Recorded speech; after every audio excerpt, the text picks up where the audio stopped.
NASDAQ. 0.3 to 0.5% each is the kind of cuts that we've seen. But post that, the US stock futures were little changed as well.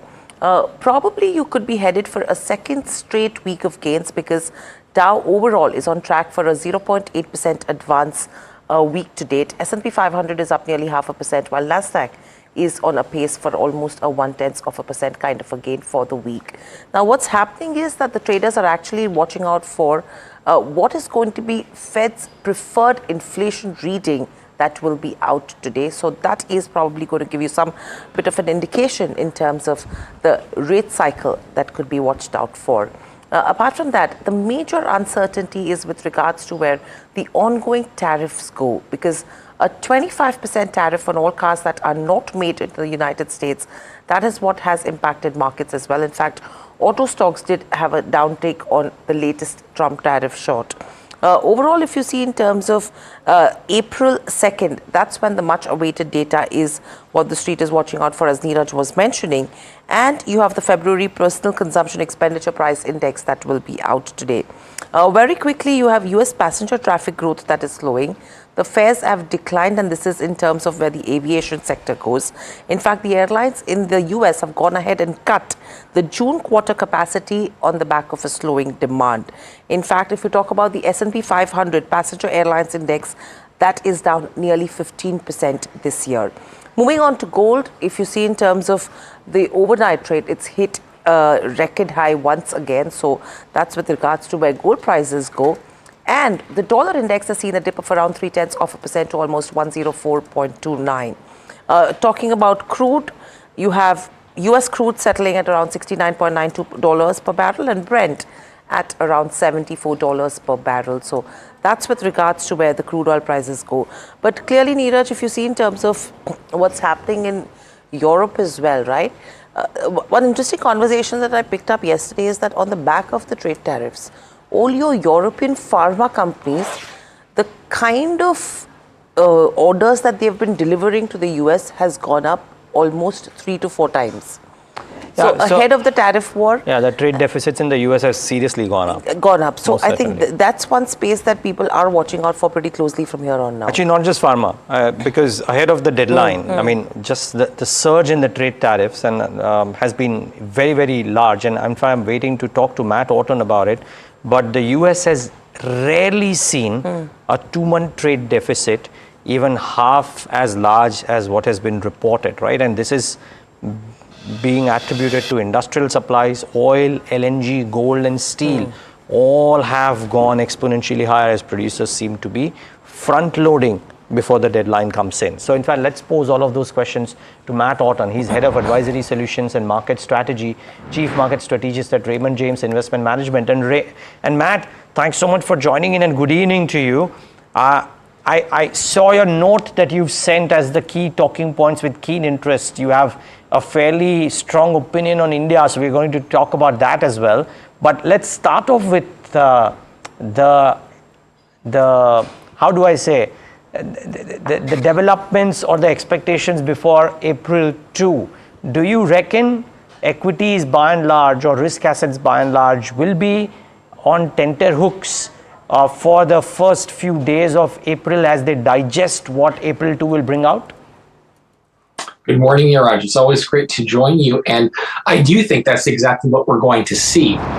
When the market had a very positive reaction last week to some rumors coming out of the White House that perhaps tariffs were going to be more targeted, perhaps not as bad as we expected them to be, I thought the market's positive reaction may have been too much, just like I think the reaction on the negative side might be a little bit too much as well. So what I've been advising clients, because tariffs come up in every single conversation that I've been having, it's to really avoid sentiment extremes and to really look at the data that comes in with the context that there's a lot of uncertainty embedded in it, and there's a lot of noise with respect to front-running tariffs. So it's very hard to get a sense of how much the slowdown is just because of aberrations with respect to the last 2 months, or is there something else that might be lurking behind? So what I'm encouraging clients to do is really try to stay light with respect to positioning. Hopefully they took our advice earlier this year and really looked at diversification,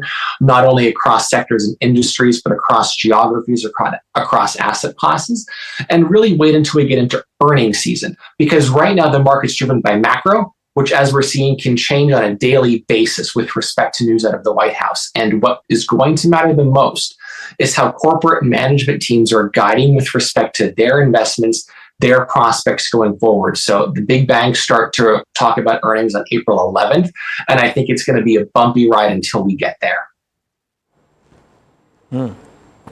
Right. So, Matt, that's with regards to how you look at it from a tariff perspective. Now, when you're looking at the earnings season as well from here on, what's the expectation that you have? Because clearly the street is divided versus, whether it's going to be value that you're going to see out of the markets or it's going to be growth. Yeah, I think we need to balance. Again, I think really the word coming into 2025 for me was diversification and better balance within portfolios. Sure, a lot of the drivers of value, such as financial, such as energy, real estate, utilities, those have all been sectors that have performed fairly well this year. And in many cases, it's been driven because of positive earnings inflections that we've seen over the past 2 quarters or so. But on the flip side, there's a lot of really bad news baked into very, very solid parts of the growth market. I mean, investors seem to have forgotten about very strong and durable secular growth drivers for information technology, for software, and the $300+ billion of investment in CapEx that we're expected to get from the hyperscalers is going to go somewhere. It's going to go downstream within those sectors, within industrials, and those tend to be a little bit growthier. And so when I look at the portfolios, it's all about being selective with respect to the companies that are most exposed to the long-term secular growth trends that are not going to be impacted by noise coming out of the White House. And I think if you stick to that playbook and balance your exposure to growth and value and stick with higher quality companies with earnings, with free cash flow, that's going to serve you well and has served you well so far this year. Matt, the other thing is about India. Now your note suggests that you've looked at India closely and for some time now, and we no longer at the levels that we were at, which is 22,000 on the Nifty. We are off that, but only 4-5% per se from those levels, or 6% at best. What's the view currently on EMs at large and India in particular, in light of all that's happening? Because now there is competition, right? China is no longer the China of 2024. Europe is no longer the Europe of 2024 as well. Yeah, I think starting just broadly speaking from a developed market perspective, I mean, Europe has dramatically outperformed most other markets this year. And I think Trump, while trying to make America great again, has also inadvertently made Europe great again, because they're finally making some of the fiscal investments and regulatory reforms that they've needed to do for such a long time. And that's likely going to translate into an earnings reacceleration going forward. So I do like Europe. I think it's run a little bit too much. So again, if people are looking to invest overseas in developed markets, I think you want to wait a little bit with respect to the European trade, and on weakness, lean into financials and lean into defense companies. Emerging markets, more broadly speaking, are doing better. Latin America is doing great. Recovery with respect to commodities and financials, again, with the interest rate cycle in Latin America. A number of countries like South Africa are doing very, very well because of commodity strength and gold in particular. And India, as you know, Niraj, is a market that I've been optimistic on for a while. The past 6 months or so have been fairly painful. But by being selective and, again, leaning into higher quality parts of the market where you haven't seen as much of an impact from the growth slowdown or an earnings deceleration, you've been insulated a little bit. And so when I look at the Indian markets right now, I still like being in quality. I, again, want to get through the April 2nd tariff because, again, India tends to be labeled as, I'll call it, one of the tariff violators, tariff villains. with respect to being very, very protective. So we'll see what Trump has in store on April 2nd. But if you lean into financials, like ICICI Bank has been one of my favorite holdings, and that's had a very, very good recovery. Names like HDFC Bank, I think look very, very attractive at these levels, and their potential for better net interest margin and loan growth. And when you look into telecommunications like a Bharti Airtel, that setup looks quite interesting to me. On weakness, I like leaning into companies like an Interglobe that's levered to continued travel, increased consumption in India, hopes for better GDP growth going forward into 26 and beyond. So that's a name, if we do get a little bit of a pullback, perhaps look to add to, because again, they're levered to strong and durable secular growth trends. Okay. Well, that's a detailed view. ICICI Bank,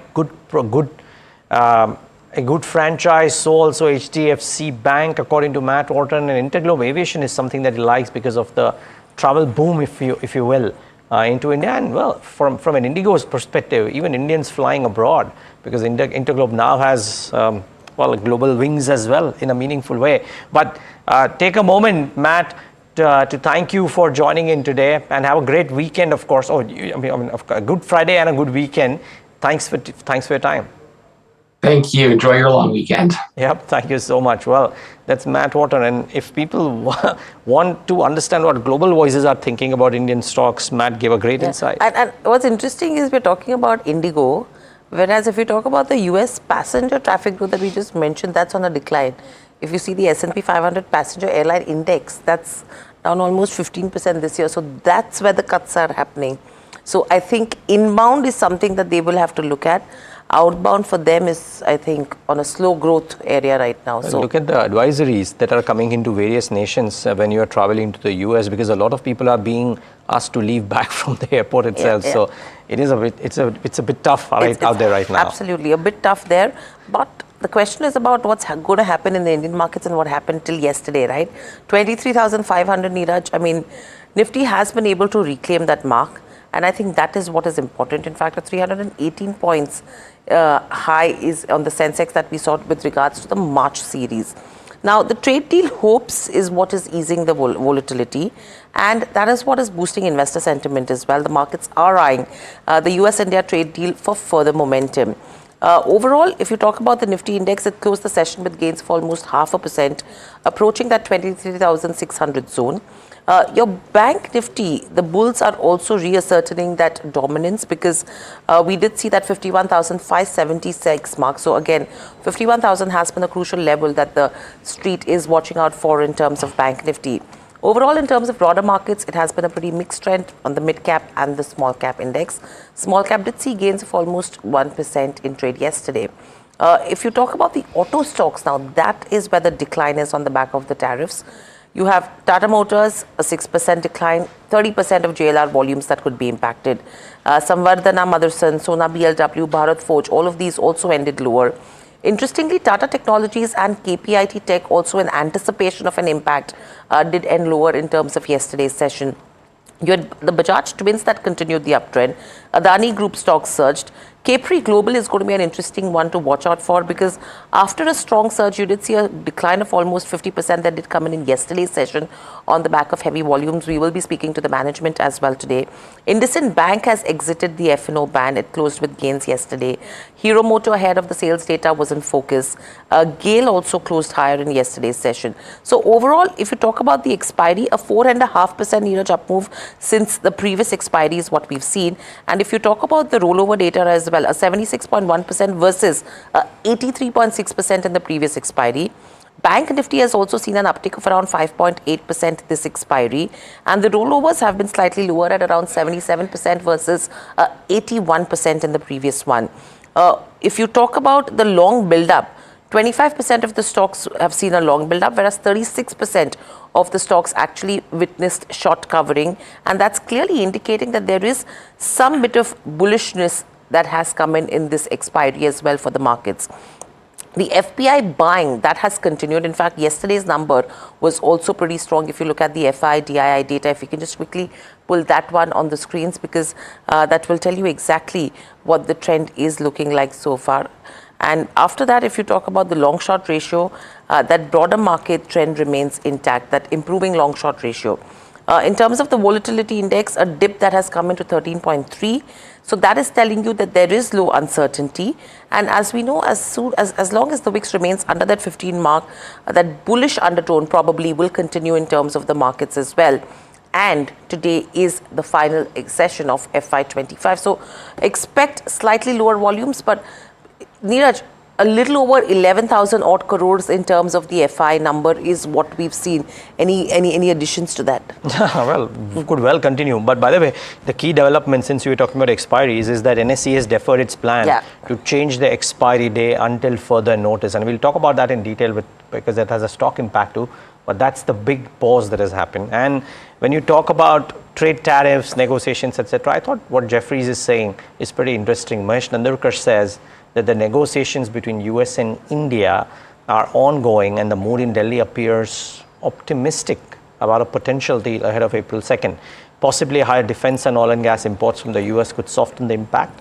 Some adverse impact for autos, pharma, textiles and alcohol is possible. So this was interesting. Now, such the trade setup for the day today, but the lower market-wide rollover suggests that the March shorts were squared.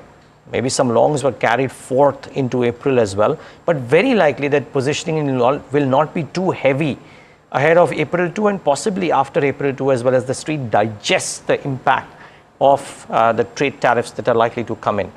Now you saw fairly high delivery percentages in stocks like Zomato, BPCL, etc. It's the talk of town.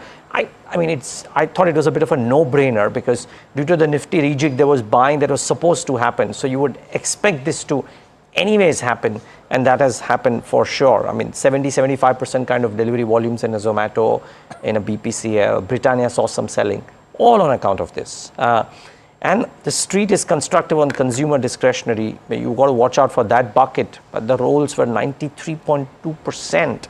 So if there's one bucket that the street went ahead and carried forward the longs, it seems to be in consumer discretionary. Now, you could argue because of one, the salaries going up in April, two, a hot summer, and therefore you have the air cooling solution companies likely seeing all of that. So that seemed to be a par for the course, and that seems to have happened. But how does the street analyze the derivative cues for March? Hiral gave a sneak peek. Let's get in Puneet to give us a complete detail of what the cues are suggesting. Good morning, Puneet. Well, good morning, Neil. So we've seen the last 10 days very strong FII flows. So going into April is definitely a big positive. Another big positive that we saw yesterday was the sharp pullback from those lows of 23,400 that we saw yesterday, ending close to the 23,600 mark. While the GIFT Nifty is indicating that we'll open, the implied open is lower today, the 23,800 mark on the resistance side is something to watch out for, while the immediate support will be somewhere around the 23,400 mark. For the Bank Nifty as well, we've of course, seen the premiums of about 185 points specifically on the Nifty. For the Bank Nifty as well, it's, closing that 52,000 mark, and specifically the next couple of levels to watch out for will be 52,300 and 52,600 on the upside. And we've seen the sharp pullback from the 50,600 resistance level. Post that, we've not gone anywhere close to that, so that's definitely a key positive. Let's also look at the open interest distribution as well, because yesterday, because the new expiry for April 3rd has begun, so we've seen a lot of maximum call option actually at 25,400, while the majority of them are still hovering around the 24,000 mark, but we've seen a lot of open interest specifically in the 25,400 mark. On the put side, we've seen the maximum at 23,500, and that has been continuing over the last couple of weeks as well. So definitely another thing to watch out for. In terms of open interest gainers as losers, let's pull those stocks up, and we've seen IndusInd Bank see some kind of long build up now after the steep correction. We'll see if it is very short lived or it continues the momentum, while we've also seen some long build up on stocks like Zomato as well as ACC. For Zomato, of course, we've seen the rejig is also part of where there are some inflows expected. On the other hand, let's look at the open interest losers now as well. And stocks such as Brokerage Industries, NCC, it's just short covering across the board for these stocks. So definitely a bullish momentum in this aspect. Finally, just if we can pull up the delivery data for yesterday, and there were 3 to 4 key stocks I want to highlight in the delivery data, because we did have Jio as one of the key stocks to watch out for, but that was on the delivery aspect. But overall, it'll be important to see how we end today's session, because of course a new expiry today, but definitely something to watch out for going into this trade. Okay, thanks for that, Puneet. So that's the derivative data. Now, with markets showing a robust recovery, and yes, the word is right, robust recovery in March, after enduring 5 consecutive months of a decline, April presents intriguing opportunities shaped by the historical seasonality trends. Somit provides a breakdown of what could be expected based on seasonality factors. Somit? Well, yes, firstly to recap, yes, the March seasonality trend has played out after 5 consecutive months of decline. March has seen a strong recovery in the markets, and to understand what's in store, April will be a key month for the markets, given the fact that in any calendar year in the last 10 years, April has given the second highest return. On an average in the last 10 calendar years, April month returns have been around 2.4%, while the highest that is what we have seen in the month of July of around 3.6%. Now, if you look at the last 10 calendar years, April month Nifty 50 has managed to close in green nearly 7 times, and as I mentioned earlier, the average returns have been close to 2.4%. For the mid cap index, that has closed in green nearly 8 times, while the average returns have been close to 4%, and the small cap index that has managed to close in green nearly 7 times, while the average returns for the Nifty small cap 100 index in the month of April has been around 5%. Now, if you look at the sectoral indices, Nifty Metal, Nifty Auto, Energy, CPAC have managed to close in green 8 times, while the average returns have been anywhere between 4 to 7%. Nifty Private Bank Index, Nifty Bank Index, Financials, FMCG, MNC and Media Index have managed to close in green 7 times, while the average returns have been anywhere between 1 to 4% in this case. And when it comes to Nifty Real Estate, Pharma and PSU Bank Index, these indices have managed to close in green 6 times in the last 10 years, while the average returns have been anywhere between 1 to 5%. The only index that has managed to close in green the least number of times is the IT index, and that has closed in green just 3 times, while the average returns have been negative 1%. Now, if you look at the stock specific data, there are nearly 14 stocks in India which have closed in green 8 times in the last 10 years of April, and the average gains have been 8% or more. Glenmark Pharma tops the list with an average returns of nearly 15%. Then there is SAIL, CAC, JSW Steel, Vedanta, Aarti Industries and Aurobindo Pharma, which have given gains of anywhere between 10 to 14% on an average in the month of April. APL Apollo has also managed to close gain around 9.5% in the month of April, while there is SRF, Poonawalla FinCorp, CG Power, Balkrishna Industries, UPL and Divi's Lab, which have given gains of anywhere between 8 to 9%. Now, on the flip side, if you look at, there are only 4 stocks which have managed to close in red nearly 7 times, and most of them are IT stocks. Infosys, HCL and Wipro, all these stocks have managed to close in red nearly 7 times in the month of April, and the average returns have been anywhere between -1% to -4%, while Solar Industries have also closed in red nearly 7 times out of the last 10 Aprils, while the average returns have been -1% in that case. That was the Somit Express. Now, Somit, I want to just urge you to take a pause and tell us, from all the analysis that you've done, what are the 1 or 2 key standout points, whether from the seasonality perspective, whether it be from a stock perspective or an index perspective?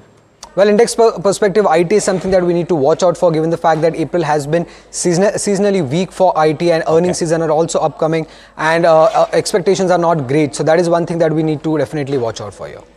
Okay, Hiral, thank you, Somit. Thank you so much for that. Hiral, watch out for IT, and I think there's a Goldman note today which says that the numbers are probably not going to be that great. Absolutely, but what was interesting in IT yesterday was the Wipro deal. I mean, one of the biggest deals that they have clocked, and if they have, and what they are saying is that this momentum will have to continue if they have to see a turnaround. And this is one of the clients which is TCS's biggest client. So that's an interesting aspect on the Wipro deal. But I think no one is very positive on IT because of the way the global markets have panned out as well, right? And seasonality not in favor. And I think 10th, 11th April is when you'll start seeing numbers come in as well. So I think it's going to be an absolute. The other aspect is there have been no buybacks or anything in the last 2 years for IT. Yeah. So a sector that we should be watching out for. But let's quickly look at the stocks that are on my radar today. Force Motors, that's going to be one counter. They have been declared the L1 vendor for Indian Defence Forces for an order worth nearly 3,000 Force Gurkha light vehicles.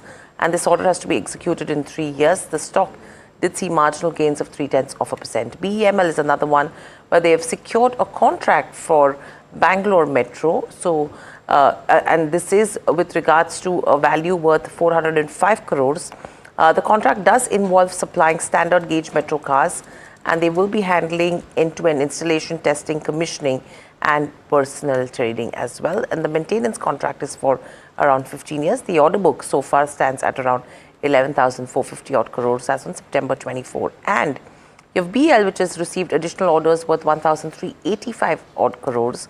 And the order includes radar spares, upgrades, electronic voting machines are also a part of the order. And their current order book for FY25 is at around 18,400 odd crores. So these three on my list, Neeraj. BSE is on my list. So NSE, viewers, as we said, has deferred the plan to change the expiry day until further notice. And Jeffries says that this abates the concerns around BSE's potential loss of market share and the impact on EPS, which was estimated at about 12%. The only thing is that the stock has retraced most or some of the fall that happened on this news. As you can see, right, went down sub 4,000, currently at nearly 4,700. So some bit of a recoupment of this has happened, but don't be surprised if there is a bit of a reaction on this one today. So do keep an eye out for this one. Gujarat Gas is the other one, which could be interesting because I believe Morbi's local MLA says that the company is going to decrease prices for Morbi customers by 1.5 rupees per SCM. And the cut in prices is not owing to the decline in sourcing cost. Now, viewers, limited point. Nobody likes interference in business from non-business parties. And if this is happening due to non-business reasons, then it's something that might cast a bit of a pale shadow on Gujarat Gas, a stock that has rallied a bit in the last 1 month. Maybe, just maybe. And I think December is when they increased prices as well. That was the last increase that did come in terms of industrial gas prices in Morbi. And now I think in a span of 3 months, again, probably the increase has not worked, it seems. Yeah. So this may bring about a negative reaction. And did you take Samvardhana Motherson? No. No, you haven't. Then that's the third stock on my list instead of going into brokerages, because this is interesting. SAMIL, of course, got hit yesterday because of all the US tariffs, etc., and other things. Now, the company is saying that the US tariffs may not have a material impact on financials of the business, because the company is saying that its products are either manufactured in US or are US, Mexico, Canada agreement compliant. And therefore, the company's view is that will not get impacted. Now, take your pick. Remember, a day or 2 days ago, SAMIL had a big upgrade, I think, from CLSA as well. So do keep an eye out for both of these. Could be interesting ones to watch in the session today. And then there are just one thing to this is in terms of the UMC. Trump has really not been in favor of the UMC, right? So I don't think so. He really wants to honor anything giving that's concessions. happened. Yes, you can give that right now, but what he does is anyone's guess. No, but think of it, right? Yesterday, Donald Trump went ahead and said that he might give some concessions to China on tariffs if they approve the TikTok deal. So never know what could happen here. Absolutely. So just watch out. Maybe SAMIL has a bit of a positive reaction. Keep an eye out for Container Corp, ONGC. There are a clutch of brokerage notes out there. So those are things that you would keep an eye out for as well. In fact, another set of stocks that is in focus is the pharma pack, especially the CDMO players with all the tariff announcements. JP Morgan believes that CDMOs will have limited impact from the reciprocal tariffs. The CDMOs are the contract development manufacturing companies. And Varsha joins in with more details. Varsha, take your time peacefully and tell us what is it that JP Morgan has to say, and what are the companies that people should keep an eye out for if they believe in the JP Morgan hypothesis? Sure. So they hosted industry veteran when it comes to the implications of US tariff on Indian pharmaceutical companies, and what they are saying is a reciprocal tariff of 10% on India's exports are likely, but the probability of more than 25% won't be there. So there may be 10% tariffs, but not more than 25%, and the large part, that is 50 to 80% of the tariffs would be actually passed on to end consumer due to inelastic demand of drugs that the US has. And what they're saying is biosimilars and the CDMO will likely to see less impact due to weak manufacturing ecosystems in US, because 70% so they have a dependence of 70% and a high pass through patients. And if what they're saying is if tariff persists in medium term, industry may see consolidation, but larger players are unlikely to exit, according to JP Morgan. And everybody is saying that because of this there will be relocation of plants to US, but do remember that it takes time. Even Lupin's management, when we spoke to them, they said the relocation of plants to US will take 3 to 4 years, with manufacturing cost being 75% to 200% higher in existing and new facility compared to India or China. And apart from India, if you see, Israel and Switzerland are other countries which can get impacted by tariffs, according to JP Morgan. And Indian companies could gain market share on the back of this due to superior cost competitiveness versus global peers, is what the view of JP Morgan is. But yes, biosimilars and CDMO won't be impacted too much.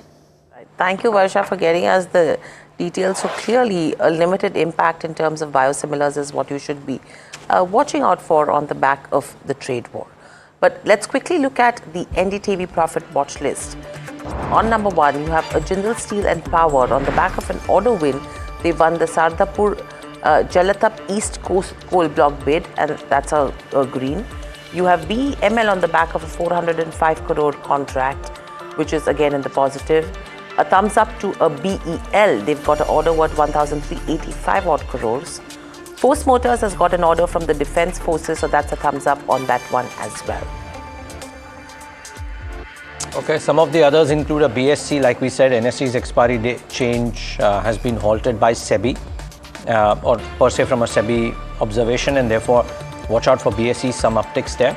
And Shree Cement, Nomura has upgraded the stock to a buy, so watch out for this one. Gujarat Gas is a thumbs down. The prices are expected to be cut in Morbi, so there could be some bit of selling pressure that could be coming in on that counter. Container Corp could see some bit of pressure, as well as Goldman Sachs has cut the target price on that one. And a Goldman Sachs downgrades again coming in on a LTI Mindtree. In fact, the entire IT space is something that is going to be on NDTV Profit's radar. So that's what we are watching out for in terms of individual stocks. But taking markets into consideration, we've been watching out for pretty closely as to how the last day of the financial year is going to end. Let's welcome in our guest, Kush Bora from kushbora.com and Deepan Mehta from Elixir Equities. Good morning and welcome to the show, gentlemen. Kush, let me come to you first in terms of the levels that you're tracking today. It's the last day with regards to FY25. Are you expecting volumes to be slightly subdued, number 1? And 2, 23,500 has been a key level that markets have been tracking. How are you looking at it? Hi, morning Hiral, morning Neeraj. Long weekend underway. I'm assuming the rest of the team's already celebrating, that is it? Oh, they aren't. Okay. Right. And then the markets are in that mood. Markets are in the mood where, perhaps you could see some uptick in volumes. I don't think there'll be a downtick in volumes because a lot of, year-ending closing trades might actually take place today. Most of them would have already been done, but whatever's left, will actually happen today. But if you look at the overall picture, let's start with that first, right? First month of positive gains after, and we're heading towards that, right? Practically after 5 months. So that's a very healthy sign. Also, if you see the FII buying has returned at least over the last few sessions, that's a healthy sign. 15% was the long position for the most part of the last few months. Now it's actually reached to 40% on index futures.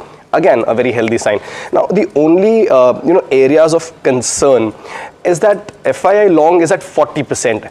that is typically about the highest long positions that they tend to have on index futures. So is there room on the upside? There is, but then we will need very strong triggers from here on. Now with the with the Trump tariff deadline looming and the result season about to kick off, I won't be surprised to see some sort of consolidation. Again, just to add to the list of healthy signs, is that for the last week or so we've been speaking about how the index was overheated on very short-term hourly charts and even on the PCR. With the consolidation that we saw over the last 2 to 3 sessions, the good thing that's happened is that all of that has cooled off. PCR is again close to 1.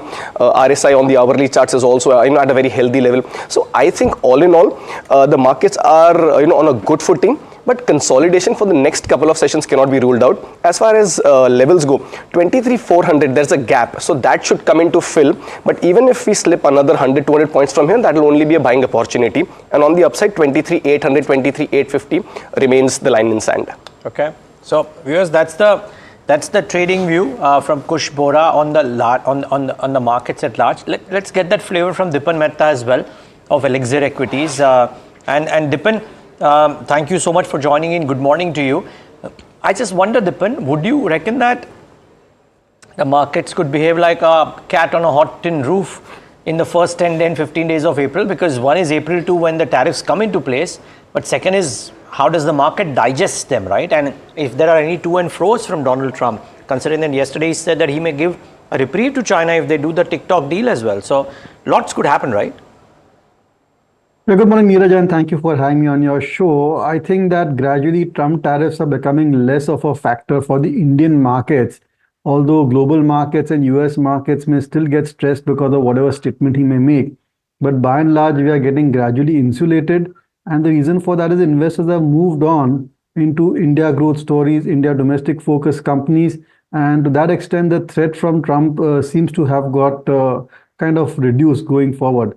And on the whole, I think the sentiment has improved in our market because of the budget, because of RBI rate cuts and overall cyclical improvement in the economy. And I think if this March earnings season is even half decent, then I would say that we have a solid bottom in place and we should expect higher tops, higher bottoms and the resumption of a new phase of the multi-year bull market which started from the COVID lows. Right. So that's with regards to how Dipan is looking at it. But Dipan, one quick question in terms of how the FIs are looking at the Indian markets, because the number that we saw in yesterday's session as well, little over 11,000 odd crores, the trend has been absolutely positive in the last 5 to 7 trading sessions. Does that mean the shift is happening with regards to BFSI? Because valuations across sectors, if you have to compare, it's BFSI, which is kind of the cheapest as compared to the others right now. And the trend has always been with FIs coming into BFSI. So do you think that should be a sector you should be betting on? Yeah, absolutely. I think we're very positive on banks and NBFCs. NBFCs more than banks also. And the fact that FI flows have turned positive after so many months or quarters, if I may say, is a very, very positive sign. And all the investors and players will consider that at least the supply coming from that side kind of has got neutralized or in a way dried up. And that would give a lot of impetus to domestic investors as well, because, domestic investors, whether they were coming through SIPs or mutual funds or even directly, one of the biggest bugbear was this continuous FI selling. And there have been so many memes also around it, all this FI selling and all, but if they come positive, then that inspires a lot of confidence. And you may see even more money coming into our markets. And some of the slowdown or the cancellations of SIPs, which we have seen in the last 2-3 months, that trend may get reversed. But at the same time, I think the primary market also will rev up significantly. And you can again expect, big ticket IPOs and QIPs and other offerings. Okay. Guys, Dipan got some of the tactical pieces so right while he tracks fundamentals so closely. It's great to hear this piece from him as well. And Dipan, one thing that maybe some people would say that maybe you need to put a lot more posts on X or Twitter, because the last one was in July 2004.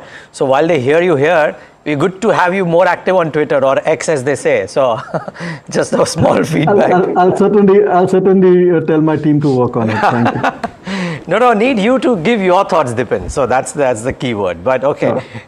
But Dipan is constructive on banks. Kush, just a quick thought. I mean, a trade on the bank nifty, if you will. What's the one that can be taken? And any stocks, Kush, or rather, what are the stocks for today's trade? So as far as the bank nifty goes, again on a strong footing, you're looking at the 200-day moving average, which is around the 51,000 mark, being held for now, and that will act as an immediate support. But I won't be surprised to see it slip just under that, and then perhaps move higher from there. So again, there is a gap around the 50,700 mark. So closer to those levels, closer to the support zone of 50,000, 50,500 is where you go out and buy.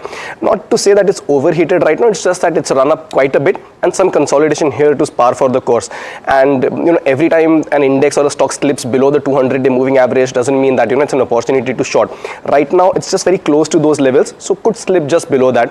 On the whole, I think Bank Nifty could, spring another rally from here, but I'm not counting too much on the FII money because, it's as fickle as it gets, right? So, right now what we've seen in terms of their return could well be them closing out the short trades that they've held for the last few months. So, just wait and watch, see if that trend indeed continues. Now, as far as stocks go, that action has been very, very, interesting. So, today also I've got two stocks and both of them on the long side.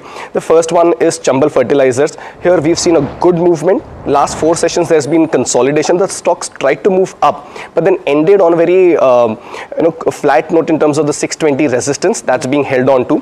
But I think once the expiry hangover is over, you'll see the stock move higher. So 635, 650 are your targets, and 605 is where you place that stop loss. From the cement pack, I've got Ambuja Cements today. The entire pack has seen a very healthy rally, and I believe that this is here to stay. This could continue over the next quarter, perhaps even longer. Previously, we've discussed Shri Cements, where the first target was hit very close to the second one. Ambuja yesterday, day before, on the back of good volumes, has been gaining quite a bit of ground. So for targets of 555 and 567 with a stop loss around the 530 mark can be considered. In fact, for the entire series also, this could end up being a good trade. So a good trade with regards to where Ambuja Cement goes, that's what you should be watching out for. Chambal Fertilizers is the second one. But moving on, we've been discussing about IT, and just a couple of days ahead of the earnings season, you have a Goldman Sachs which has gone ahead and released a note on the sector expecting limited positives in the fourth quarter with flat revenues and stable margins. Puneet joins us with more. Puneet, with the expectation, what is their call in terms of buy, sell, hold? Are you seeing target price cuts coming in? Well, largely it's a bearish note that Goldman Sachs has on IT, and it's a big downgrade coming in on LTI Mindtree for them. They've downgraded to a neutral from a buy rating earlier. Target price has also been cut to 4,500 from 6,570 earlier. Apart from that, also, as mentioned on your screen, we have seen cuts in target prices across TCS, Wipro, Tech Mahindra, as well as Infosys and HCL Tech, while the ratings of these 5 stocks has been maintained to their respective stocks. So definitely a bearish tone there. And there are 3 key points that they're making in this particular report. The first one is that they're expecting, as you rightly said, limited positives in Q4, while stability of margins will be something to watch out for in this particular quarter. The second key aspect, they're mentioning that Infosys as well as HCL Tech might see a more conservative guidance going into FY26, and that's a key negative for both these stocks, and hence we're seeing that target price cuts for both of these stocks are a little harsher than compared to TCS or Tech Mahindra as well. And the third key point they're making is that an uncertain macro environment, which we've been talking about a lot, is something may result in slower decision making, and that will of course impact the IT discretionary spending and eventually the IT companies as well, where the decision making cycle has just gotten longer than before. So overall, it's a bearish tone that Goldman Sachs has and a big downgrade on LTI Mindtree. Okay, watch out for this one. Thanks, Puneet, for this. Dipan, how would you think of IT now? Because, the first of the notes around possibly a flat quarter have started coming in, but it may not be as much about the quarter as the guidance that these guys give for FY26, right? How do you approach information technology now if the guidance for FY26 is very similar to the kind of growth that they have shown in FY25? No, I think you have to avoid most software shares and a few select ones, just a handful, 2 or 3 which come to mind, where growth can be at least kind of in the mid-teens. Other than that, I think there are a lot of challenges for Indian software companies. And one aspect or one trend which is not being discussed adequately is the disruption taking place because of these GCCs, these global capability centers. The impact that these centers are having on the business model of the IT companies is not being adequately accounted for, discounted, or even discussed in the industry circle. Because look, Indian software industry is still thriving, but a lot of the growth is coming from the GCCs. They are the ones who've taken a lead in terms of taking new offices on lease and taking on a lot of employees. So the actual job market for technical people is extremely strong, but it's just that a lot of business, I think, at least maybe not the existing business, but future businesses shifting to GCCs, and the competitive edge with the Indian IT companies had is slowly getting, I would say, that edge is getting reduced because of the GCCs which are coming into play. And that's one question that analysts should ask the IT companies: that what is the effect of these GCCs on their operation? Because you've seen the growth rates slide considerably, and now the listed players are just about stagnating. So I'd be very, very circumspect when it comes to software companies, not to mention all the global uncertainties which may impact discretionary projects. One or two or three that you say are odd ones out, they are either bottom-up ideas, or are they offshoots of tech? They may be R&D companies, they may be doing something very, very specific. I mean, how are you therefore choosing? Yeah, I think that, with usual disclosure, we and our clients are invested a company like Persistent Systems, which is very strong when it comes to providing services to the technology companies over there. I think growth rates have, of course, lowered over the last few quarters or so, but still it'll be sustainable. And then there's another company, again, disclosure, Newgen Technologies, which is not focused so much on the US market, and it provides kind of a platform for a lot of NBFCs and banks to develop, host, and host their programs and applications. So you look for companies with differentiated business model within the IT space. I was very positive on KPIT because of its exposure to the auto industry, but now that also, I think, because of the way Chinese EVs are flooding the market, some amount of effect may come on KPIT as well. So that's about it. I think I can't think of any other software company which is growing at a significant pace. You could add maybe Oracle to that list as well, but there's a lot of volatility in the earnings of that company depending upon license sales. So on the whole, it's a struggle to find growth stocks within the software industry. And so from that point of view, I'm going to be very circumspect and would like to be underweight the entire sector. Right, so that's with regards to IT majors. Very quickly, Kush, from your end, if you have to look at large cap and mid cap IT, any short candidates right now ahead of the earnings, or are you still positive? No, not positive for sure, but not going short as well, because some of them have already come up quite a bit and are looking at support zones. So the shorting opportunity might not be as as stark. So definitely avoiding the large names, that's for sure. However, in the mid and small cap space, there are a few names. The ones that stand out from a technical standpoint, Coforge very clearly stands out because 200-day moving average support, it's risen from those levels, taken out the near-term averages as well. So that's on a strong footing. Persistent also, but the one stock that we've discussed time and again and has had a spectacular run in the last week or so is FSL. Now, if you'll recall, we've discussed this around the 300, 305 levels over the last week or so. A good move yesterday, but if you look at from a week's return as well, then you've got a good 15 to 18% kind of an up move on this one. Still very constructive. However, it's now close to the resistance zone of 365. So once that is taken out, should you consider a fresh long position? For now, if you do have a position, then you should book partially and hold the rest. And once it crosses 365, you could see further up move towards the 385 mark. Okay. Now, the other thing is I want our guest's opinion on logistics as well. But from a general perspective, a lot of people are constructive on that space for 2025. Goldman Sachs has come ahead and cut the target price for Container Corp, Concor, because GS believes that the company's earnings may see further downside.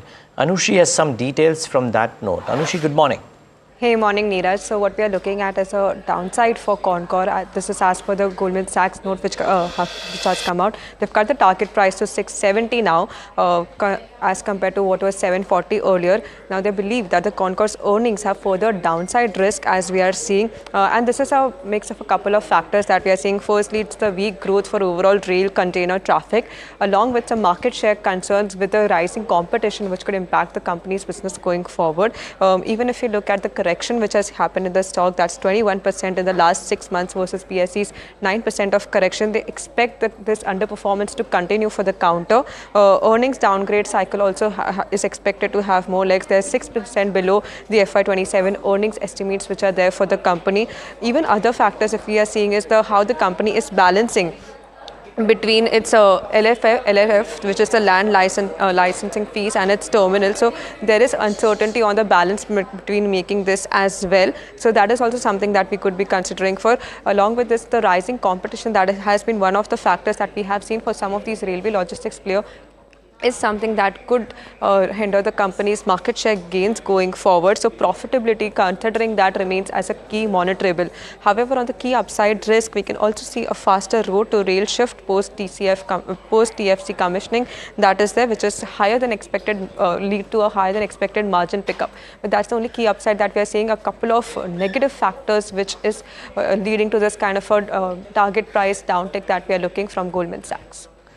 Almost becomes a forgotten story, Concor. Anushi, thanks for that. After this whole takeover conversation has gone out of the window. I mean, it's just been a one-way drag down from 1100 odd all the way to 700. Sure, there could have been spurts here and there, but if you just look at the broader trend for Concor over the last 1 year, it just kept on derating.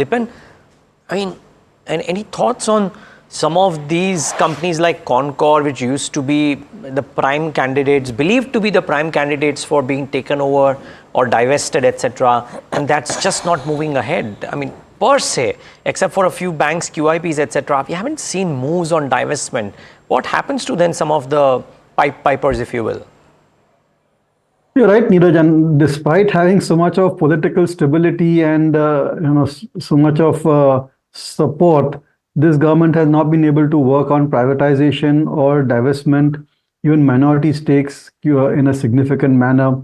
And I suspect even kind of the targets in the budget may not be met.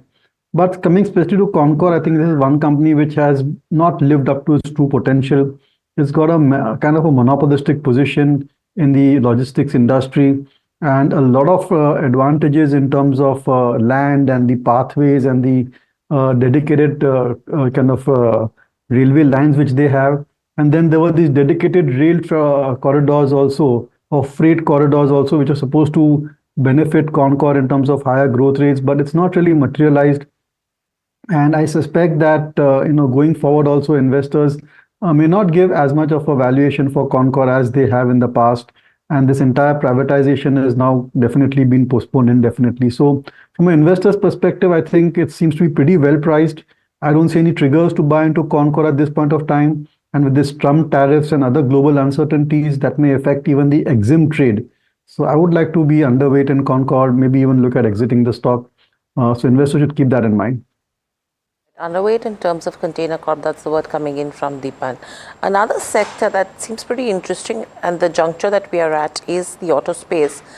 Because if you look at the kind of reactions that we've seen on the back of the 25% tariffs, there has been major pressure in terms of yesterday's session on Auto Ank as well.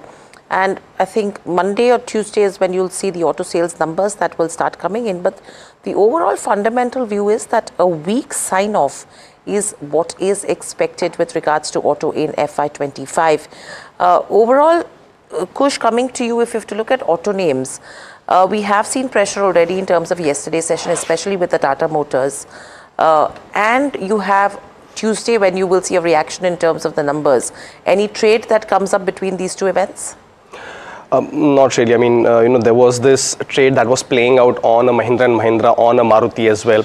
But with the recent moves that, they've seen, even that sort of goes out of the window, unless you're looking at a 6 to 12 month kind of a time horizon. So from a very near-term perspective, the momentum is missing. They've retraced from those key resistance levels. So I'll just wait and watch on this space for further developments, especially the positive ones, if any comes around. The only stock that is starting to stand out or show any kind of traction is Hero MotoCorp. I think this was one stock that we discussed yesterday in the closing show as well, where there has been a good volume pickup over the last few sessions.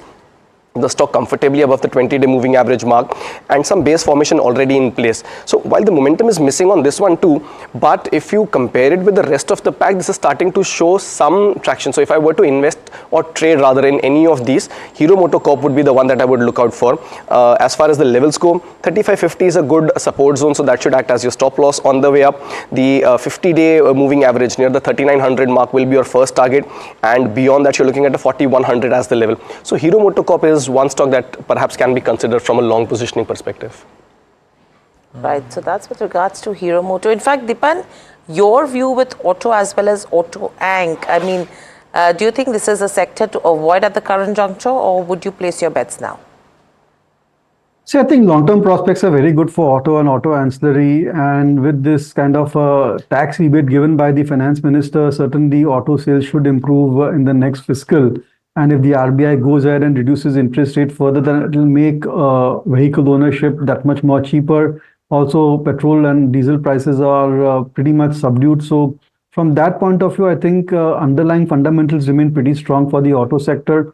But I think base effect, absence of new models to drive sales, and overall, I think a mild cyclical slowdown may mean that next 2-3 quarters could be a bit challenging for the auto industry. We may see higher discounting. And from that point of view, I think at least making fresh investments is avoidable within the auto sector. And long-term investors need to brace themselves for a few soft quarters, I think, beyond which I think things can start to improve. So I would say right now, avoid fresh investments. If you're overweight auto sector, just try and trim your holdings a little bit. But other than that, I think from a long-term investor's perspective, I would say remain invested. Okay. Well, stay on, gentlemen. We need to slip into a break. But as we do that, hear out a word from Jubilant Foodworks, excuse me, because they say that Domino's will open about 1,000 stores in 3 years, as per Sameer Khetarpal, who is the MD and CEO at Jubilant Food. In an exclusive conversation with my colleague Shesha, he spoke about the future expansion plans and the road ahead. So I think we'll share, specifically for FY 2026, we'll share in May when we declare the results, when we firm up the plans for next year. But for India specifically, it took us about 18 years to get to 2,000 stores. It took another 8 years to get to another 1,000, from 1,000 to 1,000. We believe in next 3 years we can add another 1,000 stores. So we are really moving with fast pace. It's a market with huge potential.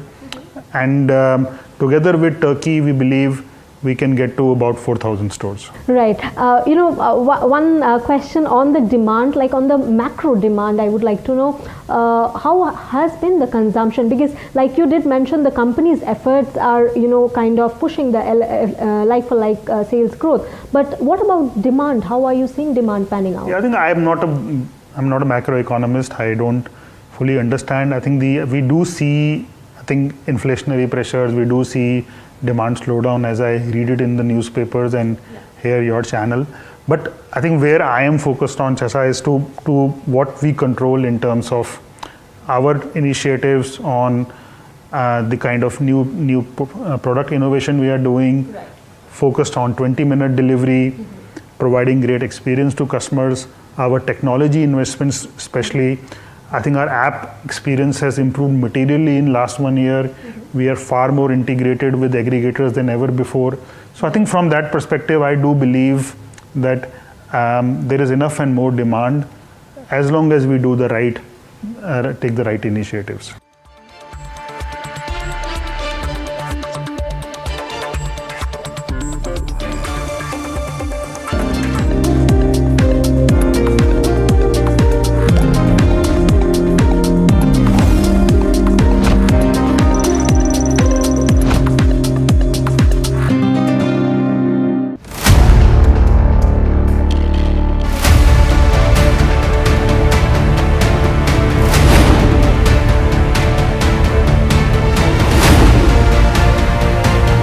He sold most of his stock, 80%, as on that date. We have requested the management to come and speak to us. They asked us, what questions will you ask? We've sent it to them. They don't want to answer it, so then let's put it to our viewers as well. 7 key questions, right? How is it that 2,000 crore goes unnoticed by all of these auditors?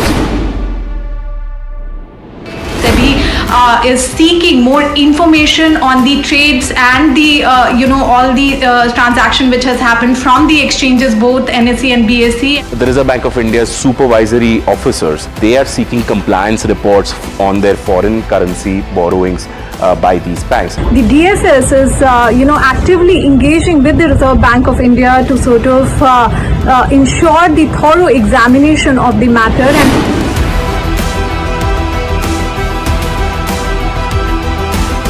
And IndusInd Bank, as part of its internal review, had found that certain aspects of its derivatives portfolio was not meeting the standard that was set by the Reserve Bank of India.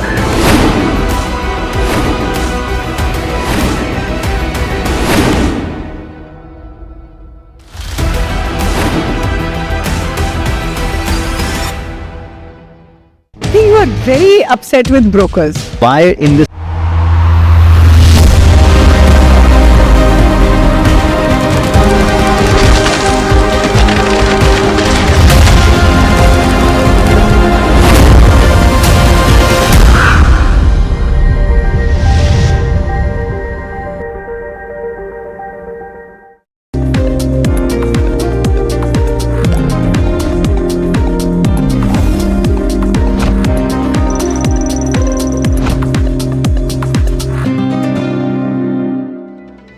All right, 20 seconds left for the pre-open session. We should get the implied open up on the screen once. Not that it matters really. You'll get to know in about 8.5 minutes as to what the opening is likely to be. But we're likely to start off on a flattish note, or maybe marginally lower, if you will, because Asia, remember, is a tick of red after what the US markets have done overnight, and the futures in the US too are absolutely flat. So we start off flattish with maybe a downward bias. The question only is, can things perk up or will they not? Clutch of developments on the large cap space as well, nifty changes that are to happen and more. First day of the new series, so lots to battle in. There is a greed and fear note from Jefferies Chris Wood as well. And interestingly, the couple of things that stand out, there are changes in the Asia portfolio that he's done, or the greed and fear team has done. And Godrej Properties has been removed, but Macrotech and DLF have been introduced, as has been Make My Trip. The key is banks have seen a reduction. Axis Bank has been removed from the long-only portfolio, the Asia long-only portfolio, and the weightages on a couple of other banks have also been reduced, while Zomato and Reliance have seen a bit of an increase. You look at HDFC Bank, there's a 1 percentage point reduction, SBI 1 percentage point reduction. So clearly on banks, some of the things, some of the weightages have been reduced. Make My Trip is an interesting one, though some of the others don't surprise me. You know, we were making this point yesterday on the closing show, Dipen, that at some point of time, despite the competition, do the platform companies become attractive or no? And Zomato at 200, is it giving you bang for the buck? Is it giving you the bargain that an investor or a trader would always have wanted? What are your thoughts? See, Neeraj, first disclosure, we are invested in Zomato, and this is like a really long-term bet for us. And given that the company continues to go on its present strategic roadmap, we would remain invested. And these companies, I think they take time to give the solid returns. They are more back-ended. And once the profits start to roll in, then the kind of growth in profits can be quite phenomenal. Having said that, I think investors who don't have an exposure to food delivery or quick commerce, this is a good opportunity for them to get some exposure, maybe 3 to 5% or less in their portfolio to either Zomato or Swiggy. Because if you believe in the India consumption story, and mind you, that's the strongest investment theme and has been for the past several decades, then you can't avoid stocks like Zomato and Swiggy. Because they are the ones where the maximum growth is there. You look around you in terms of FMCG, a lot of stocks over there have fallen off the grid because of very slow growth rates over there. And even on the entertainment side, QSR, there are so many of these micro investment themes in the consumption sector which are not shaping up as well. So if you want to go on a investment theme or a particular sector which is still showing a lot of growth, And I think it's the kind of stocks that Zomato and Swiggy are working on. So I'm long-term positive on these companies, but as I said, you need to have stomach for managing the volatility which comes in these stocks as well. And is the take similar on, let's say, a PB fintech, Dipen? Different kettle of fish, even though it's a platform business. I think it's true for PB fintech. It's true for Paytm as well. I think these are companies which are still evolving, and you will see a lot of volatility in their stock prices and their earnings. But slowly but steadily, they are creating a very solid business model. And give them 2 to 3 years or so, and these companies, in terms of valuation, in terms of return ratios, in terms of profitability, will be significantly higher than what they are. Just kind of assuming the same growth rates that they have in the last 2-3 years or so. So from that point of view, I think that if investors looking for a portfolio of, say, the late 2020, like if you're looking to build a portfolio for 27, 28, 2030, then these are the stocks, I think, which will give the highest returns and create the maximum value. It's not going to come to the existing large cap stocks, which are anyway having a massive slowdown in their growth rates. Kush Bora, these platform names, the charts will not probably be looking good. Are they close to some bottoms? I wouldn't call them bottoms, but a very close support zone for both of them. In fact, if you trace the rally that started somewhere in early 2023 for both of them, you will see that Zomato has taken support at the 38.2% retracement, while PB Fintech has actually taken support at the 50% retracement level. Now, while I remain constructive on Zomato, my only caveat here is that Zomato's just been included in Nifty, and hence the flows will come in, and hence you will see some support around the 200-day moving, or rather the 200-day price point, where it's been holding for some time. Very close to support zones, not a very comfortable trade to make. So wait for some time, see if it indeed does take support at 200, rebounds from there. That's when you go out and buy. Opposed to that, PB Fintech has had a good run. It's seen a good volume action over the last 5-10 sessions. 20-day, 50-day moving average cross, knocking at the doors of the 200-day moving average, which comes in at 1675, not too far, right? So once it crosses that, it could enter into a fresh leg of up move. So that's when you consider PB Fintech. Zomato, as I said, wait and watch because of the 200 support zone that it's trading very close to. And so that's with regards to where Zomato goes. 205 is what we are watching out for in today's session. But at 9:05, it's time for the big brokerage call of the day. You have Nomura, which has released a note upgrading Shree Cement to a buy. Puneet joins us with more details. Puneet, over to you. Well, thanks for that. It's a big upgrade coming in, on Shree Cement from Nomura. The cement space has been in the news.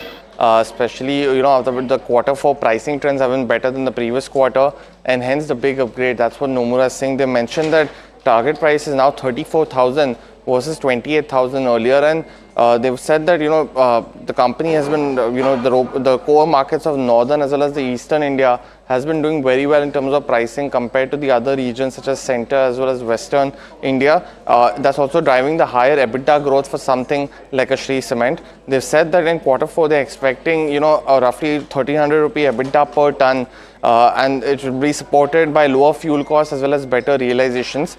They've also said that above industry average volume growth will be done by asset sweating, and the company also has heat exchangers, so that is another big positive for Shree Cement.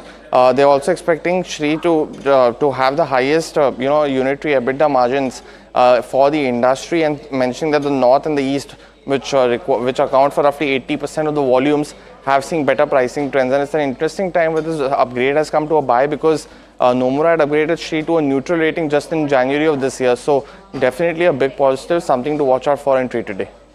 So Shree Cement, a stock that you should be watching out for, could see some bit of an upside. 2% is what you're already looking at the moment. Deepan, very quickly, in terms of not even only Shree Cement, but the cement space as a whole, how are you looking at the trends currently? We're very positive on cement, and I'm surprised myself because generally I'm pretty much negative on all commodities and haven't been positive on cement for many, many years. But I think you can see a cyclical upswing coming into cement. Base effect is benefiting them, and overall I think the consolidation will lead to better margins for the industry, and eventually I think that construction will pick up, infrastructure development will pick up. That will support the demand which is coming through. So very positive on cement is just that it's going to be a trading play for the next maybe 6 to 12 months or so. I'm not that optimistic on the 3 to 5 or 10-year prospects of cement industry, but next 6 to 12 months looks very positive. That's interesting. Dipan is saying that he surprised himself with the optimism around cement. Don't hear people usually say that, but that's an interesting take. Dipan, is it across the board, the preference, or could it also be that some might do better than others? I mean, a lot of people are very positive, for example, on the Andhra Pradesh cement companies because of the whole Amravati development. No, I think that if you ask me which stocks look best in the cement industry, I'd go with the Adani twins, that is Ambuja and ACC. From a valuation perspective, from the fact that they have some more way to go in terms of improving their efficiencies and therefore operating profit margins and return ratios, and also the fact that they're an aggressive player when it comes to acquisitions. From all of those aspects, I think within the entire cement industry, they seem to have the best risk return profile. In our opinion, they're the best investment, although they may not be the best cement company. Okay, best investment out there. Well, it seems, Kush, that you were constructive on cement this morning as well and been there like that for the last 2-3 days. Spot on. In fact, just to recap, Shree Cement, was our call on 26, just 2 days from now, 2 days ago. 30,750 was the second target. It looks like we'll be opening very close to that. So if you want to celebrate your long weekend, rather comfortably, take some money off the table. If not, you could then hold on to this one with a stop loss around the 30,250 mark, because the momentum's fairly strong with this one. And Ambuja, as even Dipan mentioned, so that's a consensus trade, perhaps, was the call for today. So yes, overall constructive on the back. Shree Cement and Ambuja, these are some of the names that I would go with. Okay, just some rates. Now that 908 has happened, just want to mark some stocks. Can you pull up Godrej Consumer once and just see what that stock is doing on a flat day for the Nifty? I wonder if there is some corporate development here. There's no other reason that I could spot for an 8% downtick here. Keep that in mind. Okay, we'll get back to you on this, by the way. The other one is BSC, which is up 7%. The battle of the exchanges, if you will. And it seems that for now, it's neutral or it's status quo relative to what it was before NSE decided to change its expiry date to Monday. So it's status quo, and that's led to BSC gaining quite swiftly, I must say. Whether you are invested in BSE or not is one thing, but if you trade Bombay Stock Exchange, the stock, the moves are very, very swift, very pronounced, and very quick. So I'm going to take the view from Kush on BSE, though it might be difficult to call that now that a bit of a rally has already happened. It's rallied from sub 4,000 to 5,000 in a matter of 5 to 7 days. Kush Bora, more here? And across those days and across those levels, the one consistent view that I had on BSE was buy. No matter what, I mean, ultimately, we know what kind of business it is in. Plus, even if you see the kind of moves that it's made over the last year and a half, they've been spectacular. 200 moving average support from a medium-term perspective. If you go a little further back, then the retracement has been pinpoint at the 61.8% mark and rebounded from there. So right now, you're right that the bulk of the rally from those low levels has obviously played out, and might be a good idea to perhaps come up and book some profits today. But on the whole, the stock is now once again on a very strong footing. If you see some kind of a pullback towards the 4,800, 4,850 mark, should be a good idea to start accumulating for levels of 5,100 and 5,350. So again, very constructive on BSE. And yeah, I mean, this move is again a very healthy one, although the near-term gains are perhaps done and dusted for now. The battle of the exchanges. In fact, we have an NDTV Profit exclusive or a story that we've put out as well, that the NSE IPO might actually get delayed for a couple of years as well. So just trying to understand, one, that though it's now nearly as liquid as any can be, I'm just trying to understand, do you have thoughts on either of the two exchanges as stocks? See, I wouldn't want to comment on NSE because it's not listed, but BSE, I think at these valuations appears to be expensive. Investors tend to forget that exchanges are a cyclical business, and last 3-4 years we have seen great progress made by BSE. Certainly, their options trading has started to contribute meaningfully to the profits, but a lot of the future upsides have got to an extent discounted. And the regulatory threat still remains, I think, because if the options volume tend to go up significantly higher, immediately you will have SEBI putting in some curbs to prevent retail investors from speculating in the futures and options market. So I would be a bit circumspect. I think it's a great stock. If you're already owning it, it's an easy decision to remain invested.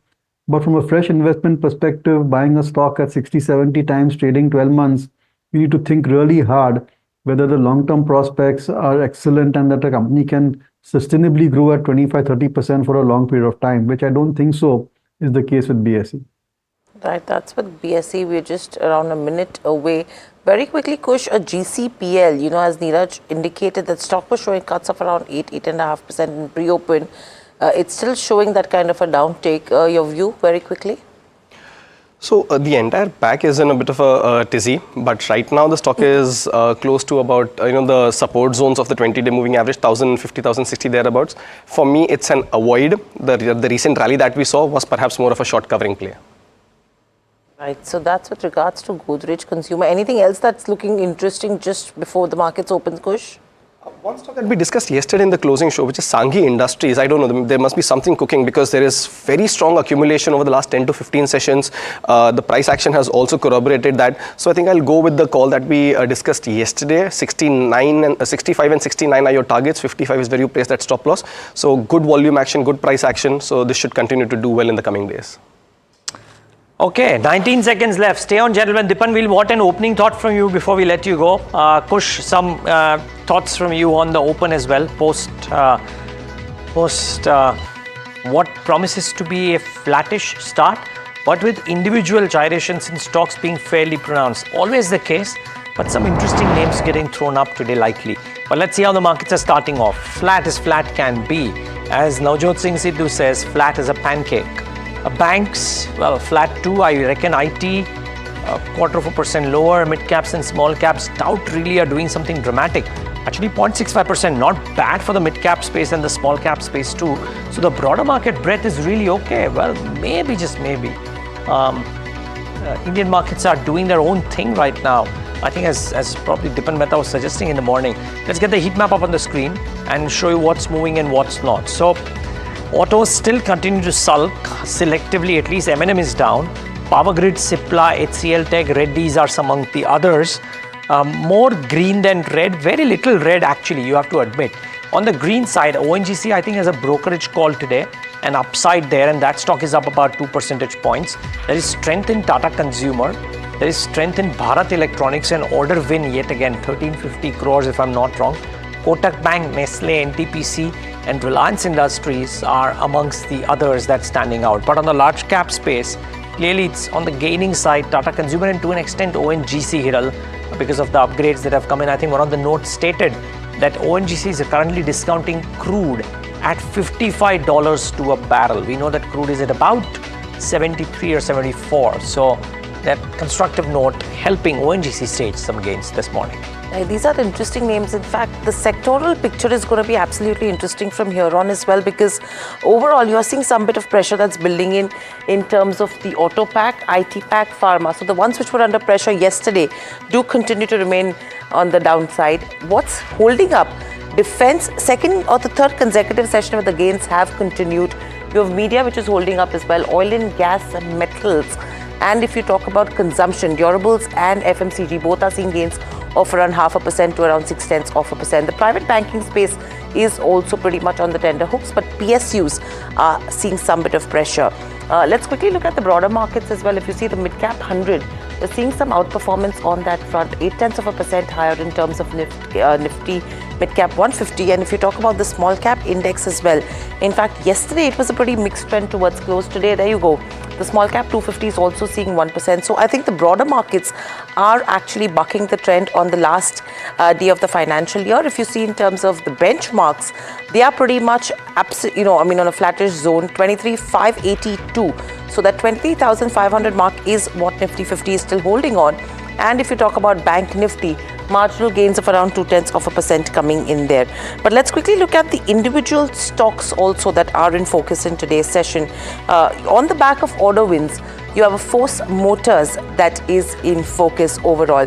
Let's pull up that one on the screens. They've got an order from the Indian Defence Forces. That stock is seeing gains of 7%. BEML, again on the back of order wins, is up around 3%. BEL, again, order wins, again, that strong moves on that one. JSPL is another one. They've actually won the Saradapur Jaltap East Coal Block. That stock is seeing marginal gains of around 0.5%. And HAL, where they've seen a marginal uptick of around 1,000 odd crores in terms of the order book. The order that they've got as well. So 0.7% on that one. So these are the ones on the order wins. BSE, let's pull up that one. That was an interesting one because the SEBI has proposed expiry for NSE and that remains unchanged. 10%. Neeraj, that's going to be an interesting counter to watch out for. The expiry day conflict is giving BSE gains of 10% in today's session. Gujarat Gas, on the industrial gas price cut that is expected in Morbi, is seeing a positive reaction today. Asian Paints, let's pull up that one on the screens as well because an additional capex of around 690 odd crores is what they have called out for. 0.6% higher there.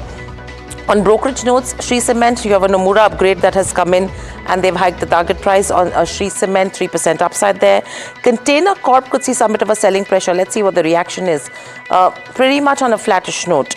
ONGC has maintained Jefferies has maintained a buy on ONGC at 3% upside there. Apart from that, you have a LTI Mindtree, where Goldman Sachs has gone ahead and cut the target price, and that stock is down almost 1.5%. But Neeraj, the key highlight today is a Bombay Stock Exchange, a 10% up move, and I think a GCPL is what we should be revisiting now. GCPL is flattish, thankfully, Hiral. So maybe it was a freak number that got showed because GCPL is now probably 0.8 or 1%, 0.12%, so flat as flat can be. But yes, I think on the gaining side has to be BSE. Dipan mentioned that this now starts to look expensive. I wonder if Inox Wind is the lone star or is Suzlon also moving up, because Inox Wind is the second best performer on the Nifty 500. Suzlon should come up on your screen, about 1.91%. Inox Wind Energy could be in the green as well. So that's the other interesting set of names to watch out for, Wind Energy. MCX up about 4%, so keep an eye out for that one. Zen Technologies 3.5%, so keep that one in focus. Aegis Logistics on the downside. First Source takes a bit of a step back today. Hitachi Energy, after the flare up yesterday, is down about a couple of percentage points. M&M and Hyundai are amongst the passenger vehicle companies that are looking slightly soft in trade. But interesting. Dipan, before we thank you, a word on this whole, on this energy transition piece, right? Got beaten down really badly in this correction. I mean, everything did. These ones too.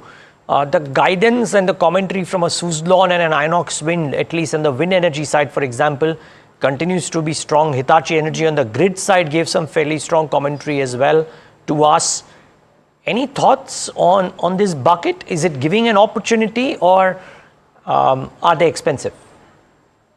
Neeraj, I think we're very positive on all the renewable equipment manufacturing companies, be it the wind power or even the solar power equipment companies. And I think that when you look at the entire capex cycle and the capital goods industry, these are the sectors which have the highest growth rates, great earning visibility, and I think very good long-term prospects as well. So we want to remain overweight on the wind turbine manufacturers, on the solar equipment manufacturers as well. And although they're expensive, the earning visibility is great and they're all expanding their capacity significantly. Some of the solar energy companies, I think they're going to backward integration also, which may improve their margins and reduce uncertainties around imports. So many positive dynamics going for both the sectors, and I think investors should remain overweight in these companies. Okay. Dipan, we'll let you go on that note. Thank you so much for taking the time out and being with us and giving us your thoughts. Appreciate your time. And have a great weekend, of course. Well, Kush Bora, before we get to what you are observing, a word on the wind energy companies. So Inox Wind Energy, Suzlon. I'll throw in an Inox Green there too. So not a bad move on Inox Wind. I mean, the stock's been consolidating, but with a positive bias, and there's a range that's playing out. 158 on the downside and 175 on the upside. Volume action hasn't been all that great to suggest that that 175 resistance will be taken out. But if you were to trade, then not a bad idea to trade this range where closer to the 160, 158 mark you go long and then book out some profits around the 175 mark. That's on Inox Wind. Inox Green, trying to find its feet, some support near the 115 mark, but the momentum's missing, volume action just picking up, so I'll be a little watchful on that. Suzlon, yes, this is one stock that has actually moved higher in the last week or so, that you've seen the stock take resistance around the 58, 50, 59 mark. Could perhaps be because of the expiry play where the focus was more on the derivative stocks. From here on, this uptick could resume. But I would wait for the 59 level to be taken out. Once that is crossed, you could see the stock head to the 200-day moving average near the 63.50 mark, and beyond that you're also looking at a 68 kind of a level. So yes, the risk reward ratio, despite the move that it's seen recently from 48 levels, still very much favorable. You might want to keep your stop loss near the 54 level. Right, so stop loss at 54 in terms of Suzlon. Another stock that comes to my radar right now is a Procter & Gamble. Strong moves in today's session. Kush, what are charts indicating? Are you seeing buying interest which is going up, or are you seeing some bit of these should be levels one should be exiting? That's P&G Hygiene, right? Yes. No, that hasn't really done all that great in the last many months, and what you're seeing perhaps could well be a dead cat bounce. So nothing significant on this one just yet. Might as well avoid. Okay, and how do you look at Idea Forge in today's session? Along with the Idea Forge is a Capri Global. Capri Global, we'll be speaking to the management as well, but a 7% up move today after the kind of dip that we saw yesterday. You know what, the last two sessions, not including today's, have seen the stock be very volatile. I mean, if I was just to give you the exact levels, yesterday the stock touched a high of 231 and then went on to close near the 164 mark. Wild swings. Before that also the stock had a similar move where, the volatility was far too much for my comfort. So I would right now avoid. And anyway, even if I exclude the last 2-3 sessions moves, the stock hasn't really done all that well. It's been seeing some sort of a battering for many months now. Some positive divergences suggesting that there could be some upside, but with this kind of volatility, it's not something that I would want to dabble into. Okay.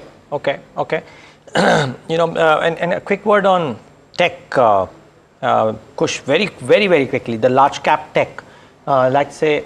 Only large cap. I'm only talking about trading in an Infi or a Wipro or a TCS or an HCL Tech. A very clear avoid. Now to answer Hiral's question which she asked me earlier, is there a short position? There is one building up on TCS. So with the stop loss around the 3700 mark, you could play for a short trade for levels of 3575 on the downside and 3500 as well. So perhaps a short play, no long positions on the big names just yet. Okay. Well, speaking of IT, will buybacks make a comeback for IT? That's a question we are asking today. Now, Somit Johnson with some key data points on buybacks by top Indian IT companies and whether we are at the cusp of one more such period or not. Somit. Well, yes, buyback in IT is something that used to be very common in past, but in the last 2 years, we have not seen any of the major IT companies doing a buyback. In fact, TCS, Infosys and Wipro were the top 3 names which used to do buybacks quite frequent before 2023. In fact, if you look at TCS and Wipro, they have done nearly 5 buybacks from 2016 to 2023, while Infosys has done nearly 4 buybacks from 2017 to 2023. So it was quite common among these 3 companies at least to do buybacks, but in the last 2 years, we have not seen any buybacks from the top IT companies so far. Now, if you look at the past buyback details, here are some common trends that we have seen. For TCS, the buyback amount used to be anywhere between 16 to 18,000 crore rupees. The buyback price used to be at a premium of anywhere between 11 to 17% to the current market price back then, and the cash balance as of their books before announcing the buyback used to be around 50,000 crore rupees for TCS. Now, when it comes to Infosys, the buyback amount used to be anywhere between 8,200 to 9,300 crore. The buyback price used to be at a premium of anywhere between 19 to 32% compared to the current market price back then, and the cash balance before announcing the buyback used to be around 30,000 crore rupees for Infosys. Now, when it comes to Wipro, the buyback amount used to be anywhere between 9 to 12,000 crore rupees. The price used to be at a premium of anywhere between 16 to 19%, and the cash balance used to be around 40,000 crore rupees for Wipro. And now, if you look at the current cash balance of all the IT companies, TCS cash balance, adjusting for the special dividend that they announced in the past quarter and the free cash flow that the company might generate, it's around 46,000 crore rupees. Infosys cash balance as of Q3 was around 40,000 crore rupees, while for Wipro it was around 50,000 crore rupees. Now, given the fact that their cash balance remains quite strong as of now, there is a high possibility that with the fourth quarter results, there could be an announcement of a big buyback coming in from the IT companies, given the fact that we have not seen any in the past 2 years, or there could be another special dividend that could come in from the IT companies. So keep an eye out for IT companies. Q4 earnings will be starting in the next couple of weeks, and these announcements will be something important to track from the IT sector. So whether it's going to be in the form of buybacks or dividends is what the street should be eyeing from here on as well. Thank you, Somit, for getting us the details. But staying at the top of the news with BSE, which did see gains of 10%. Let's see where that stock is right now. You have the National Stock Exchange, that's the NSE, that could be facing a potential delay in its much-awaited IPO following a detailed letter from the market regulator SEBI highlighting several shortcomings. In the letter, seen in late February, SEBI had advised NSE to pause its listing plans for 2 years to address these concerns. My colleague Shrimi brings in the reports. Shrimi, over to you. Yeah, rightly so, the NSE much-awaited IPO plan has hit the roadblock as market regulator SEBI has written a detailed letter highlighting deficiencies and shortcomings in the NSE IPO process. Now, what we have been given to understand that among many such shortcomings which was flagged by the regulator in its February letter, some of them are actually related with its stake in the clearing corporation, remuneration of the KMPs, and some internal issues. Now, industry sources tells us that those are actually unrelated with the IPO process. However, SEBI advises NSE to review all those concerns, address all those matters adequately, and come back after 2 years with a fresh proposal. NSE, who has filed the prospectus in 2016, almost 9 years ago, have been grappling with many legal issues, including co-location matter, and was close to sort of settle with all the agencies, including the regulator. And that's why they are hoping to have a market debut and sought no objection certificate last year itself. But for now, it seems it will take some time for NSE to address all those concerns and engage more with the regulator to pave the way for future listing. Interestingly, the letter was sent to NSE right around the same time when the former SEBI chief Madhuri Bhuj tenure was ending. With new chairman Tuhin Kanta Pandey on this particular matter in its just concluded board meeting on Monday said that they are reviewing the issue and then perhaps decide how to take it forward. Well, this is from Shrimi, and of course NSE's also done one more thing, by the way, aside of the fact that the IPO may be delayed, that it's deferred the move to change the expiry day, and we've spoken about it in some detail. Let's get Anushi for more. Anushi. Hey, thanks for that, Neeraj. So what has happened as NSE has deferred the implementation of its Monday expiries. Now this was going to be implemented after April 3rd onwards, and they have deferred it until further notice. This is after Monday expiries were deferred after SEBI consultation papers on the Tuesday and Thursday as expiries which were there. Again, the SEBI aim is to reduce the market volatility which is there and provide predictability to traders, through which they do not want the first day or the last day of the trading session as the expiry date. As we are seeing, SEBI also wants a prior approval before the exchange changes the expiry day that we are looking at. Again, this move comes after the consultation paper on the overall expiry days uniform expiry days that we are looking at.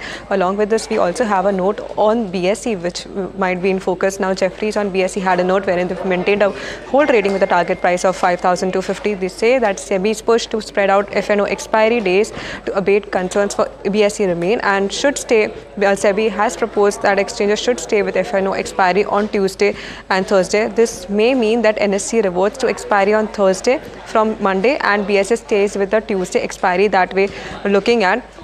Again, this will abate concerns around BSE's potential loss of market share and impact on EPS, which is estimated around 12% of range, and clarity on this open interest limits is awaited, but impact of that is lower for BSEs that we are seeing. Again, the stock has retracted majority of its fall, but lower regulation risk and better markets can aid in re-rating for BSE again. So BSE would be in focus on the back of this development that we are looking out for from NSE. Okay, interesting. Thanks a lot for that, Anushi. And well, I just wonder, 6% was the pre-open and then it flared up even higher. If somebody is long on BSE from the lower levels, Kush, I know we are revisiting this over and over, but because it's a stock of the morning, what do you do with BSE now? You book profits because at the current juncture the stock is now at the resistance level of 5200. We did mention that if you have a position, not a bad idea to book partially. Now would be a good time to maybe exit completely if it is a near term trade, and then re-enter close to the 4800 4850 mark. That's where the support is, and I typically don't like these gap ups because they tend to eventually come in and fill, and now that's there's one created at the 4750 zone.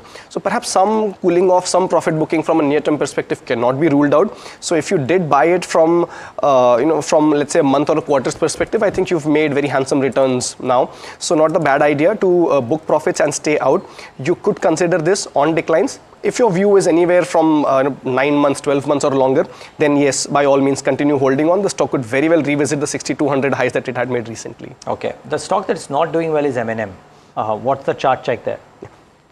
Actually, very well observed. The stock was attempting a rebound. It was attempting, a breakout, but that's been, given into. And now the recent low that it had made close to the 2500 mark, 2550 mark comes into test. So a wait and watch kind of an approach. If you're a trader, don't jump in just because a heavyweight stock like Mahindra & Mahindra is down. Right now, not a very healthy sign. 2550, if that is breached, then the stock would actually hit lower, close to the 2400 mark as well. So Mahindra & Mahindra right now is a wait and watch. Okay, the other one is ONGC, and one of the reasons why ONGC could be buzzing, and we spoke about it in the morning, that or when the market opened, Jefferies has come out with a note. They have maintained a buy with the target price of 375. Now Jefferies is saying that the stock is discounting $55 per barrel in terms of a crude price, whereas the actual prices, as we know, is higher, of course, which makes the risk reward favorable. Jefferies said that the reforms in gas and crude pricing support an EPS CAGR of 14% from FY25 to 27. So pretty strong beliefs from Jefferies. Remember, crude prices have been on an uptick in the last 5 out of 7 days. They have inched higher on tighter supplies. Now, this is not necessarily something that will continue because the global economy is a bit tentative, if you will. But for now, because the prices have surged and because ONGC is trading at the valuation that it has, Jefferies seems to be constructive there. Kush Bora, for somebody who doesn't have any trade thus far, does ONGC, or for that matter in Oil India, give you an opportunity to go long? Would there be a trade in Reliance as well? So Neeraj, not a big fan of the oil and gas space, even if you're trading, because the momentum is very short-lived, news-based, and tends to fizzle out equally quickly. Correct. So with that caveat, I might just add that the downturn that started in mid-August, right? For ONGC, there's been a falling trendline resistance. Today, the stock has convincingly broken that and trading higher. So even though it is up about 5% or so, or was up about 5% or so, now about 2%, it's not a bad idea to consider this from a momentum play. The targets on the upside are 265 and 275 as well. 235 is the stop loss. But remember, as I said, these are not trades that you want to buy and hold for a very long time. When there is news, when there is momentum, you enter, book out your profits, and then look for another trade. So yes, from a near-term perspective, you could look at ONGC as a trade. Reliance is shaping up well, but the resistance of the 1300 mark acting up very strongly. So past 1300, Reliance might get some momentum, and hence that's when you should consider. Right, so that's with regards to RIL. Two companies which have seen block deals happening is a IOB and a Kesoram Industries. Let's just pull up both these charts and see what the stocks are doing. IOB is down around 6% in trade, and you have a Kesoram Industries as well, which is seeing pretty a flattish move, but a strong one on that one. Very quickly, Kush, any picks from IOB and Kesoram? Both avoid. Kesoram, from just the price point that it trades at, doesn't really fall on my radar. And IOB has been in decline for some time now. So despite the kind of deal that you've mentioned, nothing really going for it. So both are a very clear avoid for me. And avoid on both these counters. But moving on, you have Avenue Supermarts, that is in focus. In fact, yesterday as well, a couple of brokerage notes did come in on this one. And now you have a CLSA, which has a target price of 5,360, and they have maintained their outperform. Somit is standing by to get us more. Somit, the 2.5% up move on Avenue Supermarts today. What is CLSA bullish on? Well, CLSA has come out with this bullish note on Avenue Supermarts, where they have maintained the outperform rating on the stock with a target price of 5,360, which suggests a return potential of more than 30% from the current levels of the stock. Now, if you look at what the brokerage is saying, they are saying that as of March 27, DMart has opened nearly or added nearly 15 stores in the fourth quarter, taking the total FY25 store count to 37 stores. And they're expecting DMart to add more 10 stores in the next 4 days of the financial year. Now, they believe that the company is well positioned to accelerate store additions in FY26 as well, and they are saying that DMart tends to open stores in line with the cash generated in the previous year, and with increasing proportion of stores in tier 1 cities, the number of store additions could be much higher, given the fact that the cost of land in these areas are much lower. Now we all know that DMart owns its own stores, and given the fact that the cost of land in these areas will be much lower and the cash generated by the company will be on the higher side, the number of store additions for DMart could accelerate in FY26. That is what CLSA is suggesting. They are also saying that the consumption of staples does not vary significantly in these areas, which would mean that these stores could generate higher returns for DMart going forward. So the brokerage is quite bullish on DMart, and they say that DMart remains one of the top picks in the country with a return potential of more than 30%. Right, a return potential of 30% in terms of Avenue Supermarts, nearly seeing gains of 2.5%. Thank you, Somit, for getting us the details. In fact, thank you, Kush, as well, for joining us on the show and giving us the top picks and the stocks that you should be avoiding from here on. And clearly, some shorts that are being built on a TCS is what he is indicating now. But moving on, you have a Capri Global. That stock has seen interesting moves over the last couple of trading sessions. If you see today as well, it's up 4.5%. But let's just pull up a 5-day chart to understand the kind of moves that we've seen. Yesterday, there was a good amount of profit booking that did come in. There you go. Hit a high and then from there corrected to levels of 171. Now, what's happening on this counter and why are these kind of volumes so high is the key question. Let's head across to Rajesh Sharma, MT and CEO at Capri Global. Rajesh, good morning and welcome to the show. This is Hiral on the side. I mean, unusually high trading volumes is what we've seen in the last couple of trading sessions with a Capri Global. Anything that you would want to share with us or, that you're aware of as to what's happening? Yeah, good morning. So there is no negative news or positive news. We have not declared yet our quarterly result. The quarter is not over yet. So I really do not know that why there was such a large trading. But that there a lot of delivery volume have happened yesterday, which was quite high. So maybe possible because of that there was a transaction of about 8 million shares yesterday. So maybe possibly because of that there was heightened activity. There was some research report released and all that, but exactly we are not aware what exactly happened. Except that bulk deal have been reported and some high volume for delivery have happened. Okay, and this is just not a phenomena, Rajesh, of the last 1 or 2 trading sessions. We've been witnessing this over the last couple of trading sessions. So, I mean, what is it? I mean, what's the conversation that you're having with your investors? Anything that you can tell us? So, no, basically investors only update what is happening and all that. And since now we are in the process of meeting investors on a non-deal roadshow, that preparations are going on where we are scheduling some of the meeting. But besides that, HR will not release or share any other information which otherwise is not available in the public domain. Okay. Now, when you look at the numbers as well, the third quarter has been strong.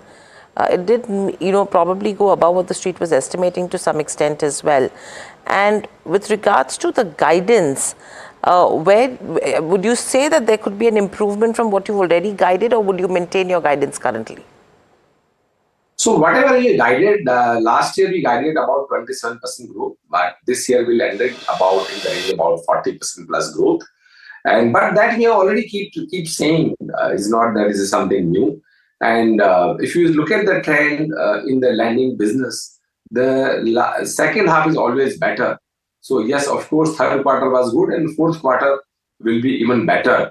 And having said that, now our data science and the technology investments are started paying off. Our gold loan, the new branches started delivering profit after first 18 months of break-even time. So those have also started profit. So we are seeing very uptick in the profitability. That is what we said during our last investor call also. So this year, I think our likely ROE will be in the range of 11%. But next year, if all goes well, we should be in the range of about 15%. Okay. And Rajesh, gold being the maximum in terms of contribution to your portfolio, how do you see that panning out from here on, and which are the segments that will drive gold versus, drive your revenues versus the 7 to 8 segments that you have focus on? So we are presently into 5 lending product and 2 distribution product. 5 lending product are MSME, and our entire lending is collateral security. So there's nothing unsecured we do. So currently we are in MSME, we are in micro lab, we are into construction finance, we are into the gold loan, we are into the affordable housing segment. These are the 5 segments. As far as distribution is concerned, we have a separate car loan company where we distribute car loan as a fee income product for our 12 partner banks. And we also distribute insurance product across our client and our non-customers as well through our call center and other initiatives. So these are the 2 fee income products.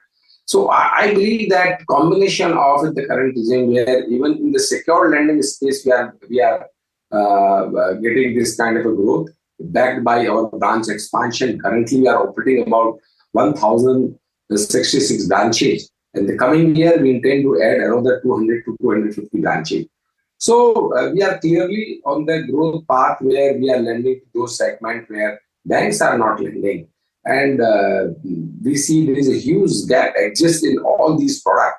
Even we talk about in the top 26 NBFC, HFC, we're still having less than 2% market share within that region. So there's a huge runway available to us. So we are quite excited. In next 4 or 5 years, we will continue to grow. Last question coming to you from my side is going to be in terms of your asset quality. You had mentioned earlier that 1.5% is what you would be aiming by March 2025 or below that number. Are you on track to do that, or are you seeing some concerns? No, so our net NPA, we will be keeping in the range of about less than 1.2%. And our gross NPA will not be more than 2%. That is what the guidance we have given, and we will be maintaining that. And overall, with regards to if you have to move away from the asset quality and look at how sustainable the margins are going to be, what's the number that you're tracking? So your margins are comprised of 2 ways. One is from the spread we earn from lending business, and one is the fee income we earn from our non-fee income business, which comprises of insurance and car loan. So our margins have improved in coming year because of the micro lab and gold loan. Our margins will be slightly still improved by 30 to 40 basis points. So overall and cost impact in coming next 2 years.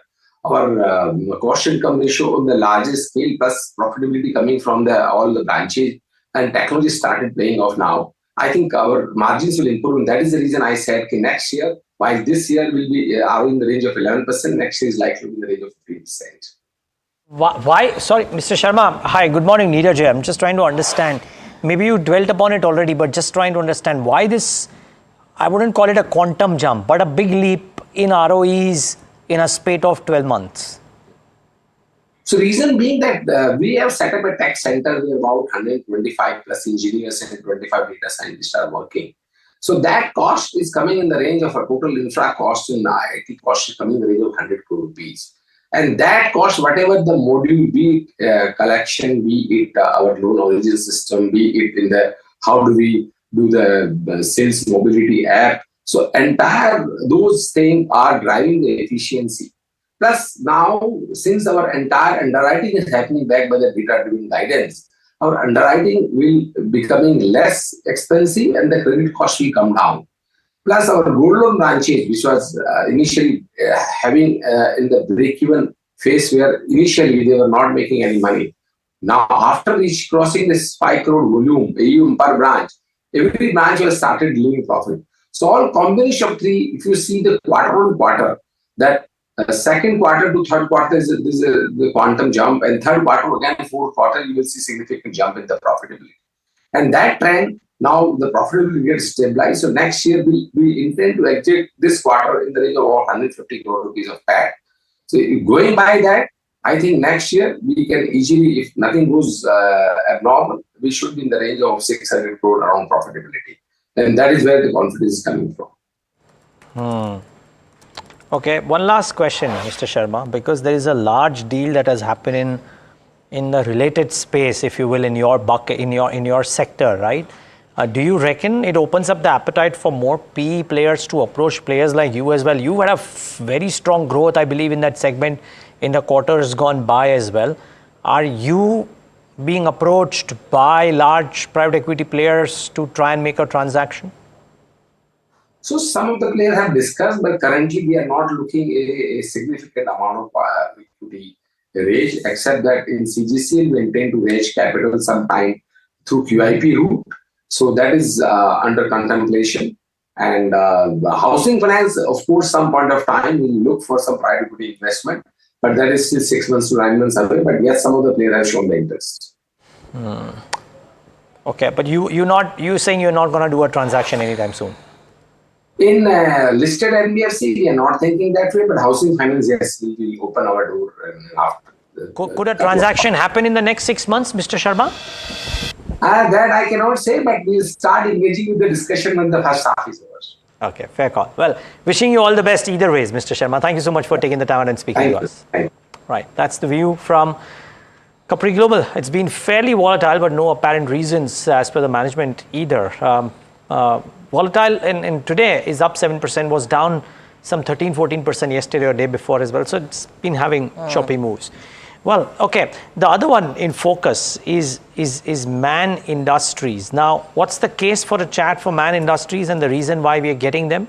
That's simply because, amongst other things, of course, they have said that they are exploring, or we wanted an update on the greenfield expansion in Jammu and then, of course, in Saudi Arabia. Now, we know that Middle East is the hotbed and has always been, but Jammu was the interesting one.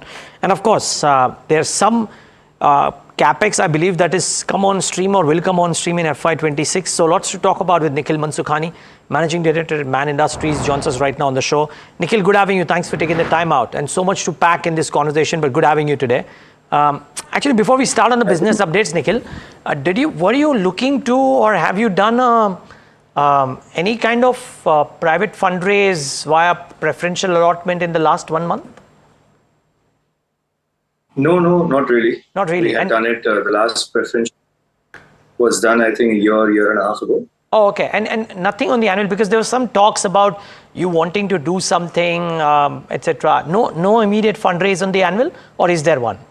There would be. I cannot write it off. But currently, we are not looking at one. But I think in the next 3 to 6 months, with looking at the market and everything, there might be possible. Okay, fair call. Okay, now coming back to basics, and just wanted some updates around the capacities that have or will come on stream in the next 12 months and the capex that you've undertaken, I believe, right, underway for Jammu, which was the very interesting one to my mind, and Saudi. Let's break all of that up. So Jammu is a specialty product, stainless steel extrusion pipes, which we are getting into. The Jammu expansion is around 550 crores. Why Jammu is a very good question. Jammu has got a very good grant from the central government. It's called the NCSS grant for J&K, in which you're getting almost 3 times of your investment of machineries. Plus, you're getting a subsidy of interest, almost 6% when you're borrowing from the banks. And also the power cost in SS is almost 70% operation cost is power. So the power cost is 4.5 rupees currently in Jammu with excess power, and versus when we were planning to first put it in Gujarat, it is 9 rupees. So it's a very big delta, and the product is between 1/2 inch to 6 inches. So it's not going to really cost us a lot for transportation of the product. So then finally the company took a call that, to go to Jammu. So Nikhil, yeah, so that's with regards to where Jammu goes and why, I mean, so if you have to look at the Jammu production itself, when does that facility go live, number one? What kind of revenues are you expecting? And because of the incentives, by how much will it be margin accretive? So the unit will be live by Q3 26. Okay. And the margin without the incentive by itself, by SS being a niche product, is between 18 to 20%, 18 to 22% of EBITDA.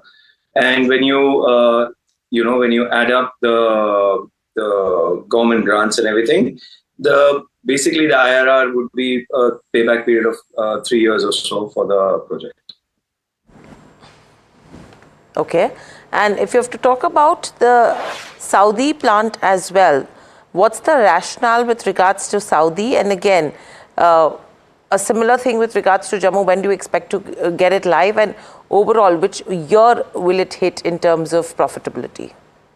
So Saudi, like I said, it's a horizontal expansion. We were not in that territory. And Saudi's got a new law in which they're charging us 20% of everything that Saudi imports. The duty is 20%.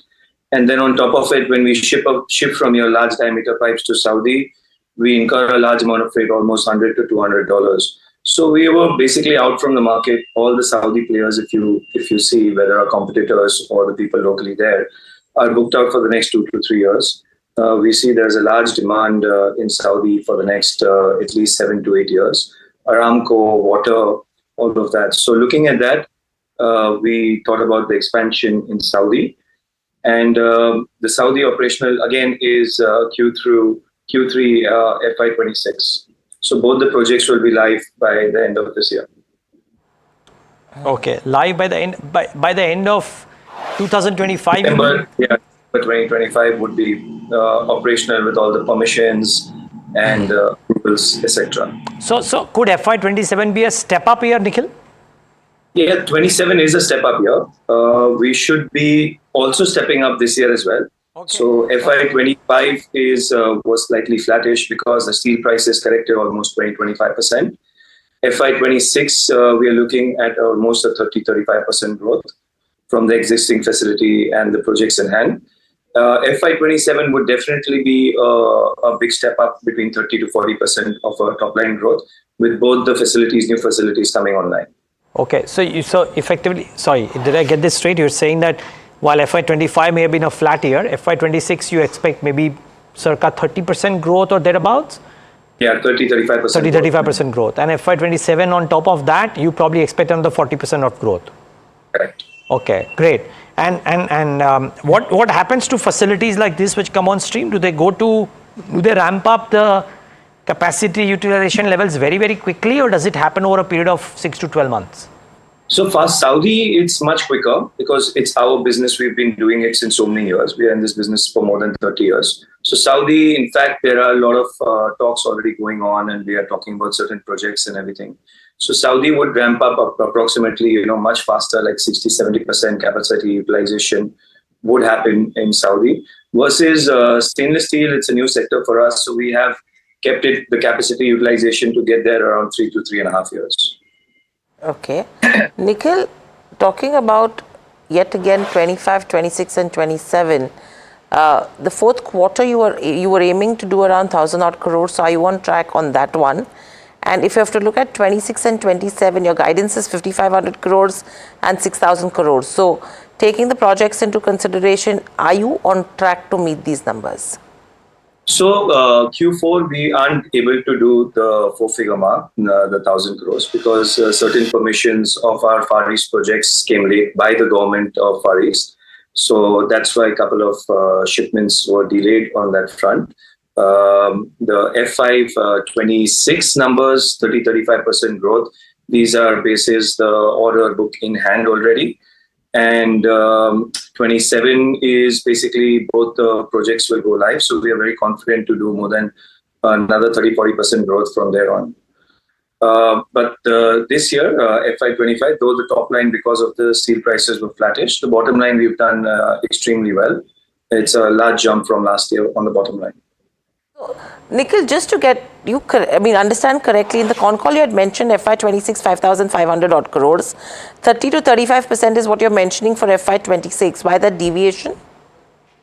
We are 6 months delayed on both the projects. We informed that earlier also. We should have been live there.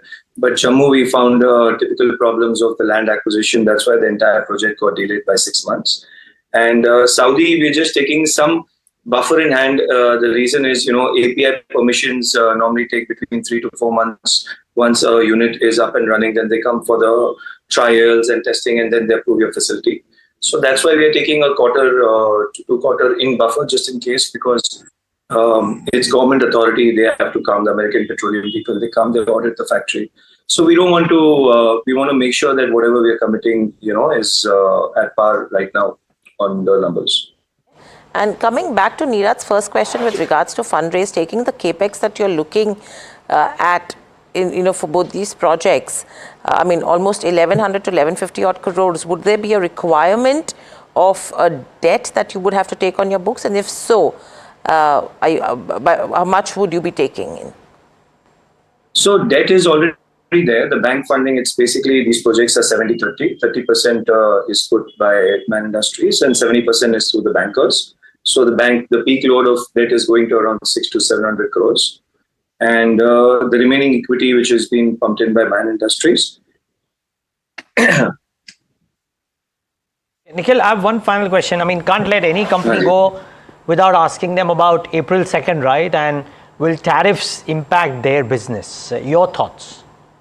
So US is unfortunately been a closed market since the last 7-8 years. Before Mr. Trump came in, it's been a closed market because API, large diameter pipes, already there is a duty of more than 100%. So we pretty much we are blocked from supplying to the US. So as of now, this particular impact doesn't make any difference to us at all. In fact, in the ERW business, I think the countries like Taiwan, Japan, which did not have duty toward the US, now has a flat 25% duty. In fact, that business would be doing better for us in the US. Okay. Nikhil, we wish you all the best with the current capex and the execution of all of that and more. All the best. Thanks so much for joining us today. Thank you. Thank you so much. Right, that's the view from Nikhil Mansukani of Man Industries. Constructive on FY26 and 27 at the very least is the management. 5% up today. In fact, a bit of a surge as the management spoke to us as well. Take a break on that note though. On the other side, we talk about some of the buzzing stocks and then get in a very interesting voice. Abhay Agarwal, he looks at long-term investing with an eye on the short term as well. MD of Piper Serica Advisors. Johnson, stay tuned.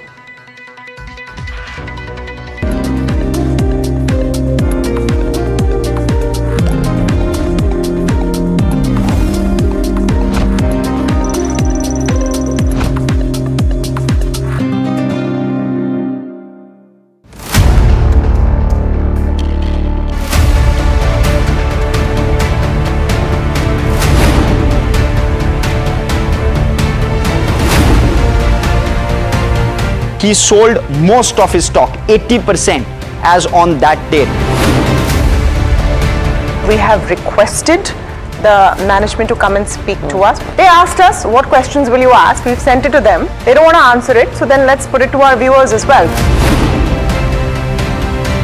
7 key questions, right? How is it that 2,000 crore goes unnoticed by all of these auditors? Is seeking more information on the trades and the all the transaction which has happened from the exchanges, both NSE and BSE. The Reserve Bank of India's supervisory officers, they are seeking compliance reports on their foreign currency borrowings by these banks. The DSS is actively engaging with the Reserve Bank of India to sort of ensure the thorough examination of the matter. And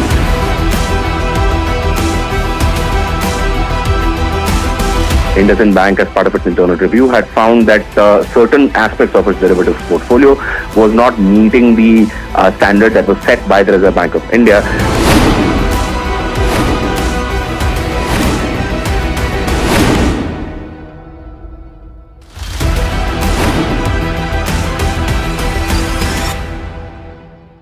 The very upset with brokers. Why in this internet world do you need a physical person to show you houses, and why should I pay 1 month of my hard-earned money of rent to this guy? The way in which it has evolved in India is that even a panwala can become a broker.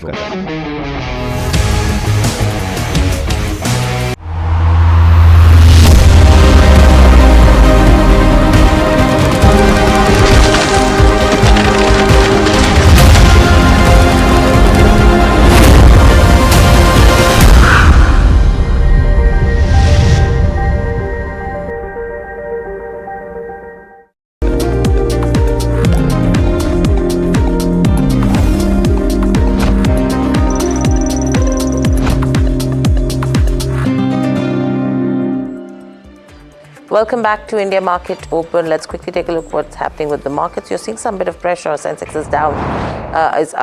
Sensex overall is seeing a downtick of around 0.2%. Nifty 50 as well. Similar kind of cuts coming in there. But what's positive is with regards to Bank Nifty, marginal uptick there. And you have the broader markets which are clearly outperforming the benchmark indices, with mid-cap and the small-cap index seeing gains in that range of around 0.5% to almost 0.8%. So all the action in terms of the last day of the last trading day of FY20 is in terms of the broader markets, and it's a lot of stock-specific action that you have been seeing. Very quickly, if you see in terms of individual names, let's see where the buzz is. So you have names like Bayer Crop, 7.5% up move coming in on that one.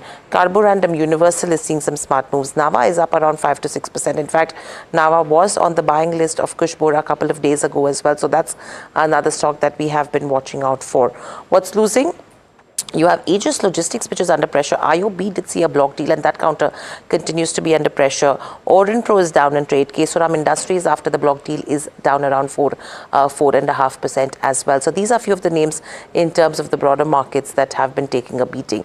But the key highlight of the day is Bombay Stock Exchange. Let's quickly pull up that one on the screens and see what a BSE is doing in trade. There you go, 14% is the kind of up move that we are seeing in terms of where BSE goes. But moving on, PwC, which was appointed to investigate IndusInd Bank's accounting discrepancies, is likely to submit its report to the bank's board today.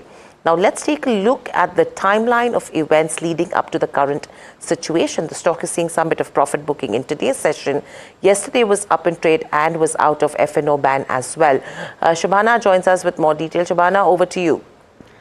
So the bank on March 10th, so we have to actually see that it's an important day because PwC is going to announce, is going to declare its report to the bank's board. Now we have to go back to the timeline and understand. So on March 7, actually, the RBI had given a 1-year extension to bank's MD and CEO Sumant Katpalia against a 3-year extension that the bank had sought.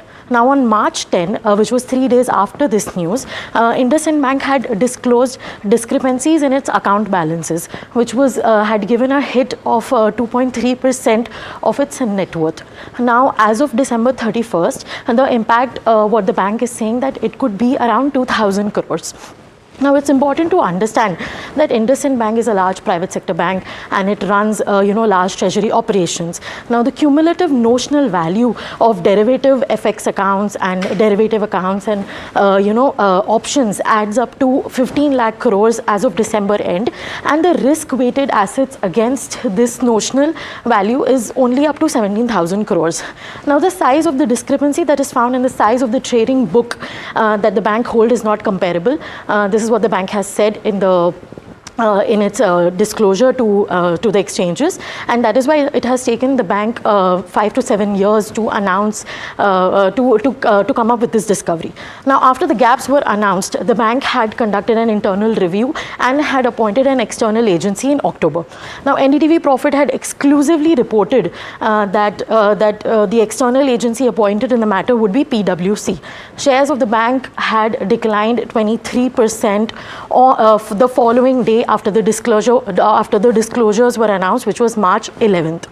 Now, on March 12th, NDTV Profit again reported that the RBI has been talking to banks, to share their foreign currency positions and to submit a compliance report to assess their foreign currency positions.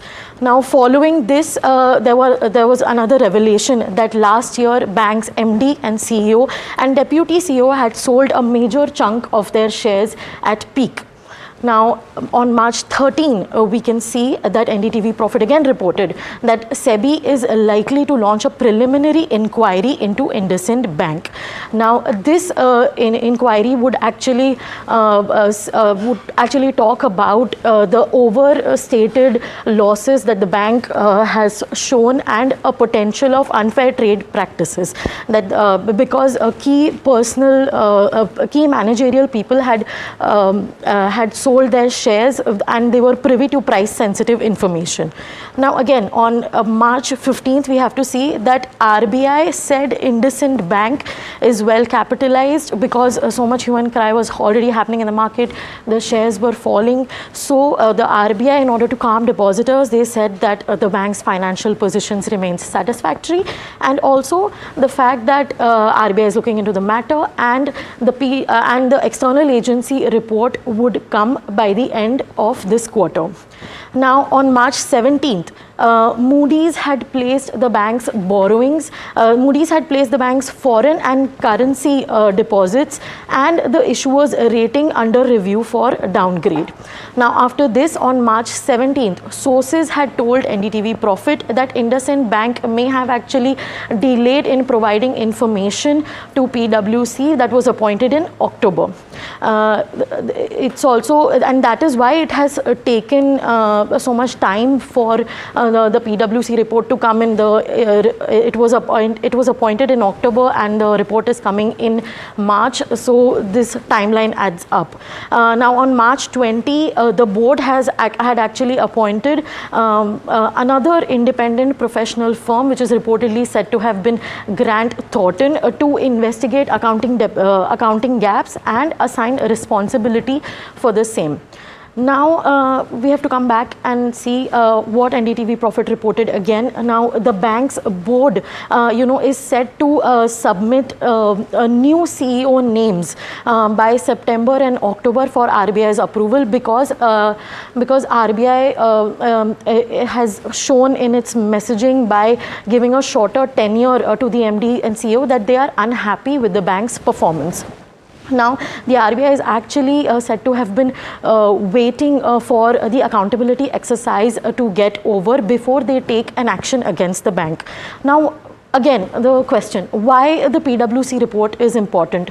The PwC report is important because A, it will give clarity that to the extent of the financial hit or the accounting discrepancy that will have an impact on the bank's financials.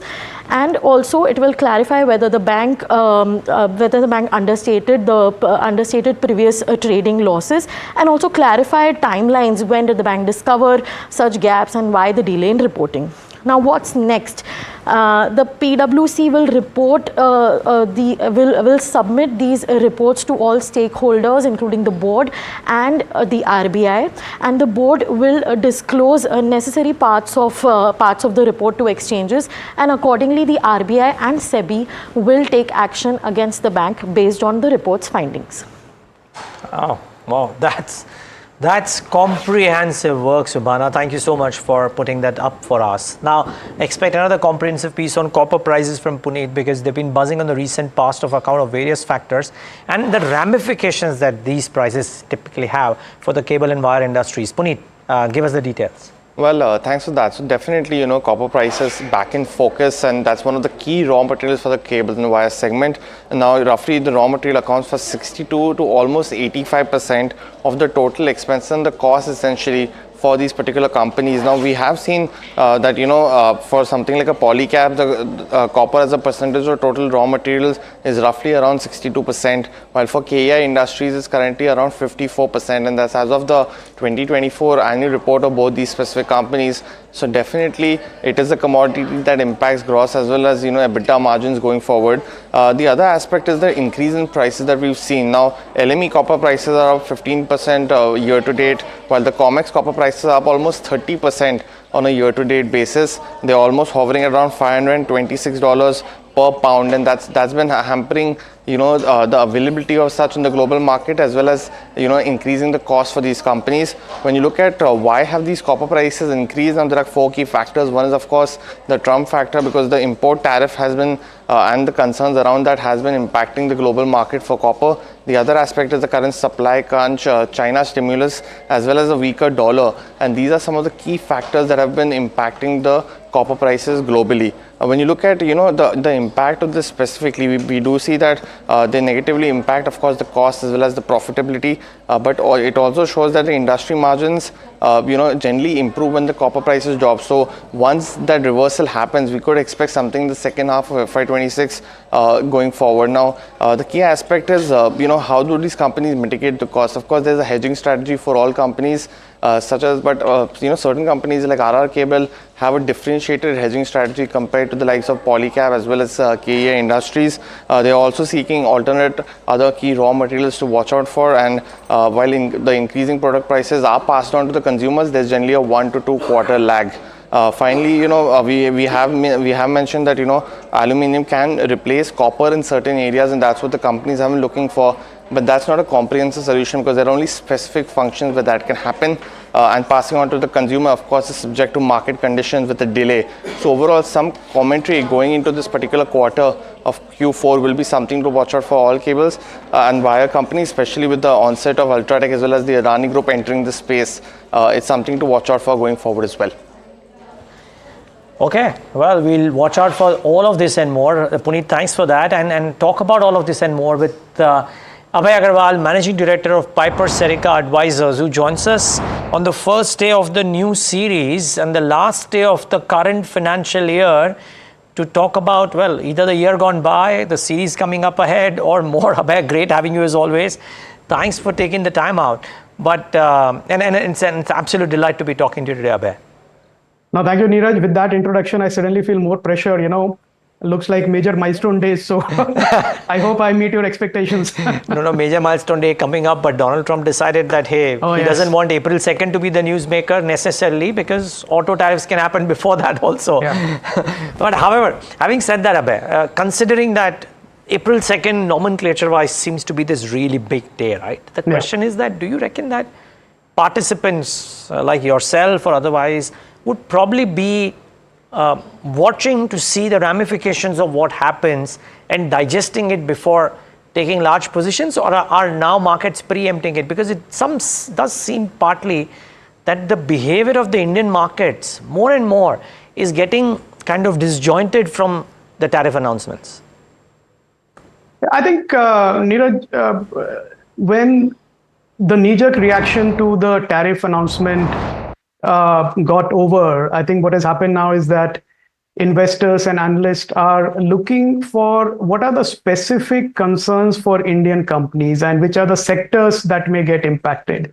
So sectors like auto export, auto ancillary exports, maybe some bit of pharma exports to the US may get impacted by tariff even for a short term. Now, very difficult to see, say right now, what actions the Indian government will take to mitigate some of these impacts. But I think largely where I would say is that the initial shock of the tariff announcement is over. And now the mood is that, look, let's look at the impact of tariffs when they get announced rather than jumping the gun and acting too early. Because there have been, giveaways or, pullbacks in the tariff threats. There is some quid pro quo from different governments. So I think what will happen is that there will definitely be pressure sentimentally on the market and some of the sectors. But anyways, India is such a small percentage of global exports, global trade, that I don't think it is going to impact us or all the sectors in India or the entire market in India for long, So I think the mood is to look for opportunities rather than worry too much about threats of these tariffs. Okay. Okay. Well, Abhay, the other question therefore in mind is that since we will have tariffs and in a week from the tariff announcements, or maybe while all of that is on, also have earnings start to come in. And from the looks of it, the ones which start the earnings season typically, which is IT, will not have a very great quarter 4 or maybe even the commentary for the year ahead. Is the market, do you think, baking all of this in? Also because, sorry, I'm asking 2 questions into one all the time. Also because in a note yesterday, Morgan Stanley said that the sell side will be surprised on the upside with the quarter 4 numbers. Well, right now, from whatever we have seen, Neeraj, it is looking difficult to see where that upside will come from, because you had Accenture announcing its results, you had Accenture guiding, and that's a industry behemoth, and you have Capgemini and some of the other companies, IBM. Abhay, sorry to cut you. So just so that I don't get you, make you believe wrong. I mean, they said it for the earnings season at large, not just IT. Oh, okay, got it. Sorry about that. No, my mistake. I should have clarified. So I think in IT, Neeraj, as we have been talking for the last couple of years, we have been fairly negative. We have zero weightage to IT in our model portfolio for the last couple of years. We're not planning to change that because I think, as you said, the numbers will be weak. And I think there will be a lot of defensive commentary built around the budget cuts in the US led by Musk cuts. So I think everybody is going to use the same excuse largely. What we're going to see is probably a negative revenue growth guidance, a fall in revenues for the next 2, 3, 4 quarters. And I think some of the, people, investors who see large cap IT companies as defensive sectors or, to justify the high valuation may start changing their view and start seeing them as companies which are behind on the innovation curve, which are behind on the engagement models and pricing models that their customers want to see from them. We're seeing a lot of talk about the customer saying that, look, I'm not going to pay for a 3 to 5 year project. You finish this in 18 months and, use the new technologies, use AI tools to finish the project. I think Indian companies, unfortunately, have been behind the curve on that. And even the mid-size IT companies also have been behind the curve on that. So I think unless there is a serious commitment to innovation-led business model, which will require them to recalibrate a lot of stuff, cannibalize a large part of their existing model, I don't see growth coming to this sector. So at best, it will be a sliding, even in a rising market. My view is that IT will not provide any upside to the investors. I won't be surprised to see it as as probably the weakest performing sector in the Nifty index for the next 1 year. That's an interesting take coming in on IT, Abhay. This is Hiral on the side. So, Abhay, would it be right to say, basis your 2 answers, that the market is not climbing the wall of worry with respect to tariffs? That's one part of it. And secondly, when you have to look at Indian market valuations, with the FIs that have started to come back, the bottom has been formed. We are no more in that aggressive selling spree by FIs kind of a territory. Valuations have settled and they're not as frothy, and this would be a good time now. I think largely I would agree with that assessment. That is our view right now, and that will reflect in the model portfolio change when we make it next week. Both on a fundamental basis and on a technical basis, we would like to believe that the markets have formed a kind of bottom. We don't expect any aggressive selling either by domestic investors or foreign investors. Whatever channel checks we have done over the last 1 month, there are early green shoots. We saw domestic consumption fall off the cliff in the last quarter of last year, post-festive season.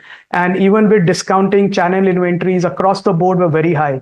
The good news is that with aggressive discounting in the current quarter, especially in January and February, the channel inventories are very, very lean. They are probably half of what the normalized inventory levels are in the channels. So that gives us the confidence that once the demand comes back, and there are early green shoots, when we talk to dealers, when we talk to retailers, there are more inquiries. Of course, a lot of this buying is driven by the year-end discounting, but that's fine. I think the more important thing is inventory is very low in the channel. So next quarter, the auto companies, the home improvement companies, consumption companies will be able to sell more and stock up the channels. So I think that green shoots of consumption driven buying, consumption driven growth, and the fact that the US markets have corrected. If we look at the US dollar correction, we look at the US yields coming off,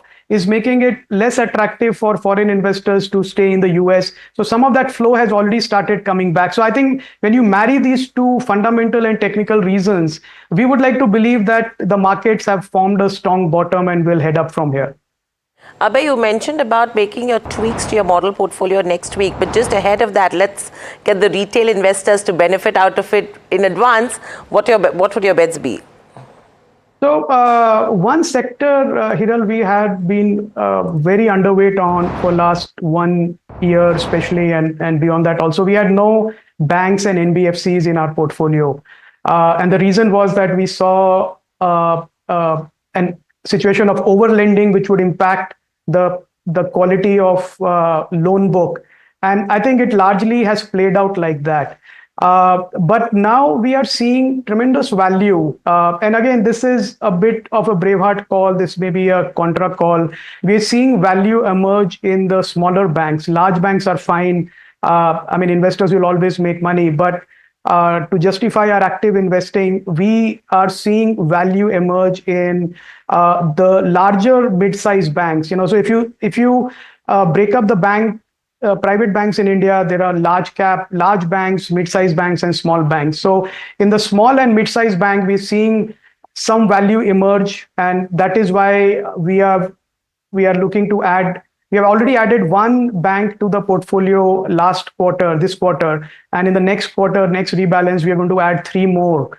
So it will be after a long while that we will have an overweight on Indian banks. So bank is a big space where we see value after this beatdown, because as the consumption demand comes back, credit offtake will increase. We saw a lot of people defaulting. They are not willful defaulters, but these are SME borrowers who just didn't have the cash to pay back. Banks had to provide for that. So we expect some provision write back to happen once that money comes back. And so with a 2-year perspective, I think buying small and medium-sized banks in India right now will be a good return generating idea for investors. That's what we are going to do. We are also holding on to our overweight position on large cap Indian insurance companies. On large cap pharma, we are pretty bullish. We continue to be bullish. It was the best performing sector last year. We expect that outperformance to continue this year. And then agrochem in India is another space that we have been overweight on. So these are the 4 sectors, Hiral, that we are quite positive and overweight on in the model portfolio. Abhay, thank you so much for taking the time out and being here today. Just one request, maybe around April 2 or April 3. I know you've just come in, but once the tariffs come in, you have a great hang up on what could happen to some of the more spoken about sectors, textiles, chemicals, etc. If time permits you, we should do a conversation on what the impact of some of these could be, if there are details, of course. No, Neeraj, absolutely. I always look forward to coming on the show and chatting with you. So it will be a pleasure, whenever Thank you so much. Invite me. Thank you so much, Abhay. Really appreciate your insights. And with that, viewers, on the note that the markets are quiet, if you will. Nifty IT is sulking big time though, but the markets are quiet and the small caps are positive. It's a goodbye from Hiral and me and the team that put this show together. Thanks so much for watching. Up next is Ask Profit.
he sold most of his stock, 80% as on that date. We have requested the management to come and speak to us. They asked us, what questions will you ask? We've sent it to them. They don't want to answer it, so then let's put it to our viewers as well. 7 key questions, right? How is it that 2,000 crore goes unnoticed by all of these auditors? SEBI is seeking more information on the trades and the all the transaction which has happened from the exchanges, both NSE and BSE. The Reserve Bank of India's supervisory officers, they are seeking compliance reports on their foreign currency borrowings by these banks. The DSS is actively engaging with the Reserve Bank of India to sort of ensure the thorough examination of the matter.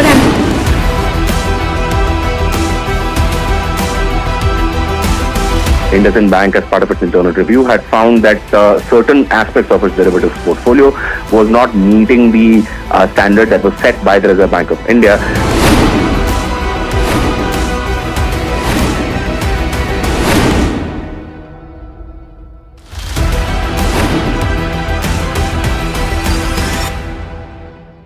I think you are very upset with brokers. Why in this internet world do you need a physical person to show you houses, and why should I pay 1 month of my hard-earned money of rent to this guy? The way in which it has evolved in India is that even a panwala can become a broker.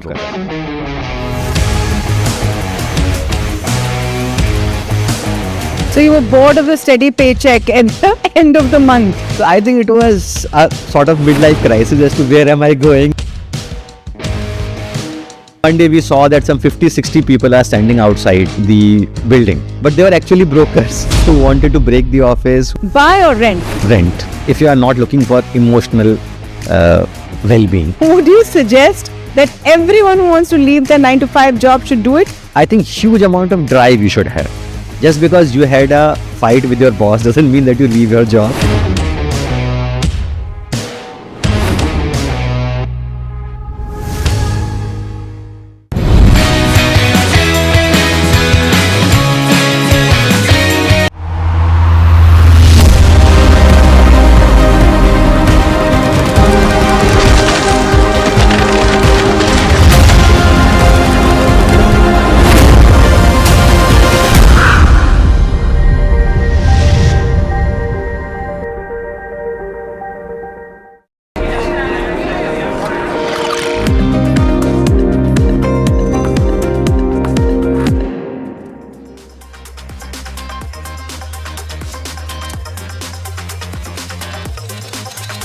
Hi, thanks so much for joining in. You're watching Ask Profit on NDTV Profit. My name is Alex Matthew. With me is Mahima Vachajani, and we'll take you through the next 1 hour of trade.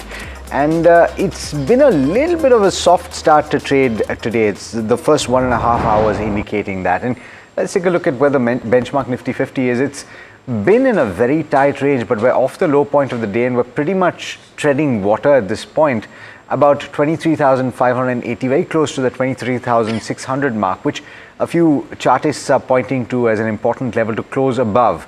Let's see if that happens today. The broader markets are looking better though. You have the mid-cap index that's gaining about 0.7% or so, and the small-cap index that's gaining about 1% or so, as a result of which I would definitely be right in saying that the market breadth is tilted in favor of the advances. It has closed just a tad bit, but it still remains healthy at this juncture. Let's take a look at the sectoral picture, and today IT seems to be where the brunt of the selling is, and you have losses of about 1% or so for the benchmark IT index. But what is working? You have the defense pack that's up and about, you have FMCG, oil and gas, and well, a couple of others, consumer durables. These are couple of these packs have actually been under a little bit of pressure earlier on in the week, and they're seeing a little bit of green, and that's good to see as well. The PSU banking pack as well, gaining about 0.7% or so. I also want to look at the Nifty Bank and the constituents of the Nifty Bank, because I think that the private sector banks are not doing particularly well in trade today, and that seems to be the case. HDFC Bank losing about 0.6%, Axis not doing too much, but you have Kotak Mahindra Bank that's up and about and gaining about 1.8% or thereabouts. You have ICICI Bank about 0.6%. But I'm just wondering, are there any big movers on the back of news flow? Definitely, there's BSC, which is topping the chart of the BSC 500 or NSE 500, and this is because they've now said that they'll maintain expiries on Tuesdays and Thursdays. They will. It's not official out yet, but they might consider this as the news flow is in, and the stock is up 14% on the back of that. There's something like Bayer Crop Science, which is buzzing. DCM Shriram is up around 6%. Hindware Home Innovation is also up. Stocks like NIT, Learning, Carborundum, Universal, P&G are doing well in trade today. Hindware is up 7%. ZF Commercial also seeing gains about 5%. There's Capri Global, which is up by about 4%. So all of these counters are doing well in trade today. Some counters which are seeing pressure are something like a Garvey Technical Fibers, which is down by about 8%. Aegis Logistics also not doing very well in trade today, down by about 7%. Indian Overseas Bank down by 6%. Kesoram still under pressure, down by about 5%. I think it's the fourth or the fifth day where Kesoram is seeing significant pressure, down by about 5%. Jaiprakash Associates down by about 5%. Thermax, CEI, Infosystem, all of these counters not doing well in trade today. So a whole host of stocks that are doing well and not doing well in trade today. And particularly from the broader markets as well. And some of these stocks have actually been gaining from strength to strength. ZF actually is an interesting story, right? Yeah. And that happened earlier in the week, the uptick that it saw. In fact, let's pull up the weekly chart to see where it is. And there you go, 13% or thereabouts in just about a week.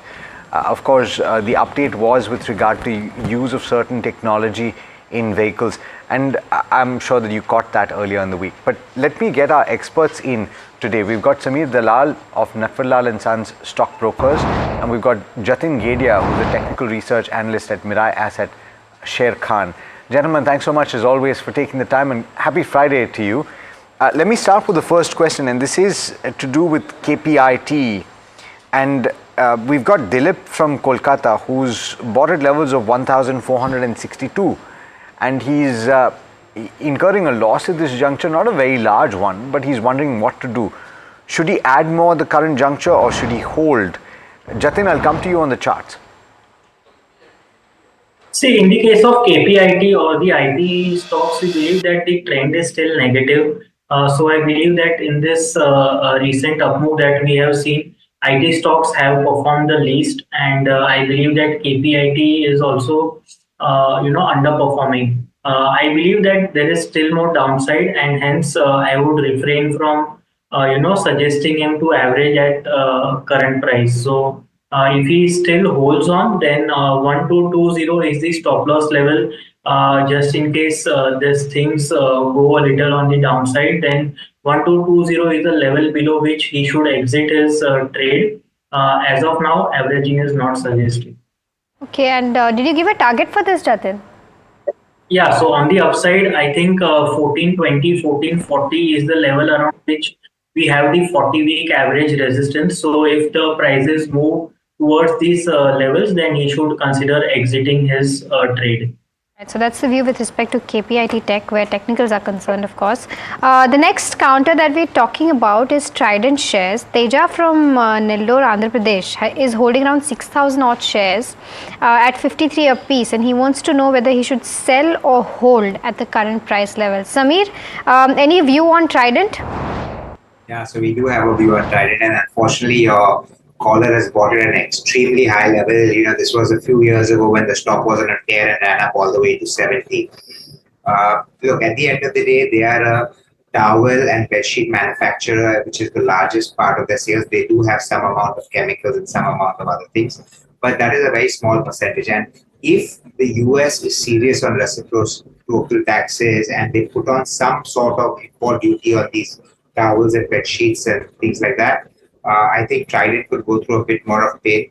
I'm not entirely sure that this is a stock to continue to hold at this point of time. So I would advise book your loss and find better opportunities to invest in. Book your losses in Trident is a call. Teja, hopefully that answers your question. Kokila is calling us from Tamil Nadu. Hi, Kokila. Good morning to you. And how can we help you today? To you both. Please go ahead. Good morning. Yes, sir. I have bought Cochin Shipyard at 1700, 11 quantities. Okay. Can I add little more and I thought of investing 30 to 40K around that for a long term. Maybe long term in the sense for 2-3 years kind of time. Got it. So can I add some more quantities, or what shall we do? Yeah. Or shall I leave as such? It's a good question, and since you have that 30,000, 40,000, let me also ask Samir whether he thinks this is the best avenue for you to deploy that, or whether there are other opportunities that are perhaps better. The valuation comfort is more, one would argue, than it has been in the last 1 year or so. So what's the view on Cochin Shipyard? Okay, so relatively, yes, you're right. I think, Alex, the valuation comfort is definitely better, but the problem still remains that on an absolute basis, it's still not cheap, right? The correction has brought the valuations down to, I think, 36 times or 37 times FY26. And if we project a 15 to 20% growth, which is expected in the next year, we're closer to 29, 30. Now, at 30 times for a company that relies heavily on defense projects and ship repairs and things like that, there could always be some amount of delays in execution, delays in receiving orders, whatever it is. I mean, the margins may not work out the way they had planned. So from that perspective, I still think the stock needs to see a bit more of a correction to buy. Long term, we remain positive on all these companies like Cochin, Masgao, and all of these shipping, repair, shipbuilding companies. But we would prefer to buy it at a better valuation if we want better return. So if you ask me, should you add right now? No. I think there are other opportunities which are available at much more attractive valuations. If you, I would not advise you outright to sell, because if the stock does correct more, then I would say please add on, because long term we remain positive, but on valuations we have discomfort. What would you deploy in if you have 30 to 40,000? Would you advise doing so right now? So, banking is one space that we remain very positive on and constructive for a very long time. The stocks have actually underperformed our expectation over the last year plus, but we believe that cycle is beginning to turn. We think if you want to take a relatively safe bet, I think the easiest play at this point of time is HDFC Bank, right? If you want to take a slightly more risky play, IDFC First Bank, and if you want to take an even riskier play, at this point, which I'm doing, I can say I'm doing it, is buy IndusInd Bank, because I believe that the worst for the bank is over. It's trading at a steep discount to its book value, and once the clarity comes on what the loss is going to be, and once they finish providing it by the end of this quarter, I think it's back to business for IndusInd Bank, and that is where the valuation re-rating can happen. So I like the banking space per se, and that's where I would deploy. Okay, but just to follow up on IndusInd Bank, since you brought it up, and today is an important day in the context of what has happened so far, right? Because you have the PwC report that is going to come through as an external auditor, and that will come to the board. Would you suggest, and of course you mentioned that this is a high risk strategy, so you should be willing to take further capital losses, but would you suggest that it might be better for investors to wait for that clarity to emerge if there are worse discrepancies that could come up in that report? So there are two ways to play this, Alex. The first is you buy and you keep a strict stop loss and you work on that, right? The second way is you wait. The clarity emerges. It comes to what the management had guided, and it's done and dusted. But the stock is 10% up. Then you end up buying it 10% higher. Now from 600, I'm just giving a simple understanding of how I look at it. From 650, if I'm taking the risk, from 650 to if it goes to 900, my return is about 250 rupees on 650, which works out to 40%, or a little more than, about 40%.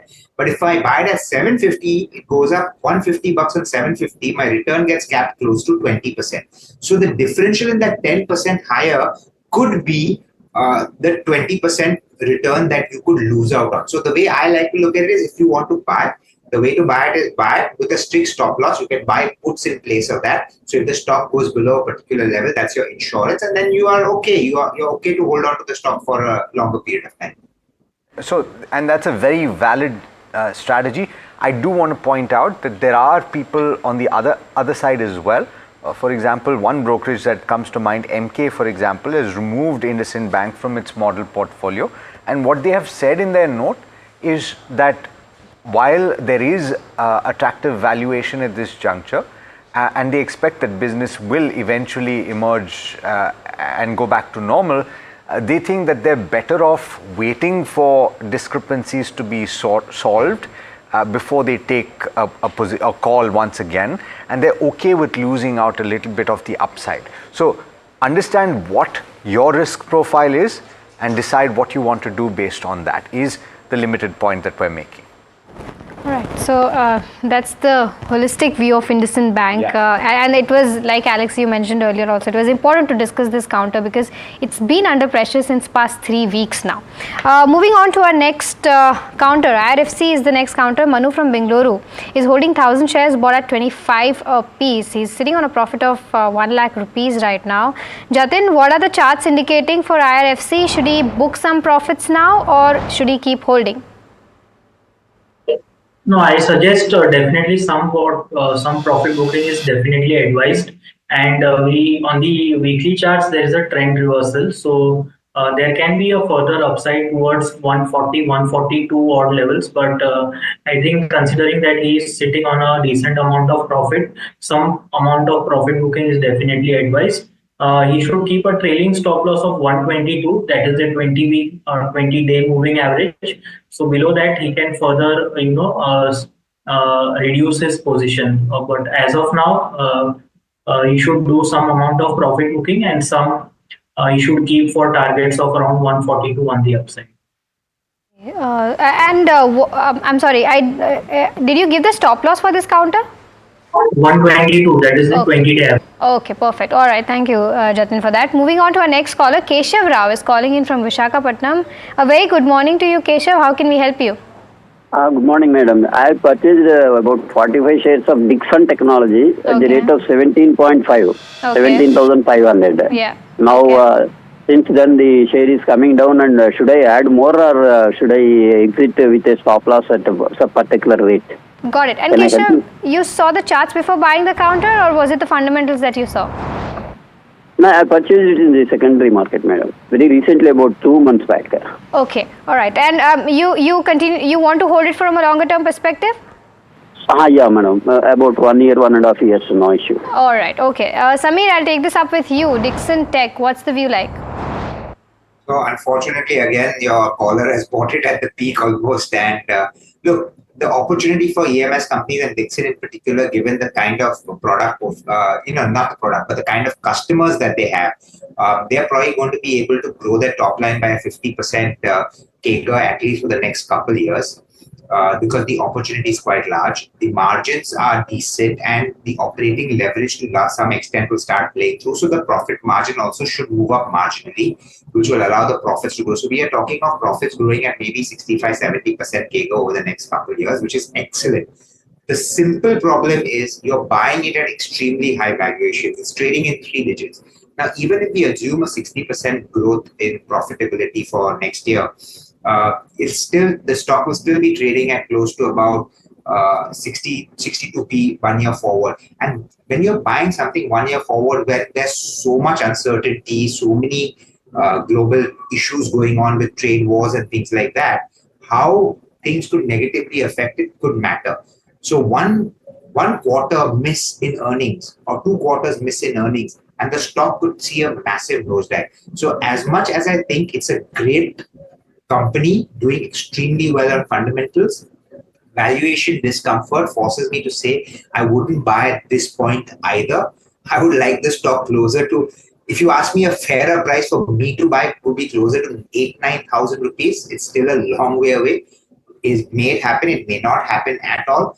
But from a fundamental view, I mean, that's when I can justify a buy. At this point of time, I would not justify a buy. You can probably hold on if you like, but I wouldn't expect much return. Maybe you could recover your capital over the next year or so.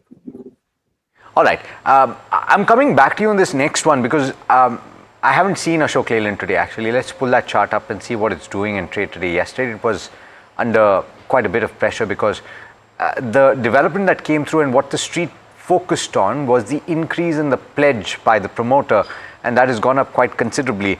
We've got Dinesh, who has bought at levels of 246, and so the stock price loss or the capital loss that he's incurred has been in the very recent past, I think. What should he do? Should he buy more, or should he hold on to what he has, or should he exit is the question.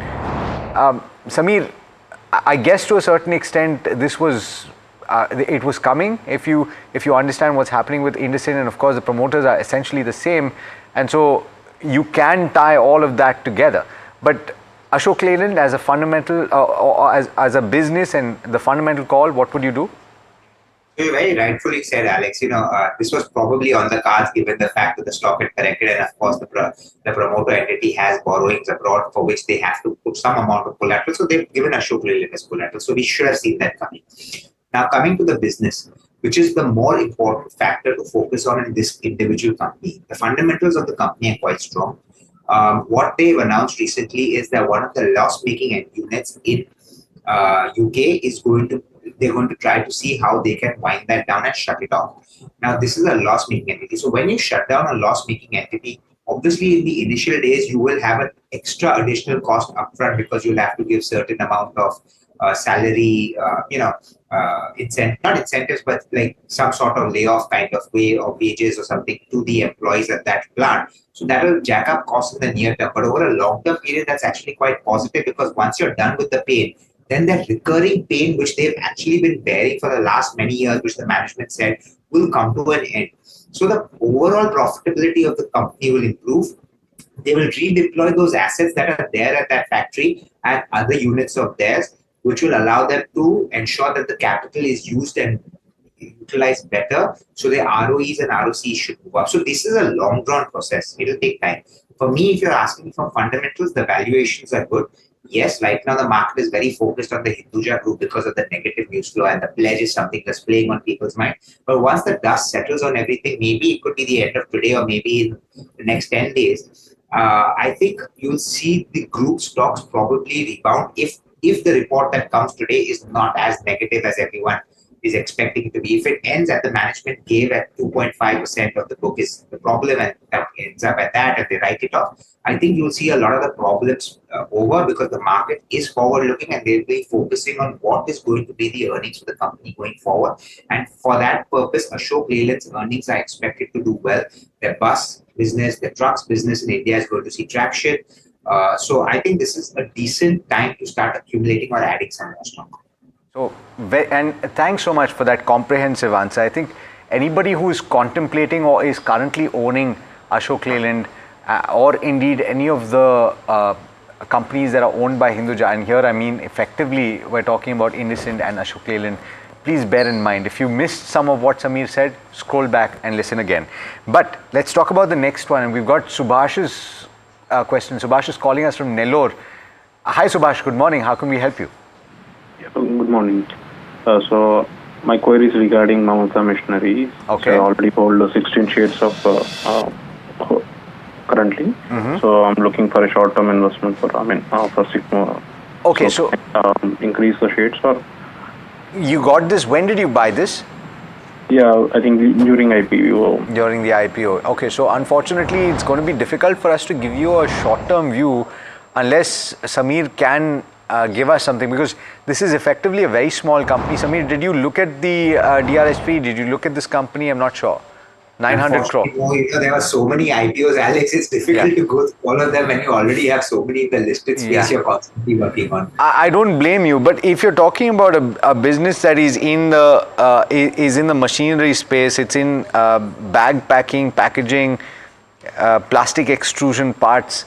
Look, I'm not sure if you can draw a parallel with something, and it's not really a big industry per se, not like automotive at least, so you can't give me a comprehensive view. But if you have bought a stock at 600 in IPO and it's currently 368, 16 shares, in terms of pure strategy, would you hold for the long term just to see if it turns around? If you bought for a listing pop, it doesn't make sense to hold on. Yeah. If you studied the company and bought it and you felt that there was good growth opportunity, it doesn't hurt to add on some more. So it depends on what you saw and why you invested. Just to take a call on the fact that it's trading at half the price of the issue, or lower than the issue price. I'm sorry, I didn't catch it, but it is trading higher than its issue price, 50% or so. The issue price was 243. It's trading at 368. So seemingly he's bought at the top, at the peak. So if he's bought it at the peak, it's probably because of the euphoria of the IPO market back then. Again, why has he bought it? Has he studied the company? If he has, because I haven't, so I can't comment. But if he studied it and feels valuations are good, so I'll just say something that I'm someone who follows what Warren Buffett says, and I read a lot about him. And he says if you buy something at $50 and you thought it was attractive, and you're getting the same thing at 30 rupees, why should you not buy more? Your eyes should open up, and you should be happy that you're getting it, unless your study is wrong.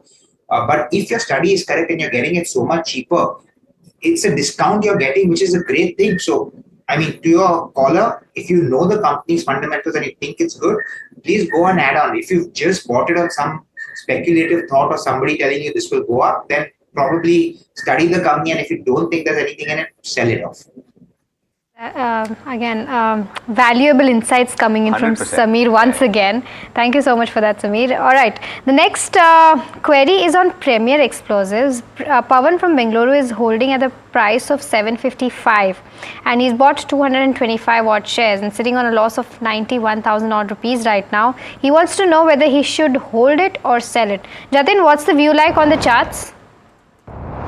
See, we believe that the stock is still in a downtrend. It is unable to cross the 40-day average, which is currently placed at around 375. So I believe that the trend is negative, and we are likely to witness further fall towards the level of 310. So I think he should exit his trade at this point of time. Okay, so that's the view with regards to Premier Explosives. The next caller that we have is Suresh from Hyderabad. Suresh, a very good morning to you. How can we help you? Yeah, hi, very good morning. So I'm planning to take an entry on the Max India in this correction. So is it right time to take an entry on Max India or MediAssist? Okay. I'm looking for the long term. It's more than a year. Okay, more than a year. Okay, Samir, I'll come to you again. Max India or MediAssist? Which one should he enter now or none?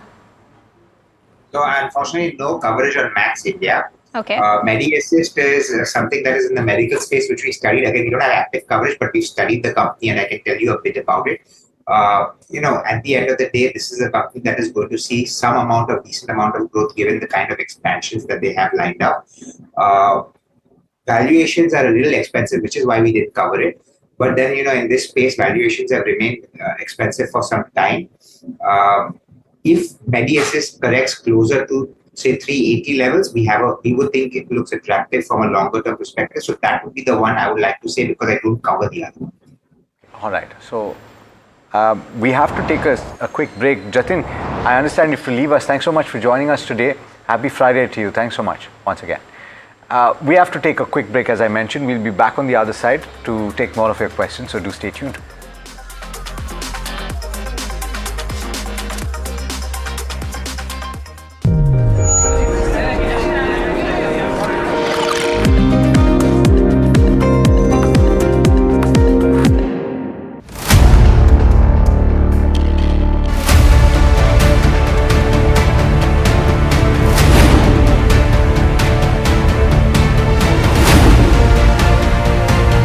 He sold most of his stock, 80%, as on that date. We have requested the management to come and speak to us. They asked us, what questions will you ask? We've sent it to them. They don't want to answer it, so then let's put it to our viewers as well. 7 key questions, right? How is it that 2,000 crore goes unnoticed by all of these auditors? Is seeking more information on the trades and the all the transaction which has happened from the exchanges, both NSE and BSE. The Reserve Bank of India's supervisory officers, they are seeking compliance reports on their foreign currency borrowings by these banks. The DSS is actively engaging with the Reserve Bank of India to sort of ensure the thorough examination of the matter. And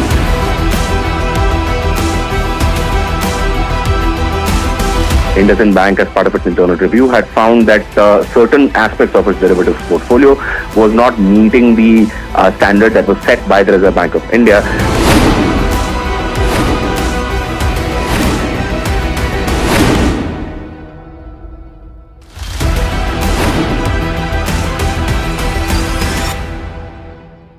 You are very upset with brokers. Why in this internet world do you need a physical person to show you houses, and why should I pay 1 month of my hard-earned money of rent to this guy? The way in which it has evolved in India is that even a panwala can become a broker.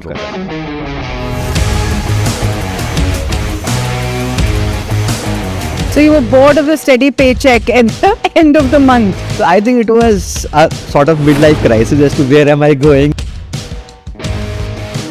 One day we saw that some 50-60 people are standing outside the building, but they were actually brokers who wanted to break the office. Buy or rent? Rent, if you are not looking for emotional well-being. Would you suggest that everyone who wants to leave their 9-to-5 job should do it? I think huge amount of drive you should have. Just because you had a fight with your boss doesn't mean that you leave your job.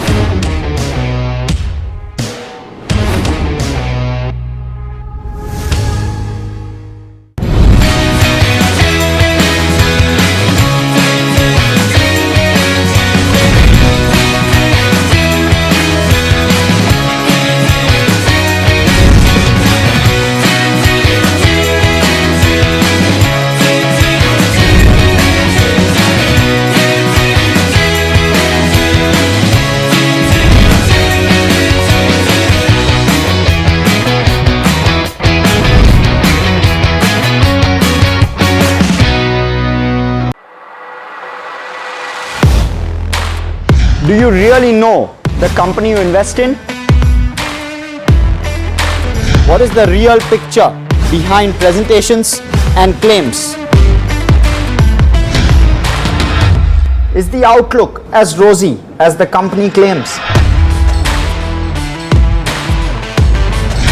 Know Your Company, powered by NDTV Profit Research, shines a light on the biggest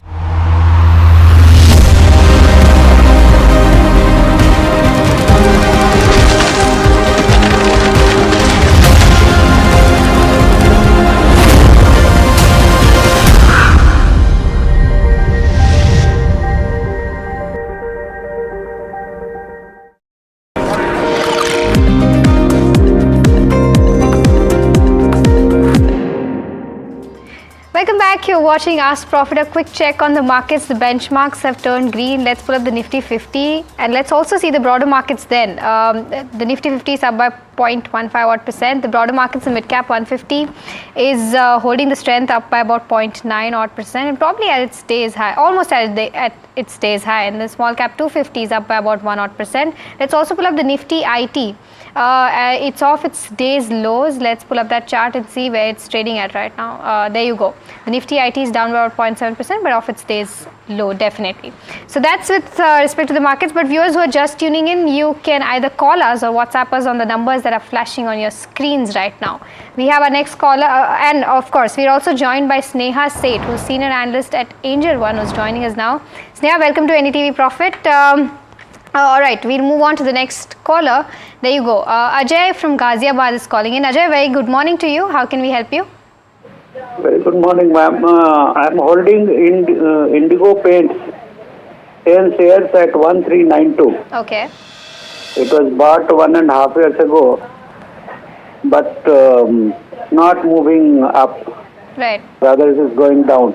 Okay. So, whether I should exit, hold, or add some more. Okay, got your point, Ajay. I'll take your question up with Samir. Samir, your take on the entire paint space as well as should he continue to hold Indigo Paints? He's sitting on a loss of around 4,000 odd rupees. Yeah, so I think he can continue to hold on to answer the second part of your question. And the reason is the first part of your question, what my view on the paint industry is. You know, there's been a lot of negativity around the paint industry ever since Grasim entered the space. Of course, JSW did, but JSW is in a much smaller capacity compared to what Grasim has done. And Grasim is trying to capture a massive market share. But their market share competition is obviously not with Indigo, but more against Asian Paints and trying to break that monopoly because of, not monopoly, but the large share that they have. We believe as the housing space in India continues to grow, refurbishment of homes continue to happen, the opportunity for the paints industry is still quite strong. Indigo is one of the more regional players. He's not a per se pan-India play. He doesn't have, he is, but more of his sales come from a particular region, which is the western region. And we believe the growth opportunity for Indigo is quite strong in that space, given the fact that they already have a brand presence and they're expanding their reach and distribution reach, which will allow them to get operating leverage and things like that. So yes, competition is there, but pricing and margins has not come under that much pressure.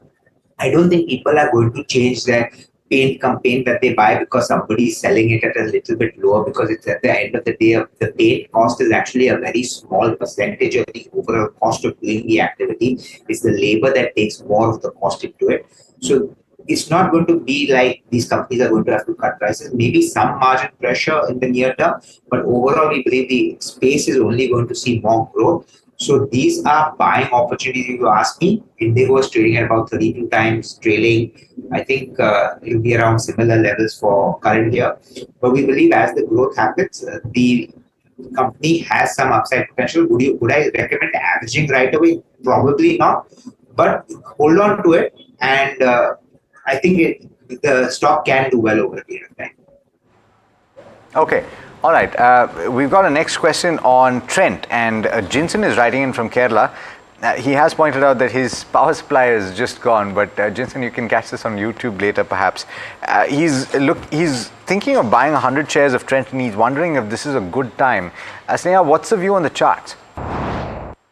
If we look at the overall chart structure, this counter has corrected, and from last couple of weeks, we are seeing some buying interest precisely from the 89 EMA on the daily chart.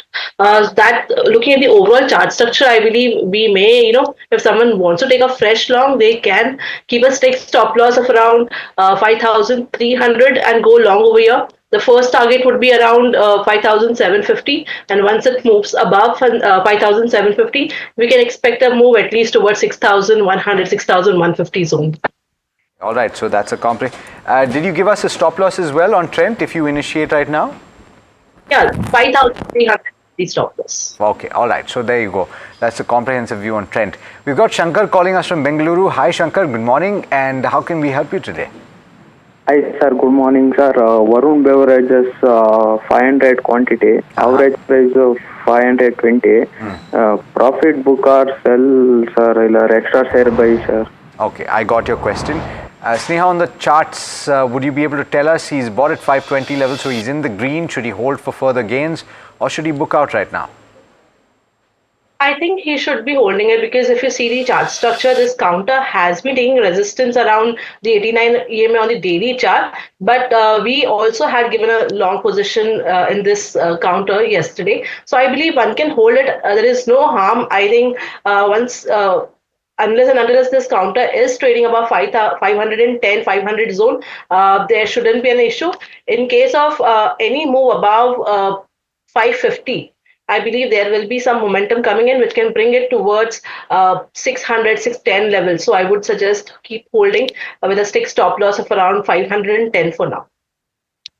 So that's the view with regards to Varun Beverages. The next counter is Biocon. Rajan from Kerala is holding 800 odd shares at an average cost of 248. His current profit is around 75,000 odd rupees, and he is holding Horizon is for 5 years and plus. He wants to know as to what is the next course of action. Should he add more, hold, or sell and book profit? Samir, what's the view like? I think he can hold on. There's no point adding at this point of time. He's good in the money. Look, the opportunity for Biocon, the biologic space in the US is there. There's obviously an overhang of what the Trump tariffs do on the pharma space and how it affects someone like a Biocon. But you got to remember, at the end of the day, these are medicines which are going to be needed irrespective of whether they're being higher priced or not. So I don't think it would affect them. Tariffs would only make the medical costs higher in the US. It wouldn't affect Biocon supplying the drug from here. They have a good pipeline of products which they are testing, which some of them will come for approvals and launch in the US. As those keep happening, we think the top line and profitability can grow further. So since you're well in the money and you don't need the money at this point of time, hold on. I think there's more upside for the stock over a period of time. Okay, so that's the view with regards to Biocon. We have our next caller. Anvesh is calling in from Andhra Pradesh. Anvesh, a very good morning to you. How can we help you? Good morning. Good morning, Alex. Good morning. I am thinking to buy G Media. So at what level right now? G Entertainment. Okay. So right now it is right time, or at what level can I enter into that for 1 year? For 1 year. Okay, I got your query, Anvesh. Sneha, I take this up with you. Is this the right time to buy Z Entertainment? If you look at the chart structure, yes, the counter has made a strong base around 90 for now. And I believe in case of any move above, say 110, 115, this counter may attract fresh volumes and some momentum-based buying can be expected. So at present, I won't suggest, but in case we see an up move above 110, one should be going ahead and taking a long-term buy trade on this counter. For now, I would say just wait. Only and above 110, go ahead and take it. And once we see an up move above 110, I believe 135, 140 can be achieved in very short period of time. So for now, yes, keep us watch at the levels of 110. And in that case, once you buy at those levels, I believe 98, 97 should be the stop loss in that case. Okay, I'm coming back to you, Sneha, on the next one. Girija's got this question. She's asking on YouTube, and by the way, you can post on that live chat on YouTube as well, and we'll do our best to respond to that. Cameron Fine is the name of the counter that she's talking about. 300 shares is what she's got, and she's wondering whether to sell. She's bought at a level of 160. If yes, at what target should she sell, and what stop loss should she keep, Sneha? If you look at the chart structure, I basically don't track this counter much. But if you look at the chart structure, I believe one can keep a strict stop loss of around 159 and keep holding it. In case of any move above 177, 178, we may see some buying interest. So I believe one can hold it for now. Hold for now is a view on Cameron Fine. Girija, hope that answers your question. Naveen is calling us from Visakhapatnam. Hi Naveen, good morning, and how can we help you today? Hi Alex, good morning. Good morning. Good morning. I have Wonderla Holiday shares, 35 shares at 628 price point. Right. It's a seasonal thing, but I want to hold it for a year, I can say. So just want to understand the long-term and short-term perspective. Okay, so you want a perspective on the charts, right? Yeah. On the charts, all right. So Sneha, I'm coming back to you on this one. 628 is a buy price. He's in the green right now. Would you hold on to something like this? And what are the targets you would give, both on the long term as well as on the short term charts? If you look at the chart structure, we have seen this counter consolidating in a range, wherein on the higher side, I believe there is a resistance around 690, 700 zone. On the lower side, there is a good base formation around 600, 610 zone. So in case of any follow-up buying above 680, 690 zone, then we may see a strong momentum based buying coming in, which can at least bring this counter towards 770, 780 zone. So for now, if someone is holding, the first target would be around 685. And once we see an up move beyond this, one can expect an up move at least towards 770. For the second target would be 770 in that case. Okay, so that's the view with regards to Wonderla.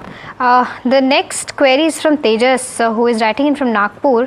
He's holding Tata Elxsi, 50 shares bought at 7,500 a piece, and he's sitting on a loss of around 1 lakh odd rupees right now, but he wants a long-term outlook on this particular counter.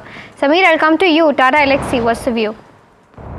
So we're positive on the space because we believe the opportunity for the automation in cars and what Tata Elxsi in general is focusing on is going to see. Of course, they have other businesses as well, other verticals as well, but Tata, this is one part of which we believe is going to grow.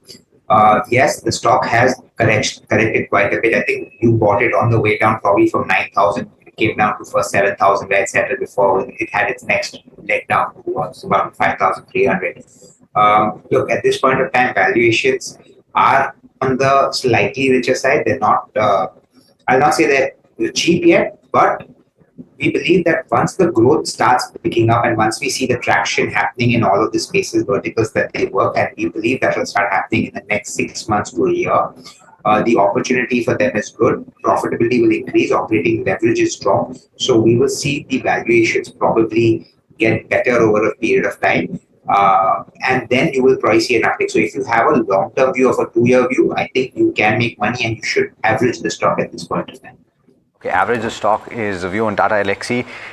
We've got a question from Ramkumar Jurigala, who's writing about angel broking and that he's bought at a price of 2,550, and so he's incurring a bit of a loss right now, but he's looking at a 5-year time frame. From that perspective, Samir, on the fundamentals, Angel One and angel broking is done incredibly well, right? Because it's shifted its model and it's managed to grab quite a bit of the market. Would you continue to buy at this juncture? So honestly, I tell you, at this point of time, the entire capital market space, and I'm part of that capital market space, is something I think is probably a bit expensive. And I'll tell you why. Look, we are going through a period where volumes, activities in the market are quite strong. Let's put it at this. We've had a little bit of a pain point in the last 2 months, and you see retail volumes start to dwindle a little bit. New account openings reduce. SIP is starting to slow down. So whenever I'm saying over the next 1.5 years, we're going to see a big fall. I'm talking of a market fall of maybe another 10 to 15%. And it's going to be a period of pain. Like if you see the next 1.5 years, it's not going to be a one-side up rally where everyone makes money and things like that.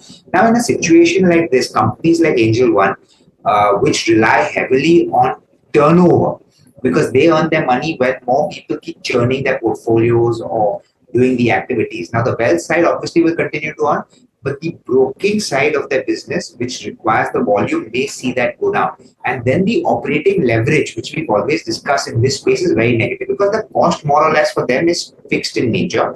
And every additional turnover volume that happens leads to the revenue, which goes pretty much to the PBT. So when the negative leverage starts happening, the profitability will start going down. So whether it be BSE at this point of time, whether it be today, it's your top, it's the biggest runner, I'm not denying, whether it be Angel One, whether it be MCX, CDSL, all of these we think can have seen negative leverage playing out, and that could affect, and the valuations are already on the rich side, so they could start coming off. So I am not a buyer in them. Having said that, you're right, Angel has done phenomenally well over the last few years. They've grown their book, they've captured market share. They continue to grow, so I have nothing against them, but I just think valuations and the negative leverage could work against you if you invest at this point. Okay, so that's the view with regards to Angel One. We have our next caller, Avdesh from Chennai is calling in. Avdesh, a very good morning to you. How can we help you? Hi Avdesh, I can hear you. Go ahead with your query. Okay. All right. So his query is basically on Subros Limited. The company is basically into auto air conditioning products. Now, he wants a view on this particular counter. He's holding 20 shares bought at 600 a piece. What are the charts indicating Sneha for something like a Subros? If we see the chart structure, this counter has been in a consolidation phase.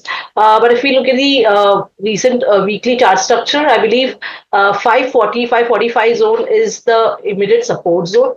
And it is a strong support zone for now. And in case of any follow-up buying above, say 600, 620, then only we may see some buying interest coming in. Otherwise, there are chances this counter may continue to, keep trading in a range of like on the lower side 640 and on the higher side 610, 20. That is the range for this counter. But in case of any up move above 620, I believe the chart structure is likely to improve and we may see an extension of this move at least towards 690, 700 zone. So if someone is holding this counter, I believe one can hold it with a strict stop around 540. The next question we're taking is also from YouTube, and this is Ajay Hulekal is writing in. Hind Petro is the name of the counter. He's got a long-term view that he's seeking, and he's bought at levels of 349. Samir, any view on this one? So we have a view on it, of course, and the problem is, as much as we think that these companies can make a lot of money, given the amount of government intervention that comes in when oil prices move up and they don't allow these companies to make money, there's always going to be a clamor for cutting of prices, inflation, elections at every given point of time. We are never very positive on all of these oil refining, oil marketing companies, HP, BP, IOC. So we have never really invested in them, and we choose not to invest in them. So I would say an avoid from the way we look at it. That's the view with respect to HPCL. We have our next caller. Ashok is calling in from Chennai. Ashok, a very good morning to you. I believe you have a query on M&M. Is this right time to take entry in M&M because like in yesterday's news, due to yesterday's news regarding that tariffs in US, so auto sector got corrected, and is it right time to enter in M&M or Tata Motors? Okay, got your query, Ashok. Samir, I'll take this up with you. He's saying that because of the tariff news, the auto sector has corrected a tad bit. Do you think that this is the right time to enter either an M&M or a Tata Motors? So honestly, the tariff news has affected Tata Motors. Mahindra is not down because of any tariff news because they barely have, I don't think they have any exports to the US per se. They are more so focused on the tractor business. They of course focus on the electrical vehicle business and the commercial, the cars and all of that, but the largest chunk at the moment comes from the tractor business. We believe the tractor business will do well. We believe the four-wheeler business will also see traction and do well, but competition in that space we expect it to heat up even more. So we need to see if they're able to garner market share. So Mahindra actually, unfortunately, has struggled with market share. Tata's have obviously controlled it, which is now being eaten into by MG and BYD to some extent. But again, we need to see how Tesla entry, how any other EV players come into the country and how that drives demand. But Mahindra, from a valuation point of view, is trading at about 28 times its core earnings. They have their valuation of subsidiaries, which if you add up, I think the valuations are quite attractive. One can look at, but don't look at it just because the price is down because of the Trump tariff. Tata Motors also is a stock that we like a lot.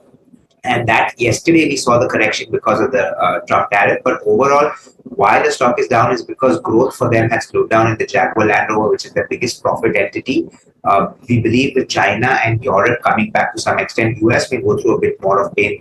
But with China and Europe coming back, they will be able to balance and make sure that they don't degrow, maybe even grow a bit, because at the end of the day, even if tariffs come in, these are high-end vehicles. So whoever's the purchaser in the US is not going to scringe too much, because all the other cars are also going to become expensive along with it. So it's just an inflationary cost. So I don't think they'll lose much market share.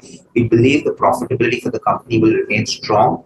The Indian operations of the trucking will do well. Of course, there's a demerger, which is a value unlocking story. So I would like to say you can add both Mahindra and Tata Motors. If you ask me, my top pick in that space is Tata Motors at this point in time. Okay, and I'm going to be very curious, Samir, to study the wholesale picture for the Jaguar Land Rover business for the fourth quarter, because in the third quarter it accounted for US or North America accounted for 36% and China was less than 10%. So if that shifts materially in the fourth quarter, perhaps what you're saying is something that everybody should look at very closely, of course. We've got the next question on call, I believe. Shrikant is calling us from Hyderabad. Hi, Shrikant. How can we help you today? Shrikant, can you hear me? Okay, I can't hear you. I'm guessing your question is about investing fresh money into the mid-cap space, and you want to know which stock to deploy in. So let me go across to Sneha on this one. Anything looking attractive at this juncture? He wants to deploy as much as 1 lakh. What is the strategy that you would suggest? At this point in time, yes, many of the sectors has been corrected, and as we were discussing about Tata Motors, I believe one of the counters, it is not from the mid cap, but yes, someone who wants to go ahead and long, I believe Tata Motors is placed at a very good levels. And looking at the recent, buying interest, which we have seen from the lower levels, I think that's the counter which can be picked. And apart from this, Geo Finance, I believe that is the counter one should be focusing on. And if someone wants to, invest 1 lakh rupees, I believe Geo Finance would be a good pick in that case. It has made a strong base around 200. And from that zone only, we are seeing a buying interest. The volumes were good in last 2 sessions. I believe we may see an up move at least towards 270 to 80 in very short term, and the possibility of a move at least towards 300, 350. What we have seen earlier is very much very much possible in a 1 year or a 1.5 year time frame. Okay, so those were the picks that Sneha finds attractive right now. The next counter that we're talking about is Power Grid. Tom's Verghese has 200 shares of Power Grid bought at 358 a piece. He wants to know this next 6 months view on the charts. Sneha, I'll again come back to you. Power Grid, what are the charts saying? last 3 weeks, we have seen a very, very good buying interest coming in. In fact, on the daily chart, on a weekly chart, I would say, it has, surpassed the 20 DEMA, which is a very good indication for any counter in a medium term time frame. Now it has been consolidating in last 4 days, but I believe if someone is holding, keep a strict stop loss around 282 and keep holding it. One can expect an up move at least towards 320, 315 is the level which I'm watching for this counter. It may take a little time because after a strong move, there are chances of some consolidation, but keep a stop loss around 282 and maintain your long positions. It is now time for the rapid fire segment. Sneha, I hope you know what this is about. If you're not, then we throw as many questions at both you and Samir over the course of 2 minutes. Do keep your answers as short as you possibly can. A buy, sell, hold would also do. Irida is the name of the counter we're talking about. This is a question from Singapore. Lena wants to know, she's bought at 150. Should she hold is the question, Samir? Oh, sell. Okay, PI Industries is the next counter. Sankara Rao is holding 1500 stocks, bought at 3098 piece. What are the charts indicating, Sneha? See, if you look at the chart, I would say that keep holding it. Okay, hold. Shruti wants to know which FMCG stock, if at all, Samir would suggest buying for the long term at this juncture. Samir? ITC and Nestle are the two I like. Okay, Tilak Nagar is the next counter. Can I buy is the question coming in from our viewers. Sneha, what are the charts indicating? Can be bought. Okay, KEI Industries, 2,450 shares, bought at 3,000. Use being sought for 1 year. Sneha, would you hold or exit? I would hold. Okay, Heritage Foods, Bhanu Prasad wants to know if he can buy for 1 year or not. Samir, what's the view? Sorry, no coverage. Okay. All right.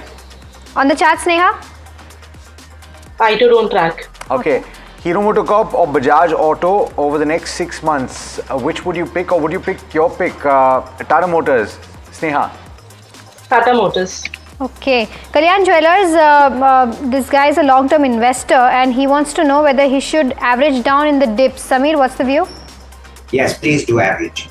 Okay, NTPC Green, 88 rupees is the buy price, 6 months to 1 year. Sagar wants to know, would you hold? Sneha? Yes. Okay, Yatharth Hospital is the next counter. Rama Rao is holding 120 shares, bought at 510 a piece. What is the outlook like, Samir? Sorry, again, no coverage on this one. On the charts, if any view, Sneha?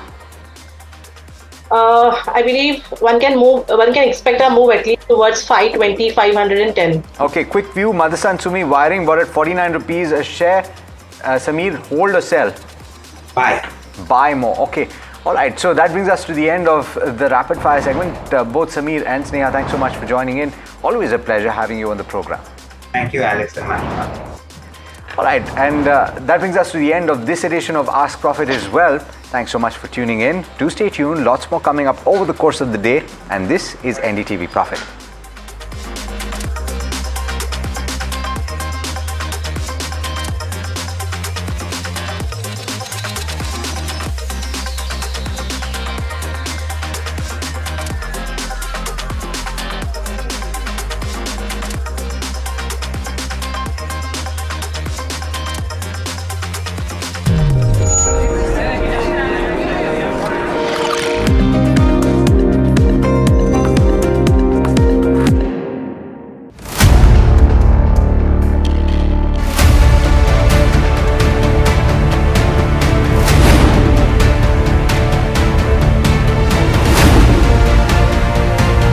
He sold most of his stock, 80%, as on that date. We have requested the management to come and speak to us. They asked us, what questions will you ask? We've sent it to them. They don't want to answer it, so then let's put it to our viewers as well. 7 key questions, right? How is it that 2,000 crore goes unnoticed by all of these auditors? Is seeking more information on the trades and the all the transaction which has happened from the exchanges, both NSE and BSE. The Reserve Bank of India's supervisory officers, they are seeking compliance reports on their foreign currency borrowings by these banks. The DSS is, actively engaging with the Reserve Bank of India to sort of ensure the thorough examination of the matter.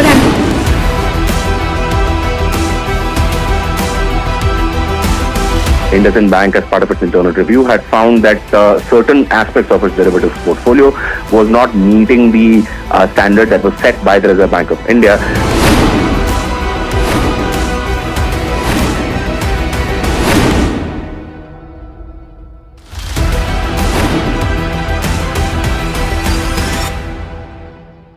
You are very upset with brokers. Why in this internet world do you need a physical person to show you houses, and why should I pay 1 month of my hard earned money of rent to this guy? The way in which it has evolved in India is that even a pan wala can become a broker.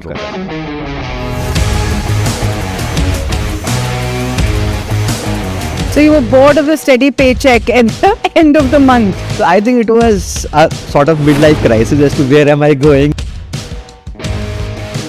One day we saw that some 50-60 people are standing outside the building, but they were actually brokers who wanted to break the office. Buy or rent? Rent, if you are not looking for emotional well-being. Would you suggest that everyone who wants to leave their 9-to-5 job should do it? I think huge amount of drive you should have. Just because you had a fight with your boss doesn't mean that you leave your job.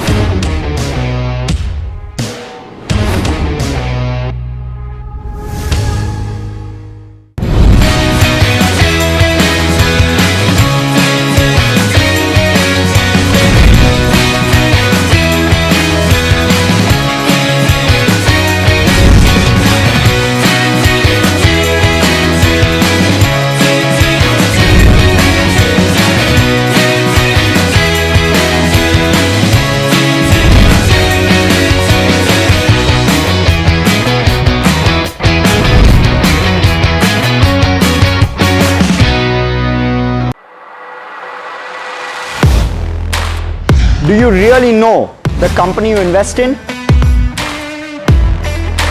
What is the real picture behind presentations and claims? Is the outlook as rosy as the company claims? Know Your Company, powered by NDTV Profit Research, shines a light on the biggest stock market movers.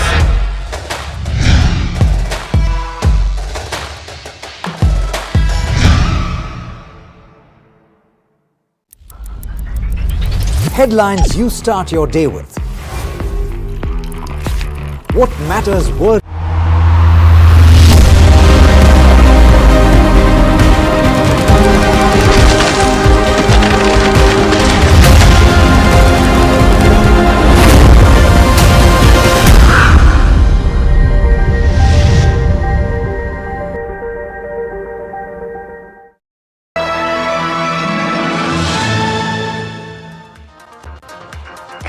Welcome to KYC, that is Know Your Company, a show designed to give regular investors powerful and actionable insights into fundamentals of a single NSE listed company every day.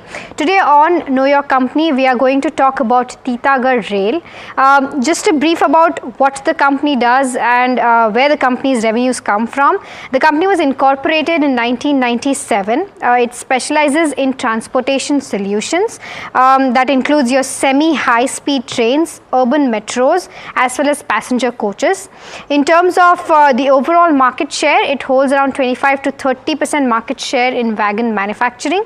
In terms of designs and manufactures wagons, it does design multiple wagons as well as overall designs in terms of container flats, grain hoppers, cement wagons, clinker wagons, also tank wagons. And the company has business interests in shipbuilding, bridges, as well as defense. In terms of order book breakup, well, companies almost 43% of order book consists of freight rolling stock, and around 57% comes from passenger rolling stock. In terms of its manufacturing capacities and capabilities, the company overall has 4 manufacturing facilities, 2 in Titagarh, 1 in Uttarpara, West Bengal, and 1 in Rajasthan. Overall, in terms of its capacity, overall wagons has around 12,000 per annum. Coaches is around 300 per annum. In terms of traction motor, that is 2,400 per annum, and liquid metal is roughly 30,000 MTPA. So this is with regards to what the company does and how the order book breakup is and how the manufacturing facilities for the company are. But in order to determine how the company is performing financially and in terms of what shareholding looks like, we're going to go through 8 different parameters. The first one being the income statement. Then we'll also go through the balance sheet as to how things are faring out for the company's balance sheet. Then we'll talk about how the return ratios are for the company. We'll also talk about how cash flows are panning out for the company. We'll also talk about how shareholding breakup is for the counter. We'll talk about what street cred looks like, how the stock performance has been, what the street coverage is, what our analysts talking about the counter. We'll also talk about how the company is placed as compared to its peers in terms of valuation. And lastly, we'll also talk about what the management guidance is, what is the outlook given by the management. And in order to discuss all of this, we're also joined by Anushi Vakaria, who tracks the space very closely, and she will take us through how the income statement is right now for something like a Titarkar. Right, thanks for that, Mahima. So if you are looking in terms of the 3-year picture, in terms of how the revenue has shaped up, firstly in FY22, we did see a 3.5% of a revenue decline. But since then, FY23 being the softer base for the company, considering FY22 performance, we are looking at around 89% of a growth in terms of revenue. And FY24, that has continued with a growth number of around 37%. Even the margins, they have ranged from the 9 to 11 to 12% mark that we are looking at, 12% in FY24. While in FY23, we did see 9% of margins over there. So overall, considering the 3-year revenue CAGR, that stands at about 36%. In terms of PAT CAGR, we do see the 181% of growth number, but do note that FY22 and FY21 are not the comparables for the same. That is why on the softer base, we are looking at a higher CAGR growth number as well. In terms of how the 9-month FY25 picture has shaped up now in this year, so far we have seen a 2% of a revenue growth for the company. EBITDA margins have seen about a 30 basis points of a decline, while net profit has seen about a 6% growth. Now, concerns on the Q4 and the Q3 have been on the offtake in terms of the wheel supply from Indian Railways that had been pointed out before on how this could lead to the revenue growth of the company. So that is something that we should be watching out for the 4th quarter performance and how the overall FY25 will shape up for Titagarh Rail as we speak.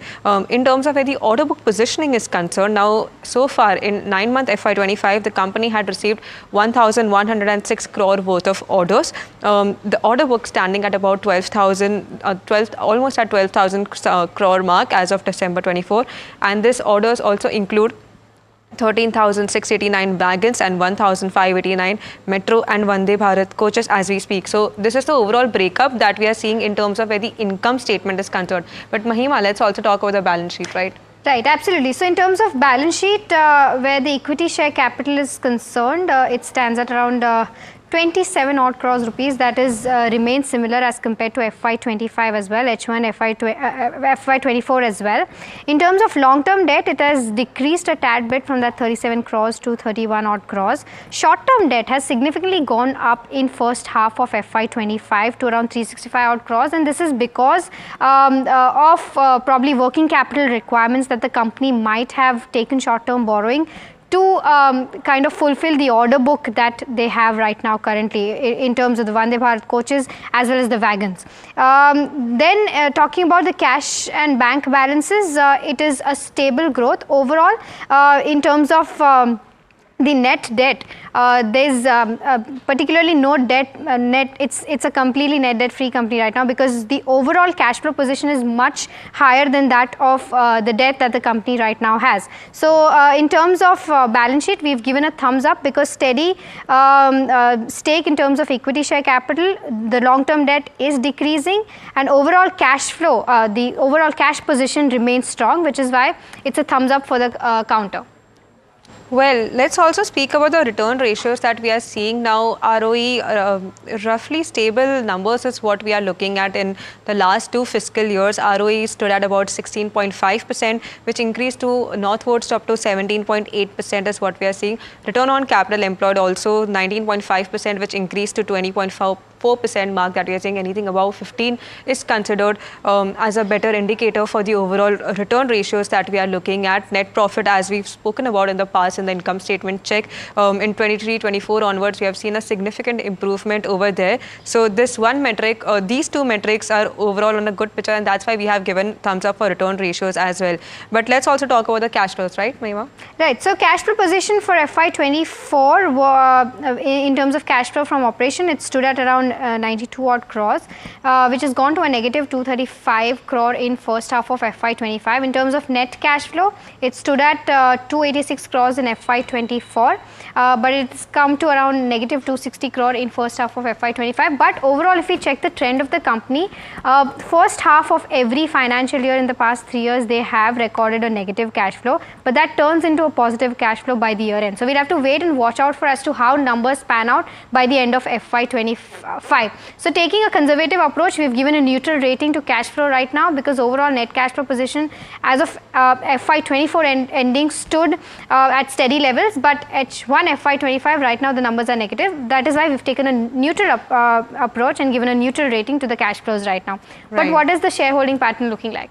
Okay, so here we have considered the last two periods of the shareholding pattern which is there. So promoter holding remaining stable at 40.4%. But if we go back and see the previous quarters also, now in December 2023, this used to be around 42.5% of a mix in terms of where the promoter holding is there. From June onwards, it's where we are seeing this number 40.4% of promoter stake which is there in the company. If you look at DIIs, now there has been a lot of market volatility. Railway sector is one of those sectors which have been in focus. A lot of price correction taking place here. FIIs mix have gone down from 16.32% to 13.67%. This is as of the December 24 data that we have. DIIs also, there's a pickup that we have seen making up from whatever FIIs we've seen a downtick over here. So 13.9% to 15.01%. Government holding almost 0.01%, almost negligible here, but still had to put it out there. Public, if you are seeing, they hold about 30.86% of the stake in the company, roughly similar as the last period, 29.25%. But if we see the December 23, that's the last year shareholding of the company, that stood at about 25%. So public shareholding has improved over here, while the FII mix, particularly in these two periods, is what we are seeing has gone down. So overall, considering these parameters, we give this a neutral rating, right? Right, and also neutral rating because we've seen that the promoter holding has steadily come down. Now, if we see it in March 22, it was around 47%, which has come to around 40% right now. And FIs, as Anushi was mentioning earlier as well, at one point of time in December 23, it stood at around 20%, which has come down to around 13%, and that is because of market volatility. So overall, it's because of that reason that we've again taken a conservative approach here and given it a neutral rating. Moving on to what street cred and street coverage looks like in terms of the overall stock performance. 6 months, the shares have been down by about 33% 1 year, and of course 6 months performance for railway companies definitely has been it's been the worst patch ever, because railway companies have corrected quite a bit. In terms of 1 year performance as well, it's down by about 11% and 5 years the company has given returns of around 74%. So that's with regards to where the street cred is concerned. In terms of street coverage, overall around 9 analysts are currently covering the counter, if I'm not wrong, Anushi, and all of them have buy calls, and the return potential as per Bloomberg is around 39 times. But what are the valuations indicating right now, Anushi? Okay, so in terms of where the valuation picture is building at, so most of these counters that we are seeing have seen a major correction in terms of where the stock price is concerned. So Titagarh Rail trailing PE, if you look at, it's around 38 times is what we are seeing. Jupiter Wagons, its peer comparisons if we take in the similar space, 41 times, and Texmaco Rail around 21 times. So compared to the peer metrics, we are seeing almost a neutral rating over here in FY20. If we even consider the forward PEs which are there, 35 times is what we are looking at. at in terms of FY25 forward PE. Jupiter Wagons, similar range around 39 times is what we are seeing, and Texmaco remaining at 21 times level is what we are seeing. So overall, a neutral on where these peer comparisons are. Of course, these if you are looking at the multiples in the past, in the last 6 months or so, we have seen a significant correction because of the stock price correction also that we have seen, considering the outlook for the Indian Railways as well. So what used to be like a 50-60 multiple has now come down to these levels is what we are seeing for some of these railway names out there. But if you're talking about what's the outlook for the company, now the management did say its focus on some of the new verticals it wants to concentrate on, which includes the signaling and safety systems which is there, along with shipbuilding and maritime systems. In fact, we had asked the management about what is the outlook forward, and the next 3 years is something that we should be focusing on, the growth levers for these two counters which are there. Overall, if you look at the margin picture, they are targeting a 13 to 15% of a mix in terms of where the margins are concerned. In FY22 to 24, we did highlight that we are seeing margins in the range of 9 to 12%. So they want to improve this mix to 13 to 15% going forward for the business. If you look at what has happened with the Vande Bharat trains, now deliveries of these have been shifted to March 26. So that is something that we should be watching out for on the deliveries, on how the order book execution remains for the company. Now that remains as a key monitorable. Even if you look at the passenger rail segment, they have been clocking in revenue declines, but FY26 is expected to be a pivotal year for not just the passenger rail segment but also the freight rail segment as we speak. In terms of where the production is concerned, they are targeting about 1,000 wagons per month production versus current capacity of 800 to 900 wagons, and expect this to ramp up to about 3,000 wagons as we speak. So overall outlook for the company remains on a healthier side. The near-term concerns being about the offtake of the freight rail segment, which had been the better performing segment as compared to passenger rail. But so Q4 numbers would be awaited on more clarity on how the management commentary is on the same, on some of these concerns which are there, right? Right, absolutely. So the outlook definitely looks strong, and which is why we've given a thumbs up, and that brings us, to the end of the entire 8 parameters that we have calculated. We've given a thumbs up to the income statement, thumbs up to the balance sheet as well. Return ratios definitely on an increasing trends, and hence thumbs up. Cash flow, since for the first half of FY25 has negative cash flows, we've taken a neutral approach and given it a neutral rating. Shareholding, again a neutral there, because FIs and promoters have steadily decreased their stake, and street cred is a negative because the stock has seen significant pressure in the past 6 months as well as 1 year. Outlook and street coverage, definitely a thumbs up because the company has set out their particular guidance and outlook, which looks pretty strong. And lastly, in terms of valuation picture, it's at par with how and where the peers are trading. Of course, the 2026 picture looks better as compared to where the 12 months trailing stands at right now, which is why we've given a neutral rating, and the overall rating for Titagarh Rail turns out to be around 5.5 out of 8. Now, let's also shift focus and hear it from the management itself. Anushi earlier spoke to Titagarh Rail's Deputy MD, Pritish Chaudhary, who talked about the company's growth outlook going forward. Listen in to a slice of that conversation. You see, Q3, as you rightly mentioned, there were issues in the rail wheel factory in Bangalore. What exactly the issues were in the factory are not really known to us, but there were issues, the production issues in the rail wheel factory, due to which the supply of the wheel sets for the Indian Railway contracts was slowed down. And as a result, the wagon production for Q3 was a little muted than what we had expected. In Q4, the situation has improved a little bit, wherein the production has ramped up. The Railways has also taken certain steps to improve the availability of wheel sets, such as allowing for imports from China and things like that. However, the situation is still not completely normalized. We do expect that by Q1, by the beginning of Q1, the situation should come back to normal. Q4 has definitely improved as compared to Q3, but as I just mentioned, the situation should be normal only by Q1. So considering that the impact that we had seen in Q3, what is the kind of trend that we are picking up for Q4? Would there be an impact on the business performance, on the revenue growth of the company for this upcoming 1 to 2 quarters as well, if you can give us a picture? And even in terms of production, are we still steady with our output of around 12,000 wagons per annum production? If you can give us a perspective on this aspect as well. Sure. So our facilities and our internal capabilities are fully geared up to cater to the 12,000 wagon per annum production numbers. But there are sometimes external factors like the ones we've just discussed that kind of hinder that ability. So for this financial year, since we are almost at the end of the year, I would refrain from giving out any numbers for this quarter or for this year. However, compared to the previous quarter, the production has definitely improved. For the coming financial, we expect that since the situation would be normalized, we expect that we'll be in our targeted run rate of 900 to 1,000 wagons per month. Okay, so 900 to 1,000 wagons per annum is the kind of, per month is the kind of production that we are still maintaining. But considering now the 9-month picture, if you see the numbers, revenue had seen about a 2% of an uptake, margins were in the range of 11%, while net profits saw around a 1% growth. So if you exclude the Q4 part and go to FY26, what is the kind of growth that you see in terms of revenues and the margin picture? You're seeing that the margin should be in the range of 13 to 15%. What would be the levers which would drive this margin expansion, and what is the kind of revenue growth that you're expecting?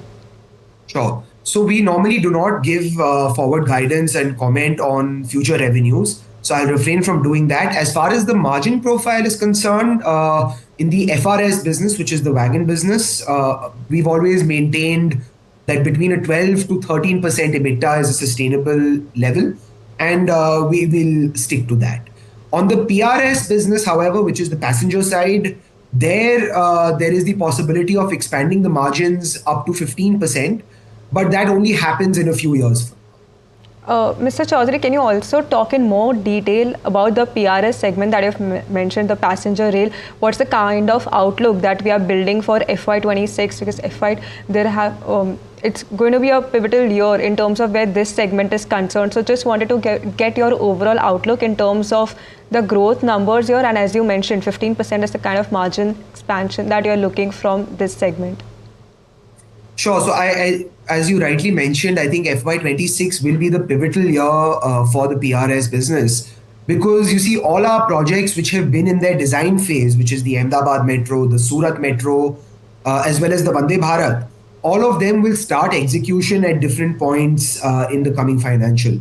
The Bangalore Metro project that we're doing with CRRC, the series production for that picks up right at the beginning of Q1 actually of the coming financial. So FY25-26 would be a very, very interesting year as far as the passenger business is concerned, because the revenues start coming in and the production starts ramping up. As far as margin targets are concerned, for this, for the next year and 2 years, we would not be targeting a 15% EBITDA, ma'am. We'd be looking at stabilizing at a 9 to 10% EBITDA. And this further expansion from 10 to 15% will actually happen on account of the backward integration that we're doing, which is the propulsion for the metros. But that absorption of that technology will only be completed by 27 or beginning of 28. Okay, that is quite interesting to hear about what's the outlook for the passenger rail segment. But coming to the overall order book picture, want to get your perspective in terms of the overall execution that we are seeing of the current orders, be it in the freight or the passenger side of the business. What are the kind of new order inflows that you're seeing? And also wanted to understand your sense of a pickup in the private ordering side that we are seeing as compared to the public capex side. So if you can give us an outlook on that as well. Sure. So just about last month, we've announced, or maybe a month and a half ago, a new order that we received from Adani, from the cement. Similarly, we are very confident that a lot of the large cement players, steel players, logistics companies, and many private companies will have a strong demand going forward. But as will the railways, there may not be any immediate tendering. But we do believe, and in fact, this morning there were some media reports which stated that in the next financial, the railways estimates a 15% growth in capex. So we see a very strong pipeline for demand in both the FRS and the PRS segment. Right, and coming to the new growth drivers which are there, which is the signaling systems and also on the shipbuilding and maritime side, want to get your overall perspective on these two segments. What's the kind of growth picture that you're seeing, not just in this 1 year, but even in terms of the long-term picture, let's say 3 to 5 years, if you can give us an outlook on these two segments, what's the kind of capex that you're looking for? What's the kind of margins that would be, is it in the similar range of what the existing business verticals currently hold? More perspective on these two segments as well. Sure. So these two new businesses in the next year would not really contribute much to the revenue or to the bottom line because they are newer businesses which would have to be nurtured. The key metrics really to look out for these two businesses for the next year or year and a half would really be the order book that we're able to build, as well as the kind of partnerships or associations that we're able to sign. Now, as far as the potential is concerned, you see, as for the signaling and safety systems, this seems to be one of the key focus areas for the railways, for the Ministry of Railways, for the next few years to come. Enhancing the general infrastructure and safety infrastructure and the signaling infrastructure. So we see that market or that area as an area with a huge potential for growth. Similarly, for the shipbuilding, apart from just the domestic potential which the Indian market has, which is very evident because of the focus that the government is also putting on the sector right now, the international market or the export market would be very, very interesting to look at. Now, as you're probably already aware, roughly 90% of the world's ships are only built in 3 countries. And India has a huge potential to kind of break into that market and establish itself as a leader. So that's the angle, or that's the vision that we have for this segment, for this sector. And the detailed capex plans, etc., I would share with you as time moves along because we're still deliberating on those internally. So I'll refrain from sharing too much. Okay, that's fair enough. So considering that this is the kind of outlook that we are building for these companies, just wanted to get a margin picture sense as well. If the margins are going to be in a similar line as the 2 verticals which you currently already have, if you can share more details on that. As I mentioned, ma'am, we are currently formulating our business plans and our growth path for both these businesses. So I will refrain from sharing too much on these. However, if you look at the global trends for other companies who are in these segments, the EBITDA profiles generally tend to be a little bit higher than our 2 existing businesses. So that's just the way the market is. But what our plans are and our expectations are, we'll share with you as time moves forward. Sure. And my final question to you is about the ongoing participation in the various metro tenders that you currently have. Wanted to get your sense on what's the kind of outlook, some of the key new orders that you're bidding for are already in pipeline. If you can give us an outlook on this. Sure. So there are tenders for Mumbai which are live. There is a tender in Bhubaneswar that is live. Just a few days ago, we were reading in the news that new tenders for Gurgaon Metro are going to come out. So the metro market is booming in India, and it will continue to boom for the next 5, 6, 7 years. Because you see, every week we wake up and we read the news and we see that some city has either announced an expansion of the metro lines or they've announced a new metro altogether. So the metro market is very, very interesting in India. And we are keenly awaiting the outcome of the Mumbai and the Bhubaneswar tenders, which we hope would be clear in the coming weeks or months. All right, so that was the management of Titagarh Rail indicating as to how the roadmap of the company looks like. But with that, we're completely out of time on this edition of Know Your Company. But stay tuned for more news and updates on the other side.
He sold most of his stock, 80% as on that date.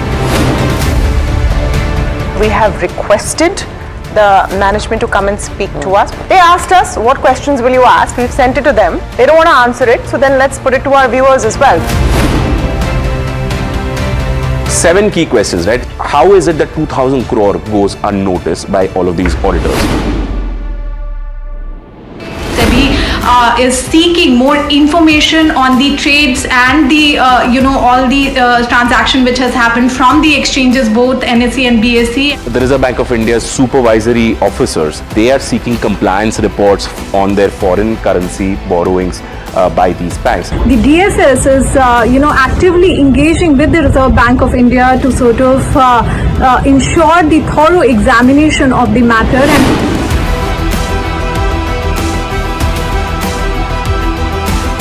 And IndusInd Bank, as part of its internal review, had found that certain aspects of its derivatives portfolio was not meeting the standard that was set by the Reserve Bank of India.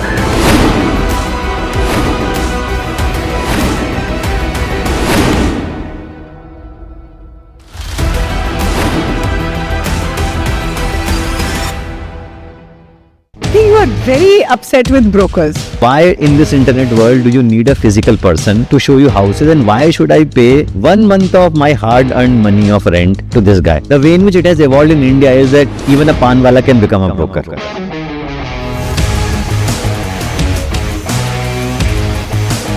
So you were bored of the steady paycheck at the end of the month. So I think it was a sort of midlife crisis as to where am I going.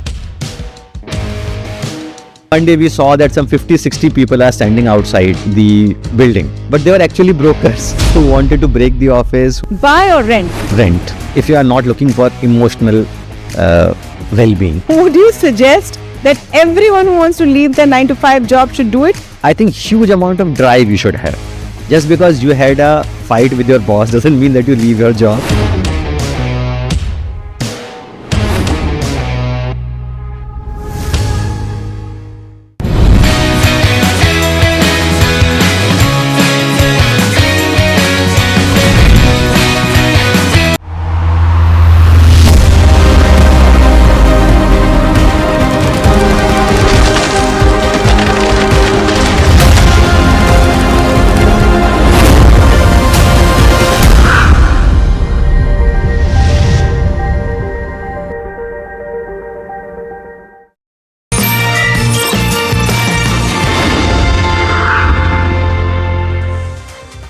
Hello and welcome to Markets at 12. This is Anushi Vakharia. Before we talk about stocks and go into specific, let's take a look at how the markets are faring currently. In terms of where the benchmark indices are, let's look at the Nifty 50, where it is heading towards currently. So Nifty 50 majorly in the last half an hour, so range bound sort of a move that we are looking at. Currently flat in green is what we are seeing for Nifty 50. Let's look at how the Nifty Bank is doing. Nifty Bank also, if you are looking at, that's down. It's almost flat in the red, 0.04% of a cut, almost flat is the levels that we are looking at. Let's see some of the top contributors to the Nifty 50 today and the top draggers which are in focus. If you are seeing the point contribution table, HDFC Bank, Infosys and M&M in red is what we are seeing. While on the other side, what is bucking up the trend currently is something like a Reliance Industry, the heavyweight, almost gains of around 20 points. Kotak Mahindra Bank, ICICI Bank in the green is what we are seeing. ONGC, another counter which is in green, which is the stock that we'll be discussing later in the show as well.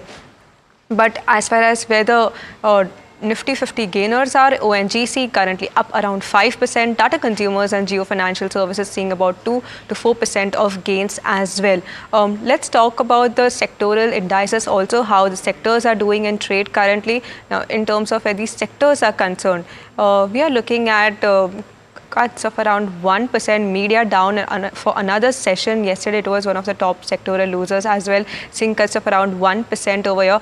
IT under pressure, 0.78%. There was in fact a Goldman Sachs note also on the overall IT sector, pointing out towards the cautious approach of what the IT sector holds currently. Pharma, auto, realty under pressure, while on the green we have FMCG, energy and infra seeing shoots of green is currently what we are seeing, around gains of 0.95% to 0.91%. But let's see how the broader markets are doing in terms of where the broader market action is concerned. Nifty mid-cap 150. Performing relatively much better than the benchmark indices, 0.6% of gains here, while for small cap 250, if we look at 0.74% in green. So broader markets clearly outpacing the benchmark indices is what we are seeing. Let's look at some of the top gainers in the mid-cap 150, and let's pull out some of the counters which are in focus here. For Nifty mid-cap 150, if you can look at some of the counters which are there. So we have something like BSE in focus. BSE, after the NSE came out with a circular on the on shifting the delay in the expiry date, which was there on Monday. This was expected to be implemented from 3rd April onwards. We also have something like BHEL and Cummins in focus, seeing gains of around 2 to 3%. BHEL, significant order size is also what we are seeing. IRCTC, Bharat Forge, Coforge, some couple of other stocks in focus. Let's look at the Nifty small cap 250 space as well, which are some of the top contributors in green over there, if you can pull that out as well. So in terms of where the small cap 250 is concerned, in mid cap 150, the losers are PB Fintech, Max Health and Page Industries, seeing cuts of around 2%. But let's see how the small cap 250 index is doing. So small cap 250, as mentioned, it's seeing gains of around 0.7%, and some of the counters which are in focus over here include the likes of, currently up around 0.72% is what we are seeing. But let's pull out some of the stocks which are in focus in the small cap 250 space. If you are looking at some of the counters which are there over here, we have the likes of Aarti Industries currently flat in trade, but IOB, Aavas Financials, Apar Industries seeing cuts of around 3 to 5% each, while on the green we have Inox Wind, CDSL and Capri Global bucking up the trend, seeing gains of 4 to 6% as well. So this is overall the picture that we are looking in terms of where the markets are headed for today. Broader markets in a much better position than benchmark indices, clearly holding up in trade. But SEBI has proposed to spread out FNO expiry days over some concerns for BSE, after which Jefferies has maintained a hold rating on BSE. So what essentially they are saying is that for BSE now they have maintained a hold rating, and this is after SEBI proposed to spread out FNO expiry days to abate concerns for BSE. Earlier the notification came from to move the expiry date from Thursday to Monday, but now they are saying SEBI has proposed to stay with the FNO expiry on Tuesday and Thursday, which was there earlier as well. So this may mean that NSE reverts to its expiry on Thursday from Monday, and BSE stays with its Tuesday expiry. What could this be? This could abate concerns regarding BSE's potential loss of market share. Impact on EPS also, if we are seeing, had been estimated around 12%. Considering this, clarity of OI limits is still awaited on this move, but impact is lower for BSE is something that we could be watching out for. Now we have seen that the stock has retracted majority of its fall, but lower registration risk and better markets can aid re-rating going forward. Currently BSE 16% up in trade today. But another counter which remains in focus is ONGC, and this is after Jefferies maintains a buy on the stock. My colleague Somit joins us with more details on the same. Over to you, Somit. Jefferies has come out with this note on ONGC where they have maintained their buy rating on the stock with a target price of 375. Now the analyst met the management, and the key takeaways that have coming in from that is, firstly, the company is expecting the production number for oil and gas to grow at a CAGR of around 10 to 12% over FY26 to FY30 on the back of their reserves in the Mumbai High. They are also saying that the recent tie-up that they have done with British Petroleum and the success that British Petroleum had seen in Rumaila, which is Iraq's largest oil field, and where conditions are very much similar to Mumbai High, this could lead to more growth for ONGC when it comes to the oil and gas production going forward. Now they're also saying that ONGC has contracted British Petroleum as a technical service provider on its field, contributing nearly 32% and 20% for crude and gas productions, and this should result into 5% annual increase in crude and 8% annual annual increase in gas production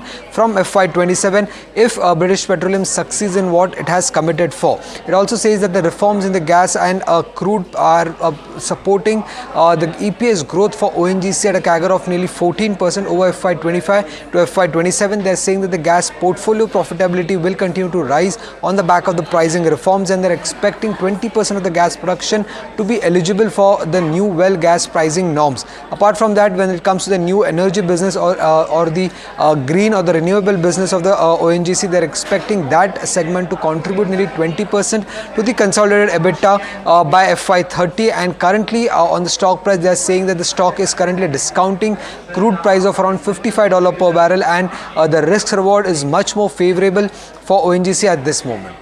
Okay, thank you, Samit, for sharing all those details. ONGC currently in focus, 5% up in trade today. But there are a couple of stocks which are buzzing on the back of order wins, and we have Varsha with the list. Hi, Varsha, what are you picking up? Thank you for that. So let me start with BHEL, wherein they've received letter of intent from Chhattisgarh government. The order value is around 11,800 crore, and the project is for superficial thermal power plant in Chhattisgarh. Order includes supply of equipment like boilers and turbines, and also the commercial operation is to be within next 60 months. Next on my list is BEML, wherein they've secured order from Bangalore Metro Rail Corporation. Order value stands around 405 crores, which involves supplying standard gauge metro cars, and the company will also handle installation, testing, commissioning and personal training as well. Maintenance contract is up to 15 years, and the order books for the company stands at around 11,453 crore as of September 24. Then on my list is Bharat Electronics, wherein they have received additional order worth rupees 1,385 crore. Order include radar spares and upgrades, and also electronic voting machines are also to be included. They are the part of the order. And BEL's, if you see, total order for FY25 stands at around 18,415 crore. Last on my list is Hindustan Aeronautics, wherein they've amended the light combat aircraft contract. The contract value was revised. Now new contract value is at 6,542 crore, while the original contract was at 5,989 crores, and the reason for the change in estimates is due to a change in delivery schedule. Okay, thank you, Varsha, for all those details. But let's shift focus to the IT sector. Will buybacks make a comeback for IT? That's the question that we're asking today. So Amit joins us with more key data points on buybacks by India's top IT companies. Over to you, Samit. Yes, buyback in IT is something that used to be very common in past, but in the last 2 years we have not seen any of the major IT companies doing a buyback. In fact, TCS, Infosys and Wipro were the top 3 names which used to do buybacks quite frequent before 2023. In fact, if you look at TCS and Wipro, they have done nearly 5 buybacks from 2016 to 2023, while Infosys has done nearly 4 buybacks from 2017 to 2023. So it was quite common among these 3 companies at least to do buybacks, but in the last 2 years we have not seen any buybacks from the top IT companies so far. Now, if you look at the past buyback details, here are some common trends that we have seen. For TCS, the buyback amount used to be anywhere between 16 to 18,000 crore rupees. The buyback price used to be at a premium of anywhere between 11 to 17% to the current market price back then, and the cash balance as of their books before announcing the buyback used to be around 50,000 crore rupees for TCS. Now, when it comes to Infosys, the buyback amount used to be anywhere between 8,200 to 9,300 crore. The buyback price used to be at a premium of anywhere between 19 to 32% compared to the current market price back then, and the cash balance before announcing the buyback used to be around 30,000 crore rupees for Infosys. Now, when it comes to Wipro, the buyback amount used to be anywhere between 9 to 12,000 crore rupees. The price used to be at a premium of anywhere between 16 to 19%, and the cash balance used to be around 40,000 crore rupees for Wipro. And now, if you look at the current cash balance of all the IT companies, TCS cash balance, adjusting for the special dividend that they announced in the past quarter and the free cash flow that the company might generate, it's around 46,000 crore rupees. Infosys cash balance as of Q3 was around 40,000 crore rupees, while for Wipro it was around 50,000 crore rupees. Now, given the fact that their cash balance remains quite strong as of now, there is a high possibility that with the fourth quarter results, there could be an announcement of a big buyback coming in from the IT companies, given the fact that we have not seen any in the past 2 years, or there could be another special dividend announcement that could come in from the IT companies. So keep an eye out for IT companies. Q4 earnings will be starting in the next couple of weeks, and these announcements will be something important to track from the IT sector. Okay, the IT sector in focus currently. Let's see how the IT sector is faring in trade. Currently seeing cuts of around 0.7% in trade. We have the likes of Wipro, LTIM, Infosys in pressure, seeing cuts of around 2% in trade, while Tech Mahindra, Persistent Systems and Coforge are up around 1%. But let's shift focus. Copper prices have been buzzing in the recent past on account of various global factors, and this could have ramification for the cables and wire industries. Let's bring in Puneet, who has a detailed breakdown ready for us. Over to you, Puneet. Well, thanks for that. So, copper, definitely a key material in the cables and wire space, and a space that has been, in the news because of large giants such as Ultratech as well as the Adani Group also entering the space. So, currently, there is a lot of price volatility in copper, and that is affecting the numbers for, the cables and wires companies like KA as well as Polycab. Currently, raw material accounts for roughly 62 to 85% of the total expenses for something like, wires and cables in terms of the copper aspect. And copper essentially forms 55 to 60% of the total raw material cost for the cable and wire companies. When you look at, how much copper do the companies actually consume, for Polycab as well as KA Industries, we've pulled out the data from the 2024 FY24 annual report, and roughly 62% of the total material for Polycab is copper essentially. So big raw material there, as well as for KA Industries, the number stands at 54%. When you go forward and look at the increase in copper prices, we've seen the LME price increase by almost 15% on a year-to-date basis. But on the COMEX side, the other benchmark, that has increased almost 30% on a year-to-date basis, and currently trading around $526 per pound. When you go ahead and look at, why the copper prices have gained and some of the key reasons,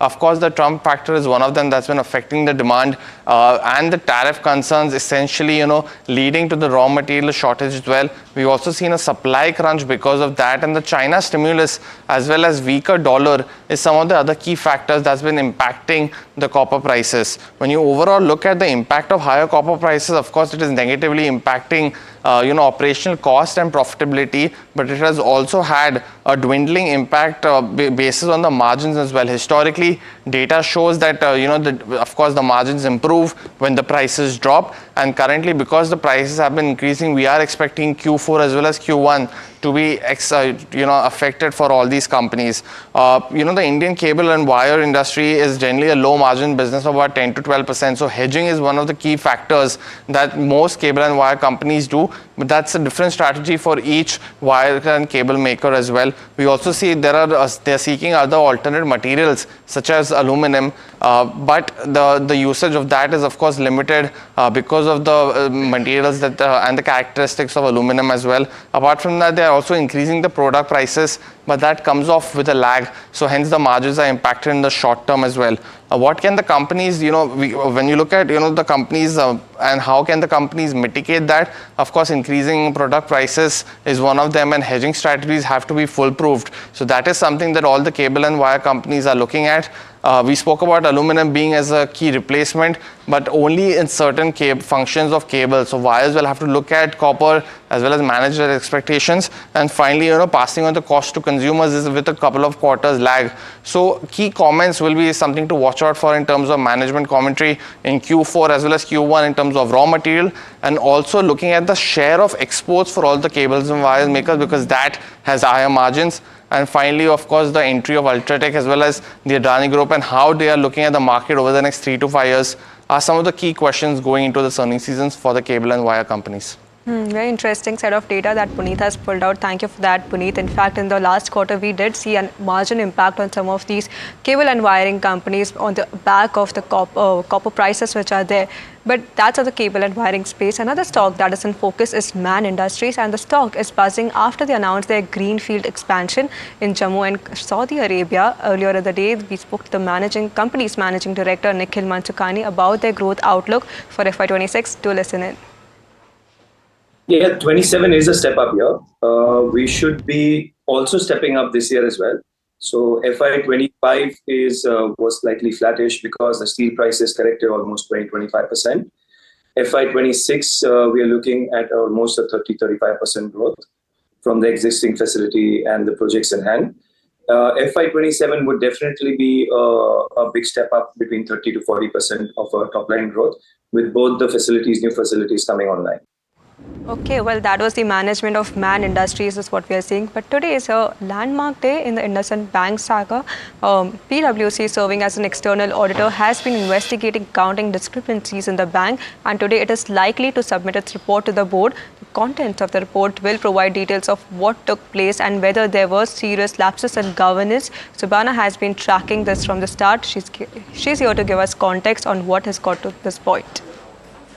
Yes, so yes, it is a landmark day in the whole IndusInd saga. The PwC, which is an external agency serving IndusInd Bank, will submit its report to all stakeholders, including the board and the RBI. Now, this report will actually bring a lot of clarity in terms of whether there were serious lapses in governance. It will also give us clarity in terms of the extent of the impact of accounting discrepancies on the bank's financials. Now, the timeline of events, up to so far, on March 7, the RBI had given the MD and CEO Sumant Katpalia only 1 year of extension instead of 3 years that the board had sought. Following that, 3 days later on March 10, the bank had come out and disclosed to exchanges that there were significant discrepancies in its derivative portfolio, which could have an impact of 2.35% on its net worth, which adds up to around 2,000 crores as of December 2024. This is what the bank has said. Now, after the gaps were discovered, the bank actually conducted an internal review and decided to appoint an external agency, which was done in October. Now, NDTV Profit had exclusively reported that that PwC is going to be the external auditor, which was appointed in October. Now, on March 12th, after this, NDTV Profit also reported that RBI has been talking to other banks and has been asking for a compliance report on their foreign currency positions. After this, on March 13th, NDTV Profit also reported that SEBI is likely to launch a preliminary inquiry into IndusInd Bank to actually assess whether they were overstating their derivative losses or, if there was any potential unfair trade practices. It's also important to understand that last year, the CEO and the deputy MD of the bank had sold a major chunk of their shares at peak. Now, after this, on March 15th, RBI said that IndusInd Bank is well capitalized and its financial position remains satisfactory. This is because the shares of the company had tanked significantly, and since this development, the shares of the company has tanked around 40%. Now, after that, on March 17th, Moody's had placed IndusInd Bank's foreign and domestic currency deposits and the issuer's rating under review for downgrade. Following this move, sources had also told NDTV Profit that PwC, which is appointed as an external auditor, had the bank had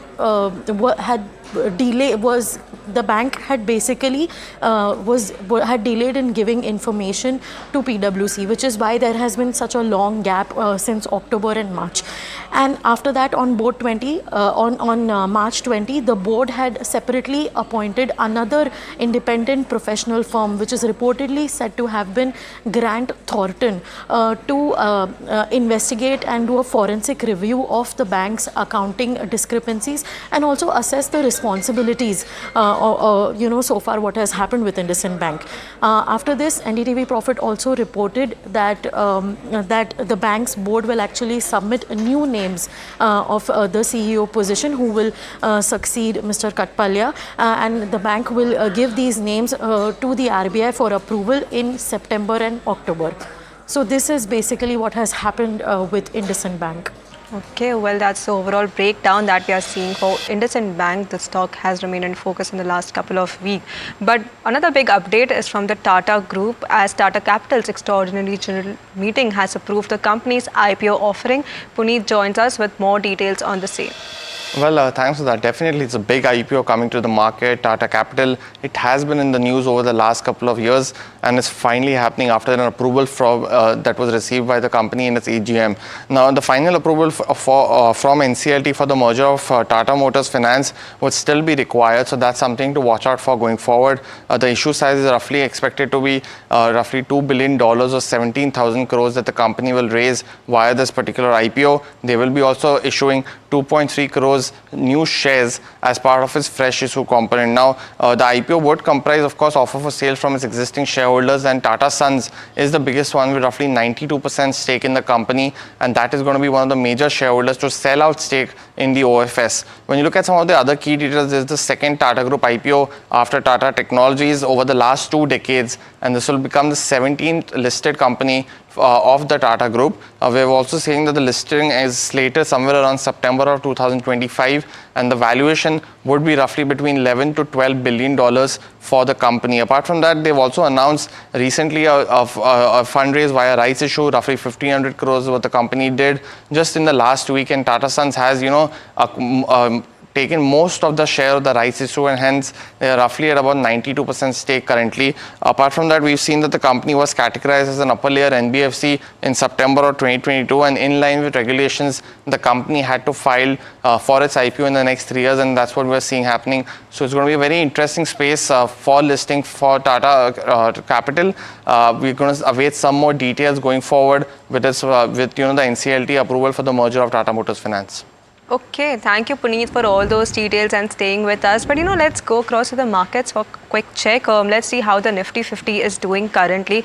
In fact, we are looking at gains of cuts of around 0.2%. Now we have seen a sort of a decline in the last half an hour or so. When we started the show, it was flat in the green. Let's pull out the point contribution table as to the top draggers in the trade today in what is happening. HDFC Bank, Infosys, M&M under pressure, while Reliance Industries, Kotak Mahindra Bank, ONGC still in the green is what we are seeing. Let's also see how the broader markets are doing, if it is still holding on to strength. Benchmark indices, if we've seen in the last half an hour or so, mid-cap 150 up around 0.25%. But that's all the time that we have on this show. Stay tuned to NDTV Profit for more updates coming on the other side.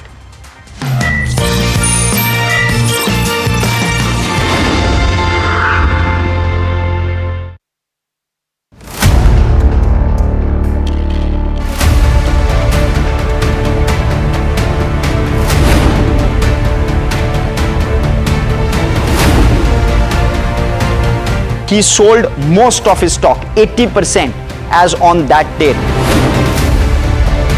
We have requested the management to come and speak to us. They asked us, what questions will you ask? We've sent it to them. They don't want to answer it, so then let's put it to our viewers as well. 7 key questions, right? How is it that 2,000 crore goes unnoticed by all of these auditors? Is seeking more information on the trades and the all the transaction which has happened from the exchanges, both NSE and BSE. The Reserve Bank of India's supervisory officers, they are seeking compliance reports on their foreign currency borrowings by these banks. The DSS is actively engaging with the Reserve Bank of India to sort of ensure the thorough examination of the matter. And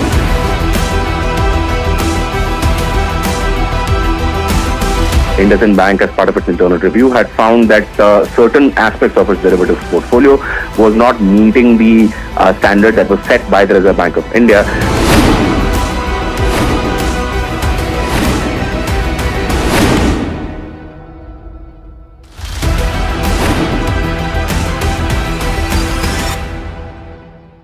You are very upset with brokers. Why in this internet world do you need a physical person to show you houses, and why should I pay 1 month of my hard-earned money of rent to this guy? The way in which it has evolved in India is that even a pan wala can become a broker.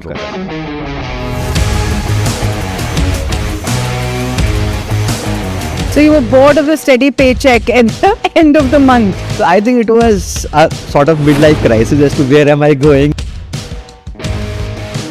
One day we saw that some 50-60 people are standing outside the building, but they were actually brokers who wanted to break the office. Buy or rent? Rent. If you are not looking for emotional well-being. Would you suggest that everyone who wants to leave their 9-to-5 job should do it? I think huge amount of drive you should have.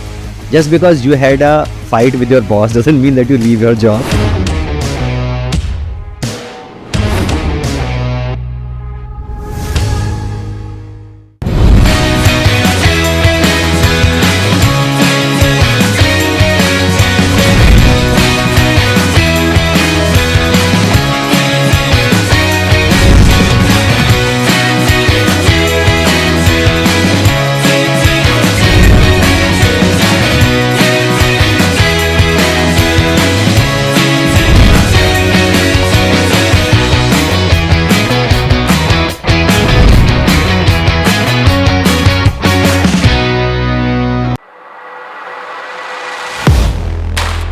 Do you really know the company you invest in? What is the real picture behind presentations and claims? Is the outlook as rosy as the company claims? Know Your Company, powered by NDTV Profit Research, shines a light on the biggest stock market movers.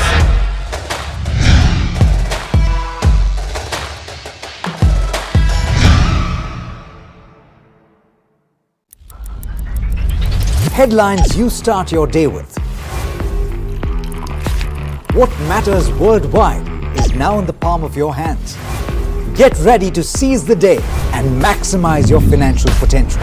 Stay ahead of the curve with all you need to know on NDTV Profit.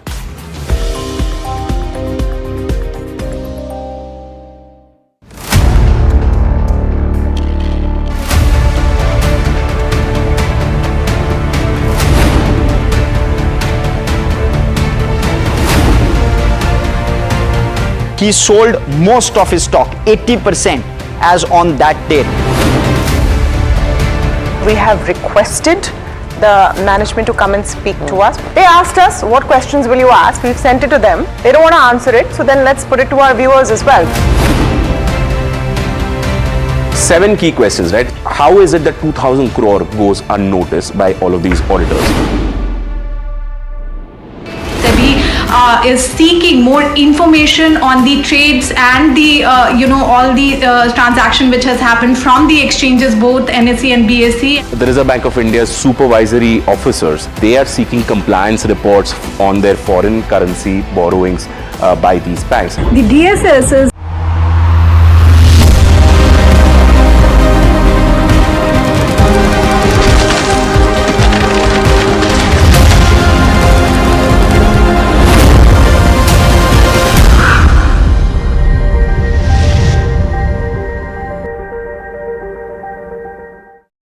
Frenzy on Dallas Street, market seesaws to trade back in red. Nifty near 23,550, while the Sensex is about 77,400. Broader markets outperform the benchmarks. Sectoral action mixed, defense as well as oil and gas lead while media and IT drag. IT in focus as investors are missing the buybacks for 2 years now. Detailed report on the show.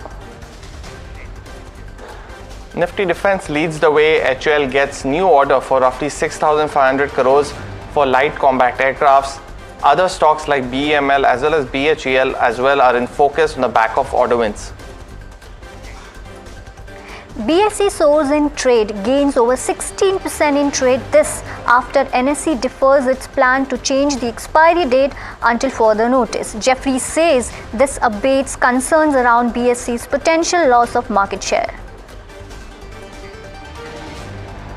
And on the show today, in what may come as a relief for brokers, SEBI is likely to ease technical glitch disclosure norms for brokers. We bring this exclusive details on this news. Action from primary markets. MTR Foods spiced up for IPO launch. Brand's parent company Orkla restructures the board ahead of its initial public offering.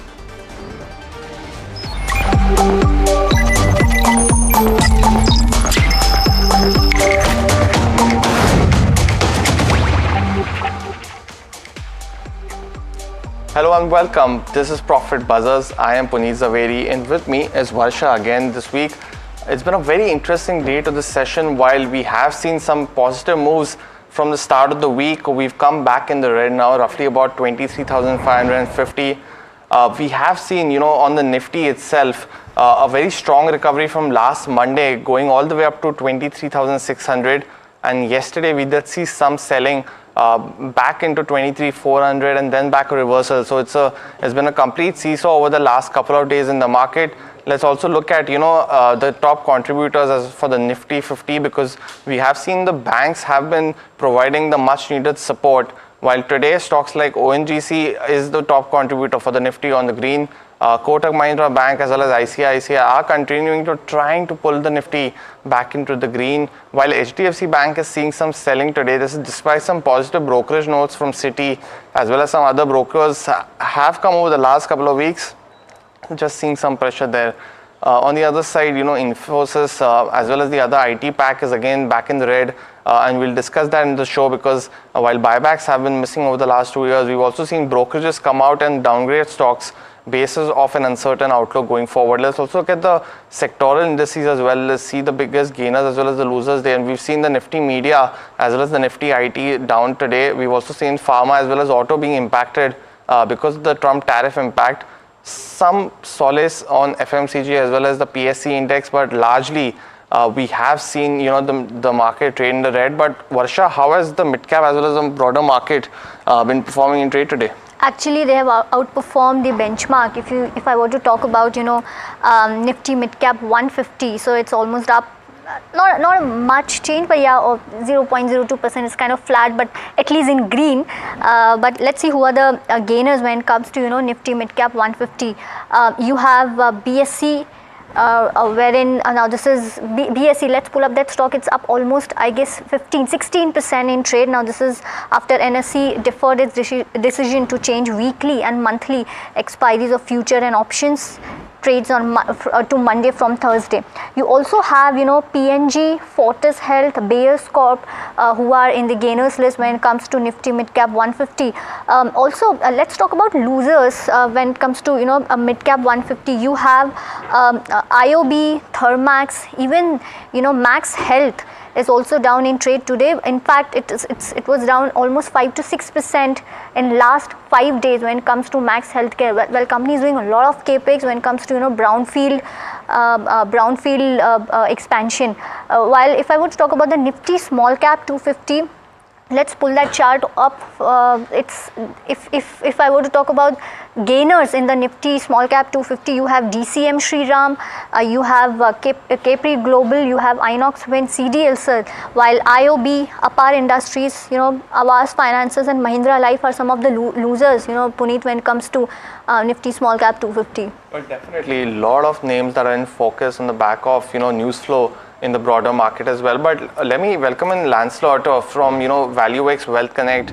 Lancelot, any kind of view that you have firstly on the markets, because we've seen the broader market outperform the benchmark indices. How are you viewing the mid cap as well as the small cap index now? I think the mid cap and small cap in the last couple of days, we've seen some kind of a recovery, right, in the prices. But if you look at valuations, I think valuations still haven't come off that much to make the entire sector attractive. Although stock specifically, many of the companies have fallen, by 30% and some even more in the space. And there is some value, appearing in some of these quality companies in the mid and small cap space, which is then becoming an opportunity to buy. But on the whole, if you look at it, I think the large cap space appears to give a better risk reward ratio, because the valuations are low and the downside appears to be limited, because whenever earnings growth comes, we will see the earnings growth first in the large cap companies and then maybe some of the mid cap companies. Right. Well, now let's shift our focus to IT. Will buyback make a comeback for IT? That's the question we are asking today. Soumit joins us with some key data points on buybacks by India's top IT companies. Well, yes, buyback and IT is something that used to be very common in past, but in the last 2 years, we have not seen any of the major IT companies doing a buyback. In fact, TCS, Infosys and Wipro were the top 3 names which used to do buybacks quite frequent before 2023. In fact, if you look at TCS and Wipro, they have done nearly 5 buybacks from 2016 to 2023, while Infosys has done nearly 4 buybacks from 2017 to 2023. So it was quite common among these 3 companies at least to do buybacks, but in the last 2 years, we have not seen any buybacks from the top IT companies so far. Now, if you look at the past buyback details, here are some common trends that we have seen. For TCS, the buyback amount used to be anywhere between 16 to 18,000 crore rupees. The buyback price used to be at a premium of anywhere between 11 to 17% to the current market price back then, and the cash balance as of their books before announcing the buyback used to be around 50,000 crore rupees for TCS. Now, when it comes to Infosys, the buyback amount used to be anywhere between 8,200 to 9,300 crore. The buyback price used to be at a premium of anywhere between 19 to 32% compared to the current market price back then, and the cash balance before announcing the buyback used to be around 30,000 crore rupees for Infosys. Now, when it comes to Wipro, the buyback amount used to be anywhere between 9 to 12,000 crore rupees. The price used to be at a premium of anywhere between 16 to 19%, and the cash balance used to be around 40,000 crore rupees for Wipro. And now, if you look at the current cash balance of all the IT companies, TCS cash balance, adjusting for the special dividend that they announced in the past quarter and the free cash flow that the company might generate, it's around 46,000 crore rupees. Infosys cash balance as of Q3 was around 40,000 crore rupees, while for Wipro it was around 50,000 crore rupees. Now, given the fact that their cash balance remains quite strong as of now, there is a high possibility that with the fourth quarter results, there could be an announcement of a big buyback coming in from the IT companies, given the fact that we have not seen any in the past 2 years, or there could be another special dividend that could come in from the IT companies. So keep an eye out for IT companies. Q4 earnings will be starting in the next couple of weeks, and these announcements will be something important to track from the IT sector. Well, thanks for that, Somit. And the IT space is definitely in focus over the last couple of weeks, and we had a note as well from Goldman Sachs. Today they've downgraded LTI Mindtree to a neutral from a buy rating earlier, and we can see on your screen right now specifically the new targets, because we've seen TCS also, while on TCS, Wipro, Tech Mahindra, Infosys as well as HCL Tech, they maintain their rating, but there's a target price cut across these particular stocks, and they're making 3 key points in this particular report. The first one is that they're expecting limited positives going into the Q4 earnings season. That's going to be a negative, because while they're estimating margins to be flat, margins to be stable, the revenue is going to be flat. The second key aspect is that they're expecting Infosys as well as HCL Tech to likely guide conservatively going into the FY26 financial year. And the last is they are maintaining an uncertain macro environment, which is leading to slower decision making for its clients. That is, of course, leading to slower discretionary spendings and affecting all the IT companies directly it was. But Lancelot, let me come back to you, because over the last couple of weeks we have spoken to you about the IT space as a whole. While the large cap IT space has seen cuts across the target price, I just want to get your view on both large cap as well as the mid cap IT names, and what's your preference specifically in terms of stocks to watch out for? Well, I think, IT as a sector is, at least for a quarter or two, we expect them to, to have a little bit of soft earnings growth or even revenue growth. And what we've seen is a lot of the companies are expecting that, or even seeing some of the projects which were in their pipeline and their order wins are getting a little bit delayed or postponed.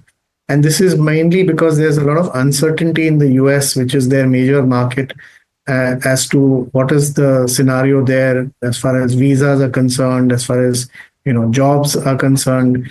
So given that background, that uncertainty is leading to some amount of postponement in future orders for these companies, and that would mean that if the order growth slows, then probably the revenue will also slow, and you will see it'll be difficult to cut costs and maintain earnings growth only with cost reductions.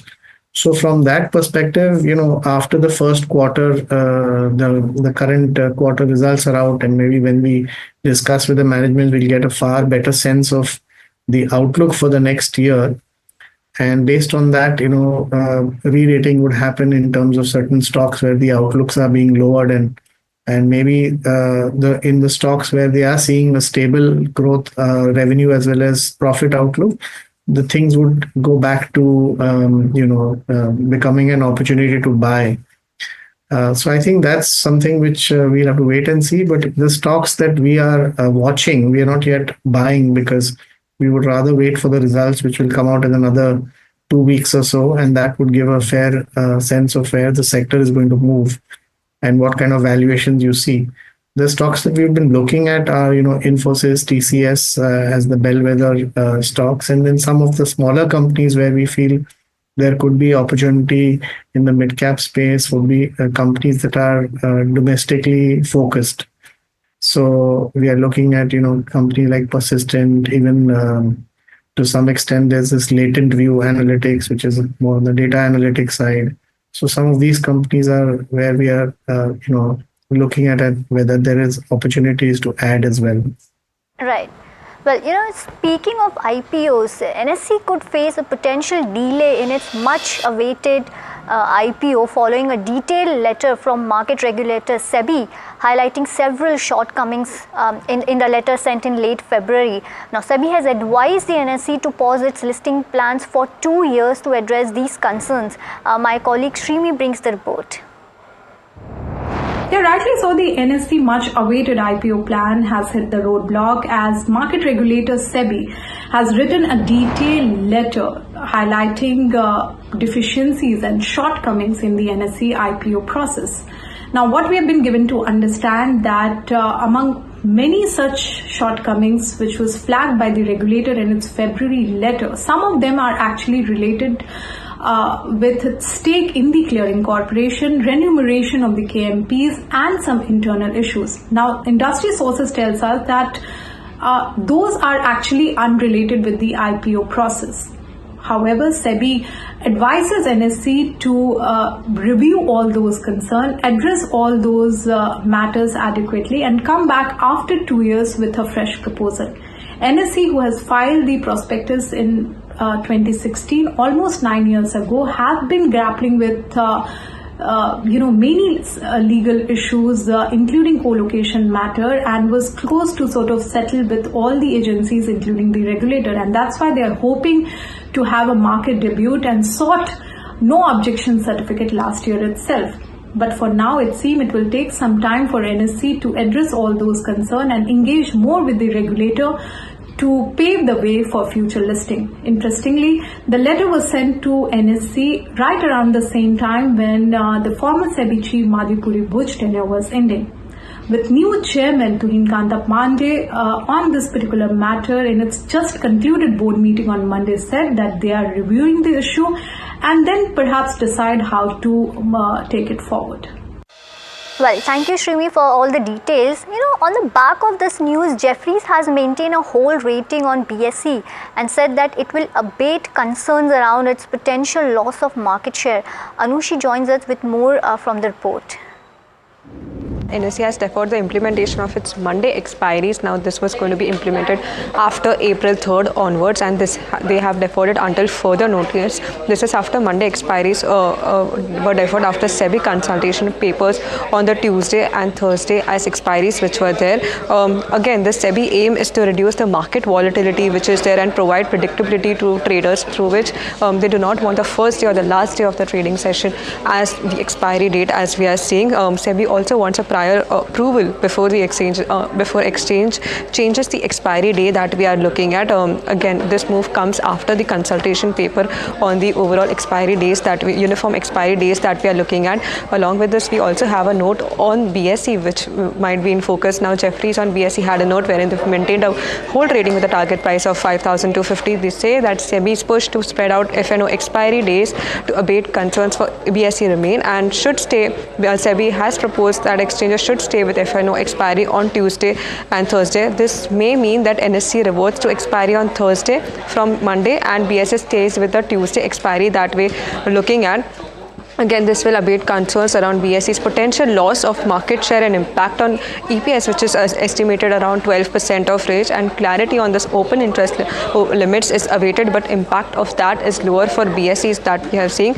Again, the stock has retracted majority of its fall, but lower regulation risk and better markets can aid in re-rating for BSE again. So BSE would be in focus on the back of this development that we are looking out for from NSE.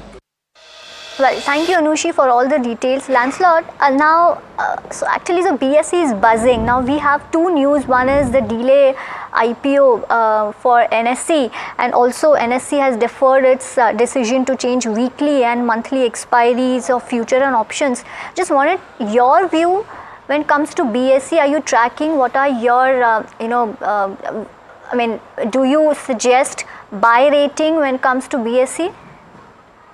So, as far as the two news is concerned, I think NSE deferring its IPO should not really have any much impact on, on BSE's performance or in terms of BSE's revenues, because the IPO is not really going to impact the operating profits or revenues of BSE. However, the expiry dates being different, it also gives, investors a chance to choose different dates of expiry and to then decide to rotate their their positions between exchanges, and that will boost the revenues or the transaction charges that BSE gets, because you will see maybe turnover on both the exchanges, because the people will keep shifting positions before the expiry and then have that advantage. And I think that is positive. However, if you look at it from a longer term perspective, I think these things are temporary in a sense. They are more driven by what decisions regulators and other exchanges take. But on a longer term basis, the number of demat accounts coming up and more investors trading, there is more, the number of people who are getting accounts set up on the exchanges and trading. I think that augurs well for BSE's valuations, because growth will continue to be enhanced going forward based on the higher turnovers. So if you see, I think at this point in time, while valuations of BSE are a little bit on the higher side, because especially after today's move, a 16% rise, it becomes probably a buy on dips kind of thing, because the long-term outlook still remains very strong for the exchange. Right. Well, moving on, couple of stocks actually are in focus on the back of order wins. Let me start with BHEL, wherein they have received letter of intent from Chhattisgarh government. The project is for supercritical thermal power plant in Chhattisgarh, and the order value stands at around 11,800 crore.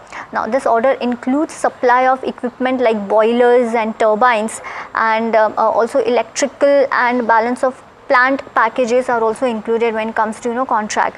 Commercial operation is to be within next 60 months.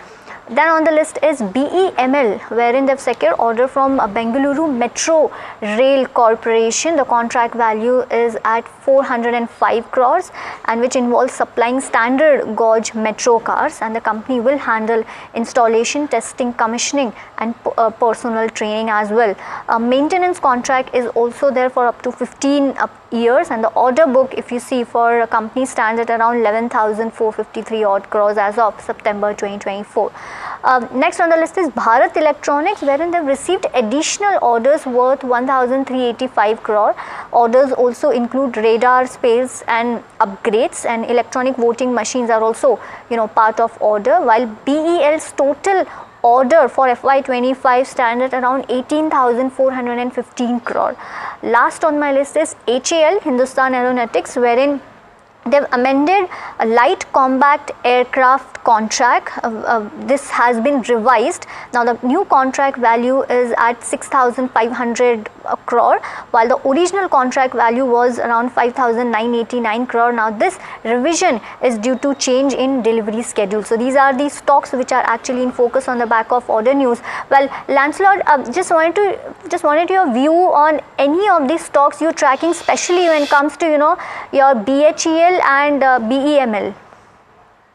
So I think while BHEL and BML have got big orders and they're more domestic focused, I think if one wants to participate in the longer term, defense story, then one should look at, investing in HAL and VEL, because these companies have, the defense procurement policy is only going to improve as far as India is concerned, as far as the Indian government is concerned.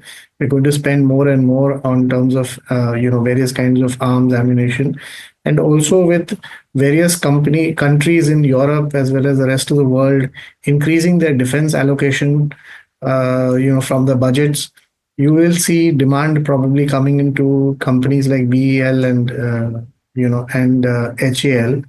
So from that perspective, I think one definitely should look at it. Yes, the stock has rallied in the last 2 weeks significantly from its lows, and any dip, gives an opportunity to add to both these companies. From a longer term perspective, one should see good returns coming forward. Got that view, Lancelot. But another set of stocks that are in focus is from actually the pharma space, and especially the CDMO players with all the tariffs announcement as well. Now, JP Morgan, however, believes that CDMO will have limited impact from the reciprocal tariffs. Now, Varsha, you've been tracking the space very closely. What are some of the key points that JP Morgan is making from this particular note? Actually, Puneet, lots is going when it comes to tariffs, and I think April 2nd will decide what's going to happen with, Indian pharmaceutical companies, especially when it comes to generic players. So JP Morgan hosted an industry veteran on the possible implications of US tariffs when it comes to Indian pharmaceutical companies. And what they're saying is, the reciprocal tariff of 10% on India's exports is likely, but low probability of more than 25% of tariff. Now, a large part of tariff, that is almost 50 to 80%, will likely be passed on to consumers, to the end consumers, due to inelastic demand for drugs that the US has, and also. So biosimilars and CDMO are the areas or segments which are less likely to see tariff impact due to weak manufacturing ecosystem in the US. They import almost 70% of these drugs, and if tariff persists in the medium term, industry may see consolidation, but larger players are unlikely to exit, according to JP Morgan. Now, everyone is saying that because the Trump is doing this because he wants Indians to set up manufacturing facilities in US, but that's not possible, at least in the short term. That's what JP Morgan is also saying, that the relocation of plants in US could take 3 to 4 years, with manufacturing costs being higher by 75 to 200% in existing and new facility compared to India or China. Also, apart from India, if you see, Israel and Switzerland are other countries which will get impacted by tariffs. And lastly, Indian companies could gain market share on the back of this due to superior cost competitiveness versus global peers, is what JP Morgan is saying. But Lancelot, coming to you, what is your view? How are you taking this tariff news? Because we know that Dr. Reddy's, then your Zydus Life Sciences and Lupin, these are the three companies which will get more impacted if this tariffs will come, because these companies have a higher exposure when it comes to US business. So any key picks that you have in your pharma sector, this may include the CDMO companies also, because that won't get impacted much.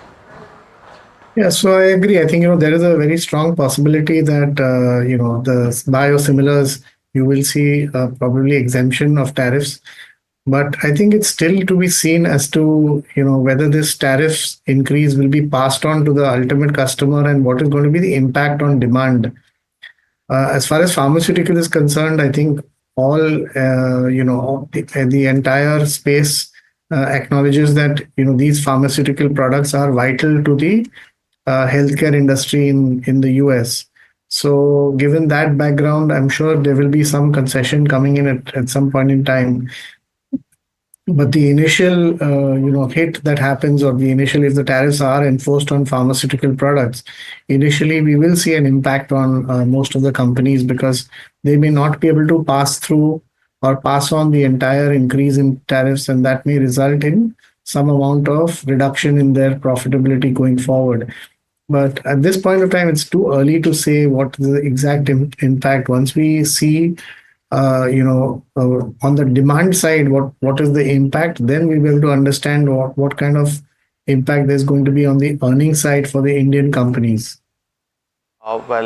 Definitely that's got that view, Lancelot. But Lancelot, stay with us. Time for a very quick break on Profit Buzzers. Stay tuned to NDTV Profit.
He sold most of his stock, 80% as on that date. We have requested the management to come and speak to us. They asked us, what questions will you ask? We've sent it to them. They don't want to answer it, so then let's put it to our viewers as well. 7 key questions, right? How is it that 2,000 crore goes unnoticed by all of these auditors? Is seeking more information on the trades and the all the transaction which has happened from the exchanges, both NSE and BSE. The Reserve Bank of India's supervisory officers, they are seeking compliance reports on their foreign currency borrowings by these banks. The DSS is actively engaging with the Reserve Bank of India to sort of ensure the thorough examination of the matter.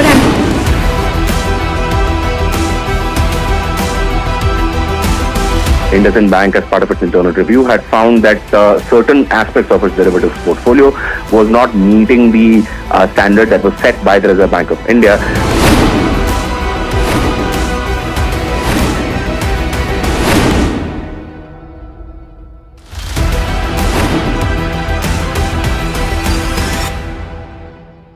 You are very upset with brokers. Why in this internet world do you need a physical person to show you houses, and why should I pay 1 month of my hard-earned money of rent to this guy? The way in which it has evolved in India is that even a panwala can become a broker.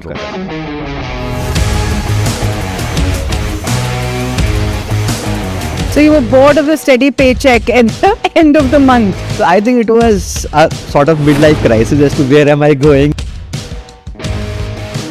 One day we saw that some 50-60 people are standing outside the building, but they were actually brokers who wanted to break the office. Buy or rent? Rent, if you are not looking for emotional well-being. Would you suggest that everyone who wants to leave their 9-to-5 job should do it? I think huge amount of drive you should have. Just because you had a fight with your boss doesn't mean that you leave your job.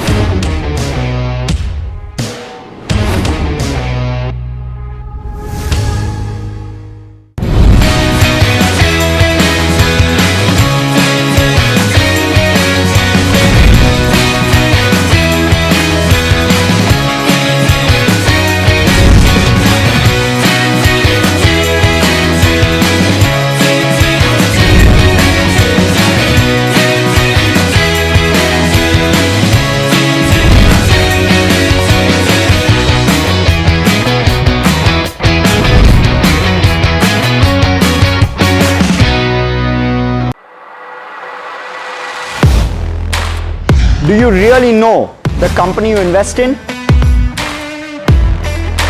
What is the real picture behind presentations and claims? Is the outlook as rosy as the company claims? Know Your Company, powered by NDTV Profit Research, shines a light on the biggest stock market movers.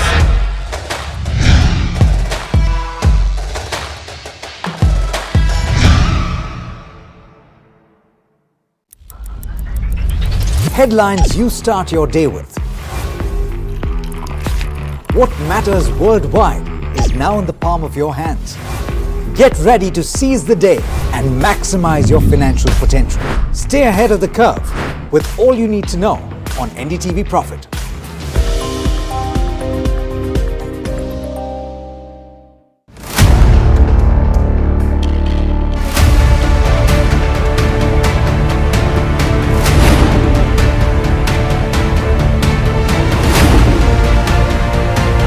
He sold most of his stock, 80%, as on that date.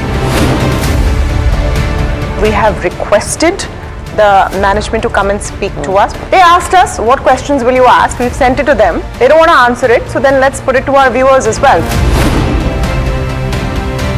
7 key questions, right? How is it that 2,000 crore goes unnoticed by all of these auditors? Is seeking more information on the trades and the all the transaction which has happened from the exchanges, both NSE and BSE. The Reserve Bank of India's supervisory officers, they are seeking compliance reports on their foreign currency borrowings by these banks. The DSS is actively engaging with the Reserve Bank of India to sort of ensure the thorough examination of the matter.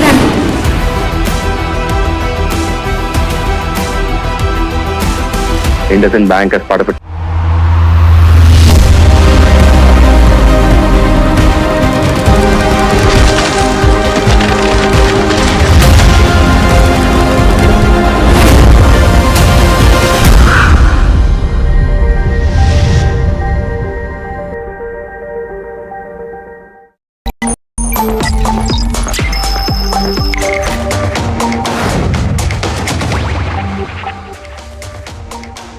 Welcome back to Profit Buzzers. There is a lot to talk about, because we've seen the broader markets outperform the benchmark today.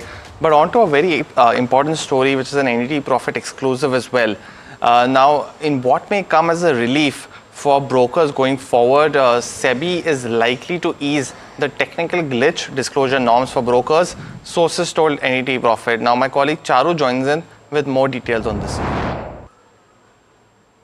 Hi, so what we have come to know through several of our sources is that the Securities and Exchange Board of India is exploring that the technical glitches norms, that are the disclosure norms that are followed by the brokers to make disclosures to exchanges about any issues in their technical system will be eased a little bit. So currently, even if there is any sort of technical glitch in their system, they have to report it immediately, but not later than 1 hour. If it is later than 1 hour, they could face some stringent penalties, which depends from case to case. Now, what is happening is that this is a very complex and technical system, and the regulator is in constant dialogue with market participants, which is both the brokers and exchanges, and they are trying to come up with a system that is a little less stringent, because these cases can also be unintentional in some instances.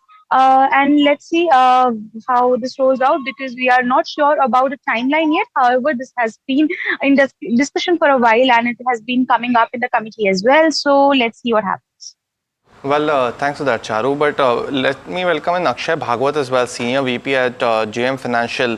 And we also have Lancelot with us. Akshay, let me come to you first. We've seen, brokerages will be, largely benefited from this particular move. But I just want to ask you your view on, the brokerage stocks, the angel ones of the world. How are you viewing these particular stocks on the charts, and is there any interesting opportunity there right now? Yeah, so good afternoon.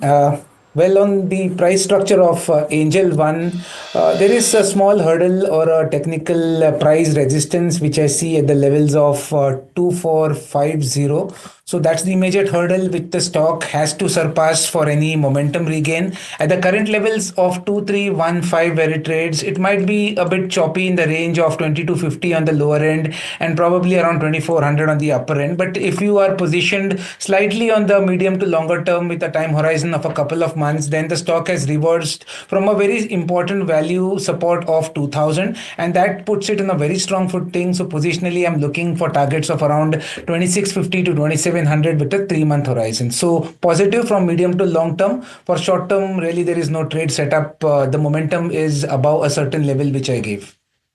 And Lancelot, we've seen the brokerage's name, Motilal Oswal has also seen some correction there. 361 WAM after the acquisition of BNK was again in focus. Anything on these names for you as well, brokerages as well as, wealth managers in a sense? So I think yes, in this industry, there is going to be, visible growth coming in both in terms of revenues as well as in profitability.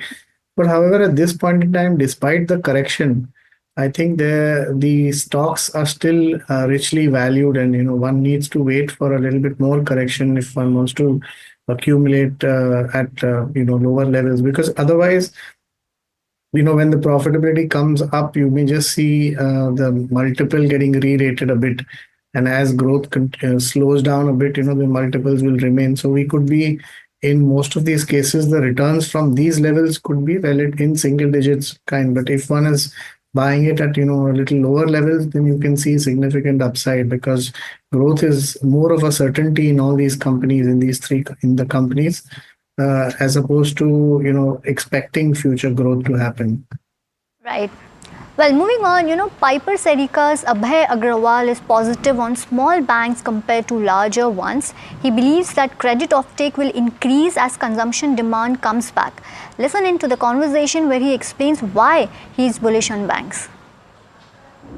We had been very underweight on for last 1 year, especially, and beyond that also. We had no banks and NBFCs in our portfolio. And the reason was that we saw an situation of overlending, which would impact the quality of loan book. And I think it largely has played out like that.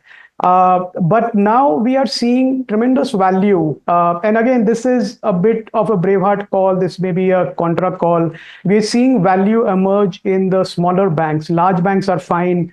Investors will always make money. But to justify our active investing, we are seeing value emerge in the larger mid-sized banks. So if you break up the private banks in India, there are large banks, mid-sized banks, and small banks. So in the small and mid-sized bank, we're seeing some value emerge, and that is why we are looking to add. We have already added one bank to the portfolio this quarter, and in the next quarter, next rebalance, we are going to add 3 more. So it will be after a long while that we will have an overweight on Indian banks. So bank is a big space where we see value after this beat down, because as the consumption demand comes back, credit offtake will increase. We saw a lot of people defaulting. They are not willful defaulters, but these are SME borrowers who just didn't have the cash to pay back. Banks had to provide for that. So we expect some provision write back to happen once that money comes back. And so with a 2-year perspective, I think buying small and medium-sized banks in India right now will be a good return generating idea for investors. That's what we are going to do. We are also holding on to our overweight position on large cap Indian insurance companies. On large cap pharma, we are pretty bullish. We continue to be bullish. It was the best performing sector last year. We expect that outperformance to continue this year. And then agrochem in India is another space that we have been overweight on. All right, Lancelot, so your view when it comes to small and medium-sized banks, what do you prefer? You prefer larger banks, or considering the valuations right now, or considering the market that we are in, you'll also prefer small and medium-sized banks? And which are those, picks that you would go for? So, what happens is, when the interest rate scenario is likely to ease up and liquidity improves in the financial system, then banks as a class enables them to generate higher net interest margins, and also the transmission of flows of cash, to the borrowers also will get eased up a bit. And given that RBI is looking at, maybe another rate cut, or maybe even 2 rate cuts going forward in the next year, we expect that banking will do well, because all the banks are really going to get benefited by this rate cut cycle, because normally transmission of interest rate reduction happens with a little bit of a lag effect. So having said that, the larger banks, their ability to generate, let's say, deposits at lower prices or lower value enables them to benefit from this in a higher proportion as compared to the smaller banks. Because even though interest rates are dropped, you will find that smaller banks will also continue to struggle to raise deposits, and that should impact their borrowing costs as well. So I would still go with the larger banks, while valuations might look attractive on the smaller banks. I think sometimes the lower valuations are there for a particular reason, and maybe for the short term you might see a pop, in terms of a rise in terms of when a lot of buying happens in the smaller banks. But for stable growth as well as maybe risk adjusted growth, I would still stick with the larger banks like your HDFC Bank, ICICI Bank. These would continue to remain top picks in our portfolio. And similarly with large NBFCs like Bajaj Finance, Cholamandalam, these would be the stocks to stay invested because you would continue to get above par returns going forward. Got it. Well, Akshay, coming to you, any mid-sized banks that you are finding opportunity in? Well, these are more of trading bets with a time horizon of 2 to 3 months. So if you look at Federal Bank, really it was one of the moving, mid-cap banks in prior month. That's last few trading sessions.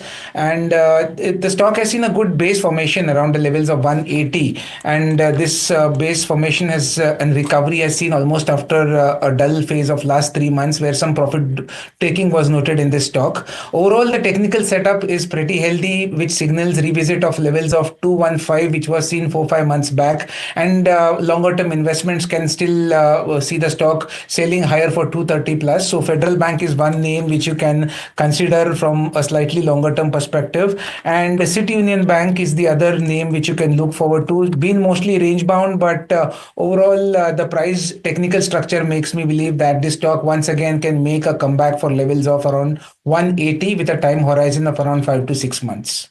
Got that view, Akshay. Another stock, essentially a potential IPO in focus will be the spice brand MTR's parent company, Okla. Now, they have restructured the board to its Indian subsidiary by appointing 4 non-executive independent directors ahead of its planned IPO. My colleague Shesha joins in with key details on this. Okla, the Norwegian industrial investment company which owns brands like MTR Foods, has restructured the board of its Indian subsidiary in preparation for a potential IPO that could raise up to $400 million.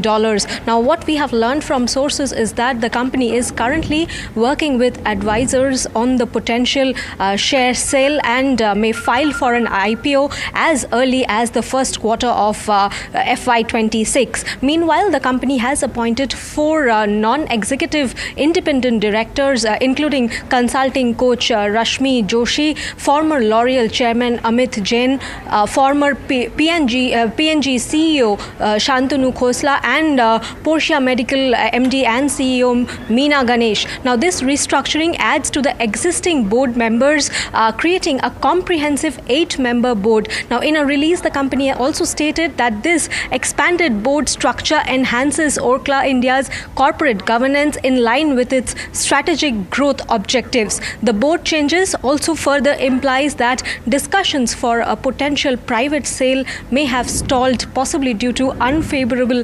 valuations, leading the company to focus on the IPO plans. Now, recent report indicated that ITC Limited was in talks to purchase Okla's MTR Foods and Eastern Condiments businesses for about $1.4 billion. India's rich valuations continue to lure several foreign firms to list their local businesses.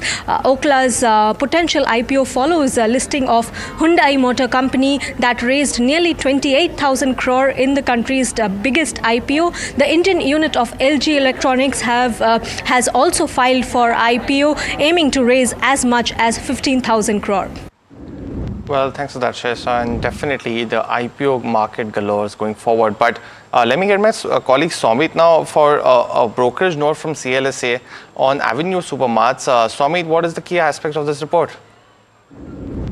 Well, CLSA has come out with this bullish note on Avenue Supermarts, where they have maintained the outperform rating on the stock with a target price of 5,360, which suggests a return potential of more than 30% from the current levels of the stock. Now, if you look at what the brokerage is saying, they are saying that as of March 27, DMart has opened nearly or added nearly 15 stores in the fourth quarter, taking the total FY25 store count to 37 stores, and they're expecting DMart to add more 10 stores in the next 4 days of the financial year. Now, they believe that the company is well positioned to accelerate store additions in FY26 as well, and they are saying that DMart tends to open stores in line with the cash generated in the previous year, and with increasing proportion of stores in tier 1 cities, the number of store additions could be much higher, given the fact that the cost of land in these areas are much lower. Now we all know that DMart owns its own stores, and given the fact that the cost of land in these areas will be much lower and the cash generated by the company will be on the higher side, the number of store additions for DMart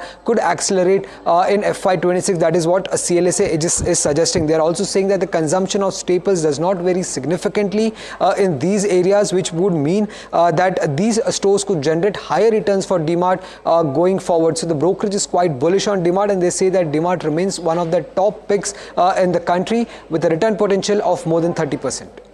Well, thanks for that, Somit. But Akshay, let me come to you first on DMart, because while there has been a lot of fundamental view on the chart, does it suggest to get in at this particular point of time? Well, absolutely yes, if you're a long-term investor, because if you look at the journey of the stock from 2022, there has been multiple instances where the stock has rebounded very strongly from the levels of 3,300 to 3,400. The rebound has seen the stock go all the way up till 5,000 plus. Lately, if you see the short-term setup, the small range which the stock has been defining since the beginning of 2025 is the base of 3,400, and there is some resistance which time and again is seen at the levels of 4,200. So 4,200 is a momentum point. If you're a short-term trader, whenever it surpasses, you may see strong momentum regaining back in this counter. And until then, if you're a long-term investor, you can accumulate the stock within the range of around 3,500 to 4,200, where it currently trades. So longer term, bullish on the stock with a base of 3,400. Got the view, Akshay. But a set of stocks that are being focused from Tuesday onwards will be the auto space, because it's the first of the month and we are expecting the sales for the month of March. But before we get it, let's take a quick preview of that, because we've seen it's expected to be a slow month again for the automakers, and ending the year on a weak note for FY25 could be a summary of that as well. When you look at the two-wheeler space, we've seen volumes being affected across the market, but Eicher Motors will be one of the key ones to watch out for on the upside. They're expecting roughly a 23% growth for the company on a year-on-year basis, and that's of course after Q2 there was a change in strategy of the company to focus more on sales rather than EBITDA margins, and that's reflective in the numbers of Eicher as well. The other one in focus will be TVS Motors. The scooter sales have been doing well, and the export market has picked up again, so that's a positive. But for Bajaj as well as Hero MotoCorp, it's going to be a slightly disappointing month again, largely because of slowness in the domestic market for these companies. When we look at the passenger vehicle makers as well, the car makers, we've seen discounts remain elevated across the OEM players, and inventory has started to build up to 5 to 6 weeks now versus just 1 to 2 weeks at the start of January, and that's reflected in the numbers. Apart from Mahindra and Mahindra, all three other listed players are not expected to have any kind of momentum going into the last month of FY25. Maruti, doing decently well because they've increased the discounts, but that's also been slightly underwhelming because the only caveat is the small car recovery that we've seen in January as well as February, while M&M continues its strong domestic momentum. Let's also look at the commercial vehicle makers. It's going to be expected to be a very subdued month, and that's largely because operators have been willing to reduce the freight rates to actually deploy their idle trucks, and hence there's not been any kind of new sales going forward. The only segment that's been growing is buses, and hence we can see slight growth on a month-on-month basis for all players, but overall on a year-on-year basis, again quite a disappointment month for all commercial vehicle makers. And finally on the tractor space, it's expected to be a decent month, and that's continued over the last 3 to 4 months. We've seen Nomura saying that rural prospects have been positive because of good reservoir levels as well, and there has been some inventory build-up which has helped the sales on a year-on-year as well as on a month-on-month basis as well. But Lancelot, let me come to you first. It's been a very subdued session for automakers across the year. Any kind of outlook that you have on these names, and what's your preference? So I think, when you look at the interest rate scenario easing up and liquidity in the banking system as well as the NBFC system easing up, I think lower interest rates and lower, and availability of credit also encourages, let's say auto sales as well as on both commercial as well as passenger vehicles. So we should see an improvement in the auto sector from a domestic perspective, that the numbers should improve going forward. Plus, whatever we have seen, as far as the government is concerned, they've tried to ease the situation in far as consumption growth in terms of reduction of the tax liability on the lower and middle income segment. That should also help, because finally, a car is also an aspirational asset for people to have. And what would happen is that we are not sure that all of this money that is being saved on account of the income tax reduction will go only into, consuming, let's say, staples, etc. There could be some portion of it also helping the consumer durable space as well as the vehicle space, passenger vehicle space, or the two-wheeler space. So these, factors should be good for the car and two-wheeler space for seeing some growth. But yes, we are coming off, a period when growth is going to be a little bit subdued. So one has to look at the multiples at which many of these companies are trading. And since a couple of them still are trading at, higher multiples, there would be a period of price correction while the businesses may grow, and that could give an opportunity to buy into this sector. But as of now, it still looks a little bit expensive. Right. Well, thank you, Lancelot and Akshay, for joining this conversation. Viewers, this is all the time we have on the show. Stay tuned to NDTV Profit.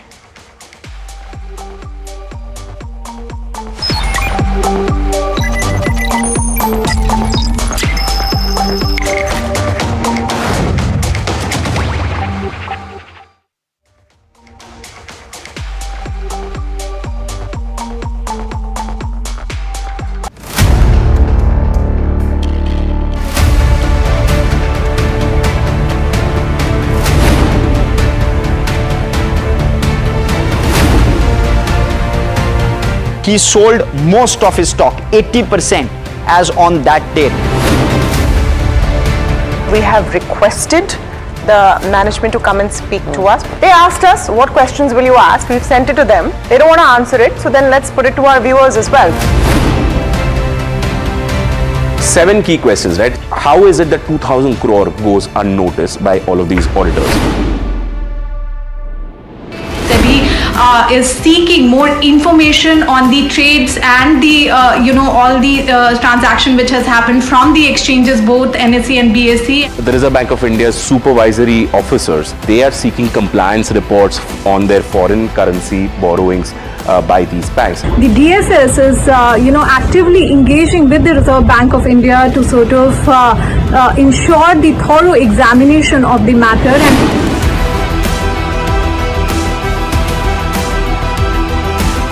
And IndusInd Bank, as part of its internal review, had found that certain aspects of its derivatives portfolio was not meeting the standard that was set by the Reserve Bank of India.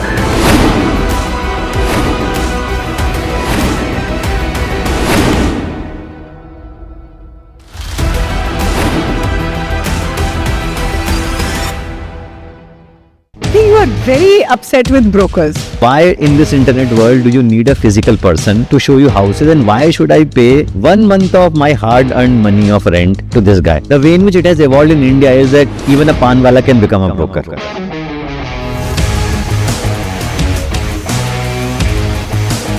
So you were bored of the steady paycheck at the end of the month. So I think it was a sort of midlife crisis as to where am I going.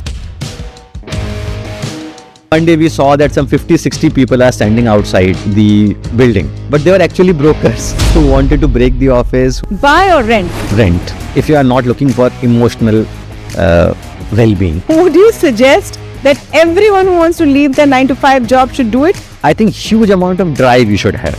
Just because you had a fight with your boss doesn't mean that you leave your job.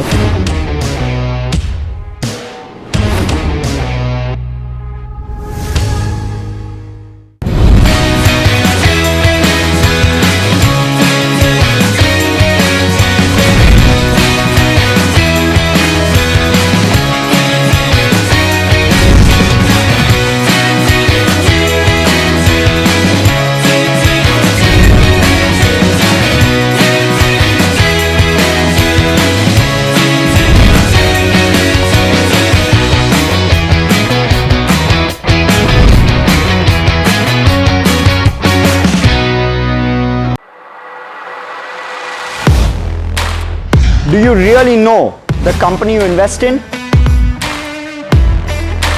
What is the real picture behind presentations and claims? Is the outlook as rosy as the company claims? Know Your Company, powered by NDTV Profit Research, shines a light on the biggest stock market movers.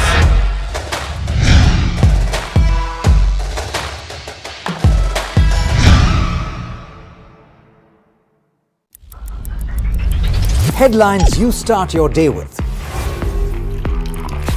What matters worldwide is now in the palm of your hands. Get ready to seize the day and maximize your financial potential. Stay ahead of the curve with all you need to know on NDTV Profit.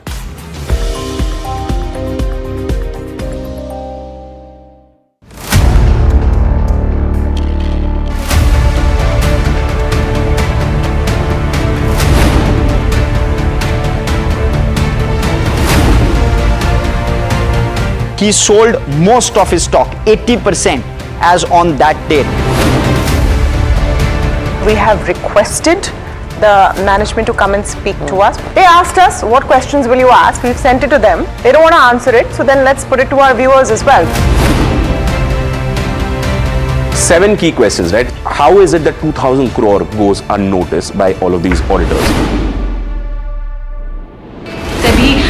Is seeking more information on the trades and the all the transaction which has happened from the exchanges, both NSE and BSE. The Reserve Bank of India's supervisory officers, they are seeking compliance reports on their foreign currency borrowings by these banks. The DSS is actively engaging with the Reserve Bank of India to sort of ensure the thorough examination of the matter. And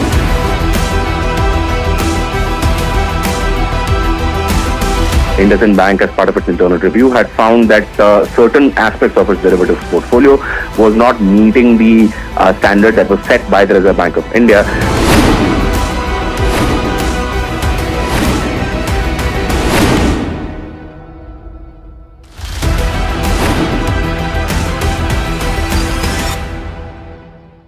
You are very upset with brokers. Why in this internet world do you need a physical person to show you houses, and why should I pay 1 month of my hard-earned money of rent to this guy? The way in which it has evolved in India is that even a pan wala can become a broker.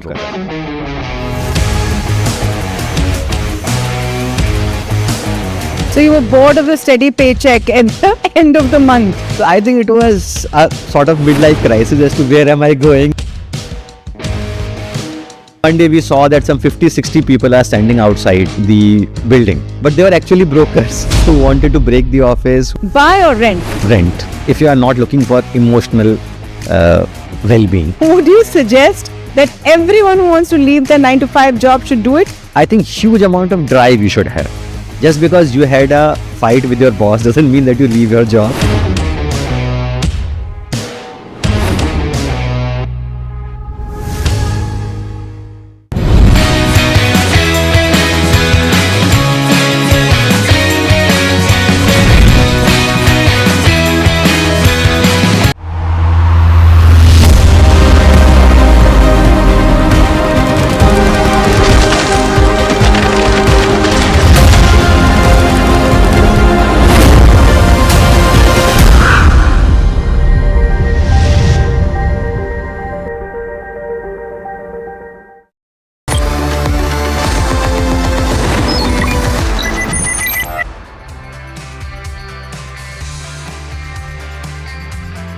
Hello and welcome. You're watching Top Trades on NDTV Profit with me, Somit Sarkar, and my co-anchor Varsha. Well, Varsha, if you look at the benchmark index, till 12 o'clock we were hovering around the 20,600 level, but we have failed to hold on to that level. Now, though markets are off from day's low, but we are still around the 20,500 mark. Exactly. And Somit, let's see who are the losers when it comes to benchmark index at Nifty 50. You have M&M, you have Shriram Finance, Power Grid, Wipro and Hindalco, who are the losers when it comes to benchmark index. Now, if I were to talk about there you go. If I were to talk about the gainers, you have FMCG, PSC and finance, and media, IT, realty, auto. So except FMCG, all the sectors are under pressure. So your media is down almost 1.6%, IT is down 1.5%, realty is down 0.9%, while auto, pharma, metal and PSU Bank are also joining this downwards rally. But if I want to talk about the gainers when it comes to Nifty 50, you have ONGC, Tata Consumer, Geo Finance and Tata Motors, which are gaining when it comes to Nifty 50, while Geo Finance advances now on first day of Nifty's inclusion, and Zomato record declines. While if I were to talk about the broader markets, let's see what's buzzing there, because broader markets are actually, well, Nifty Midcap 150 is down, it's 0.22% down, but let's see who is dragging down when it comes to Nifty Midcap 150. When it comes to losers, you have IOB, you have Thermax, you have Max Health and Page Industries, which are amongst the losers when it comes to Midcap 150. Well, Max Health is down almost 5% in last 5 to 6 days. On the gainers list, you have BSE. It's up almost 16%. Now this is after NSE deferred its decisions to change weekly and monthly expiries of futures and options. That's one of the reasons why BSE is actually up in trade today. You have PNG, Fortis Health and Bayer Corp also, which have joined the gainers list, while on the losers side you have Thermax, IOB and Max Health, which we have already spoken about. Let's pull up the chart of Nifty Small Cap 250. Let's see what that counter is doing. Nifty Small Cap 250, I think it's up, there you go, it's up 0.1%, not that gain, but yeah, on the gainers list when it comes to Small Cap 250, you have DCM Shriram, you have Capri Global, you have Inox Wind and CDSL, which are gaining on Small Cap 250, while on the loser side you have Apar Industries, you have Awas Finances and Somit Mahindra Life and also IOB, which are on the losers list when it comes to Small Cap 250. Right, Varsha. Now shifting focus from equities to commodities, MCX Silver actually has hit a record high, and we have Kunal Shah, head of commodities research from Nirmal Bang, joining us to speak on the same. So coming to you first on this record high levels, what should retail investors do? MCX Silver contract has hit a record high. Should they continue to hold their contracts, buy more? What is the advice that you would give to any retail investor at this point of time? I think it's the time one should hold on to the long position when it comes to silver. The fundamental and the future prospects of the silver seems very bright going forward also.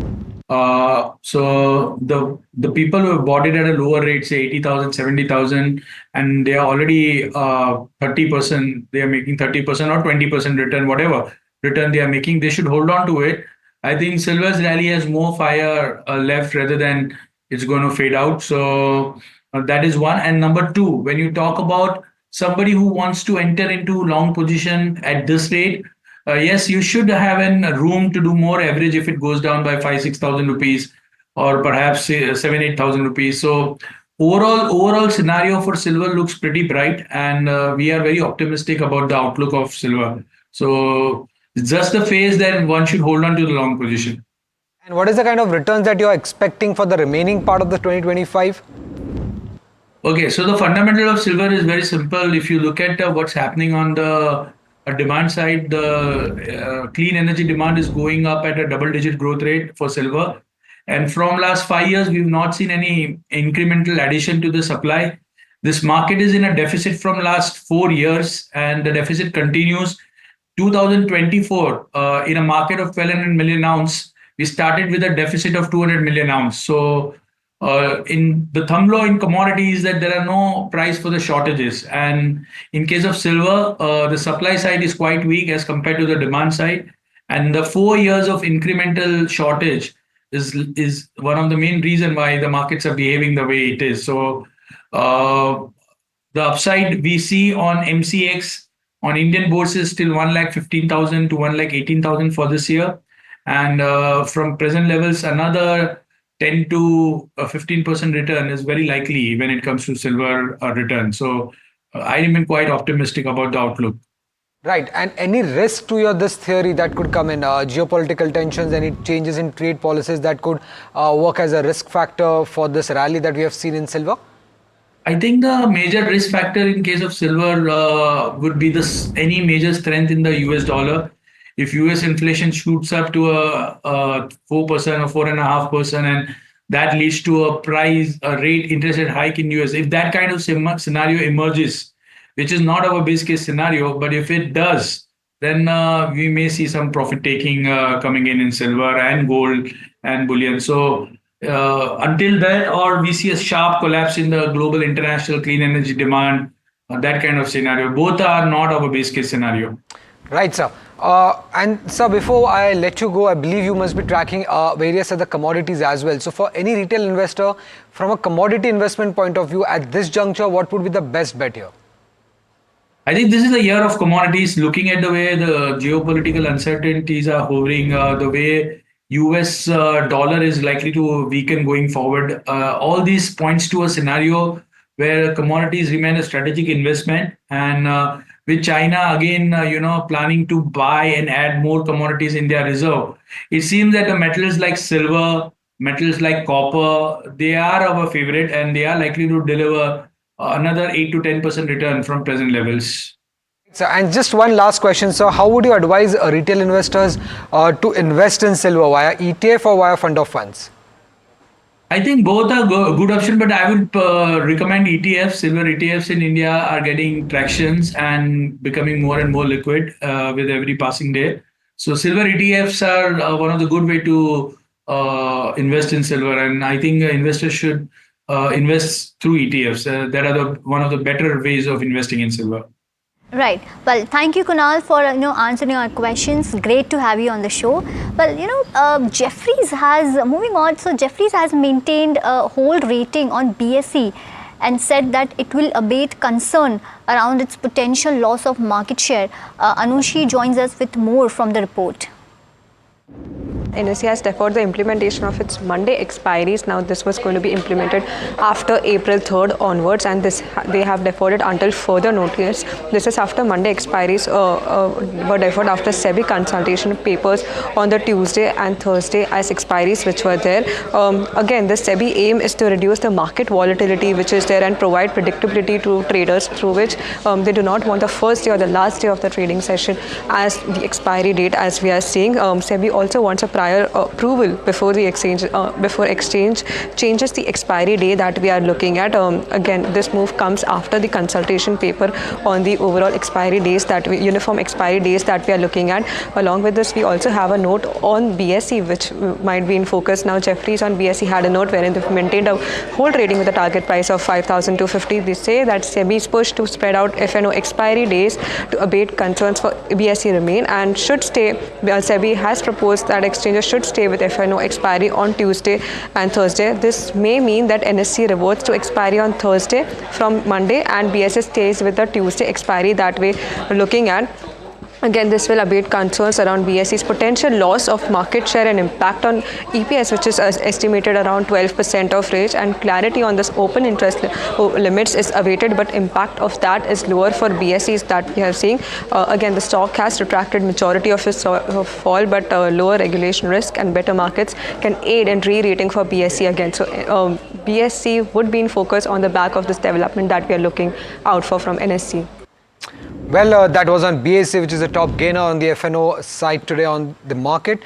But with March month coming to an end, it's important to track how April seasonality has in fact worked out. Now, April month, if you look at in any calendar year, at least in the last 10 years, has given on an average the second highest return. On an average, the returns in the month of April for the Nifty 50 index, which is the India's benchmark index, has been close to 2.4%. The second best, the first highest is from in the month of July, where we have seen an average gains of close to 3.6%. Now, if you look for the main indices in the last 10 years, the Nifty has managed to close in green around 7 times with an average return of 2.4%. The Nifty Midcap 100 index has managed to close in green 8 times with an average gains of around 4%, while the Nifty Small Cap Index has managed to close in green nearly 7 times with an average gains of close to 5% in the month of April. Now, if you look at the sectoral indices, Nifty Metal, Nifty Auto, Nifty Energy and the Nifty CPSE indices have closed in in green 8 out of the last 10 Aprils, while the average returns have been anywhere between 4 to 7% for these indices. While when it comes to the private bank index, Nifty Bank Index, financials, FMCG, MNC and the media index, these indices have closed in green nearly 7 times with average returns anywhere between 1 to 4% in the month of April. When it comes to Nifty Real Estate, Pharma and the PSU Bank Index, these 3 indices have closed in green 6 times and average returns have been 1 to 5%, while the only index which has closed in green least number of times in the month of April is the IT index that has closed in green just 3 times, while the average returns have been negative 1% in the month of April. Now if you look at the stock specific data, there are 14 stocks that have managed to close in green 8 times in the last 10 Aprils, while the average gains have been more than 8%. Glenmark Pharma stands out with average gains of around 15%. SAIL, CAC, JSW Steel, Vedanta, Aarti Industries and Aurobindo Pharma have given gains of anywhere between 10 to 14%. APL Apollo also has managed to gain around 9.5% on an average in the month of April, while SRF, Poonawalla Fincorp, CG Power, Balkrishna Industries, UPL and Divi's Lab have gained anywhere between 8 to 9% on an average in the month of April. While on the flip side, if you look at there are 4 stocks which have closed in red nearly 7 times in the month of April, and most of them are IT stocks. Infosys, HCL Tech and Wipro have given an average return of anywhere of around negative 1% to negative 4% in the month of April, while Solar Industries is the only non-IT stock which has closed in red 7 times and has given negative returns of close to minus 1%. Well, moving on, auto sector will be in focus as auto sales for March are expected next week, and Puneet joins us for more details on what to expect. Well, thanks for that. So Tuesday onwards, the first of the month is expected to be a slow start, or should I say a slow end to the month of, to the year of FY25. And because Monday is a market holiday, there are some stocks that you need to watch out for in terms of preview. Now, when you look at the two-wheeler makers, Eicher Motors is expected to have the highest growth. Roughly about 23% is expected on a year-on-year basis for the company, crossing the 90,000 mark yet again for a 4th consecutive month. Now, this is after the company's Q2 results that they changed the strategy to focus more on sales rather than EBITDA margins, and that's reflected in numbers. So that's going to be the highest growth in terms of the two-wheeler makers. In terms of the other ones, TVS is expected to have a decent month, 10 to 11% growth expected, and that's largely driven by the scooter volume as well as a strong show in the export market, while Hero as well as Bajaj Auto are expected to have a subdued month, and that's largely led by the slower growth in the domestic market for both these companies. When you look at the passenger vehicle makers, it has been a very slow start to 2025 as a whole, and that's because of higher discounts that the company has to give because of the lower demand seen for the passenger cars. This has also led to the inventory rising to 5 to 6 weeks from roughly 1 to 2 weeks over the last quarter or so, and hence in this month as well, we're expecting, apart from Mahindra and Mahindra, all other car makers to report a very slow month. Almost an 18% growth is expected for M&M. It's continuing its momentum to outpace the industry as well as the all other listed players. While Maruti is expected to have 5 to 6% growth, that's been something that they've been maintaining. Their small cars have reported a growth in January and February, so it's going to be important to see how they do so in this particular month, while Tata Motors and Hyundai will be ending this year just how they started, which is on a disappointing note. In terms of commercial vehicle makers, the bus segment is the only one that has shown decent growth, while the other MHCV buses have started to pick up right now, but the fleet operators essentially had a lot of idle capacity, and hence that's not translated into sales for the commercial vehicle makers. So on a year-on-year basis, there's not been too much growth, while for Tata Motors on the commercial vehicle side is actually a degrowth expected of about 6 to 8%. So another disappointing month for Tata Motors on the commercial vehicle side as well. And the tractor space has been doing very well over the last 3 to 4 months. It's expected to have a 13 to 18% growth for both the listed players, Escorts as well as Mahindra. And we've seen good Rabi crop protection in this particular time frame, so they're hoping for better growth going into FY26, but this month it might have the highest growth across the categories. Right. Thank you, Puneet, for all the details. Well, on that, let me first, welcome Vinit Bolinshkar, who is Head of Research at Ventura Securities. Welcome, Vinit, to the show. And just wanted to have your view. How are you seeing, what are your expectations when it comes to, sales, monthly sales of automobiles, and also your picks? Which are the stocks that you're tracking and which are the stocks that you would recommend investors to buy? So our top pick is Maruti. We think that Maruti is expected to do well. And apart from Maruti, we also like Bajaj,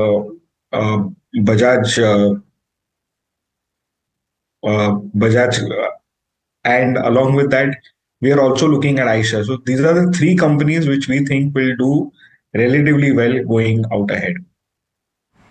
Right.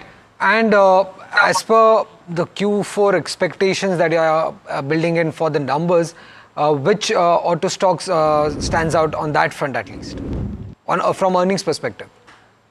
So I think Aisha will do relatively well because on a little margin, compromise, I think they've outperformed massively. This stock has virtually not fallen at all. And in fact, since the lows, it is up about 5%. So I think this stock is really expected to do well going ahead. Well, Goldman Sachs has released a note on the IT sector expecting limited positives in the fourth quarter with flat revenues and stable margins. Punit is joining us with more details on the same. Well, thanks for that. So it's definitely a bearish tone that Goldman Sachs is mentioning in this particular report. They've downgraded LTIMindtree to a neutral from a buy earlier and cut the target price massively to 4,500 versus 6,570 earlier. Apart from that, they've also lowered the target prices on TCS, Wipro, Tech Mahindra, Infosys as well as HCL Tech, while keeping the rating similar to the before, which is buys as well as just neutral on HCL Tech, while buys for the other four stocks.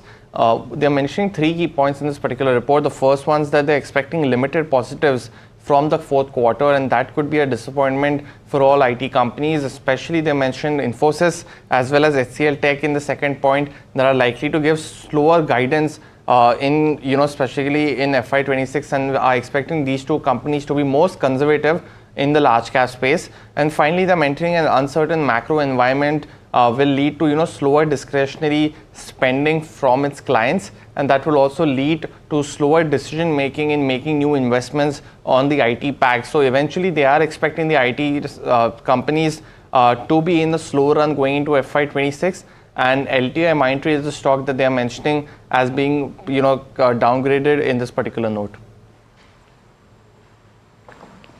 Well, Vineet, coming to you on the IT sector, given the fact that growth expectations are quite muted and stocks have also corrected a bit, do you think at this juncture it would be good for any investors to enter the IT space, or should they continue to stay away for a while at least?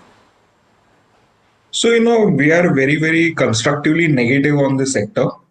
We believe that the winds of change are going to be disruptive, and we expect significant drawdowns out here. Anyways, these stocks were overvalued. So, we are expecting a good 10 to 15% downside on these stocks over the next 3 to 4 months. My next question is actually specific to in fact, only three stocks, that is TCS, Infosys and Wipro. Given the high cash balances these three companies have, and in past these companies are very well known to announce buybacks and big dividends, do you expect any such announcement that could come in with the earnings in the fourth quarter? So, see, the buybacks that take place are purely quasi-dividend, right? So, we are not, although the cash is lumpy and they have a lot of it on their books, I think the market doesn't focus on that.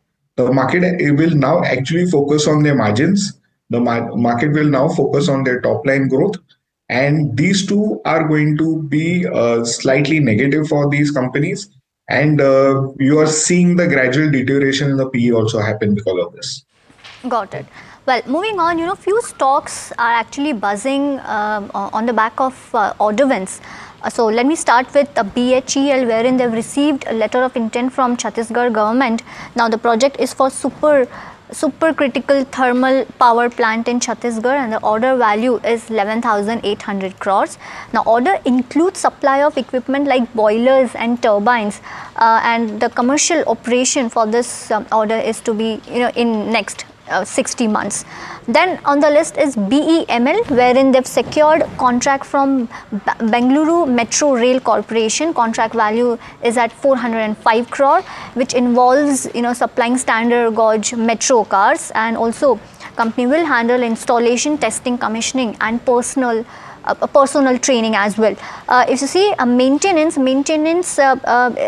there is a maintenance contract also for up to 15 years, and the order book for the company stands at around 11,453 crore as of September 24. Bharat Electronics is the other stock which is in focus, as they have received additional orders worth 1,385 crore, which includes radar spares and upgrades as well. The total order book for the company for FY25 is at around 18,415 crores. Last on the list is Hindustan Aeronautics, wherein they have amended the light combat aircraft contract. Now, over here the contract value has been revised, and the new contract value is 6,542 crore, while the original contract value was around 5,989 crore. So there has been upward revision on this order, and the revision is due to change in delivery schedule. Vineet, of all the stocks that I mentioned, you have BHEL, BEML, Bharat Electronics, and Hindustan Aeronautics. Which are all the stocks that would be your top picks on the back of order wins? So I think HAL is primary, followed by BEML, BEL, and then BHEL. This would be my pecking order. HAL was and has a very strong order book. The only thing that was holding this stock back was the engines that were not coming in. But now, with the delivery started, things are looking good, and there is strong visibility around execution of the orders in a better manner. Earlier, the stock came down because there was, the visibility was in question. With that going out of the way, it's come off well. BEML looks very good because they have got a very good focus on railways, defense, and metros. And we think that this company will do well. Order book is very strong. BEL has been, earlier we were not very positive on this company, but the kind of order wins that the company is getting is phenomenal. And we believe that this company will do well. In the case of BHL, the key attribute here is to watch the margins.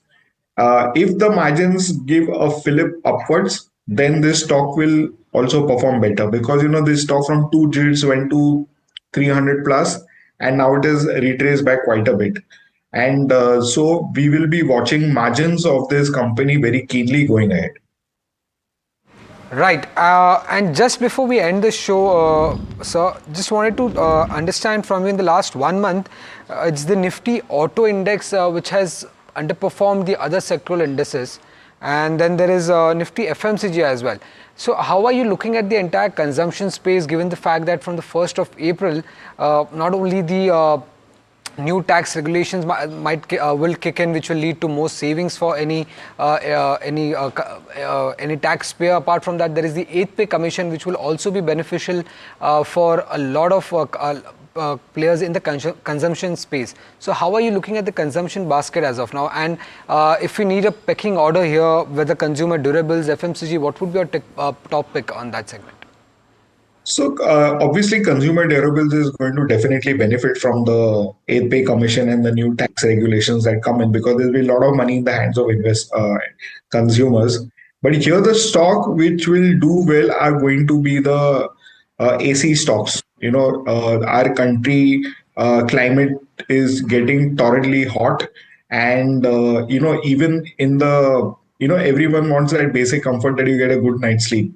So we are seeing ACs pick up, and very, very strong sustainable growth trajectory. So this is that space which is going to do very well. And here we like Voltas, number one. And there is another small company which is there, which is IFB, that we think would do well from here. Right. Well, thank you, Vineet, for joining this conversation. Great to have you. Well, this is all the time we have in the edition of Profit Top Trade. Stay tuned to NDTV Profit.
He sold most of his stock, 80%, as on that date.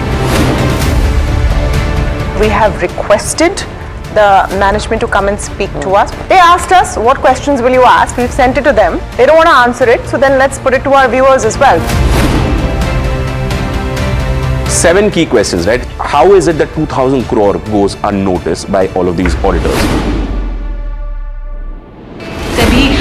Is seeking more information on the trades and the all the transaction which has happened from the exchanges, both NSE and BSE. The Reserve Bank of India's supervisory officers, they are seeking compliance reports on their foreign currency borrowings by these banks. The DSS is actively engaging with the Reserve Bank of India to sort of ensure the thorough examination of the matter.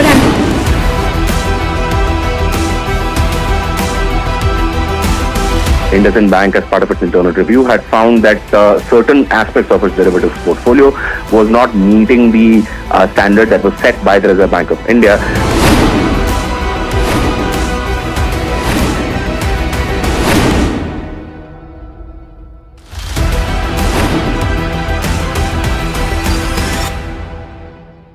You are very upset with brokers. Why in this internet world do you need a physical person to show you houses, and why should I pay 1 month of my hard-earned money of rent to this guy? The way in which it has evolved in India is that even a panwala can become a broker.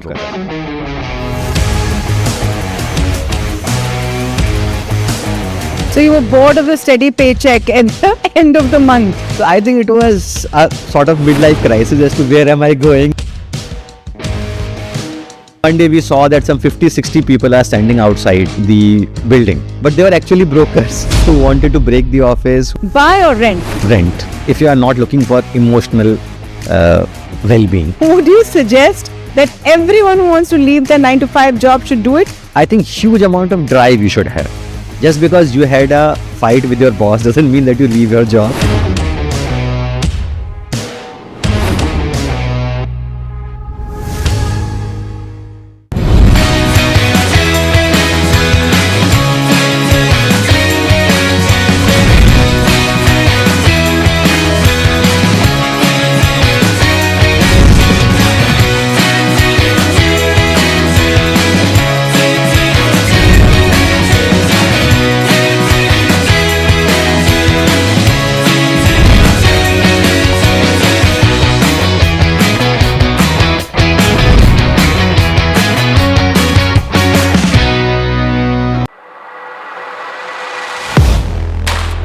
Do you really know the company you invest in?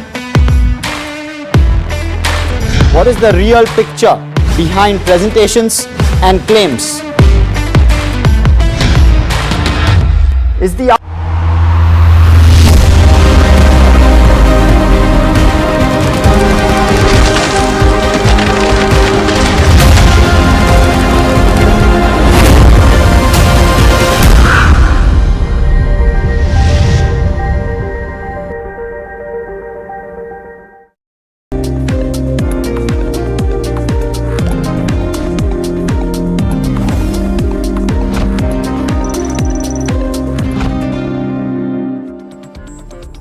Hello and welcome to India Market Close on NDTV Profit. I'm Hiral Dadia, but let's quickly take a look what's happening with the markets. We've taken a dip back into the Red Sea now. If you see in terms of the Sensex and the Nifty, 0.5% cuts, 23,470. So we are below the 23,500 mark in terms of Nifty 50. Marginal outperformance coming in from Bank Nifty, where we are below that 51,500 mark, but still 51,000 is what Bank Nifty is holding on to as well. Let's quickly pull up the sectoral heat map because it's mainly IT which has been putting pressure, as well as auto.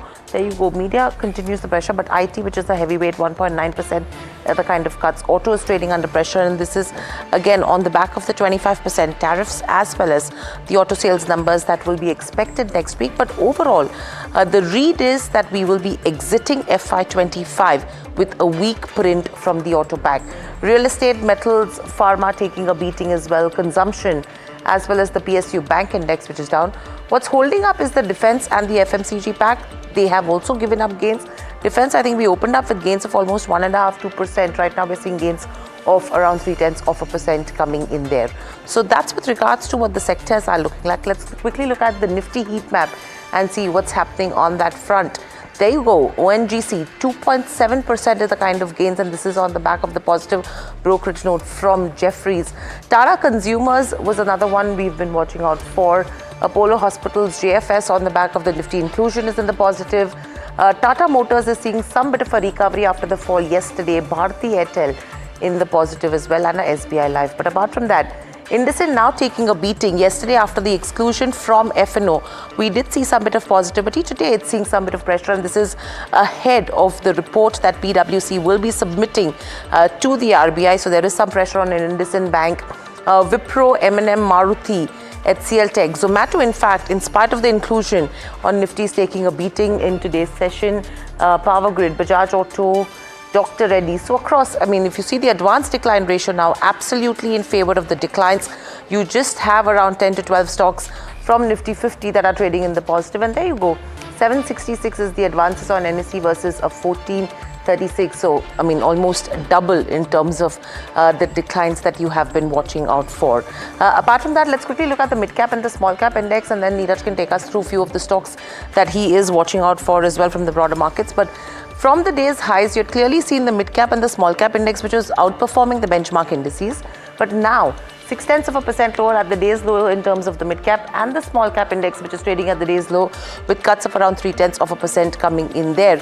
In terms of individual stocks, BEML, BEL, HAL, these are a few of the names which have been reacting to order win. So that's one pack that we have been watching out for pretty closely so far. BSE is another one which is probably the stock of the day. ONGC we already mentioned as well.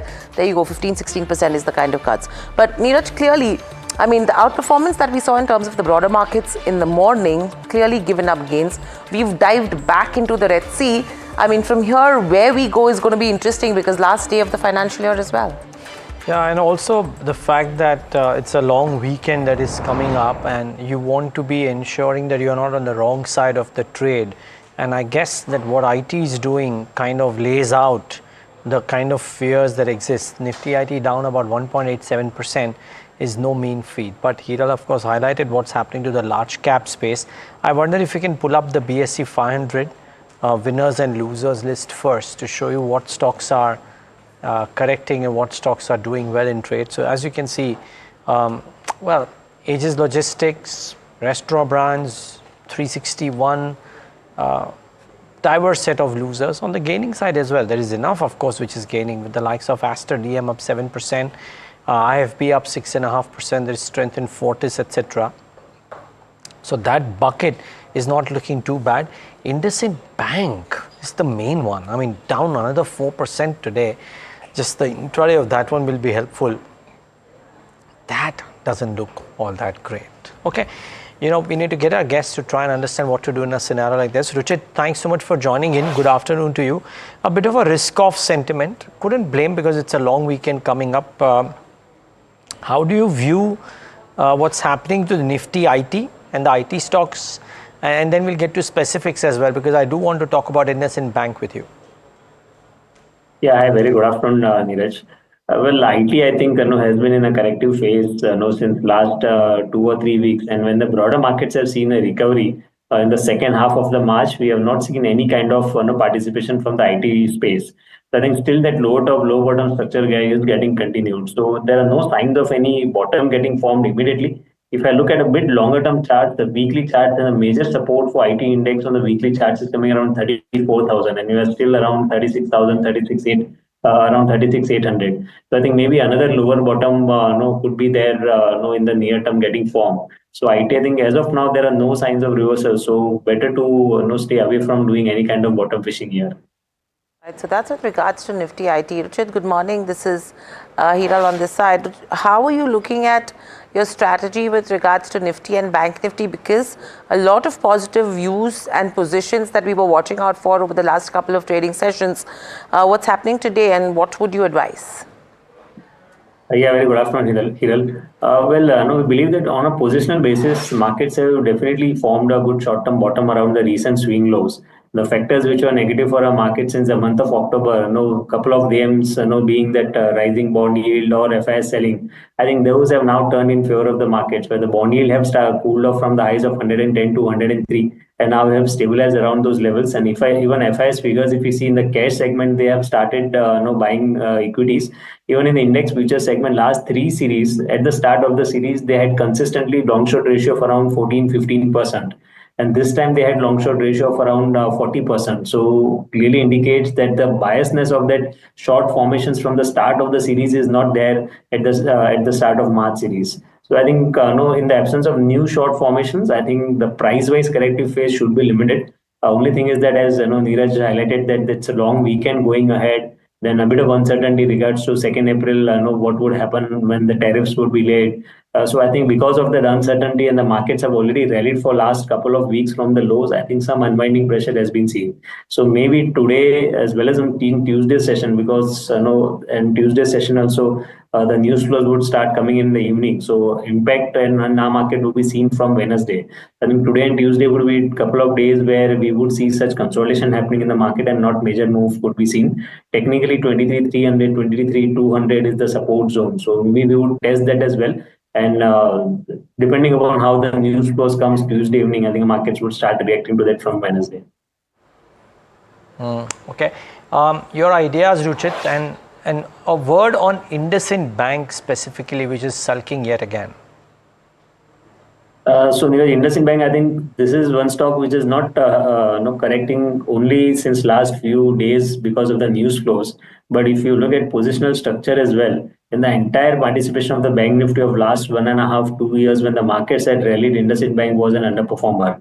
In fact, if you look at the all-time high, I think it was way back around 2018-19. And since then, we have not seen any kind of trended up move coming in the stock, in spite of the space doing well. Right. So even the large cap names such as, and if you look at some other names which are consolidating since last 3 to 4 years, they have started participating now, at least in this recent rally of Bank Nifty. But it has been a relative underperformance. So it's better to stay away from the stock and not do any kind of bottom fishing just because the prices have corrected.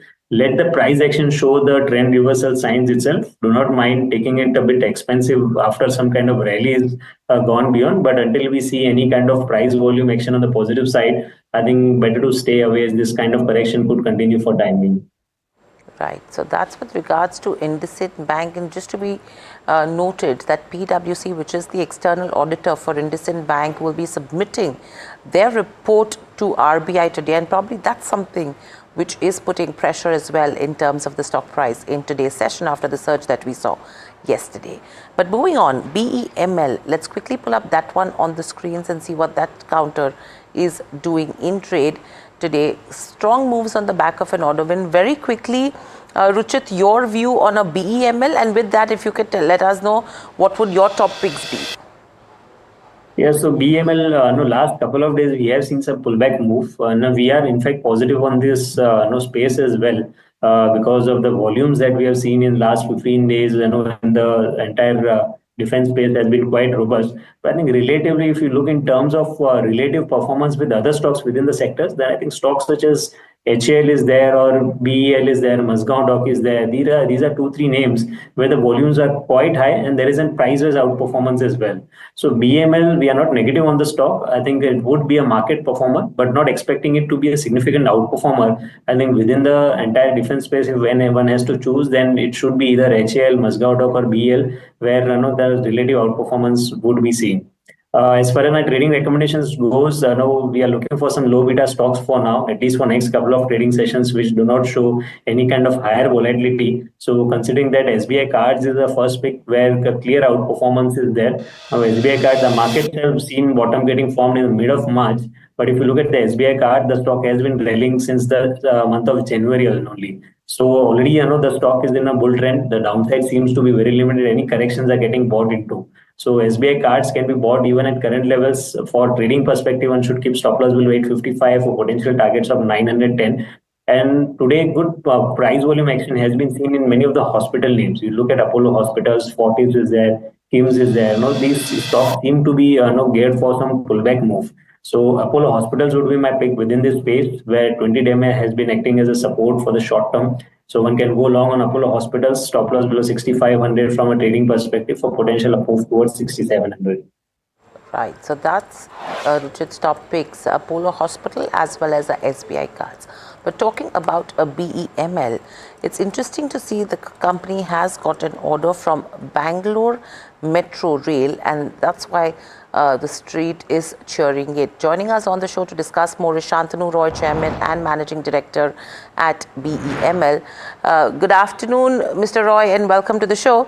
My first question coming to you is, with regards to the order, a 405 crore worth of order from Bangalore Metro Rail Corp, what's the kind of revenue recognition that you're looking at, by which month or which quarter? Good afternoon. So this order is a variation order of the original contract, which we put in August 2023.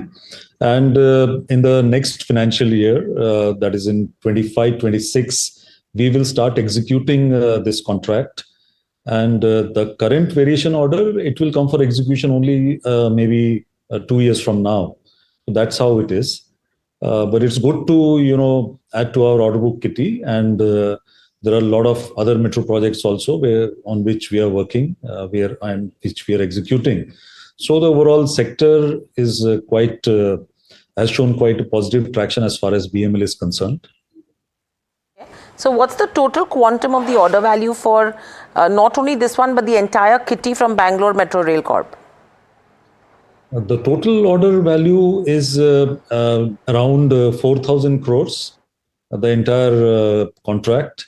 And we can expect some more from the variation order for the current phase. In future, Bangalore Metro is going to tender out for the next phase, which has already been approved by the government of Karnataka. And that should be somewhere around 400 cars. So the rolling stock itself should be in the range of around 5,000, 6,000 crores. So that will happen maybe in the coming 12 months or 12 to 18 months time. Got it. Mr. Roy, good afternoon, Neeraj here. So the aim, I believe, was for a band of order flows for the year, let's say 20 to 30,000 crores if I'm not wrong. How has the year been in terms of flows? And is the year over as yet? Or is there something that can be anticipated in the next 3 days as well? Good afternoon, Neeraj. You see, this year has been pretty good for us in terms of the order book inflow. And this year has been the highest ever order book inflow for the company. We were looking at, 20,000 or so. Maybe we'll not be able to reach that. I indicated in my earlier interactions as well, because some of the projects have been pushed back, but they are going to be finalized by the first quarter of the next financial year. And some big ticket tenders are going to be out. So next year, we should be looking at a much, much better order book position for the company. And it's very important for us also because orders for the rail and metro sector or even for the defense sector, when we get that, so there is a gestation period of around 2 years. So the sales numbers, the execution normally takes that time. So the results will start showing after that. So it's always good to have a bigger order book to have a higher top line. So that is what we are aiming for. Would you, Mr. Roy, would you believe that the strength, or as 2025 has turned out for you, can the ordering activity go slightly slow in the next 12 odd months, or would you reckon that it will probably be similar to FY25? In my opinion, it should be better. Better than FY25, okay. Much better than FY25. A lot of tenders we have already participated, and we expect the contracts to be decided in 25-26. So definitely it will be a lot better. Sir, no particular impact really, but just trying to understand, would it be front-ended or could it be back-ended in terms of order flows the year ahead?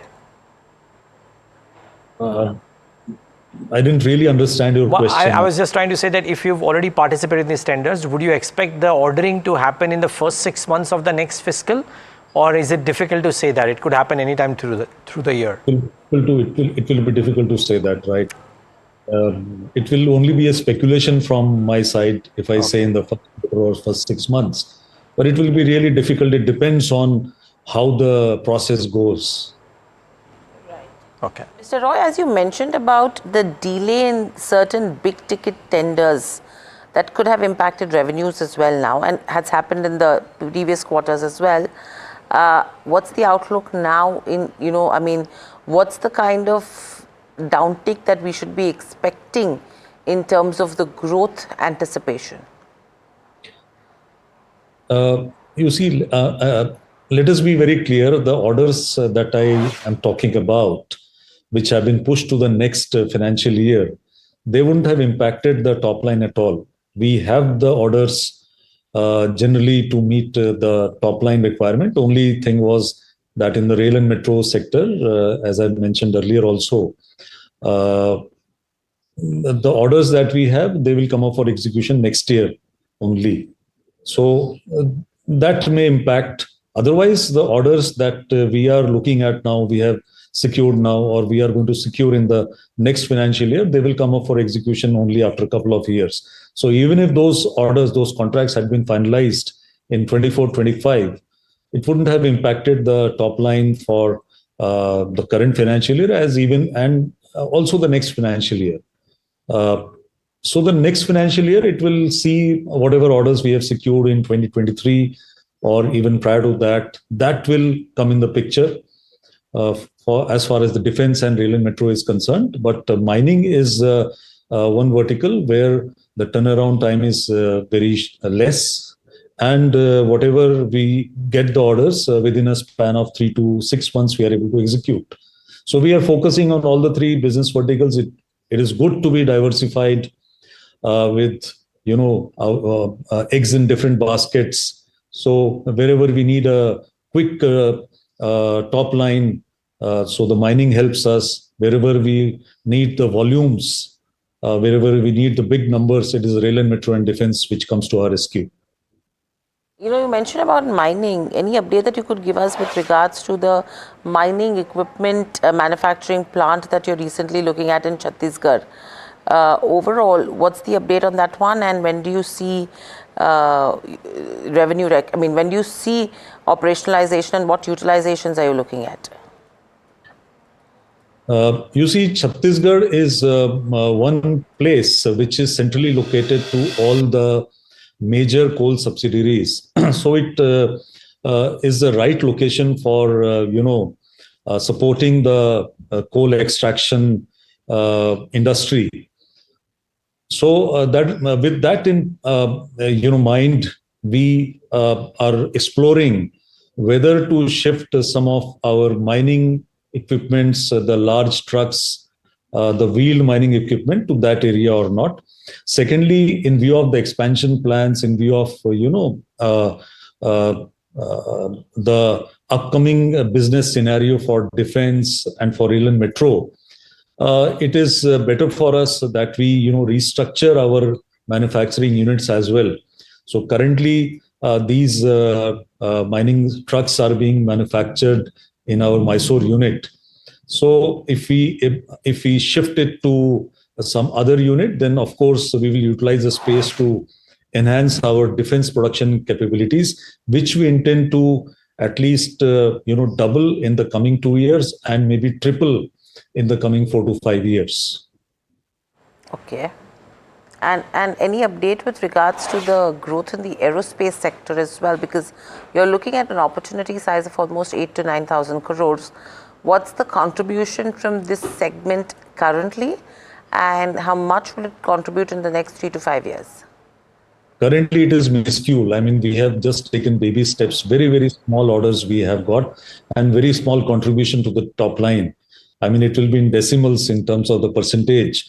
But what I can see is with the aerospace sector getting the kind of focus that it is getting from the government, and the steps we are taking to, further diversify, further consolidate in the aerospace sector with some new projects coming up, it should contribute around 5% to the top line in the coming 3 years. And that should be fair enough. I mean, that will be pretty good jump for us.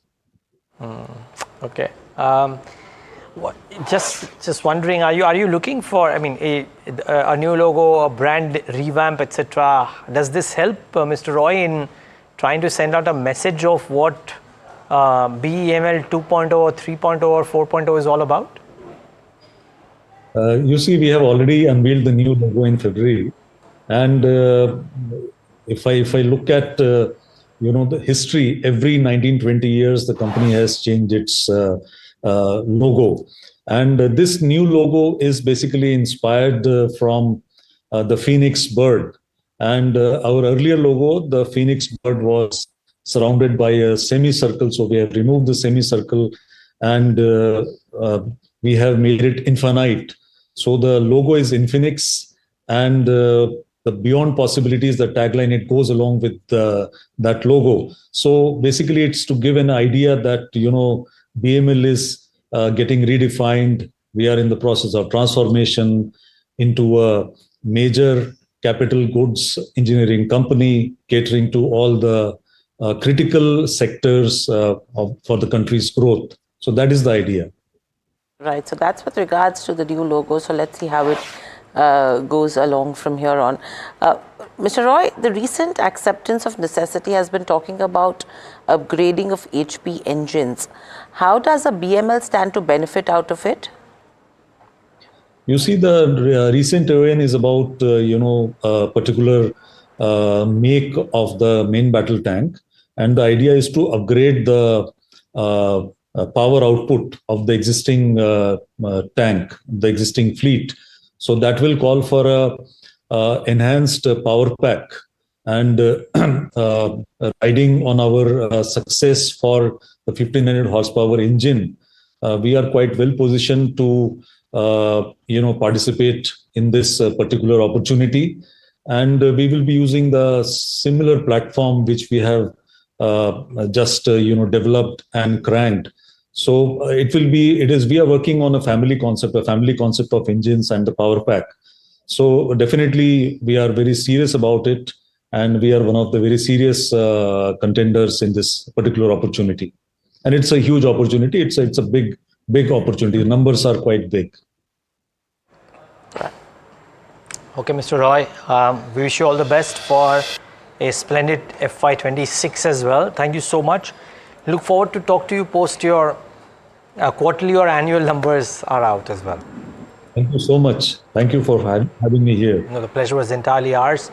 And that's BEML, sounding pretty confident about ordering activity continuing or improving in FY26 as well. So that's the interesting piece. Ruchit, some of these stocks went off the boil, came back in vogue.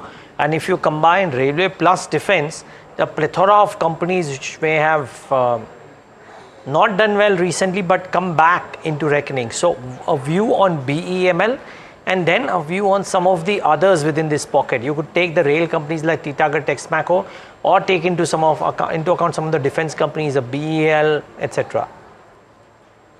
So yes, I think that 1.5 is a bull run which we had seen since April 23 to March 24.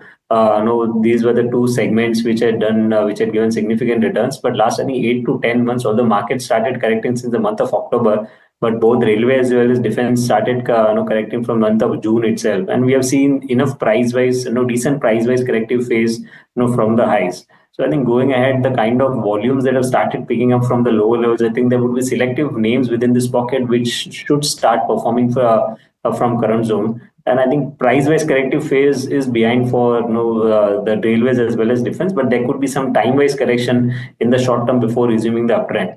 Generally, whenever we see time-wise correction, it's better to look at such stocks which have started outperforming in such time-wise corrective phase. Now, if I take defense space, then stocks such as HAL is there, or BEL is there, or even Mazgaon Dock is there. Now, these are some of the few names where the leadership signs have started coming in. So I think within this space, these three names should do well. And within the railways, I think it's a bit early, I think, to pick up any stock from the railway stock, because some sort of time-wise correction or consolidation could be there. But IRFC, I think within this railway financing is one of the name where technical structure looks quite positive from current levels, where downside seems to be very limited. So you have to pick anything from the railways. I think IRFC should be preferred. Right, so IRFC is the preferred pick coming in from the railway pack from Richard. And thank you, Richard, so much for joining us on the show and sharing the views. We'll quickly slip into a short break. Lots more lined up on the other side. We will get to you all the chatter behind the dealing room in our segment Heard on Street with Soumit. Please stay tuned.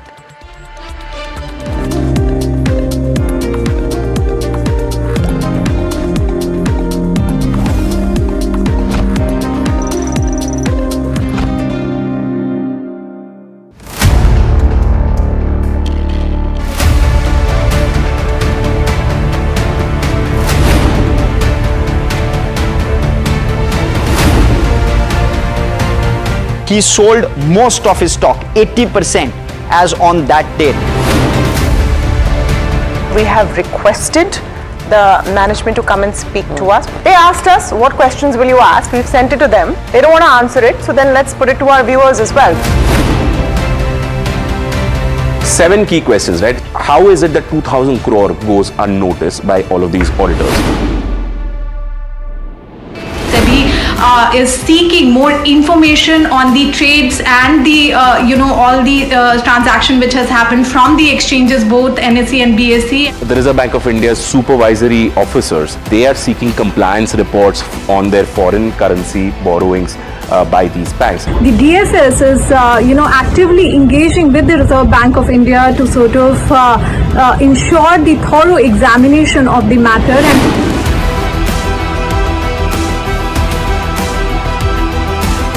And IndusInd Bank, as part of its internal review, had found that certain aspects of its derivatives portfolio was not meeting the standard that was set by the Reserve Bank of India.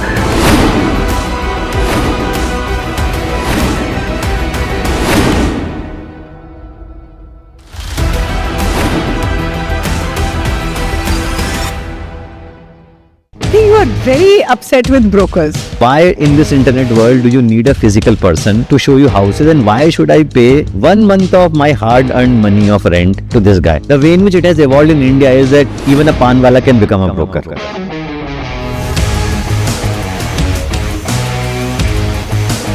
So you were bored of the steady paycheck at the end of the month. So I think it was a sort of midlife crisis as to where am I going. One day we saw that some 50-60 people are standing outside the building, but they were actually brokers who wanted to break the office. Buy or rent? Rent. If you are not looking for emotional well-being. Would you suggest that everyone who wants to leave their 9-to-5 job should do it? I think huge amount of drive you should have. Just because you had a fight with your boss doesn't mean that you leave your job.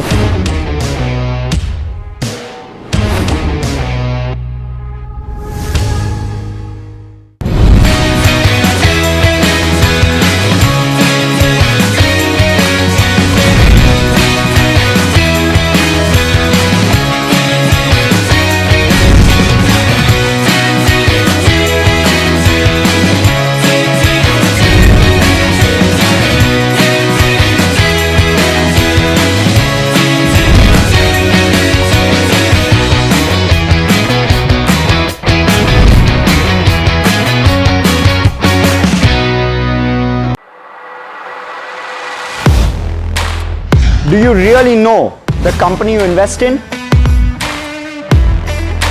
What is the real picture behind presentations and claims? Is the outlook as rosy as the company claims? Know Your Company, powered by NDTV Profit Research, shines a light on the biggest stock market movers.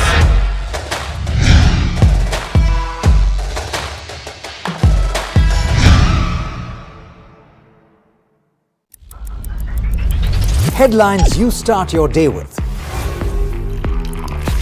What matters worldwide is now in the palm of your hands. Get ready to seize the day and maximize your financial potential. Stay ahead of the curve with all you need to know on NDTV Profit.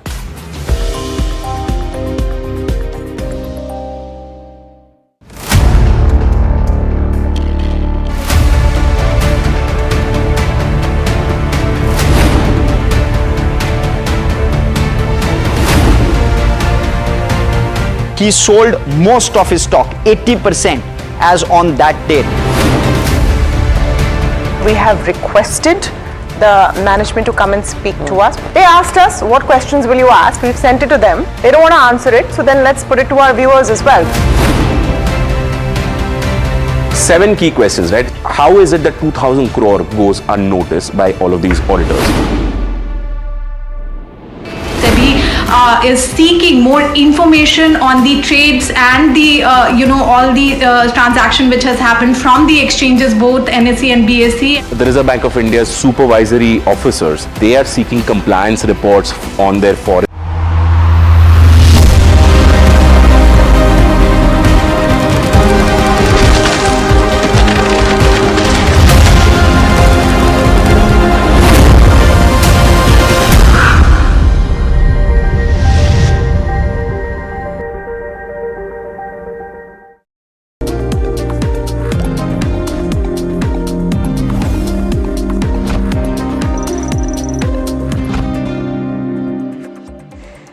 Back with India Market Close right here on NDTV Profit, and maybe a couple of minutes over, but that time of the show wherein we get in Sumit Sarkar, who joins in with all the chatter from the dating room. Sumit, I dare say this is my favorite part of the show. Thank you.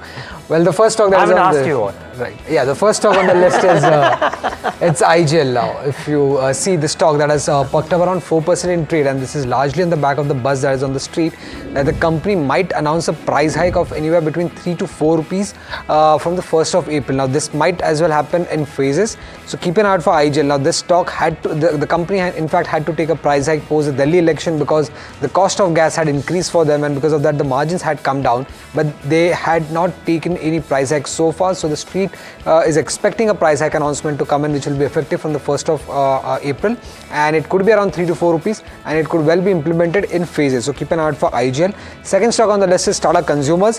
What I'm hearing from dealers is that there is strong buy flows on institutional desks, both from FI and mutual funds. When it comes to Tata Consumers, the stock has been consolidating around this level for quite a few time now, and post today's move, if you look at the chart, the stock has moved above its 50 and 100 DMS. So keep an eye out for Tata Consumers in trade. Tata Elxsi is another stock where there are huge sell flows coming in from large HNI desks. What dealers are indicating is that probably the company might lower its growth guidance for FY26, and that is one of the reasons why we are seeing such high sell flows when it comes to Tata Elxsi. And the last stock, in fact not a stock, sector on the list is OMCs. Now, it's kind of a bull bear versus scenario when it comes to oil marketing companies. Now, we all know that there was a cabinet meet today, and the street was expecting some announcement to come in on the LPG subsidy side. But what I'm picking up is that this LPG subsidy discussion was actually not part of the agenda list of cabinet meeting. So there are chances that it might not be announced. But if at all it is announced, what dealers are expecting that the subsidy amount that government would give at most to oil marketing companies could be anywhere around 12 to 15,000 crore rupees only, as against a loss of around 40,000 crore that they have incurred in FY25 so far. So even if there is an LPG subsidy, it might not be as high as what the street is expecting at this moment, is what the dealers are indicating for the oil marketing companies. Okay, very interesting set of names, Sumit. And thanks so much for that. Interesting that oil and gas also comes in. The conversation these days a lot more than what it has in the past. So very, very interesting set of names there. Actually, before we get in our guests to talk about what's happening market-wide, and Kunal Shah and Avinash Gorakhshekhar are our guests, let me ask Kunal if he has a view on any of the names that we spoke about, especially the ones in the oil and gas side. So Kunal, good afternoon, and Avinash, good afternoon to you as well. But Kunal, I would love to come to you on either an IGL or some of the OMCs, and if you have any thoughts there. Yeah, I think overall the Nifty oil and gas space has witnessed some good buying momentum from the lower level. But now there is some resistance which is faced by, if I talk about the three counters, BPCL, HPCL or an IFC. So over there, I think the resistance needs to be taken out decisively and then probably a trade can be taken. On IGL, yes, the structure is bullish. It has been sustaining above the short-term moving averages. The immediate resistance for IGL is placed at 207, 208 zone. So this has been the zone where the last multiple times it has faced rejection. If we surpass that on say Tuesday's trading session, then the momentum will continue and that will take the stock higher towards 220 to 30 on the higher levels. So overall, the setup looks positive for IGL.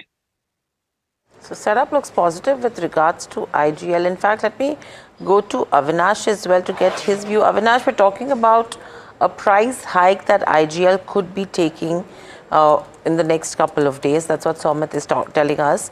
And secondly, you have OMCs also, which are in focus because sources are indicating that LPG subsidy may not be a part of the agenda, and they could consider subsidy. The considered subsidy could be around 12 to 15,000 crores only. Your view on both these aspects? No, I think, Hiral, good afternoon. See, frankly, on the CNG producers like IGL, Gujarat Gas, Mahanagar Gas, I think ground level activity indicates that throughput has increased, and I think if prices go up by 3 to 4 rupees per kilo, then I think it's going to be a big booster shot for their margins, at least for the forthcoming quarter, because this quarter is already complete. So I think the April to June quarter could be significantly better, and we have been finding that a lot of activity has been going on the overall gas pricing. There have been reports that the gas availability has also increased. Plus, I think the pricing could possibly be turning favorable for the CNG producers. So I think clearly, I think from a medium to long term perspective, I think players like IGL, Gujarat Gas, or NGL who operate in various geographical territories could definitely benefit. Plus, the government is encouraging clean energy. So to that aspect, I think, gas as a kind of a resource is definitely going to see a very strong throughput. As far as the oil marketing companies here are concerned, I think, we'll have to wait and watch as to what could be the material impact of this LPG subsidy. Clearly, I think, markets are clearly now in a more of a neutral stance. Crude prices have remained where they are. But if there is a rise in crude oil prices, then I think that could hurt their overall GRM. So I think, it's better to wait and watch for some time before we get a little more clarity on this aspect. I would believe that the LPG aspect may not be significantly accretive to the to the oil marketing companies, but crude prices the way they are going, if there is no let up in the crude oil price and they remain where they are, then I think you could expect a better quarter in the March quarter as well as in the forthcoming April to June quarter. Okay, now the market-wide performance as well. And Kunal, just wondering, as the markets are bobbing between trending downwards to coming back from the brink today, and we are ahead of the long weekend, what would you do? Would you buy, sell the Nifty or the Nifty Bank at all, or would you not do index trades? I'll definitely be on the buy side. I think the structure is still positive for the market. We are just consolidating at a high level. And we expect Nifty to break on the higher end toward 24,100, which is the 200 EMA for the Nifty index. So the view is positive. 23,400 should be the stop loss on the downside. Your first target should be 23,800, which is the first resistance. And once we surpass that on a closing basis, we expect 24,100 to be achieved in the next couple of trading sessions. When it comes to the Bank Nifty index as well, I think here already it has been taking support at the 200 EMA. So Bank Nifty has already surpassed the 200 DMA. Nifty is still to surpass the 200 DMA. So Bank Nifty is relatively stronger compared to Nifty at the current level. So dips in the Bank Nifty should be utilized. 51,200 will now act as a very strong support. Short-term targets, we are expecting 52,200 and a close above that will trigger further upside towards 52,800. Right, so that's the strategy with regards to Nifty and Bank Nifty. Kunal, individual stock picks, where would your bets be? I think firstly, we spoke that Bank Nifty looks stronger, so the first pick would be from the banking space. And my eye is on Axis Bank. I think a good rally, what we have seen in the short-term perspective. Now the retracement on the technicals is over, and we expect this move to continue on the higher end. So Axis is a buy for me. And even in today's trading session, it has formed a hammer candle, which is a bullish reversal pattern. And I expect this move to continue towards the mark of 1120, 1130 on the upside. So Axis Bank is a buy. Second is from the mid-cap space, and I think Bail looks attractive at the current level. I think the structure is quite positive. It has already given a breakout, and now we are expecting continuation of this up move. So 217 is where it is trading. One can keep a stop loss on the downside of the recent low, swing low, what it has made. That is 205, and you can expect further higher targets of 225 to 230 on the upside. Right, so those are top picks coming in from Kunal Shah, BHEL being one of them. In fact, a strong order win in their kitty today as well. I think if I'm not mistaken, 11 to 11.5 thousand crores is what we saw. Tata Consumer, let's pull up that one on the screen. 3.5% up move in today's session is what we are seeing. Overall, Avinash, let me come to you on the consumption pack. Clearly, we see. I mean, I don't know if you have to look. You should be looking at it with valuations or not, but you are seeing some bit of bounces in between. Do you think this is a good time to look at them? Yeah, I think Hiral, the consumption basket looks very interesting. I think apart from Tata Consumer, I think which obviously has a good domestic franchise and a very strong product portfolio. But valuations seem to be fair to, expensive. And I think we would prefer to, buy into Tata Consumer slightly at lower levels. Although we believe that, this is also one category which could benefit, from the overall benefit given in the recent budget. But I think other consumption, stories like Varun Beverages are something where we are more positive. Our senses in the beverage market, in the carbonated drink market, and in the drinking water market, Varun Beverages has created a very strong kind of franchise for Pepsi. They are now entering the snacking business. They are entering new markets like Ghana and Tanzania. And plus, I think the overall performance of the company in December 24 has been very strong. Top line of 20,000 crores, bottom line of 2,600 crores. So we are constructive on the stock. We have been telling our clients to actually accumulate the stock slowly. We believe, we could see levels of 650 in the next, say, 12 to 15 months. Okay. Well, speaking of specific pockets, that's the BSE is an interesting one that you need to watch out for. 15% rise. Is it 15% still? 17% after NSE had to change its plan to move the expiry date to Monday. On the back of this, Jefferies maintained a hold rating on BSE as well. But Puneet joins us with more from this report. And Puneet, their target price notwithstanding, I thought Jefferies, the commentary was unequivocally constructive on the back of this. Well, definitely, Neeraj, and that's been one of the key positives for BSE. We'd seen the correction on the stock price of BSE when this new circular from NSE had come of changing the expiry days from Thursday to Monday, while BSE's days are on Tuesday for the expiry. That brokerages were estimating that for BSE specifically, there would be a loss of volume, and hence BSE was affected because of that aspect. Now that SEBI has come out with consultation that NSE will have to go back to Thursday as a key expiry, I think that is a key positive for all shareholders of BSE, and hence we are seeing the strong reaction on that as well.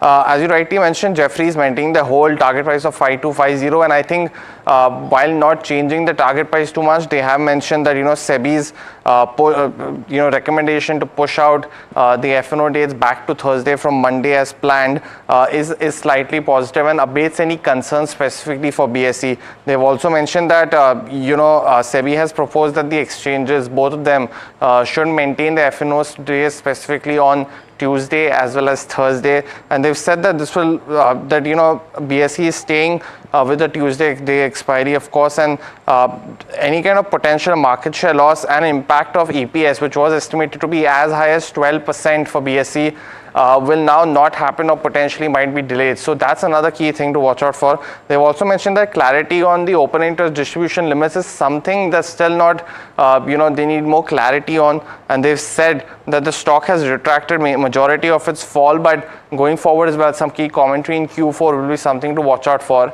While not a direct trigger, apart from that, NSE is also apparently, we had a story from our colleague Shrimi that has delayed their IPO now, and it could potentially take a few more months going into, could go as high as 2 years as well. And while not a direct trigger, it could be, another key aspect that is weighing in positive aspect for BSE. So overall, it's a day that's, done very well for BSE as well as for its investors. It'll be interesting to see how the expiry days shape up and what will be the revision of EPSs going into Q4 as well. Thanks, Puneet. That's an extensive, explanation as to what's happening with a BSE. Kunal, what are charts indicating with the BSE right now? Yeah, I think already we have witnessed, the stock had witnessed a breakdown from this mark of 5,000. Now we have again reclaimed this mark of 5,000, so that's positive. The short-term view remains to be positive on the stock. On the technical structure, we expect 5,650, 5,700 to be achieved in the short term. So already the stock is up by 15-16%. Any dip what you get, that would be an ideal opportunity to pull on. BSE, Neeraj, back in the positive, you see Sensex, which is now probably at around 77,700, and in terms of Nifty 50 as well, we are back above that back above 23. No, BSE is still, sorry, Nifty is still on the borderline, but I think another couple of minutes and we'll be back in the green. I mean, what do you make of this? This is, Hiral, I think both of us spoke about this, right? That very high probability that the market will not go into the weekend very heavy. So maybe there was a lot of juice, some bit of it was given off. Let it not be felt that there is too much of a downside. So even that is being spared. One would suspect that IT notwithstanding, the markets would probably have a flattish end. Absolutely. I think, Kunal, any trades at this current point that you're picking up? Yeah, I think overall, if we look at the setup over here, there are certain counters which are there on my radar. One is because finance. I think the stock has given us a fresh breakout in today's trading session, and we can expect this to continue on the Tuesday's trading session. So that's a buy for me. 2350 should be a stop loss on the downside, and 2430 and 2460. These two should be a target on the upside. Okay. Avinash, we were speaking to Capri Global, which has a gold business. We know that there is a transaction that's happened in Manappuram. The Muthoot guys have sounded very constructive on business ahead. I wonder if Manappuram sets the base of valuations and interest of PE firms into this, because when Capri said that they have received sound bites of interest. Are you constructive on this gold financing piece?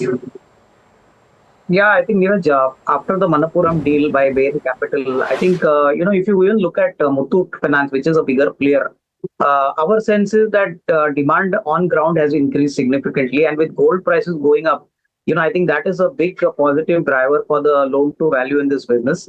Most importantly, I think the fourth quarter is typically supposed to be a very large, significantly bumper quarter for these companies.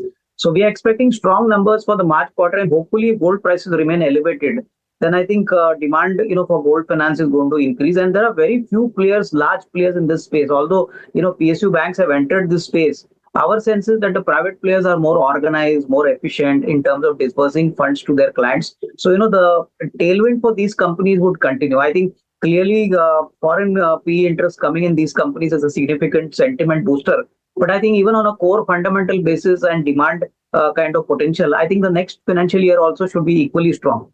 For Muthoot, we are expecting a profit of almost 4,800 crores. Last year they did a bottom line of almost 4,000 odd crores. So growth is going to be pretty strong. Definitely, I think you're going to see a lot of action going forward in the next 12 months. Okay, well, we spoke about BEML. The other stock that has been buzzing in trade is Bharat Electronics. You could argue that it's come off a little bit, but it's received a major order nevertheless. Anushi Johnson with the highlights and what brokerages are saying with regards to BEL. Anushi. Okay, so thanks for that, Neeraj. So if you're looking at BL now, this has been in focus, especially this month, considering the order expectations that were built in for March. Now, if you have seen the latest update, they have received an additional order worth about 1,385 crore, and this orders are for radar spares and upgrades. Along with that, for electronic voting machines are also a part of this order. So considering this this recent order in picture, the total orders for FY25 stands at about 18,415 crore. Now, the biggest concern on the street after the company came out with its Q3 results was whether the company would be able to meet its FY25 guidance given. So far, it's the end of the March, but we still have like a couple of days to still monitor. The company has set a target of order inflow of 25,000 crore, of which currently it stands at a position of 18,415 crore. So the company so far has achieved 74% of guidance of order inflows that are there for FY25. We are looking at a significant, around 26% is the kind of order inflows that the company needs to achieve so far to get the 25,000 crore. Otherwise, it would miss its FY25 guidance given. In fact, if you see what had happened in the third quarter, the order book stood at 71,000 crore and order inflows were at the size of 11,000 crore. But the management remained steadfast and optimistic on its approach to reach this guidance of 25,000 crore mark that was given. What brokerages are saying about it? Firstly, we had Jefferies coming out with its note. This was after it projected that the order opportunity for the company remains on an optimistic side. They had given FY23 as an example, wherein the BL had announced 83% of its order flow in just the month of March itself, and management remains optimistic on FY25 guidance despite just achieving about 39% of it in the 9-month FY25 period. So again, rising defense spend may be a near-term trigger for BEL is something that they had said. If you look at what JP Morgan had to say about it, they said that they see a high possibility of Bharat Electronics announcing about 12,000 crore worth of orders by 31st of March itself, and this could act as a near-term trigger point or catalyst for the stock price which is there. So currently, while we do have a 74% of the guidance still in line, it's the 26% remaining that raises questions on whether the company will be able to meet its guidance. So far, if we look at FY26 picture also, for FY26 it seems a stronger year for the business considering the expectation of a 25 to 30,000 crore of an order for the QR SAM, which is the quick reactor surface air missile, which is there, along with next generation corvettes orders in the size of 14,000 to 15,000 crore, which are to be expected in FY26. So this is the overall picture that we are looking in terms of where the order inflows are and what the guidance had been given by the company. Right, so that's with regards to BEL. Clearly, the stock has seen some bit of a recovery from the day's low, but not at the day's highs, which it hit at around 306. In fact, very quickly, Avinash, your view with regards to BEL and the peers. BEL has definitely done commendably well. I think the markets had expected an order inflow of 25,000 crores, but they have done 18,000 crores. I think clearly for FY26, we expect a stronger kind of tailwind considering the kind of orders they have received. And I think within the defense pack, I think one good part is that orders have kept flowing in. And this is going to be a multi-year kind of growth kind of story. So apart from BEL, we are positive on HAL. We also look forward to, some sort of accumulation in Bharat Dynamics. So I think overall the defense basket is quite promising. But I think year one has to realize that these are now stocks which could possibly give compounding returns. It's not possible for these companies to be multi-baggers. So we have been telling our clients to actually build small positions in BEL and BDL. Our sense is that over the next 12 to 18 months, you could expect a decent risk reward here. A decent risk reward in terms of BEL and BEML is what you should be watching out for. Kunal, two stocks that I'm looking at right now, PowerMech as well as Aster DM. Strong moves coming in terms of today's session. What are charts indicating? I think PowerMech has already done us a strong breakout. The stock is almost up by 13%. The recent high what it had made it around 2650 that has been surpassed. Plus the stock has also today surpassed the 200 EMA. So the next level what I see for the stock is 2880, and above that we can see levels of 3000 coming in for the stock. So that's positive on PowerMech. That is looking strong, and the support on the downside for the stock is placed at 2500. So till the time it is not breaking this mark, the view remains positive on PowerMech. Right, so that's with regards to PowerMech as well as the Aster DM, both the stocks seeing some smart moves as we speak. Gentlemen, stay with us. We'll quickly slip on into a short break. On the other side, we'll get you the top buy today, sell tomorrow picks as well.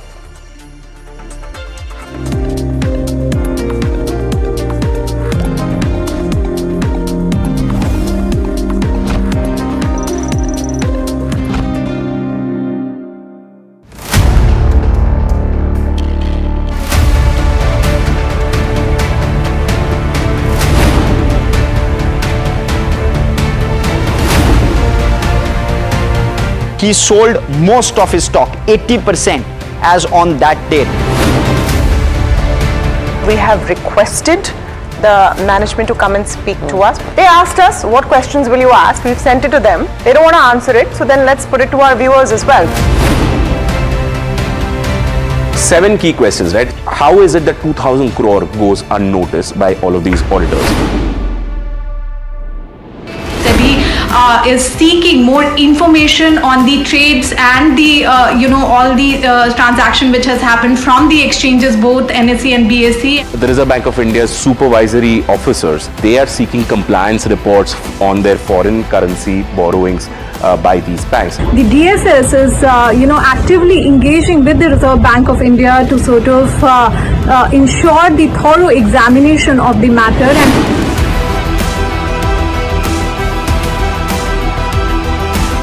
And IndusInd Bank, as part of its internal review, had found that certain aspects of its derivatives portfolio was not meeting the standard that was set by the Reserve Bank of India.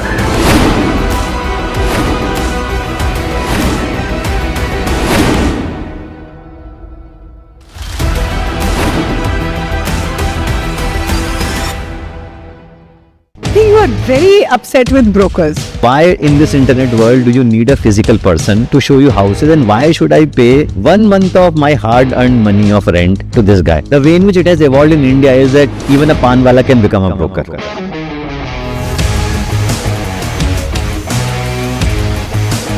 So you were bored of the steady paycheck at the end of the month. So I think it was a sort of midlife crisis as to where am I going. One day we saw that some 50-60 people are standing outside the building, but they were actually brokers who wanted to break the office. Buy or rent? Rent. If you are not looking for emotional well-being. Would you suggest that everyone who wants to leave their 9-to-5 job should do it? I think huge amount of drive you should have. Just because you had a fight with your boss doesn't mean that you leave your job.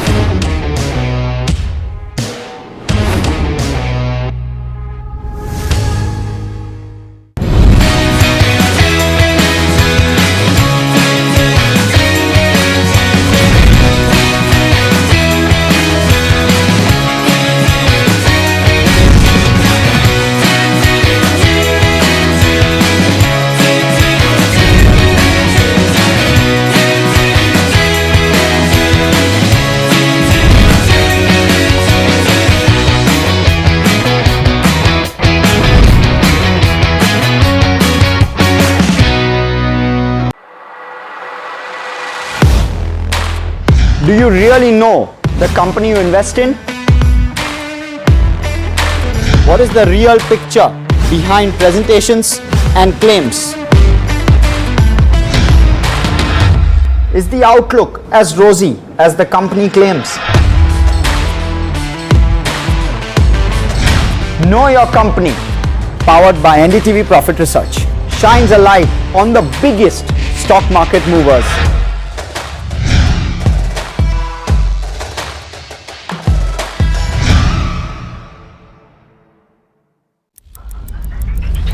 Headlines you start your day with.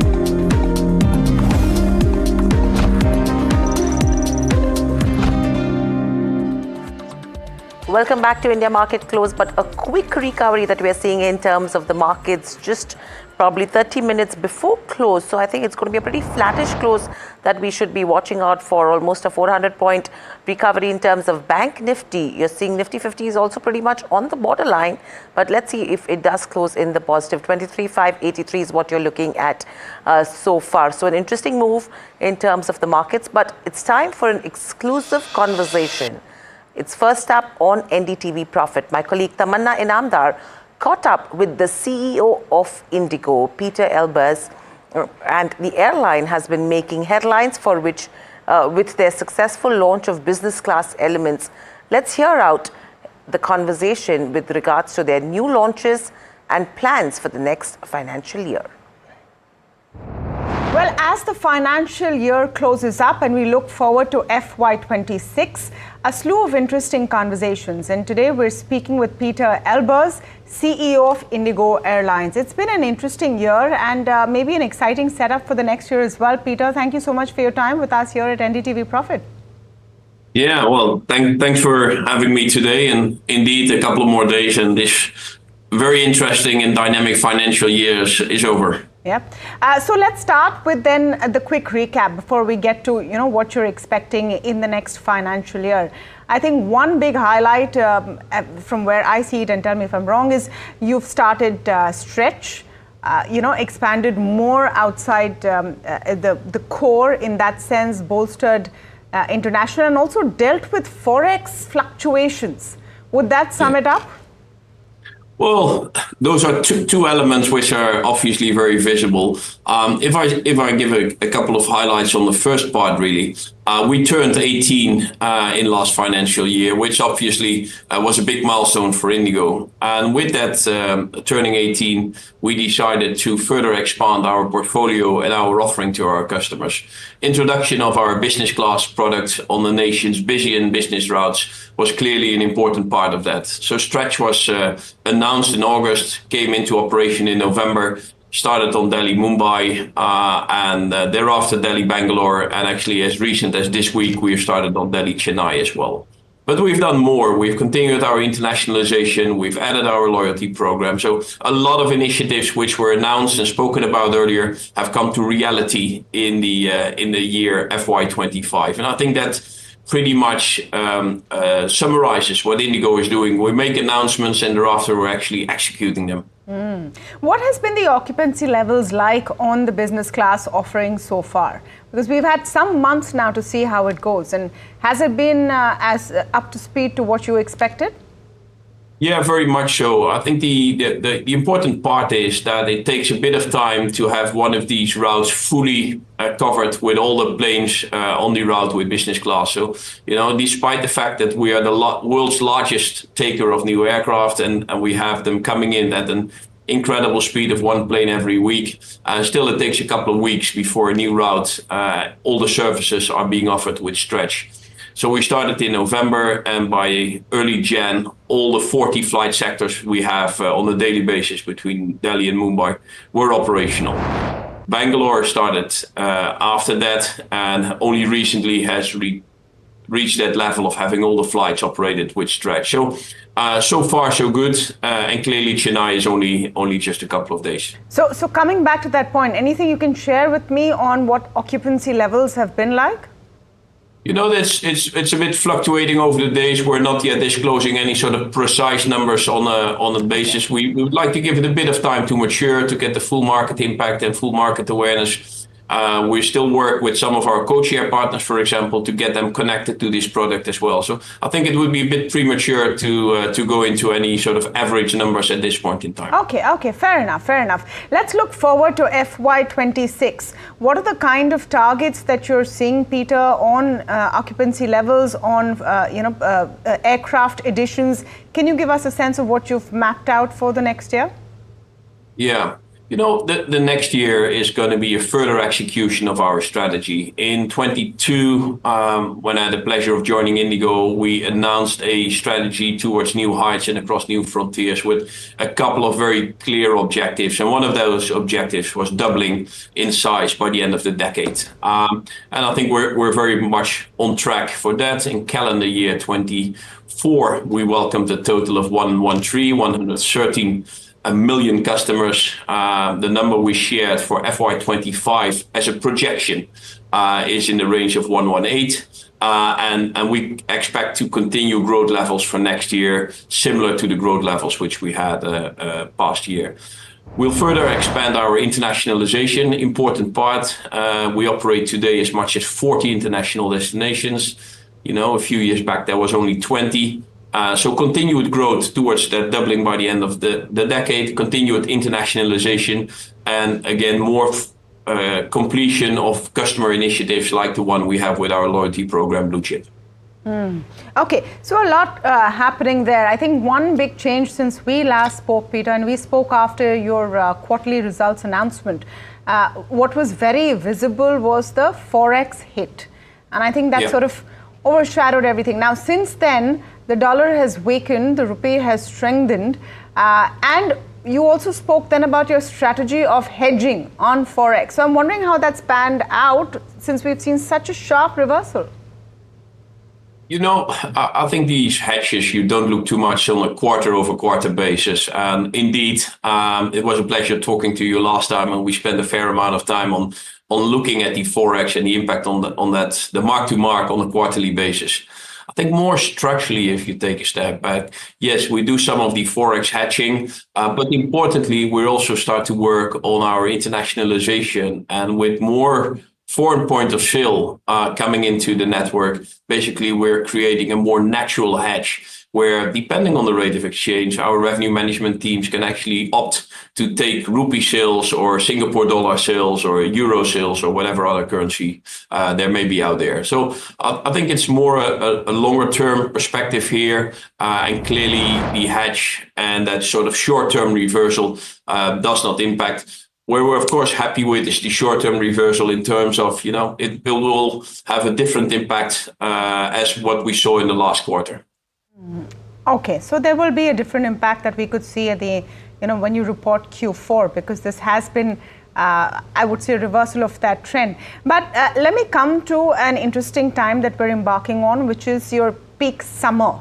What is that looking like right now in terms of forward bookings and yields? Any information or color that you can add to that? The market in India, I guess, it's not only the third largest domestic market in the world and one of the fastest growing markets in the world. And just we were proud of that. In the year 24, it was Indigo being the second largest growing airline in the world. So the market is characterized by a huge growth, both domestic and international. But another very important element of the Indian market is the incredible, I would say, late booking character of the market itself. And a very significant part of the bookings are really taking place in the month itself. So having an outlook on the summer or even months ahead is kind of challenging. I think what gives us a lot of encouragement really is what we have seen over the past couple of months. In both Jan and Feb, we saw the market growth, according to the DGCA data, of 11% year over year growth, both in Jan and Feb. So I recall we had one of the earlier calls together. There was some questions on consumer spending and discretionary spending. But when it comes to travel, actually, we see a very strong trajectory and continued growth on that field. Yeah, you spoke about late bookings, Peter. I'm tempted to ask you, is there what portion of passengers book late? Because this is always a conversation point, not in terms of the business, but more in terms of, chatter, that why are fares so high? Should there be a government regulation looking at a capping on fares? And now you've added this point that most people book last minute. Yeah, well, when it comes to fares, and I know this is a continuous sort of point of attention, but if I look at where the average fares are, and at the end of the year, One can even see it in our annual report and translate, what are average fare levels, and compare that to other parts in the world. India is still one of the very competitive and low fare markets around in the world, and that's exactly why, for us, maintaining our cost leadership and continue to build on our cost leadership is such an important factor. So fares eventually should be a reflection of what our actual cost levels, and when fuel goes up or when fuel goes down, and when prices of procurement, and we see inflation all over the world and big challenges on the supply chain.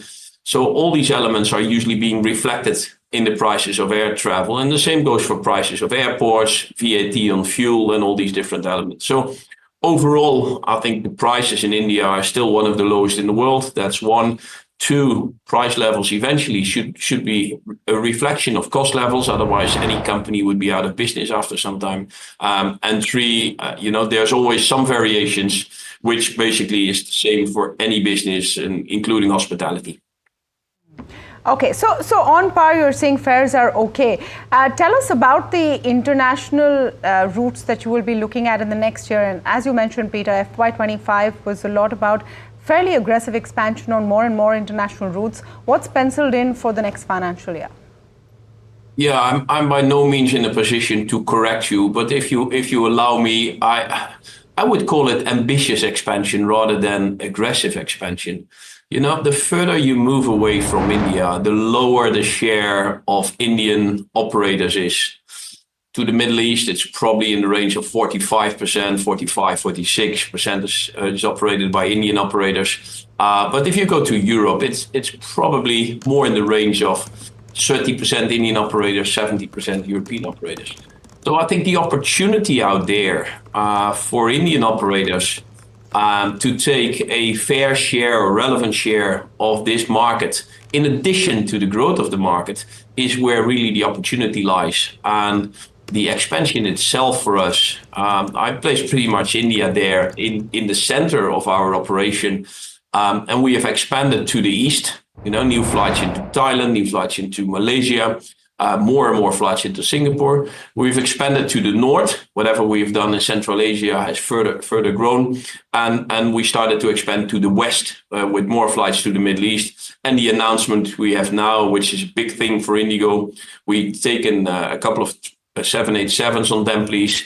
First one started to Bangkok, and by the summer we start to Amsterdam and Manchester. And we're in the process of identifying the next set of international destinations in that area. Okay, just very last point, Peter, is on the business class. And I know we spoke about this, but you've said on your XLRs you plan to have business class cabins on all. And in my view, aggressive is a good word. It's not a bad word. as good as ambitious. But I knew you would come back on that.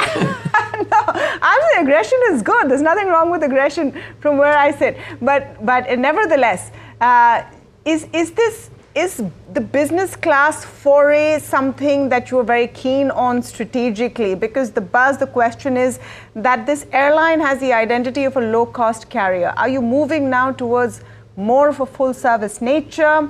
On business class, do you think that there is enough appetite to fill those seats as you have imagined or envisioned?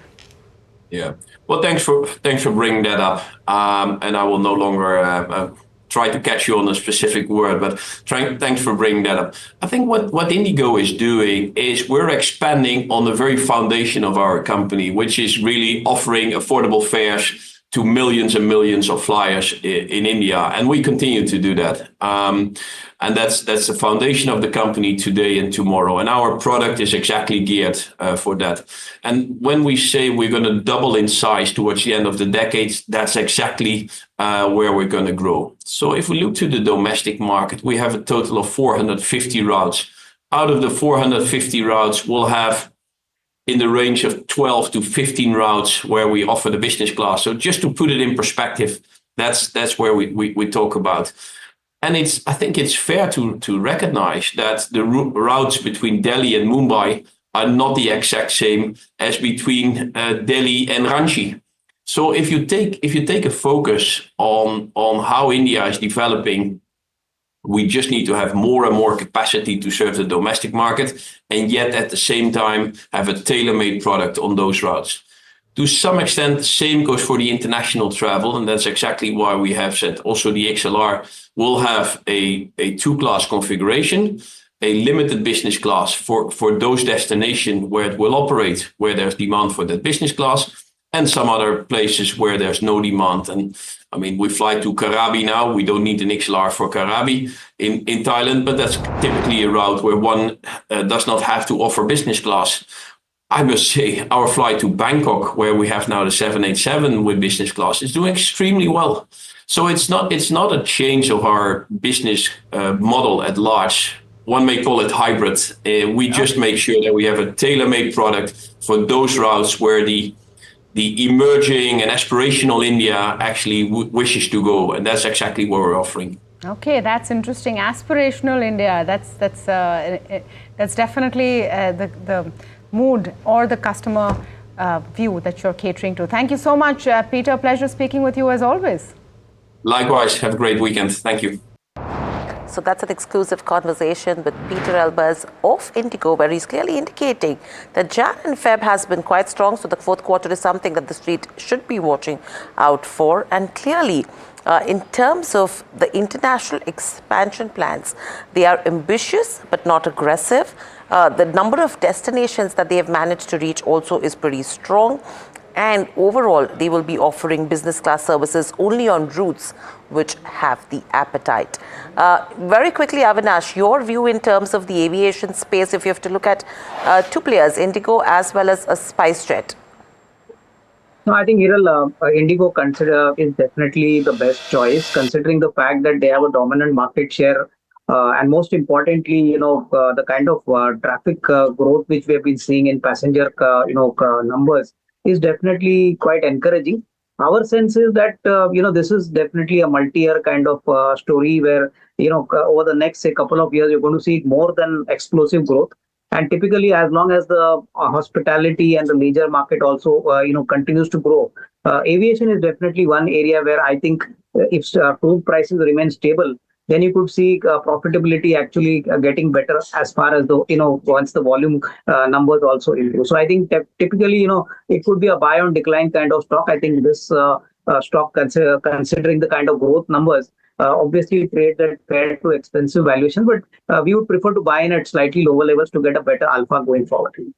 So that's with regards to where Interglobe Aviation goes. 6 months, we've seen some bit of a rise that's come up, but almost a flattish move there. Kunal, very quickly, what are charts indicating for Indigo?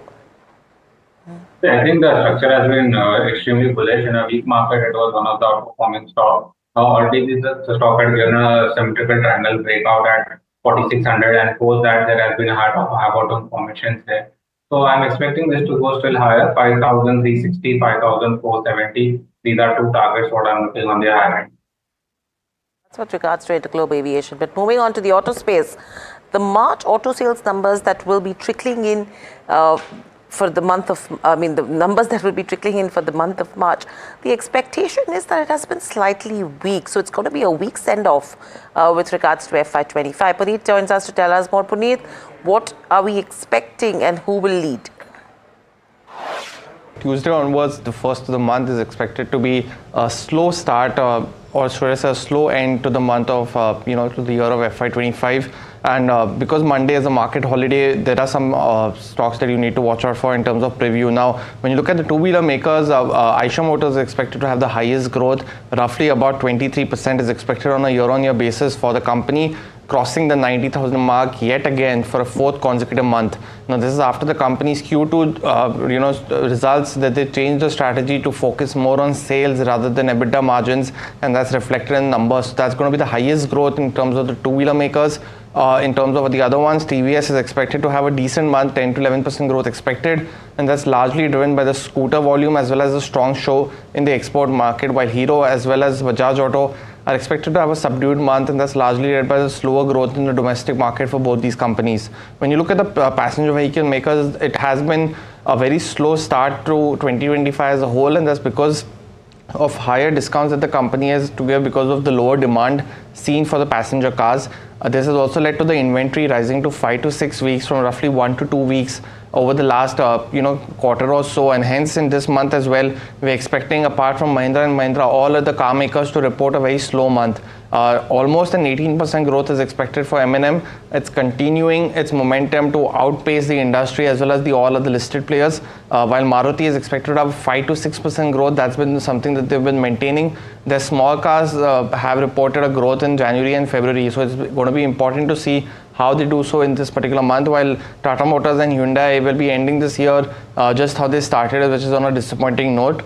In terms of commercial vehicle makers, the bus segment is the only one that has shown decent growth, while the other, MHCV buses have started to pick up right now, but the fleet operators essentially had a lot of idle capacity, and hence that's not translated into sales for the commercial vehicle makers. So on a year-on-year basis, there's not been too much growth, while for Tata Motors on the commercial vehicle side is actually a degrowth expected of about 6 to 8%. So another disappointing month for Tata Motors on the commercial vehicle side as well. And the tractor space has been doing very well over the last 3 to 4 months. It's expected to have a 13 to 18% growth for both the listed players, Escorts as well as Mahindra. And we've seen good Rabi crop protection in this particular time frame. So they're hoping for better growth going into FY26, but this month it might have the highest growth across the categories. Thanks, Puneet, for getting us the details. So this is going to be a space that we should be watching out for pretty closely. Kunal, let me come to you on your BTST call. What is it? Yes, it is from the chemical space, that is Sumitomo Chemicals. Fresh breakout has been given in the stock, and the breakout has been backed by volumes. So that's a buy for me. The stock already went up. It's already up by 6%, but I still think it's a good buy opportunity. 563 is where the stock is trading. So I can expect the stock to go towards the levels of at least 575 to 580 on the high end. Regards to where Sumitomo Chemical goes, but on our bull versus bear segment, I think we're slightly delayed on it today. But Avenue Supermart is in focus. The stock surged to a 5-month high as CLSA remains bullish on the robust expansion plans. Now it's trading at the day's lowest levels. Anushi gets us more. Anushi, bull or bear? Well, Hiral, thanks for that. Let's present both the case scenarios on what's the bull case and the bear case for Avenue Supermart. So first, let's bring up the first point that we are seeing. In case of revenue, if you look at the third quarter, they have met their estimates. We are looking at a 17% of a growth on a year-on-year basis, and this was in line with what the street was expecting so far in the quarter. So in terms of where the revenue growth is concerned, it has remained on the healthier side, but it's the margins which have missed the estimate that we have seen. The margins stood at about 7.6% and was hit on the account of higher discounting which took place, which is a phenomenon that we have been seeing for Avenue Supermarts, impacting its margin profile also.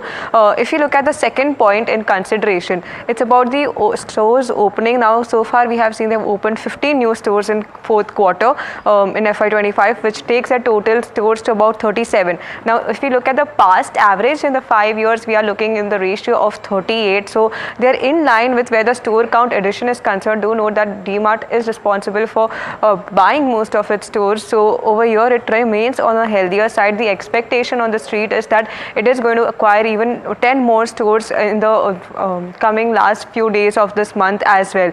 If you look at the bear scenario, however, though, it's the EBITDA growth that has lagged. That has lagged the revenue growth, and this has been a phenomenon which has taken in 9 out of 10 quarters. So this is again, as mentioned, it's an account of the higher discounting model which has taken place, which has led to the deterioration in the margin profile that we are looking at. Third case scenario, if we are seeing what is the bull case, it's the quick commerce side of the business that we are looking at in the DMart's Q3 ready revenue, which was up around 22%. But as seen in the couple of last months, Zomato, Swiggy, DMart, there have been a lot of competition, increase in competition. So the predictability in terms of where the earnings profile could be, how the margins lead up, is something that is still remaining questionable, and this can impact the growth profile also going forward. So while we are looking at a 22% of a revenue growth, going forward, how this could fare out is something that we should be watching out for. Coming to the last point is on the key brokerages that we are looking at. So if we are looking at the we are also looking at the like-for-like growth, which has improved to 8.3% as compared to fourth quarter. So the like-to-like growth remains on the healthier side, but increased discounting has impacted the revenue per square feet. It's led to the deterioration in the margin profile also, as noted earlier while the EBITDA growth has lagged the revenue growth, as we are seeing. In the bull case today, we saw CLSA coming out with its note wherein they have maintained an outperform rating with a target of 5,360. They believe that the company is well positioned to accelerate its store additions going forward, and demand tends to open stores in line with cash generated in previous years is something that we should be looking out for. Consumption of staples, as we see, does not vary significantly, and stores in smaller towns are likely to generate higher returns going forward for the business. However, on the bear case side, we have City on Avenue Supermarts, and this is with a target of 3,350 that we are looking at. They have given a couple of reasons as to why they're not so bullish. They have maintained a sell call on this counter. This is a mix of the decline in general merchandise and the apparel mix have taken place, along with increasing accounting as well as negative operational leverage. So this is the overall bear and the bull case scenario for Avenue Supermarts, which is why the stock is in focus. Thank you, Anushi, for getting us the details. Avinash, very quickly, short of time, you would go with the bull case or the bear case?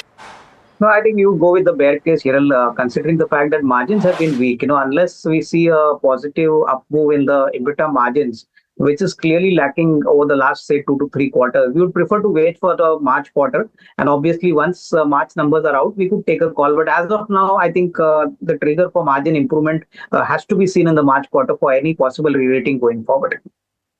Right. So that's with Avenue Supermarts. Kunal, what are charts indicating? Because, we've seen a target price range between a little over 3,500 to ranging to almost 5,300 between the two brokerages. I think if I look on the technical charts, 4,200 has been the stock has faced multiple rejection. It has corrected 3 to 4 times. Again, we have tested those marks, and again we have faced rejection at those levels. So I'm not expecting any big move over here. Maybe we would keep on consolidating here. The lower end support for the stock is at 3,700. So 3,700 to 4,200. This is the range in which I'm expecting the stock. That's Avenue Supermarts. Let's quickly pull up a ONGC on the screens as well, because that stock saw a strong move. Jefferies has maintained a buy. They have a target price of 375 on the counter. Some cooling off has happened on this one as well. Overall, Avinash, let me come to you. Jefferies is expecting a 10 to 12% production CAGR growth between FY26 to 30. What would you advise someone to do with the ONGC? No, I think ONGC can be a good, kind of positional hold if crude prices continue to remain where they are. Our sense is that, unless production throughput increases significantly here, we may not see a very significant upside in terms of profitability. So we would prefer to have a hold on the stock and would prefer to wait for the March quarter numbers. After that, we could take a fresh review. Right, so that's with regards to where the view comes in on an ONGC. Overall, how do you look at it? Kunal, how are you looking at ONGC as well as the other OMCs? Any bets on that front? I think ONGC, again, it has been trading in a deep oversold territory, so they have witnessed a bounce. Today's trading session was important, but we are not getting a close about 250, 260 zone. So once we get a close about that, probably one can look on the long side and look for targets of 270, 275 on the higher end. So I'll wait for a close about 250, then one can go aggressively long into it. On the OMC space, I think yes, we had witnessed good amount of buying interest in BPCL from the lower levels, but again, since the broader markets have been weak today, that's why they have not been sustaining at high levels. BPCL is at an interesting juncture. The 285 has been the strong resistance for the stock, and once we take out that 285 mark, then we see levels of at least 303 on the upside, which is the 200 DMA for BPCL. So that's with regards to our OMC's counter go. Thank you, Kunal. Thank you, Avinash, so much for joining us on the show and sharing your views. So that's with regards to what's happening in the markets, but we're just around a minute away from close. Let's quickly look at what the closing rates are indicating, because it's been an absolute volatile market as we speak. We did try to inch towards the positive, but we are closing below that 23,500 mark on Nifty 50. That's what it seems like. So far, with cuts of around 0.4% coming in there. Bank Nifty as well, absolutely on the borderline. So a good recovery that's come in terms of banking names. We are about that 51,500 mark on that front. Sensex, 250 to 260 points cuts coming in there. Let's quickly pull up the sectoral heat map, because that was an interesting aspect to watch out for this morning as well. FMCG, defense, private banks, 3 sectors where you're seeing that mild positivity, but your defense pack has also given up gains, because we opened up with gains of almost 1.5 to 2%. Where is the major beating? Media is down. IT 2%, further pressure coming in there. Real estate, auto, metals. In fact, auto, metals, pharma, IT. These are going to be 4 sectors that we will be watching out for on Tuesday morning as well, on the back of the tariff commentary that will be coming in from Donald Trump. So what happens on the reciprocal tariffs, that's going to be interesting. Overall, if you see in terms of other sectors, you see, I mean, clearly healthcare is under pressure. The PSU bank index is also down in trade. Let's quickly look at the broader markets and see what's happening on that front in terms of closure, because we were outperforming the benchmark indices in trade clearly. But there you go. Again, a cut of 0.4% in terms of mid-cap 150, and if you talk about the small cap, 250 as well, 0.3% lower is what we are seeing in terms of close. So again, the pressure has continued, a volatile day of trade. Let's look at the heat map in terms of individual stocks on the large cap space. There you go. Tata Consumer, Kotak Mahindra Bank, ONGC did give up gains but still is in the positive. Tata Motors did see a recovery after yesterday's fall. Geofin on the back of the addition is ending in the positive. Reliance Industries is in the negative. Infosys, Trent, Zomato in spite of the addition is seeing cuts. M&M, Shriram Finance, Wipro and IndusInd Bank 3.5 to 4% are the kind of cuts that we are seeing on this one as well. So that's with the overall market picture. But let's quickly look at a 1-year chart because it's the last day of FY25. Clearly, if you see in the last 1 year, 5.5% is the kind of gains that we've seen in terms of Nifty 50. Let's quickly pull up Bank Nifty as well after this. There you go, 9.5%. So outperformance on that front. And if we can just have the IT index, because that's interesting to watch out for. There you go, 5 to 6% in FY25. In fact, Nifty Media, PSU Bank, they have declined the most in terms of sectors in FY25. And Nifty records again for second fiscal year in a row with gains of 5% that we already mentioned. In fact, BEL and Bharti Airtel, they have been the top performing constitutes of Nifty 50 in FY25. I mean, the charts clearly tell you 50 to 40% is the kind of gains coming in there. IndusInd Bank, of course, for the reasons known, has been the worst performer of FY25 as well.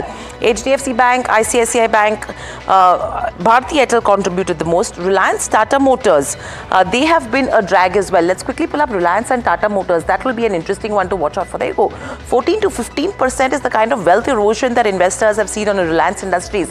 Tata Motors, 32 to 33% is the kind of cuts that we've seen. So that's with regards to what FY25 as a whole has looked like for the markets. But clearly, in terms of today's session, a volatile day of trade is what we've seen. We have ended in the negative, not in the positive. There was a blip that we did come in the positive for some time. But yes, you had the broader markets, which were slightly outperforming the benchmark indices in trade. Overall, let's quickly look at what are the cues that we should be watching out for next week.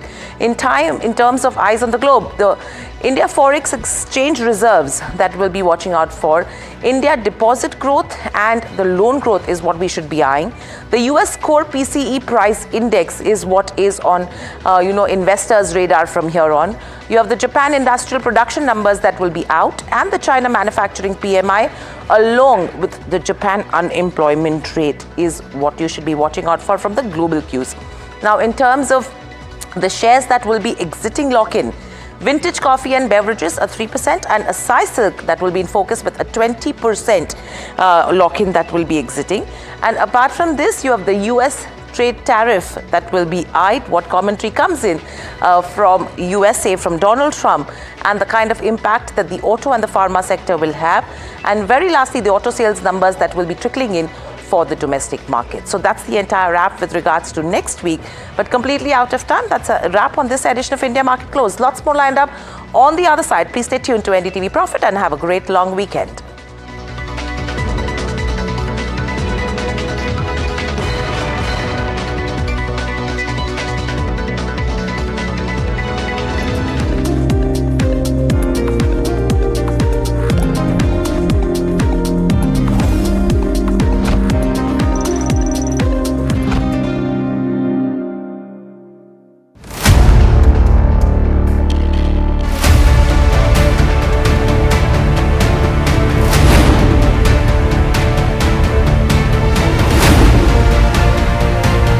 He sold most of his stock, 80% as on that date. We have requested the management to come and speak to us. They asked us, what questions will you ask? We've sent it to them. They don't want to answer it, so then let's put it to our viewers as well. 7 key questions, right? How is it that 2,000 crore goes unnoticed by all of these auditors? Is seeking more information on the trades and the all the transaction which has happened from the exchanges, both NSE and BSE. The Reserve Bank of India's supervisory officers, they are seeking compliance reports on their foreign currency borrowings by these banks. The DSS is actively engaging with the Reserve Bank of India to sort of ensure the thorough examination of the matter.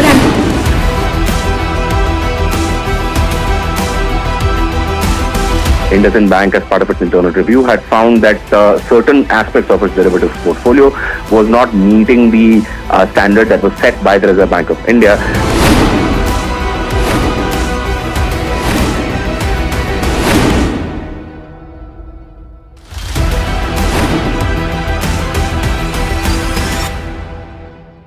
I think you are very upset with brokers. Why in this internet world do you need a physical person to show you houses, and why should I pay 1 month of my hard-earned money of rent to this guy? The way in which it has evolved in India is that even a panwala can become a broker.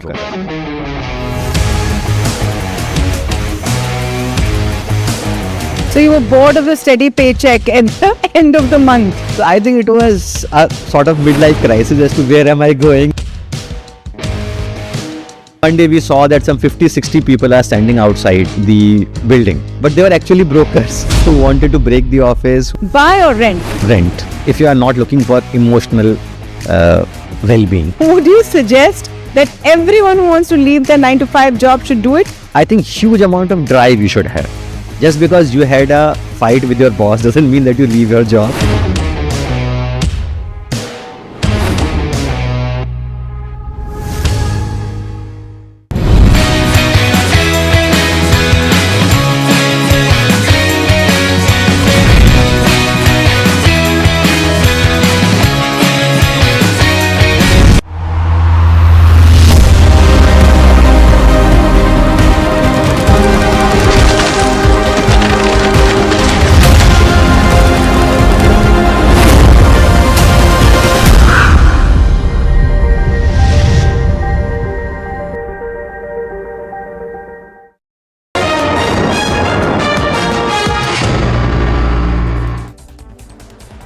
Hello and welcome. You're watching Market Express and I'm your host Himakshi Bahugna. Now let's get straight to the show.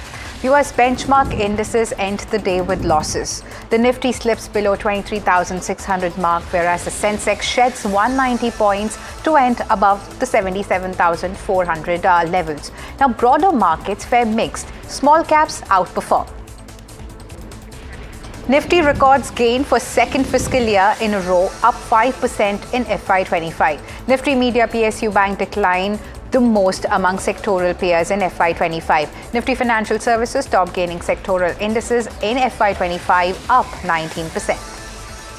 Rupee strength continues. The currency strengthens sharply to 85.46. Remember, the rupee has risen to highest level since December 27. JP Morgan says CDMO, or Contract Development and Manufacturing Organization, players in the pharma space will see a limited impact from tariffs. It believes biosimilars are likely to be exempt from tariffs. Even 50% tariffs won't justify manufacturing relocation to the US. If the tariffs persist in medium term, industry may see consolidation. Goldman Sachs cuts target on IT sector ahead of Q4 earnings. It expects limited positives in Q4 and flat revenues and stable margins on a sequential and yearly basis. Infosys and HC are likely to guide conservatively for FY26, whereas uncertain macro environment tends to result in slower decision making. IT buybacks drive earnings in the sector, but trends suggest that no buybacks have happened in the last 2 years. From the top three names are TCS, Infosys, Wipro. TCS, Wipro have done 5 buybacks each, while Infosys has done 4 so far. Since 2023, there hasn't been a buyback by top IT companies. I'm sorry. Nomura says Shree Cement is poised to build on gains. In that regard, it upgrades the stock to buy and hikes target to 34,000 rupees. Nomura says that robust core markets to drive higher EBITDA.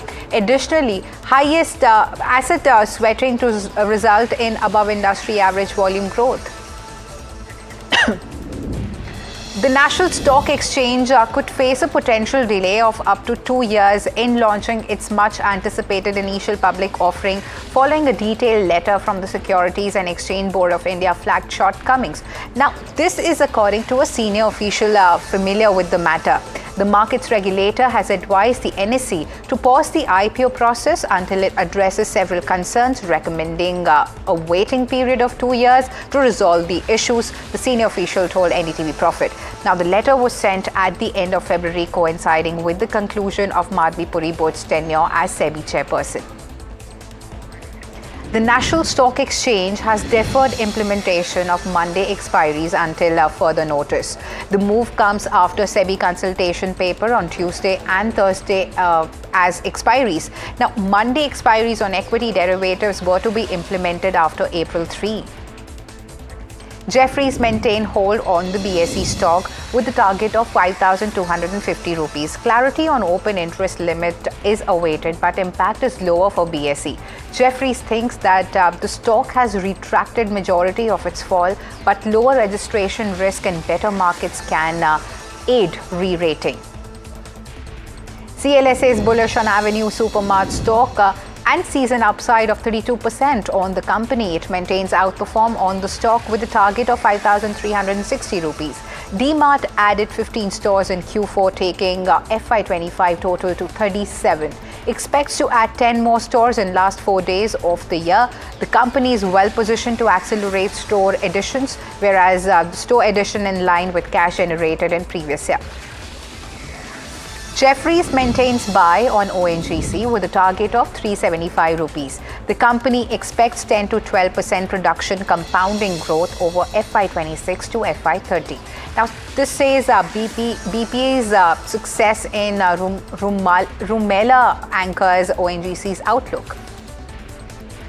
IndusInd Bank stock cracks as auditor PwC will be submitting report regarding the bank today. Reports suggest that external auditor PwC would submit its report to IndusInd Bank's board regarding accounting discrepancies in its derivatives portfolio. The report will comprehensively point out actual losses to the bank due to accounting discrepancies, lapses at various levels, and remedial action. Markets have been on a tumultuous ride lately. Traders and analysts expect March seasonality trend played out. Markets have gained after fifth consecutive month of decline. April in a year has given second highest return in last 10 years. The average returns in April is 2.4%. Highest is in July at 3.6%.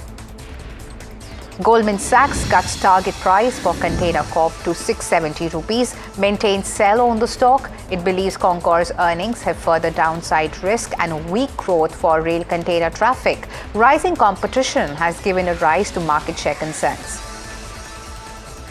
Rising copper prices can negatively impact operational costs and profitability of companies. Historical data shows industry margins have improved when prices drop.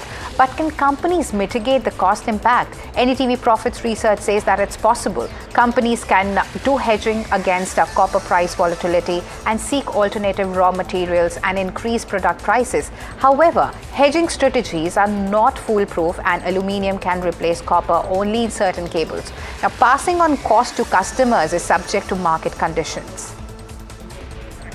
Tata Capital approves initial public offering listing at extraordinary general meeting. The final approval will come from National Company Law Tribunal for merger with Tata Motors Finance would be required. The company plans to raise over 17,000 crore rupees with fresh issue of 23 crore rupees. Now, the IPO would also comprise of an offer of sale by existing shareholders. BHEL receives letter of intent worth 11,800 crore rupees from CSPGCL for a supercritical thermal power plant in Chhattisgarh. The order includes supply of equipment like boilers and turbines. The project will start its commercial operation within 5 years.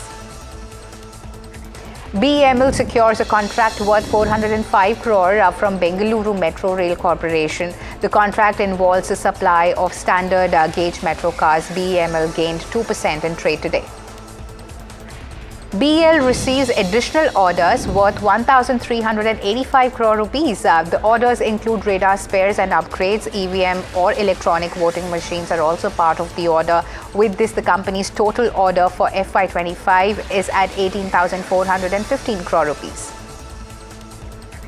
HAL stock is higher. The company has amended light combat aircraft Mk1 FOC fighter jet contract. The contract value has been revised and is now at 6,542 crore rupees. Now, this is higher from the original contract value of 5,989 crore rupees. The revision is due to change in delivery schedule. Domino's will open 1,000 stores in 3 years, says Sameer Ketarpal, MD and CEO at Jubilant Foodworks. Now, in an exclusive conversation with NDTV Profit, Sesha, he spoke about the company's expansion plans. The company is prioritizing growth, ready to sacrifice little margins. Some major breakthrough is expected in the capital market space. SEBI is likely to tweak technical glitch disclosure norms for brokers. There are dialogues taking place between market participants and SEBI. The changes come amid concerns that the current norms are too stringent.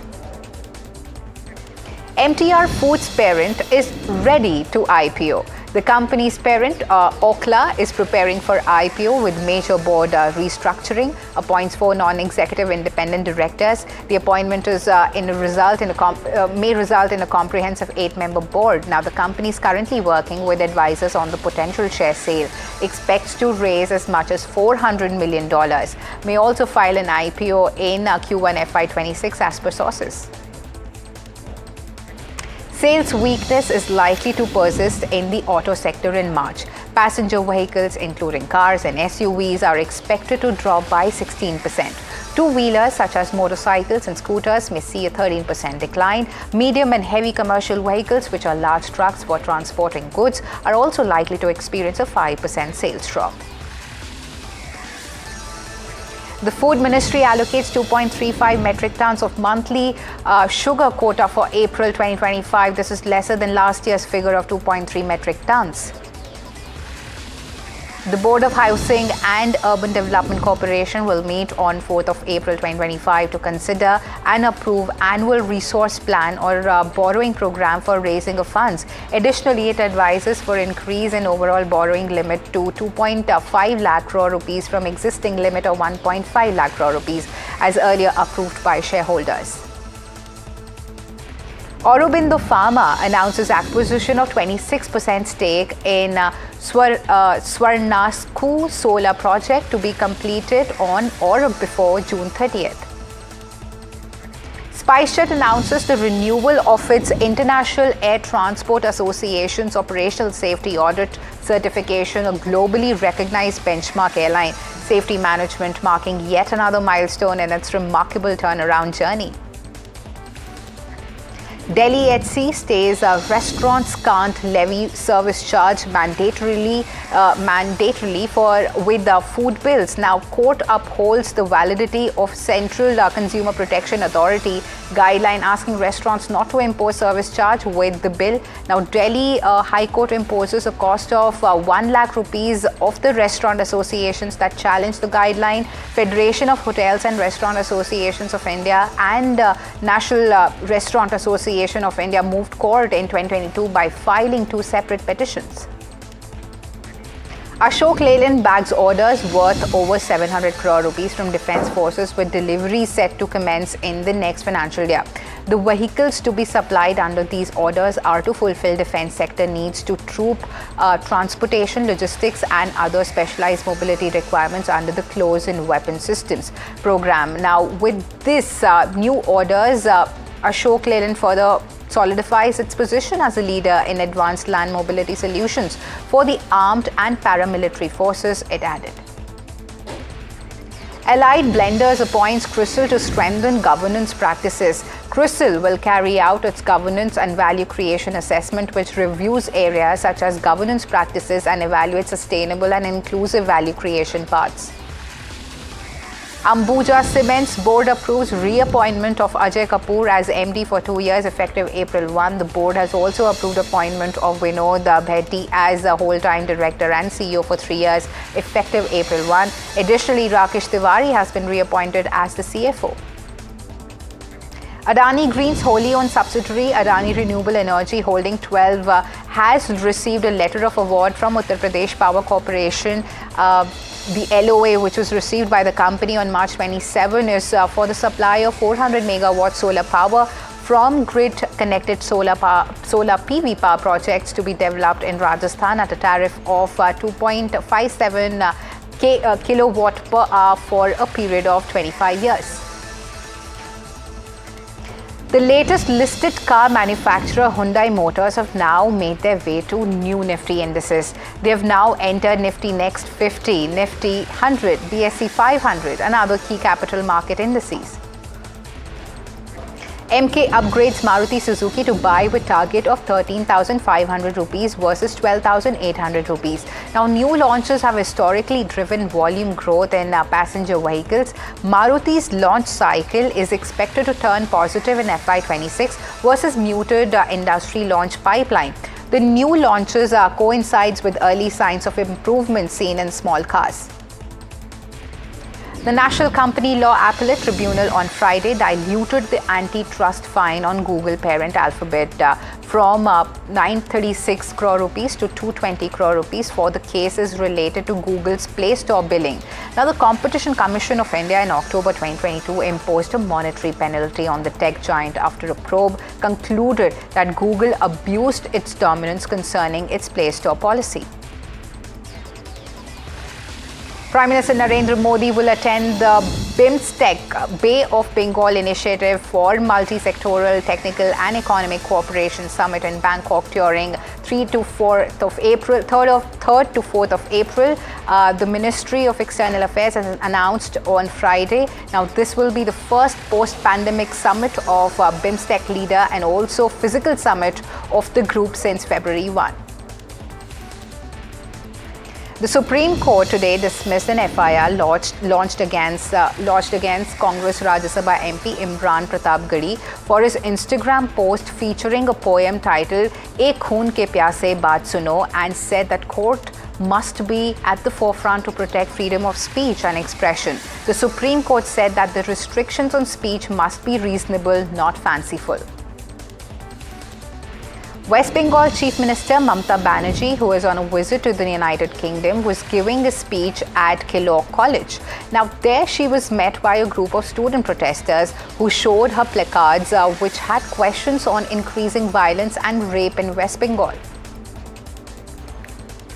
Ahead of Eid al-Fitr and last Friday prayers on Ramzan, Meerut Police has issued strict warnings against people offering namaz on roads, saying violators will face strict legal action that may lead to their passports getting cancelled and driving licenses revoked.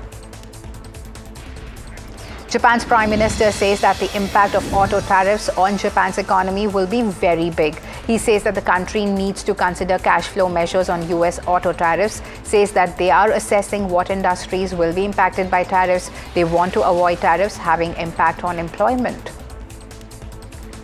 The US Embassy in India cancelled over 2,000 visas application due to fraud-related activities. The embassy detected major violations in the appointment system by bad actors or bots and suspended their accounts. Now, Consular Team India is cancelling about 2,000 visa appointments made by bots. We have zero tolerance for agents and fixers that violate our scheduling policies, the US Embassy wrote in a post on X. Putin suggests a temporary Ukraine administration for legitimacy. He says that US President Donald Trump has shown that he wants peace in Ukraine. He further adds that Russian troops are moving to achieve their goals. Economic turbulence shakes US airlines as travel demand falters. With slowing passenger traffic growth and declining fares, the global picture for travel looks grim. Additionally, airlines cut June quarter capacity amid slowing demand. Remember, the S&P 500 passenger airlines index is down 15% this year. A powerful and massive 7.7 magnitude earthquake struck Myanmar on Friday at 11:50 a.m. local time. According to the National Center of Seismology, the quake occurred at a depth of 10 kilometers and was recorded at latitude 21.93 N and longitude 96.07 E. Myanmar has declared a state of emergency in its capital and its second largest city following a 7.7 magnitude earthquake, as per the local media. The Supreme Court today refused to entertain a plea seeking the filing of an FIR against Delhi High Court Judge Justice Yashwant Verma over the alleged discovery of cash at his official residence during an accidental fire, saying it was open to the Chief Justice of India to direct the registration if necessary once the in-house inquiry in this connection is completed. Lucknow Super Giants have finally registered their first win in the Indian Premier League. They defeated Sunrisers Hyderabad by 5 wickets. Batting first, the Orange Army scored 190 runs at a loss of 9 wickets. On the other hand, Lucknow Super Giants' Nicholas Puran smashed 70 runs in just 26 balls, taking his team to an easy win as they chased the runs in just 16 overs. Mohanlal Prithviraj's film becomes biggest Malayalam opener, means 22 crore rupees. Well, with that, it's a wrap on Market Express. Stay tuned to NDTV Profit as there's more lined up ahead.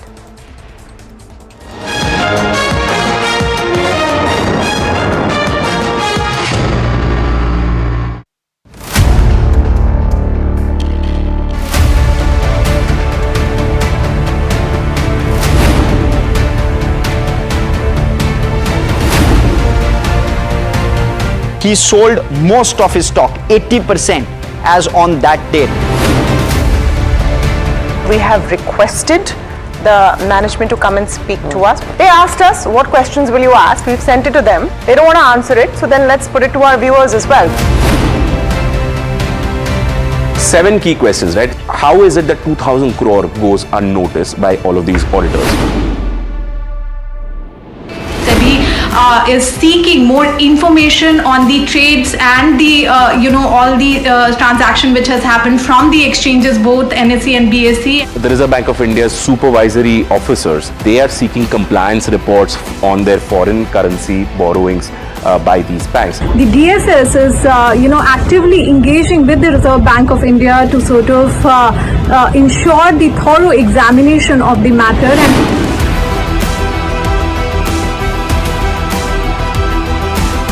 And IndusInd Bank, as part of its internal review, had found that certain aspects of its derivatives portfolio was not meeting the standard that was set by the Reserve Bank of India.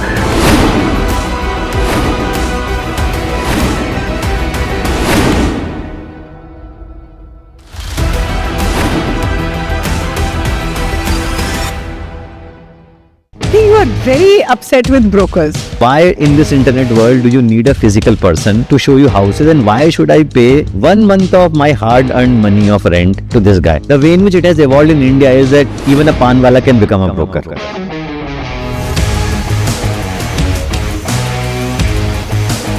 So you were bored of the steady paycheck at the end of the month. So I think it was a sort of midlife crisis as to where am I going. One day we saw that some 50-60 people are standing outside the building, but they were actually brokers who wanted to break the office. Buy or rent? Rent, if you are not looking for emotional well-being. Would you suggest that everyone who wants to leave their 9-to-5 job should do it? I think huge amount of drive you should have. Just because you had a fight with your boss doesn't mean that you leave your job.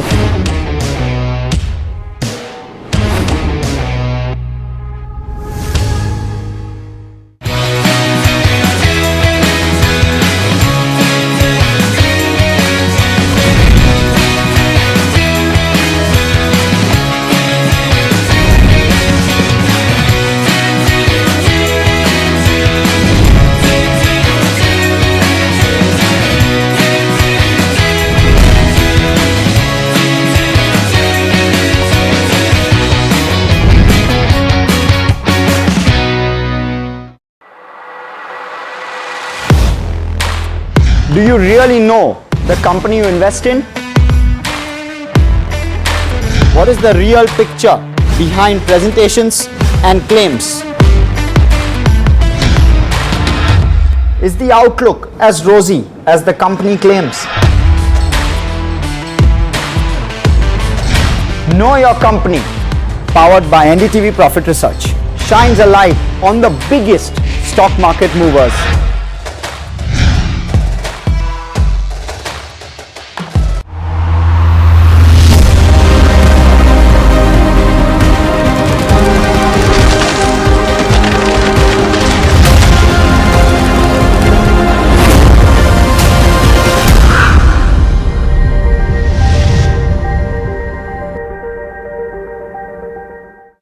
Indices end the trading session lower as the Nifty slips below 23,600 points, whereas the Sensex sheds 190 points.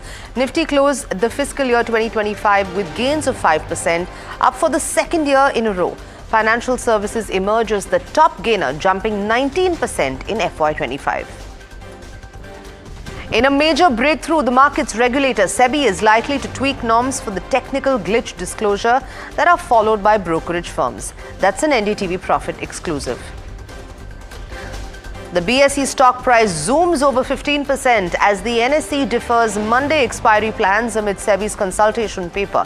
SEBI proposes that expiry days for equity derivatives be uniform across exchanges and be limited to either Tuesday or Thursday. IndusInd Bank shares slip by almost 3.5%, snapping a two-day winning streak ahead of the external auditor PwC's report on the bank's accounting discrepancies, which is poised to be released today.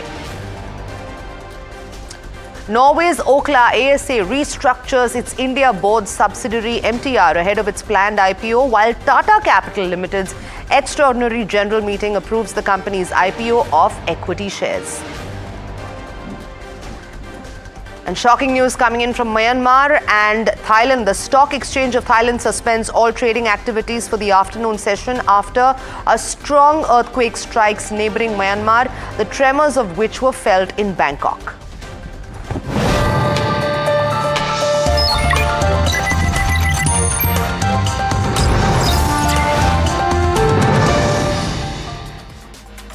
Good evening, you're watching Profit 360 on NDTV Profit and I'm Sanjana. Along the next half an hour, we're going to bring you the latest on markets, but as well as national and international news. So let's get right into it and take a look at what happened in the markets today. Benchmark indices Nifty and Sensex ended the last trading day of the financial year on a subdued note, closing lower amid extended declines in IT and auto stocks. Now, concerns over Donald Trump's tariffs, as we have been reporting, weighed heavily on market sentiment, causing a second consecutive session of losses for these sectors. So despite robust performance from FMCG stocks, the broader market struggled to recover momentum. The Sensex fell by 191 points, while the Nifty closed below the 23,550 mark. Stay tuned as my colleague Varsha now provides a detailed market roundup. Let's see how has market performed, in this week. Nifty ends higher for the week, which was led by Bajaj Finserv, Grasim and Ultratech Cement. If I were to talk about, so benchmark indices basically outperformed broader market indices. Nifty Midcap 150 closes lower for the week, dragged by Vodafone Idea, Indian Overseas Bank. While if you see Nifty Small Cap 250, which also ended lower for the week, which was dragged by TVS Supply Chain Solution, Easy Trip Planners. While Nifty PSU Bank emerged as top sectorial gains for the week, led by Bank of Baroda and Punjab National Bank, while Nifty Financial Services closes higher for the fourth consecutive week.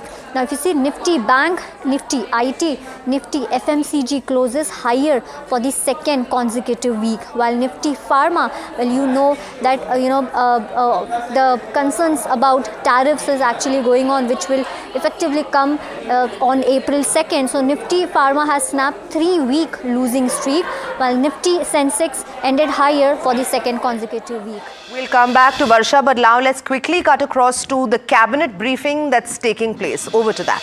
Question leak किया क्या वेद? Paper leak किया है? ये 15 layer का PCB है. ये 15 layers का PCB. Imagine, ये बिल्कुल पेपर जितना थिन दिखता है, but this is actually 15 layers. और हर लेयर के अंदर खूब सारे कनेक्शंस हैं. इट्स ऑलमोस्ट लाइक अंदर की पूरी plumbing, electrical wiring, heat management, everything is part of this. वैसे ही जैसे ये आप पीसीबी देख रहे हो, this PCB also has multiple layers in it, then there are many devices on it. इसमें आप देखोगे दिस इज द सीपीयू, और इसके अलावा capacitors, inductors, resistors, then there's a battery pack, there is a heat sink, there are multiple other connectors to it, right? इन सब की manufacturing अब देश में होगी. ये आप ये वाला जो हिस्सा देख रहे हो covered by red line, all these components will now be manufactured in India, and this will significantly improve the value addition that we get, right? अभी जैसे इन कंपोनेंट्स को आप देखो कि इंडिविजुअली दे में लुक वेरी स्मॉल, छोटे छोटे components दिखेंगे, right? But when they work in a system, they can really make a big difference, right? That's the way it works. और ये components they go into practically everything. Mobile में all the appliances that we see here, यहाँ पे खूब सारे appliances आपको दिखाई दे रहे हैं. इन सब appliances में these components go. So this is not just electronics as in electronics for mobile phone or electronics for laptop and servers. This goes into medical devices, goes into power packs, goes into practically every aspect of our life, right? ये हमारी आप देखो पूरी comprehensive thinking देखो. Finished products, active components in the part of the semiconductor program, और ये passive components which are today approved under the electronics component manufacturing scheme. ये 22,919 करोड़ का पूरा पैकेज है complete, and this will be over 6 years. बहुत सारे sectors सर्व होंगे, electronics, telecom, consumer, medical devices, automobile, power sector. और केवल इस स्कीम से डायरेक्टली एम्प्लॉयमेंट जनरेट होगा करीब 1,91,600 डायरेक्ट एम्प्लॉयमेंट. इनडायरेक्ट उसके कई मल्टीपल्स में होता है, एज यू नो. इन्वेस्टमेंट आएगा 59,350 करोड़, और प्रोडक्शन जनरेट होगा 4.5 lakh crore, 4,56,000 crore. I'll come to the second very big decision taken today. आप सब जानते हो कि बिहार में Kosi river is a major source of water flowing through the entire state, और कोसी नदी के पानी को मेची रिवर के साथ जोड़ने का एक बहुत बड़ा प्रोजेक्ट 6,282 करोड़ रुपीस के इन्वेस्टमेंट से अप्रूव हुआ है. I first go to the slide on which this project is shown. आप ये देखो, ये जो ग्रीन कलर दिखाई दे रहा है आपको पैच में, दिस ग्रीन कलर इज जो आज इरिगेशन हो रहा है कोसी की कैनाल से. जो पिंक कलर दिखाई दे रहा वो आज के जो नया प्रोजेक्ट हुआ Kosi Mechi river linking project, उससे पिंक वाला एरिया कंप्लीट नया इरिगेशन होएगा. साथ ही साथ ये कोसी रिवर है, ये वाली, राइट? और इधर है मेची रिवर, मेची नीचे फिर महानंदा, मेची उसके माउथ को बोलते हैं, नीचे महानंदा कंप्लीट रिवर, राइट? तो कोसी से मेची को जोड़ने से फ्लड का जो एक्स्ट्रा वाटर है that can be distributed between the two reverse. So this is a river linking project plus irrigation benefits. So huge economic benefits and significant disaster management related matters that will come. इसमें इस project का 6,282 करोड़ का estimate है, और basically दोनों areas को connect करेगी, और 2 लाख हेक्टेयर का एडिशनल इरिगेशन पोटेंशियल इससे क्रिएट होगा. अररिया, पूर्णिया, किशनगंज, कटिहार, ये सारे जिले इससे बेनिफिट होंगे. अररिया, पूर्णिया, किशनगंज, कटिहार डिस्ट्रिक्ट्स बिहार की, इन सब डिस्ट्रिक्ट्स को इसका बेनिफिट मिलेगा. मैं तीसरे प्रोजेक्ट पे आता हूं. आज साथियों, किसानों के हित के लिए, अन्नदाताओं के हित के लिए एक और बहुत बड़ा फैसला लिया गया है. आप सब जानते हैं कि फर्टिलाइजर्स का प्राइस जो कोविड के बाद में बहुत ज्यादा बढ़ गया दुनिया में, लेकिन प्रधानमंत्री श्री नरेंद्र मोदी जी ने किसानों के ऊपर बोझा नहीं आने दिया। डीएपी का प्राइस 1350 रुपए पर 50 केजी बैग रहे, इसके लिए भारत सरकार 37,216 करोड़ रुपीस की सब्सिडी का भार सहन करेगी, लेकिन किसानों के ऊपर भार नहीं जाने देगी। बहुत बड़ा फैसला है ये, और इससे बहुत सारे करोड़ों किसानों को इसका बेनिफिट मिलेगा। इस खरीफ सीजन का एस्टिमेट है आपके सामने जो रखा है, 180 लाख मेट्रिक टन का टोटल एस्टिमेटेड कंजम्पशन होगा इस खरीफ सीजन में, और 37,216 करोड़ का इसका सब्सिडी का बिल रहेगा। मैं चौथे बड़े प्रोजेक्ट पे आता हूं। बिहार में है, हाईवे का प्रोजेक्ट है ये, और ये प्रोजेक्ट बहुत ही इंपॉर्टेंट प्रोजेक्ट है। ये one of those rare projects जो बहुत सारे हाईवेज और बहुत सारे हाईवे सिस्टम्स को जोड़ता है। ये प्रोजेक्ट है पटना से सासाराम, आरा होते हुए सासाराम को जोड़ने वाला प्रोजेक्ट। इस नक्शे पे आप देखेंगे पटना से यहां पे सासाराम नीचे। खास बात है जो बहुत इंटरेस्टिंग पॉइंट है वो ये है कि 5 नेशनल हाईवेज और 4 स्टेट हाईवेज को ये जोड़ता है। तो इमेजिन कितनी बड़ी ये आर्टरी की तरह बिहेव करेगा ये project. This will significantly reduce congestion, और जो बिहार के अपने कंप्लीट इस एरिया में मूवमेंट पटना से लेके सासाराम तक कंप्लीट मूवमेंट इसका लोगों का बहुत इसमें बेनिफिट रहेगा। प्रोजेक्ट 2 फेजेस में होगा, 4 लेन का है, मोस्टली ग्रीनफील्ड नया प्रोजेक्ट है, कुछ एरियाज में एग्जिस्टिंग को वाइडनिंग किया गया है। लास्ट आज का है, एम्प्लॉयज और पेंशनर्स के लिए डीए और डीएनएस रिलीफ को 53% से बढ़ा के 55% किया गया है with effect from 1/1/25. This will be a very big help for all the employees in the government and the pensioners also. Thank you दोस्तों। आप देख रहे हो किस तरह से करीब 4 लाख करोड़ के ट्रांसपोर्टेशन सेक्टर के प्रोजेक्ट सैंक्शन हुए हैं, और किसानों के लिए अब तक करीब 6.5 लाख करोड़ रुपए का मोदी जी ने तीसरी टर्म में, ऐतिहासिक तीसरी टर्म में आवंटन किया है। Right, very important announcements coming in there by Union Minister Ashwini Vaishnav. Most importantly, on how this scheme will actually impact India's reliance on Chinese electronics as it aims to enhance domestic value addition in the electronics sector. And now let's take a quick update that's coming in. The NSE has responded to SEBI's letter regarding the no objection certificate for its IPO, marking a significant step in the listing process. This development could signal progress, for the timeline for NSE's IPO remains uncertain because of the ongoing regulatory and legal hurdles. My colleague Charu now joining me with more on this. Charu, what kind of implications do we see on the NSE IPO timeline?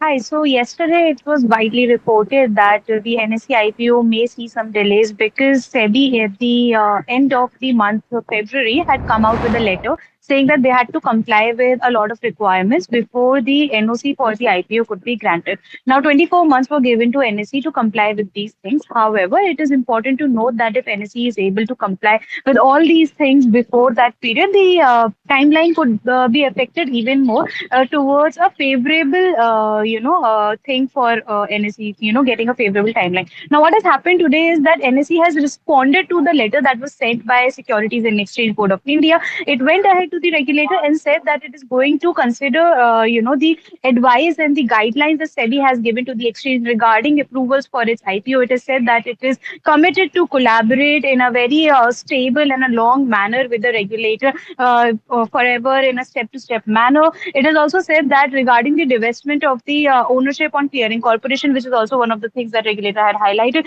it is ready to take a decision whenever there is more clarity, regulatory clarity about the NSE IPO. It has also said mentioned that there has been no tech glitches or tech related issues on part of the National Stock Exchange in the recent years, which also shows its intention of, solidifying its approach towards getting the NSE IPO. And if the regulator, which is, tentative, if the regulator considers all these arguments, it may, look into the NSE IPO issue even further. We must also consider the fact that in the recent SEBI board meeting, when asked about the NSE IPO, SEBI's new chairperson, so Inkanta Pandey, had also said that it is going to, the regulator is going to look into the issue and then make a decision about how to go forward with it. So let's see what happens. Charu, stay with us because, while you were talking about the glitches, we also have been reporting in what could bring relief to stockbrokers. We see that SEBI is reportedly considering relaxing these disclosure norms for technical glitches. Sources, in fact, telling you and NDTV Profit that these kind of technical glitches, that's referring to any problem within stockbroker systems, that's issues with hardware, software, networks, processes, or electronic products and services. These glitches can arise because of factors like cyber attacks or insufficient infrastructure or deviations from standard operations. So, Charu, if you could give us more details on how SEBI actually plans to bring this relief for the brokers. So the issue here is that whenever there's a technical glitch for any reason at all, whether, with the physical system of the brokerage or with its, cyber system, its online landscape, they have to report it to the, authorities immediately, but not later than 1 hour. So this puts a lot of time constraint and then opens up the Pandora's box for a lot of penalties by exchanges or the authorities on the brokerages. So it becomes a very tight-knitted situation and the regulations are very stringent. So a lot of sources that the NDTV Profit spoke to basically said that because these procedures are very stringent, the regulator has been exploring to tweak these regulations, these norms to, bring out something that would ease it a little bit for the brokers. But this is not the only place where the regulator is sort of exploring to ease the framework for regulators, because it was reported this week only that the regulator is also exploring to bring one offense and one penalty system for the brokers, which means that if there has been one count of offense or default on part of the brokerage firms, they will have to pay only one penalty at one time. They will not have to pay multiple penalties to different exchanges for one account of an offense or a default. So a lot of ways of doing business for the brokerages are taking place. Regulator is exploring a lot of proposals and options and discussing it regularly. So let's see how it rolls it out and what procedure it comes out with. Sure, Charu, thank you so much for bringing us both of those updates. Let's take a quick look at what else is making news. Shares of BSE surged 17% after NSE postponed its proposal to shift the derivatives expiry days from Thursday to Monday. Now, this decision followed a consultation paper from SEBI suggesting that expiry days could remain on either Tuesday or Thursday. My colleague Anushi now joining us to tell us more about the same and explain better. Anushi, over to you. NSE has deferred the implementation of its Monday expiries. Now this was going to be implemented after April 3rd onwards, and they have deferred it until further notice. This is after Monday expiries were deferred after SEBI consultation papers on the Tuesday and Thursday as expiries which were there. Again, the SEBI aim is to reduce the market volatility which is there and provide predictability to traders, through which they do not want the first day or the last day of the trading session as the expiry date, as we are seeing. SEBI also wants a prior approval before the exchange changes the expiry day that we are looking at. Again, this move comes after the consultation paper on the overall expiry days uniform expiry days that we are looking at. Along with this, we also have a note on BSE which might be in focus now. Jeffries on BSE had a note wherein they maintained a whole trading with a target price of 5,250. They say that SEBI's push to spread out FNO expiry days to abate concerns for BSE remain and should stay. SEBI has proposed that exchanges should stay with FNO expiry on Tuesday and Thursday. This may mean that NSE reverts to expiry on Thursday from Monday and BSE stays with the Tuesday expiry that we are looking at. Again, this will abate concerns around BSE's potential loss of market share and impact on EPS, which is estimated around 12% of range, and clarity on this open interest limits is awaited, but impact of that is lower for BSEs that we are seeing. Again, the stock has retracted majority of its fall, but lower regulation risk and better markets can aid in re-rating for BSE again. So BSE would be in focus on the back of this development that we are looking out for from NSE. Thanks, Anushi, for that insight. And let's move on to another top story that has been relentlessly reported on NDTV Profit. Today is a landmark day for the beleaguered IndusInd Bank, as PwC, serving as an external auditor that has been investigating accounting discrepancies in the bank, will submit its report to the board. Now, as we have been reporting, the findings from the PwC are expected to detail the extent of financial implications because of these accounting issues and may reveal lapses at various levels within the bank's governance structure. So as the situation unfolds, stakeholders are keenly awaiting the report's release, which could have far-reaching consequences for IndusInd Bank and what impact it will have in the financial sector. My colleague Shubhana, who has been tracking the story very closely, now joining us live. Shubhana, if you could provide further context on how this situation developed and what it means now for the bank moving forward. Hi. So yes, it is a very important day because PwC is going to submit its report to the bank's board, including stakeholders and the RBI. It will surely give clarity on the extent of the impact on the bank's net worth and also on the accounting discrepancies. Now let's look back at the timelines of this event leading up to this current situation.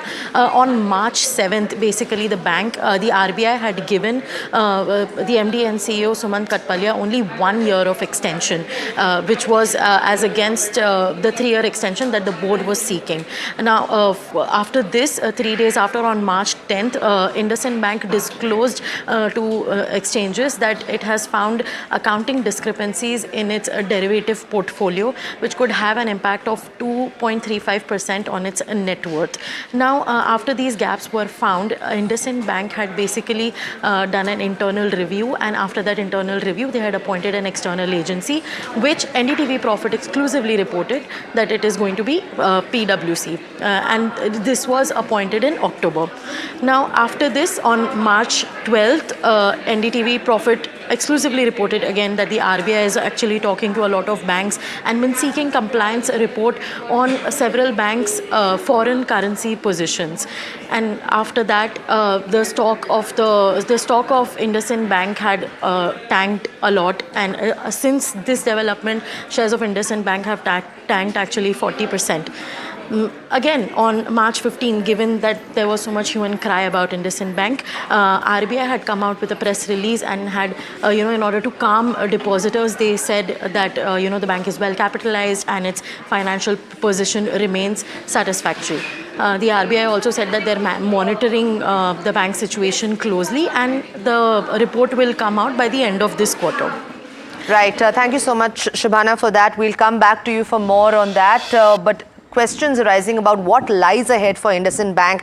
All eyes awaiting this report, this very crucial report that's going to actually put together audit details of what's happened with regards to the discrepancies within IndusInd Bank. Thanks so much, Shubhana. We have some quick breaking news coming in right now. Now, the April-Feb fiscal deficit data has just come out, and the number has reached 85% of FY25 target, coming in at 13.5 lakh crore. The government's total expenditure in the same period was reported to be a tad bit higher at 38.9 lakh crore versus 37.5 lakh crore just last year. The total gross tax revenue was recorded at 2.2 lakh crore as opposed to just 1.9 lakh crore last year. So the total receipts turned around positive at 1.5 lakh crore. Important news coming in right now regarding the fiscal deficit. The data has just been released and we're bringing you the latest on this. We're looking at the performance slightly better since the last time, and the number has reached 85% of the FY25 target. Right, and let's give you some news coming in from Myanmar now. We saw an earthquake taking place, which was about 7.5 on the Richter scale. It was an important information coming in where we're seeing at least 25 people have been killed as the soil cracked with a magnitude of 7.7 and 6.4 this morning. Now, strong tremors were also felt in Bangkok and several areas of Vietnam. We also felt tremors in Meghalaya. And as per the United States Geological Survey, the epicenter of the earthquake was about 17 kilometers from the city of Mandalay, which is Myanmar's second largest city with a population of about 1.5 million. Now, visuals that you're seeing on your screen and on social media have been terrifying as they show buildings falling, water splashing out of swimming pools and people running under panic in streets littered with debris. Leaders of these regions are currently discussing relief operations. In fact, according to Bloomberg, the situation is so bad that Bangkok's BTS SkyTrain has suspended services and even the stock and futures exchanges have halted trading. Now, we also know that Prime Minister Modi took to social media to express concern and show support. He wrote that the Ministry of External Affairs will be in touch with the government of Myanmar and Thailand to help the countries recover from this unfortunate disaster. And that's all the time we had on this edition of Profit 360. Stay tuned to NDTV Profit for more news and updates.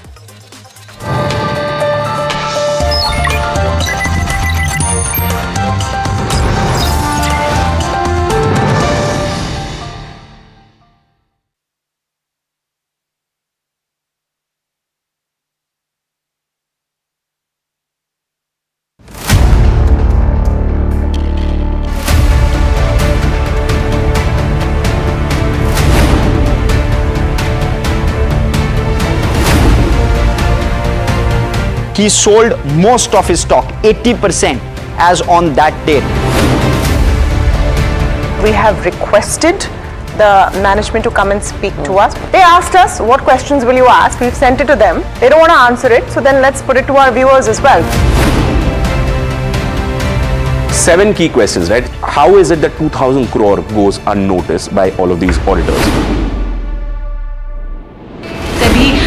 Is seeking more information on the trades and the all the transaction which has happened from the exchanges, both NSE and BSE. The Reserve Bank of India's supervisory officers, they are seeking compliance reports on their foreign currency borrowings by these banks. The DSS is actively engaging with the Reserve Bank of India to sort of ensure the thorough examination of the matter.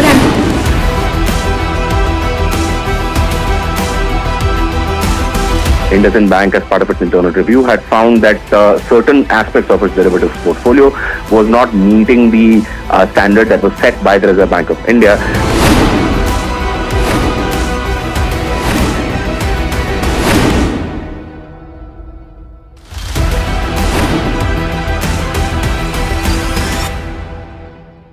You are very upset with brokers. Why in this internet world do you need a physical person to show you houses, and why should I pay 1 month of my hard-earned money of rent to this guy? The way in which it has evolved in India is that even a panwala can become a broker.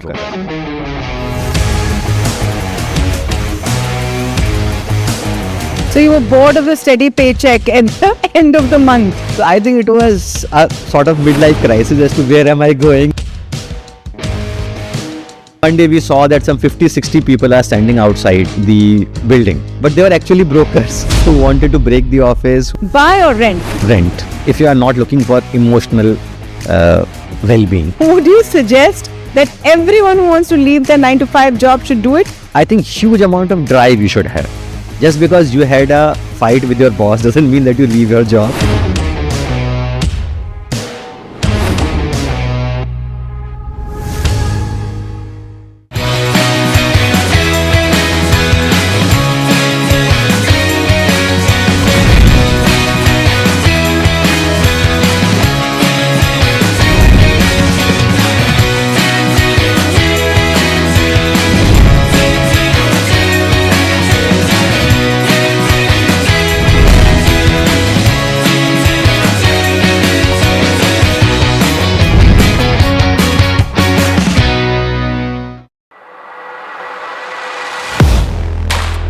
Do you really know the company you invest in? What is the real picture behind presentations and claims? Is the outlook as rosy as the company claims. Know Your Company, powered by NDTV Profit Research, shines a light on the biggest stock market movers.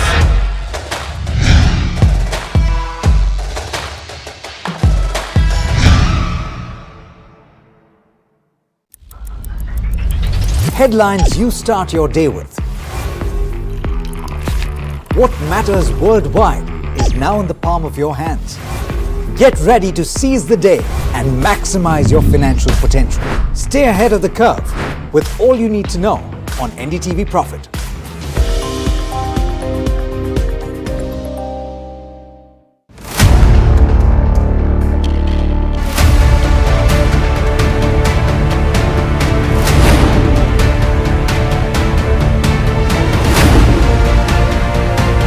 He sold most of his stock, 80%, as on that date. We have requested the management to come and speak to us. They asked us, what questions will you ask? We've sent it to them. They don't want to answer it, so then let's put it to our viewers as well. 7 key questions, right? How is it that 2,000 crore goes unnoticed by all of these auditors?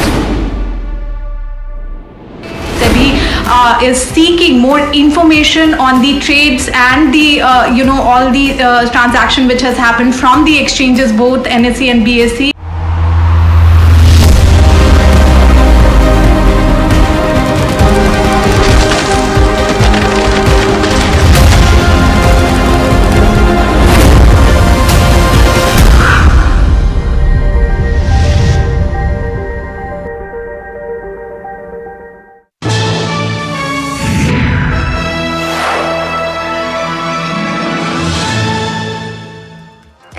Welcome to KYC, that is Know Your Company, a show designed to give regular investors powerful and actionable insights into fundamentals of a single NSE listed company every day. Today on Know Your Company, we are going to talk about Titagarh Rail. Just a brief about what the company does and where the company's revenues come from. The company was incorporated in 1997. It specializes in transportation solutions. That includes your semi-high speed trains, urban metros, as well as passenger coaches. In terms of the overall market share, it holds around 25 to 30% market share in wagon manufacturing. In terms of designs and manufactures wagons, it does design multiple wagons as well as overall designs in terms of container flats, grain hoppers, cement wagons, clinker wagons, also tank wagons. And the company has business interests in shipbuilding, bridges, as well as defense. In terms of order book breakup, well, companies almost 43% of order book consists of freight rolling stock and around 57% comes from passenger rolling stock. In terms of its manufacturing capacities and capabilities, the company overall has 4 manufacturing facilities, 2 in Titagarh, 1 in Uttarpara, West Bengal, and 1 in Rajasthan. Overall, in terms of its capacity, overall wagons has around 12,000 per annum, coaches is around 300 per annum. In terms of traction motor, that is 2,400 per annum, and liquid metal is roughly 30,000 MTPA. So this is with regards to what the company does and how the order book breakup is and how the manufacturing facilities for the company are. But in order to determine how the company is performing financially and in terms of what shareholding looks like, we're going to go through 8 different parameters. The first one being the income statement. Then we'll also go through the balance sheet as to how things are faring out for the company's balance sheet. Then we'll talk about how the return ratios are for the company. We'll also talk about how cash flows are panning out for the company. We'll also talk about how shareholding breakup is for the counter. We'll talk about what street cred looks like, how the stock performance has been, what the street coverage is, what our analysts talking about the counter. We'll also talk about how the company is placed as compared to its peers in terms of valuation. And lastly, we'll also talk about what the management guidance is, what is the outlook given by the management. And in order to discuss all of this, we're also joined by Anushi Vakaria, who tracks the space very closely, and she will take us through how the income statement is right now for something like a Titagarh. Right, thanks for that, Mahima. So if you are looking in terms of the 3-year picture, in terms of how the revenue has shaped up, firstly in FY22, we did see a 3.5% of a revenue decline. But since then, FY23 being the softer base for the company, considering FY22 performance, we are looking at around 89% of a growth in terms of revenue. And FY24, that has continued with a growth number of around 37%. Even the margins, they have ranged from the 9 to 11 to 12% mark that we are looking at, 12% in FY24. While in FY23, we did see 9% of margins over there. So overall, considering the 3-year revenue CAGR, that stands at about 36%. In terms of PAT CAGR, we do see the 181% of growth number, but do note that FY22 and FY23 21 are not the comparables for the same. That is why on the softer base, we are looking at a higher CAGR growth number as well. In terms of how the 9-month FY25 picture has shaped up now in this year, so far we have seen a 2% of a revenue growth for the company. EBITDA margins have seen about a 30 basis points of a decline, while net profit has seen about a 6% growth. Now, concerns on the Q4 and the Q3 have been on the offtake in terms of the wheel supply from Indian Railways that had been pointed out before on how this could lead to the revenue growth of the company. So that is something that we should be watching out for the fourth quarter performance and how the overall FY25 will shape up for Titagarh Rail as we speak. In terms of where the order book positioning is concerned, now so far in 9-month FY25, the company had received 1,106 crore worth of orders. The order book standing at about almost at 12,000 crore mark as of December 24, and this orders also include 13,689 wagons and 1,589 Metro and Vande Bharat coaches as we speak. So this is the overall breakup that we are seeing in terms of where the income statement is concerned. But Mahima, let's also talk about the balance sheet, right? Right, absolutely. So in terms of balance sheet, where the equity share capital is concerned, it stands at around 27 odd crores rupees. That is remains similar as compared to FY25 as well, H1 FY24 as well. In terms of long-term debt, it has decreased a tad bit from that 37 crores to 31 odd crores. Short-term debt has significantly gone up in first half of FY25 to around 365 odd crores, and this is because of probably working capital requirements that the company might have taken short-term borrowing to kind of fulfill the order book that they have right now currently in terms of the Vande Bharat coaches as well as the wagons. Then talking about the cash and bank balances, it is a stable growth overall in terms of the net debt. There's particularly no debt net. It's a completely net debt free company right now because the overall cash flow position is much higher than that of the debt that the company right now has. So in terms of balance sheet, we've given a thumbs up because steady stake in terms of equity share capital, the long term debt is decreasing, and overall cash flow, the overall cash position remains strong, which is why it's a thumbs up for the counter. Well, let's also speak about the return ratios that we are seeing now. ROE, roughly stable numbers is what we are looking at in the last 2 fiscal years. ROE stood at about 16.5%, which increased to northwards up to 17.8% is what we are seeing. Return on capital employed also 19.5%, which increased to 20.4% mark that we are saying. Anything above 15 is considered as a better indicator for the overall return ratios that we are looking at. Net profit, as we've spoken about in the past in the income statement check, in 23-24 onwards, we have seen a significant improvement over there. So this one metric, these two metrics are overall on a good picture, and that's why we have given thumbs up for return ratios as well. But let's also talk about the cash flows, right, Mahima?